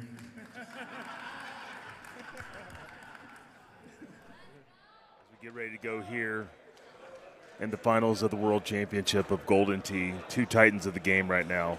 Pressure, excitement, anticipation. Here we are. It's finally time to decide this. I'm super pumped. There's like a playful energy for such a big game between these two guys. They've both been around the game a long time. And again, if you want to see something different, you're going to see it now. And the way both of these two guys hit the ball, their approaches to the game, I'm excited, man. Very different styles, different styles. And once again, I wouldn't say this would be the most expected finals we were going to see between these two, but here we are, two of the best players in the country fighting it out for a world championship. So, okay, the nerves have been there all day. You look at the bracket. This is how we've got to this point. At this point, Chris, when you're playing in games like this, are you just like at a point you're so locked in that the nerves go away, or does this just elevate it to another level and you're working through some things, right? No, well, it depends on the experience from Paul Taylor, who's a 3-time National Golden Tee Tour champion. Playing on stages like this, just like he did last year, he's probably a little bit more comfortable with. Other than Eddie, who is a great player but doesn't have quite the tournament results that Paul Taylor has had over the last, say, 5 years. So right now, I think it's just locking into what you do best. It's so again, the stakes. He's going to have to beat him twice, which is a tall task. It's a tall task, but you know what? We were just talking about this before we came back on. Get one, and then worry about it, right? Get one, and then that second one, it don't matter. You got to beat him twice. But the nerves change, the energy changes. Win this first game. It's a very unique setup in the way we do these tournaments, and I think ultimately we have seen the double up happen. We've seen it happen in recent history. You get the one, man, and all bets are off. It looks like Paul Taylor will have honors. No, it will be Eddie Godfrey. Eddie Godfrey, Paul Taylor did finish higher in the qualifier. He will allow Eddie Godfrey to take honors. The 2010 Players Charity Champion, Eddie Godfrey, formerly of Chicago, now lives in Austin, Texas. Has been playing Golden Tee for well over 20 years and has a host of 5-6 finishes, probably as many as anybody on tour. Hasn't got much to the podium all that much, but very capable of being here. I loved this first look out of the gate. Yes, sir. Mr. Longino, this is going to be immediate fireworks. We've got a chush. You got a lot of options on this shot. Yeah. So right away, you've got a potential difference maker here. So notice he is raring up. He does have a violent A1 and C3, but this kind of lands in the rough a little bit. So we'll see how much. This is right in the wheelhouse of a gap wedge for him, so he'll probably stick with this club. And I don't know Eddie to be much of a treasure. Yeah. Look at him with the chipping wedge, though. You see that? Yep. Oh, just turned left. You know many guys playing with that chipping wedge? I saw it. Well, it did good for him earlier, right? And we saw that come into play against Paul Luna. That's right. Yeah. Yeah. So that we saw. And look at this. Oh! First step to get the World Championship. He goes up one. Your move, Eddie Godfrey. We've been talking chushes for 2 days, waiting to see one. Big bag of tools. There it is. So again, executed, and look at Taylor just talking. No earphones. Both these guys no earphones, by the way. No, it's cool, man. There's a neat vibe.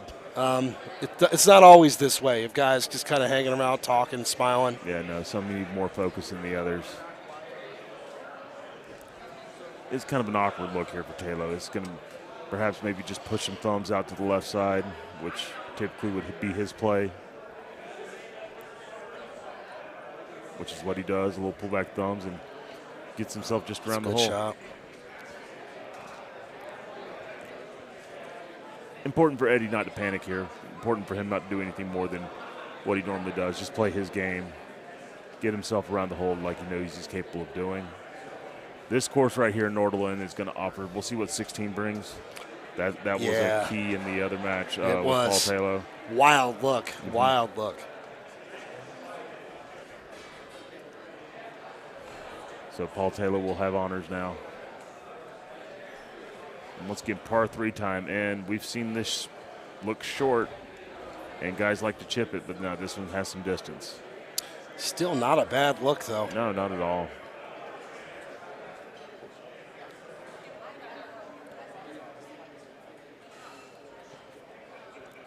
Imagine this is going to be some kind of fun. Yeah. Oh, he does. You notice he gives it the 2-click right. I mean, just to give what that looks to him. Yep.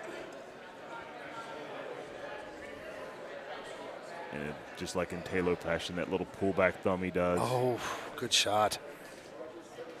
Out of Wilmington, North Carolina. Twice a winner of the NIV, and just recently this year, the Florida Open. That's right.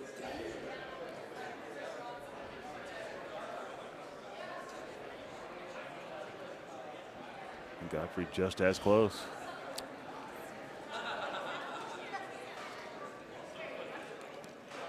Yeah, Eddie's been playing with a lead, feels like, quite a bit. So assuming a different role, and of course, you know, but a lot of time. The thing, though, Chris, other than you mentioned 16, this is a course that people can be pretty comfortable with.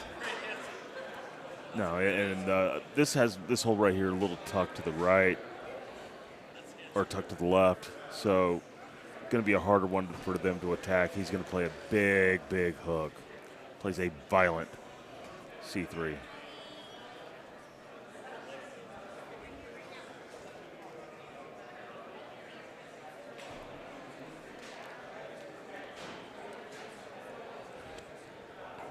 Godfrey first act, but there's some room over here, so this could be attackable. Plays a little more straighter at the hole. Good line. Plays appropriately with what his clubs do. He plays with those plus spin irons. That's a good looking shot. Yeah, those are meant Good to shape attack to it. holes.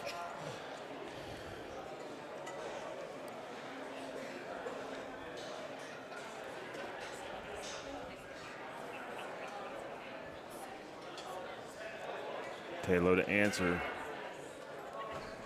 Going to power himself a gap wedge up there with some roll. And he's got a shot at this. Man, that looked good. I think Taylor's showing his comfort right now, Adam. Yeah, he is. He's no phase in this. One stroke up. 14 holes away from potentially being the new Golden Tee World Champion.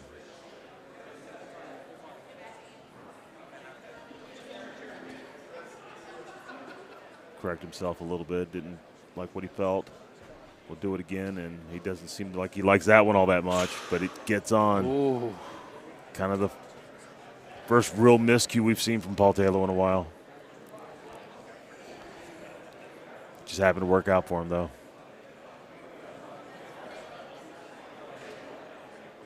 And that's well done as well.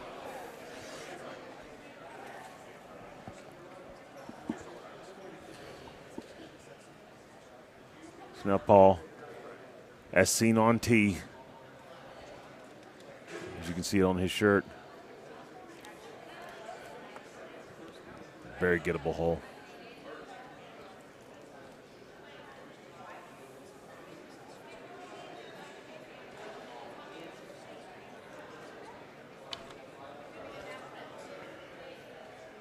All right. Oh. And just right Just next kept to going. it. Kept going. Paul Taylor, and as I kind of mentioned to you last year, he is one of the affirmers. The 7 Hybrid is one of the best clubs you can have in Golden Tee. Absolutely. Big 4 plus spin, and he knows how to play that. It looks like that club is supposed to go 20 yards past, but all that spin, he just hits it soft and allows the club to do its work. Incoming ace, Josh says in the chat. I not there, but I kind of agree that something is going to emerge here in short order. I've been seeing it all day. It just feels that way. Hopefully Eddie can answer. Think of some of the shots these guys have hit. Both winning games with aces. We saw Paul with that long ace in sudden death. Saw Eddie with that short critical ace. Just unbelievable Golden Tee. All right, very, very capable look here with a little bit of release. Thumbs, getting it right after it, and look at that, just short.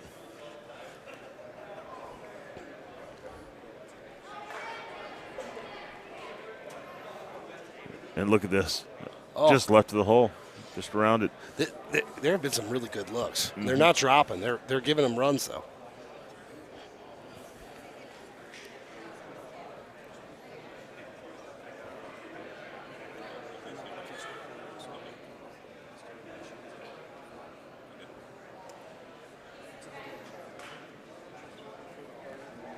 Drivable par 4, another. Look at him. He's got the high tee. Very popular shot way to do this. High tee, 10.5. He's going to bring it back, thumb it back. Not going to spin a whole lot, but he just left it out to the right. That's all right. Again, not a bad look. Yeah, make sure some putting yips doesn't get to him.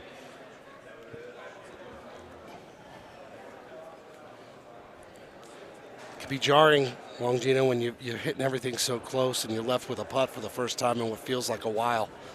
And it kind of not the most prettiest putt in the world. He's got some distance on that.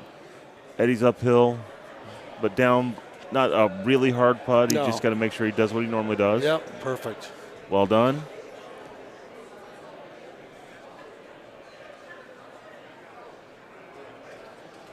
Clean, clean.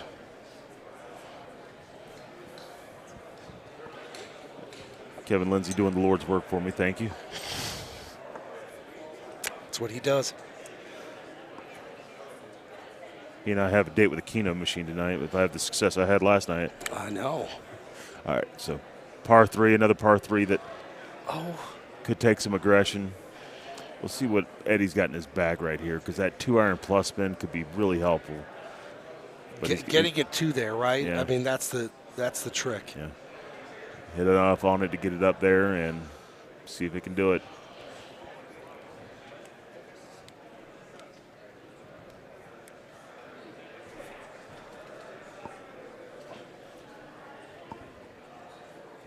All right, so this is not drivable at this moment as well. But you could get it far enough up to really have a pretty straight shot with that wind. Spin it back. So I believe we had an earlier match, and I want to say it was Taylor, where they had back-to-back holeouts on this hole. Yeah, that's going to be nice. That's a beautiful look there. We'll see what Eddie does. Eddie's probably going to do the same, try to do the same thing. Can't imagine he's going to leave it down that hill. But he looks like he's going to. Yeah, he must know a shot that he likes down there. May take a 8-wood up the hill. Interesting. There you And go. so it's up the hill. It's going to be a little bit shorter. It's going to carry some momentum. So the kind of spin you should see should be kind of a bounce and then come on back. Not a whole lot of backspin. That's pretty. Done well. He's done that before. You can kind of tell with that shot, he's done that before.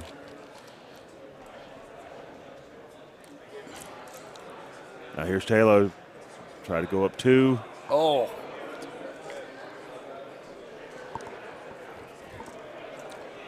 As we will go into the 11th hole. Paul Taylor 8 holes away, 1-stroke advantage.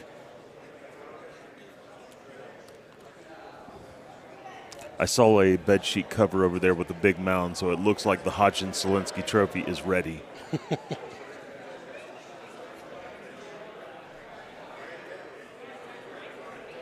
And he'll be ready for whatever party Paul Taylor throws. And he's been around the hole with all those shots all day long. Par 3s, they always have a chance. Eddie has been making magic all day, and you just wonder, is there some left? All day he's been doing it. He needs to have it, and he needs it now. This is a good look. Oh, good shot. Just running the hole. He's hoping 16 will offer him some help. If 16 sets up it like it did earlier and he has that chipping wedge in his bag, could really help him out.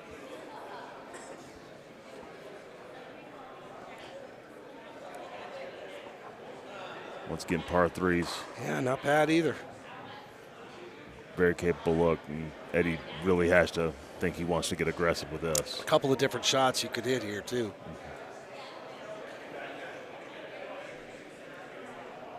Standard pullback thumb from Paul Taylor.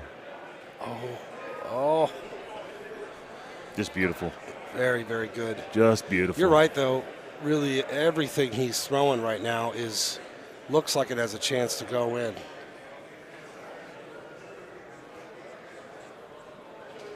And that came wrong. Yeah. It started a little too right on him. And we could see his expression in the background. He's not happy with that. Again, he's missing by a few feet, but.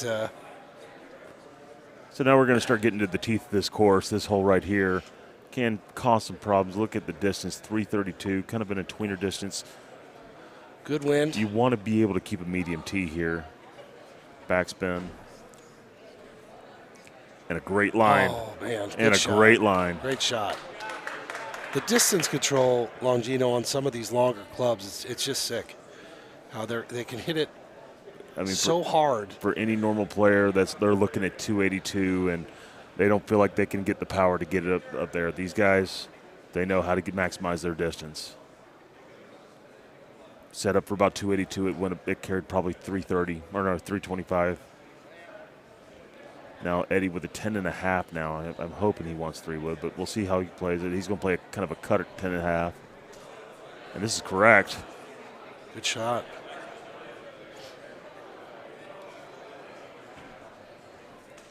And now, running out of holes, Eddie. He needs some help. Still got what, 16 in there? 16 could be a problem. We'll see what happens.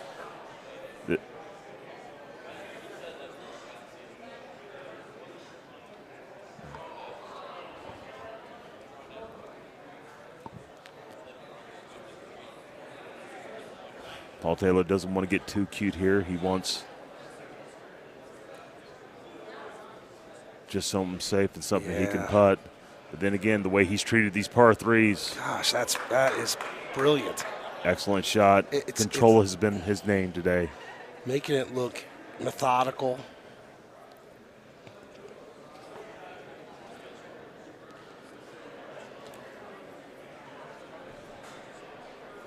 This has got to get up, but it's done well. That, you talk about different styles, coming at it a much different line.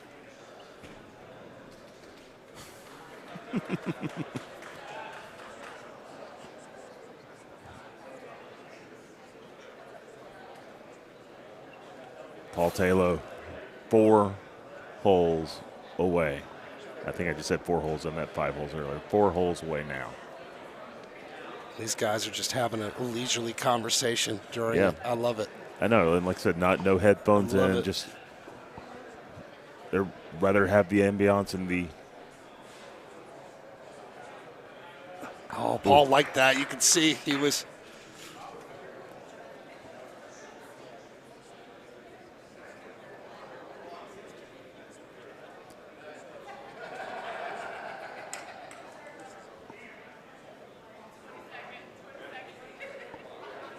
All right, so this typically is a shot I would like to hit a lower club, so I know I can maximize more spin out of this. Eddie, great control player, but my concern is not having enough momentum to get back to the hole. But that being said, look how wrong I am.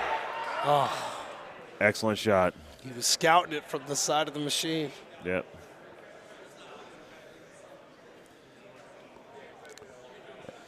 Eddie's giving it all he's got.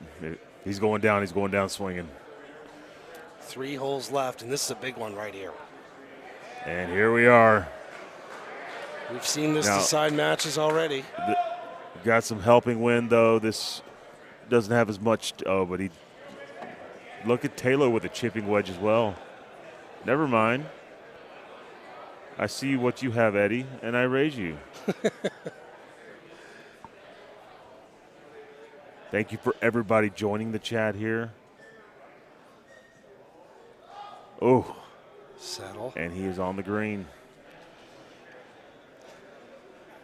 The old chipping wedge. Time to shine. Yep. Not a whole lot of play with that.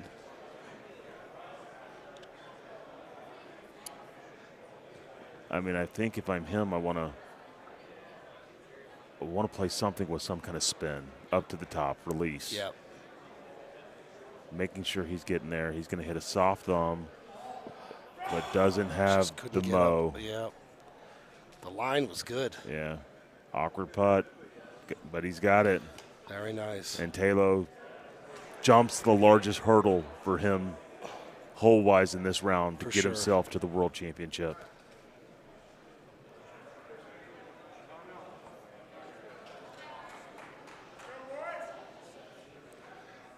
Two holes remaining. Par 3, big right wind. And does Paul want to show you a full right now? Be a hell of a time for it. Wind's going in the opposite direction, so I don't think he would play it. I think he has to kind of play this at the hole. And you can see that happening.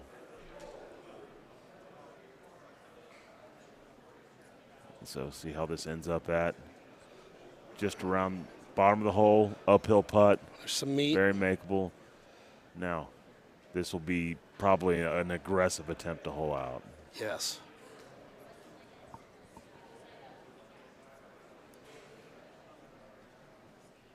high tee, and he's going to let the green do the work. Oh! God. Just burning it. So close. Oh, and he makes the putt. Makes the putt. Wow. 1 hole away. Does Eddie Godfrey have any magic left in that left hand of his? He's pounding. What a shot that was. Down to 18.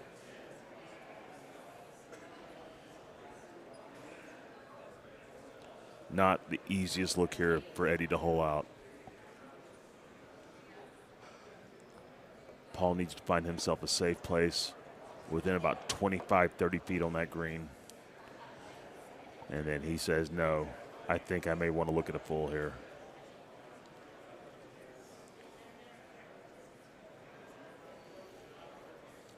Boy, would that be something. Him hit a full to win the World Championship, huh? Almost got the shakes here. No, he's looking at it. He sees it. Like, that's a shot he would normally play. He just doesn't know if he hits it too hard or he hits it too soft, he might be short. The best play here, getting him a safe spot. Yes. Just where he needed to be. That's a great shot. Eddie Graff needs this. Most likely now, this thing needs to go in the cup.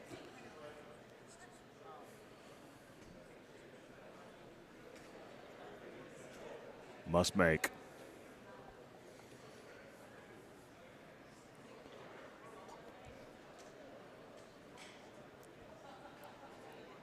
All these tricks.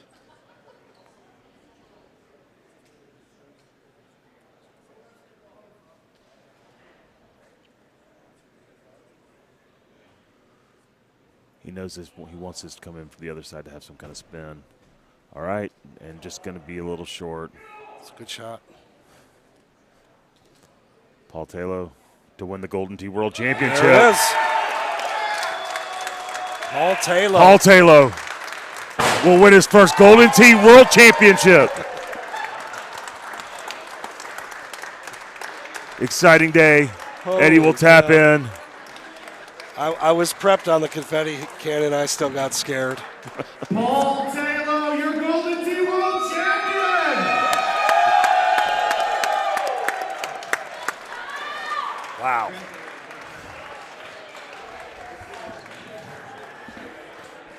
What a day. To Kevin Lindsay. So much to say, so much to talk about, but in this moment right now, Paul, how you feeling? I feel like my alarm clock is about to go off and I have to come play my first match. This is definitely a dream. No more matches for you tonight, my friend. Congratulations, world champion. Let's go! Talk me through this evening, this day, from yesterday to today. A quick summary, obviously. An amazing moment for you, but just tell me how you feel. So I walked in and I saw this stage set up, and I knew it was my stage. I didn't bother coming up. I went over there to play, because I knew I'd end up back up here. My friend, after a couple of really amazing top 4 runs, you are the world champion. What's next for you? The Fremont experience? All right, my friend, congratulations. Paul Taylor, your Golden Tee World Champion. Adam, Gino, once his crowd settles down in a little bit, we'll go right back to you guys. Congratulations, my friend.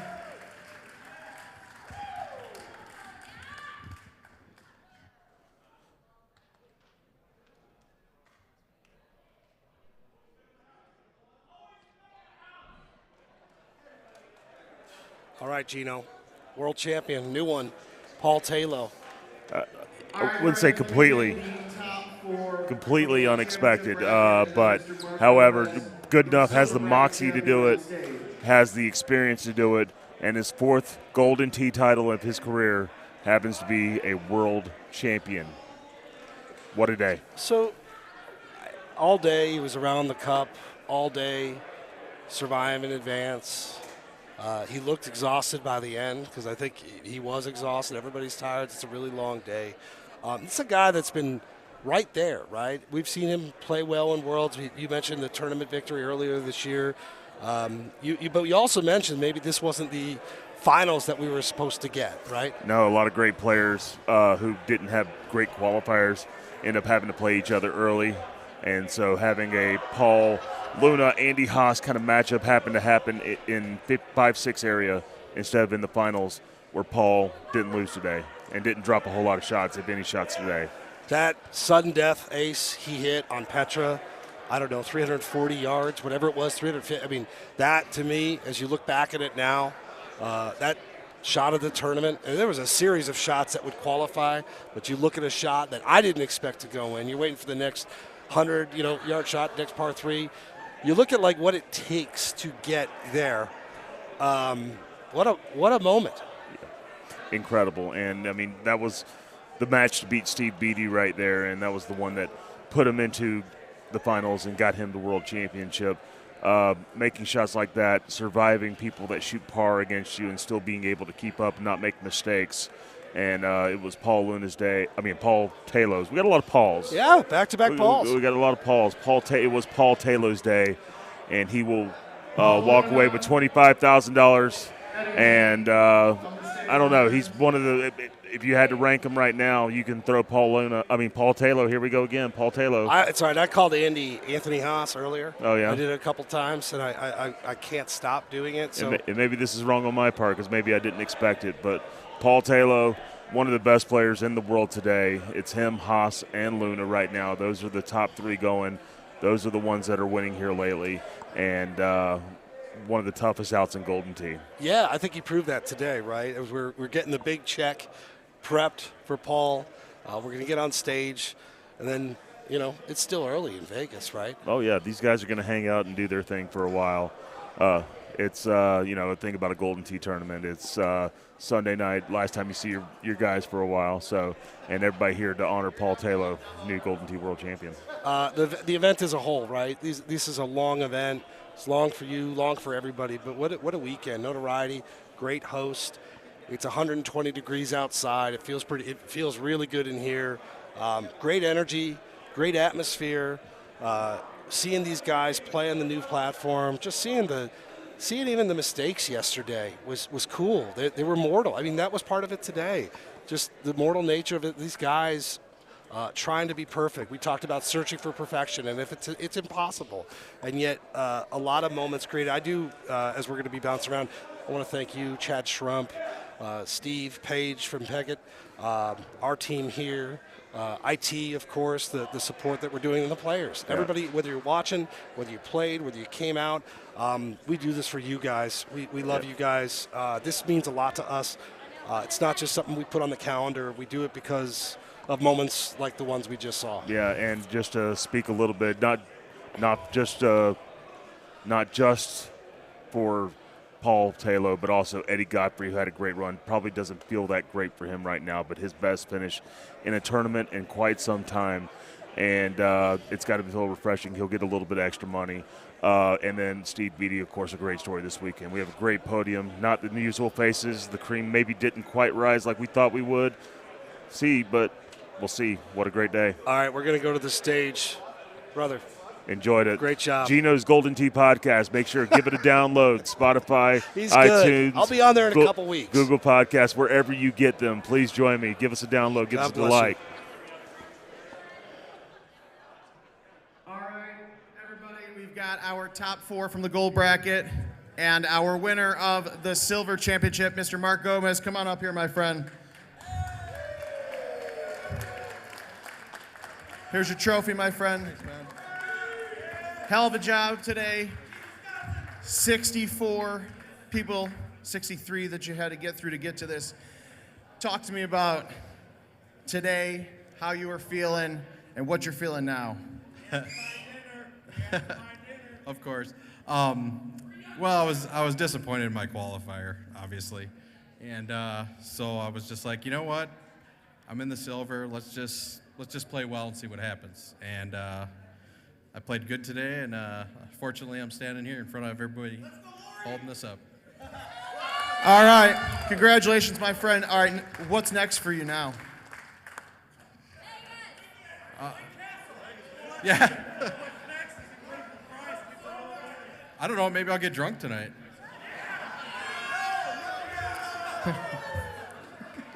Just kidding. Just kidding. Congratulations, buddy.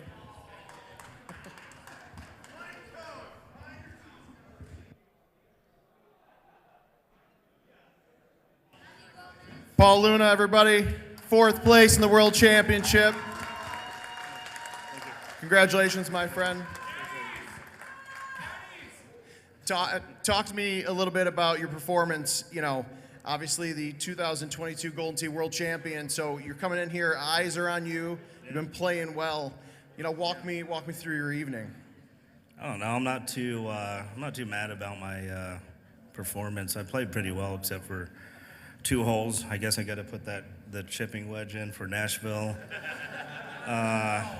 or maybe I just won't go. I don't know. We'll see. The new courses are coming out, so like 2 weeks, I think. 7:31. Yeah, 7:31. Yeah. All right, my friend. Congratulations. Thank you. I know we'll see you back up here again soon. Paul. Hey, Paul. You might want your trophy. Here, come here. Yeah, come here. Don't do that. Come here, Paul. Paul. Here. Yeah, I gotta get a picture. Let's go Nationals. 2019 World Series. That's my friend. Thank you.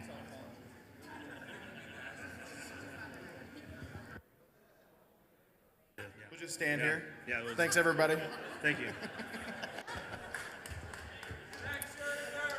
Steve Beatty. Happy birthday, brother.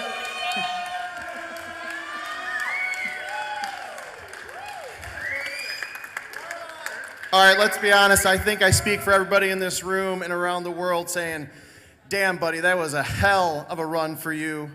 On your birthday, top qualifier. I've known you a long time, and I know you're a good player, but talk me through the finale of the qualifier yesterday, seeing your name at the top, and just kind of what's going on in your head at that point. I mean, to be honest, I didn't even look at the leaderboard. All day long, I was just trying not to screw up. Hit a good shot, don't screw up.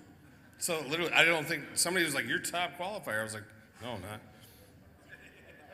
No, I was. So I don't want to offend a few people in the room, but the top qualifiers in, you know, not just the World Championship, but the national tournaments don't always have a great run on Sunday, especially when it's a stacked field like this. How are you feeling getting on that stage and having that stage experience? It helped being on the stage yesterday. I was already up here, and honestly, like one shot at a time, hit a shot, don't screw up. All right, again, I would ask you what you're going to do for your birthday, but I don't think we want to tell the public that. You're going to probably party very hard. I'm going to go to bed. Take a little nap. Give him. It's Vegas, baby. Congratulations, my friend. Hell of a performance. Come here.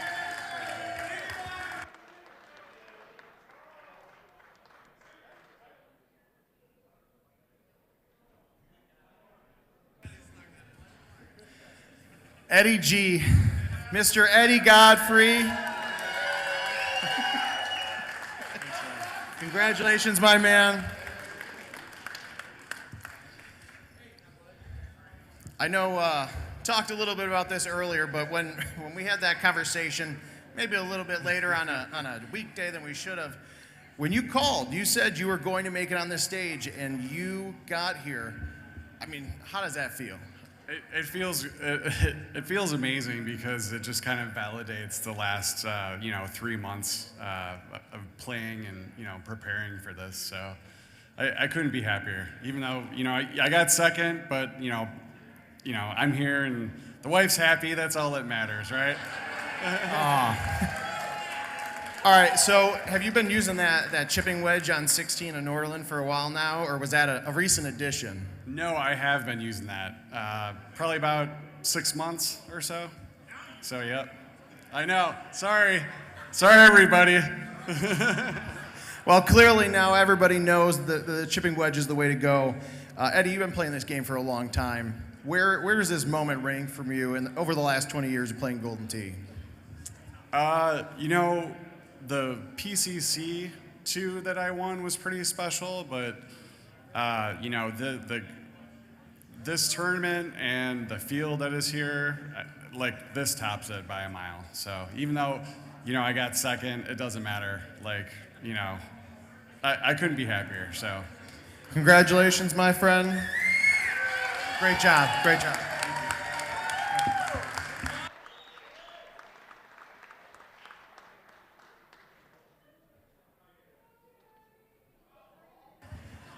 Paul, I know it's been a long time since we talked, my friend, but again, congratulations, the new Gold Tee World Champion.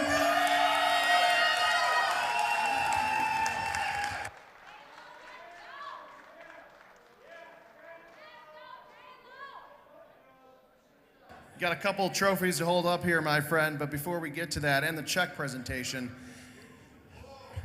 my man, how does this rank in your Golden Tee career? I mean, I know the answer is obvious, but you've worked hard to get here. You've played well. I mean, I said it on the stream with Adam. You know, you guys, you're one of the leaders in creating fulls and crazy shots. And, you know, how do you get to this point? You just black out. Quit thinking about it, you know? You let the little left brain take over and make your decisions. You can just hit a shot and try not to fuck up. I mean, mess up. Delay. Now, all right, my friend, as we close out here, Miss Paige Gossett is going to bring your check up here for you. Anything else you want to say, Mr. New World Champion? Here's to Paul Anthony Luna. Sucking this dick!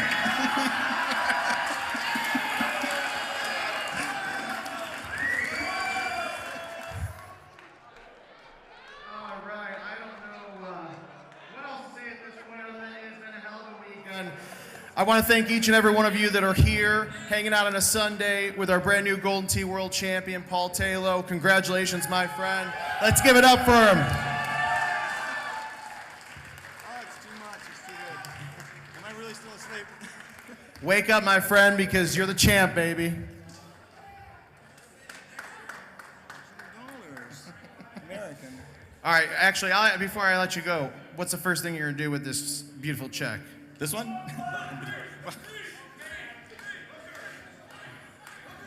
Honest answer? Honest answer. I'm not very good at being dishonest. I'm gonna finish my coin collection and buy some rare books. Hey, he's the champ. You can't boo the champ. The champ is here. All right, my friend. Any other final parting words so we could end these?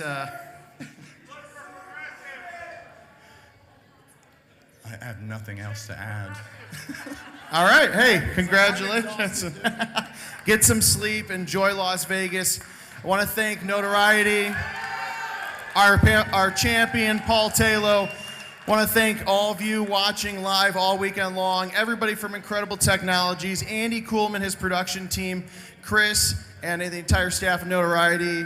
It has been one amazing weekend, and we can't wait to do it again. GoldenTee.com for all things World Championship. As we said earlier, Golden Tee 2023-24 comes out in just a few weeks.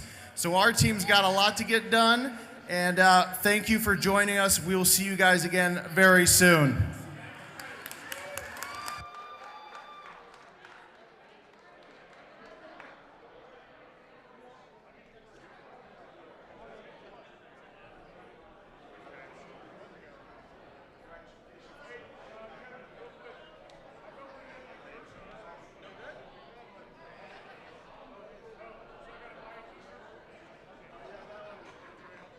And actually, really quick, let me get Mark Gomez and the rest of the top four back up here for a group picture. Sorry, CJ.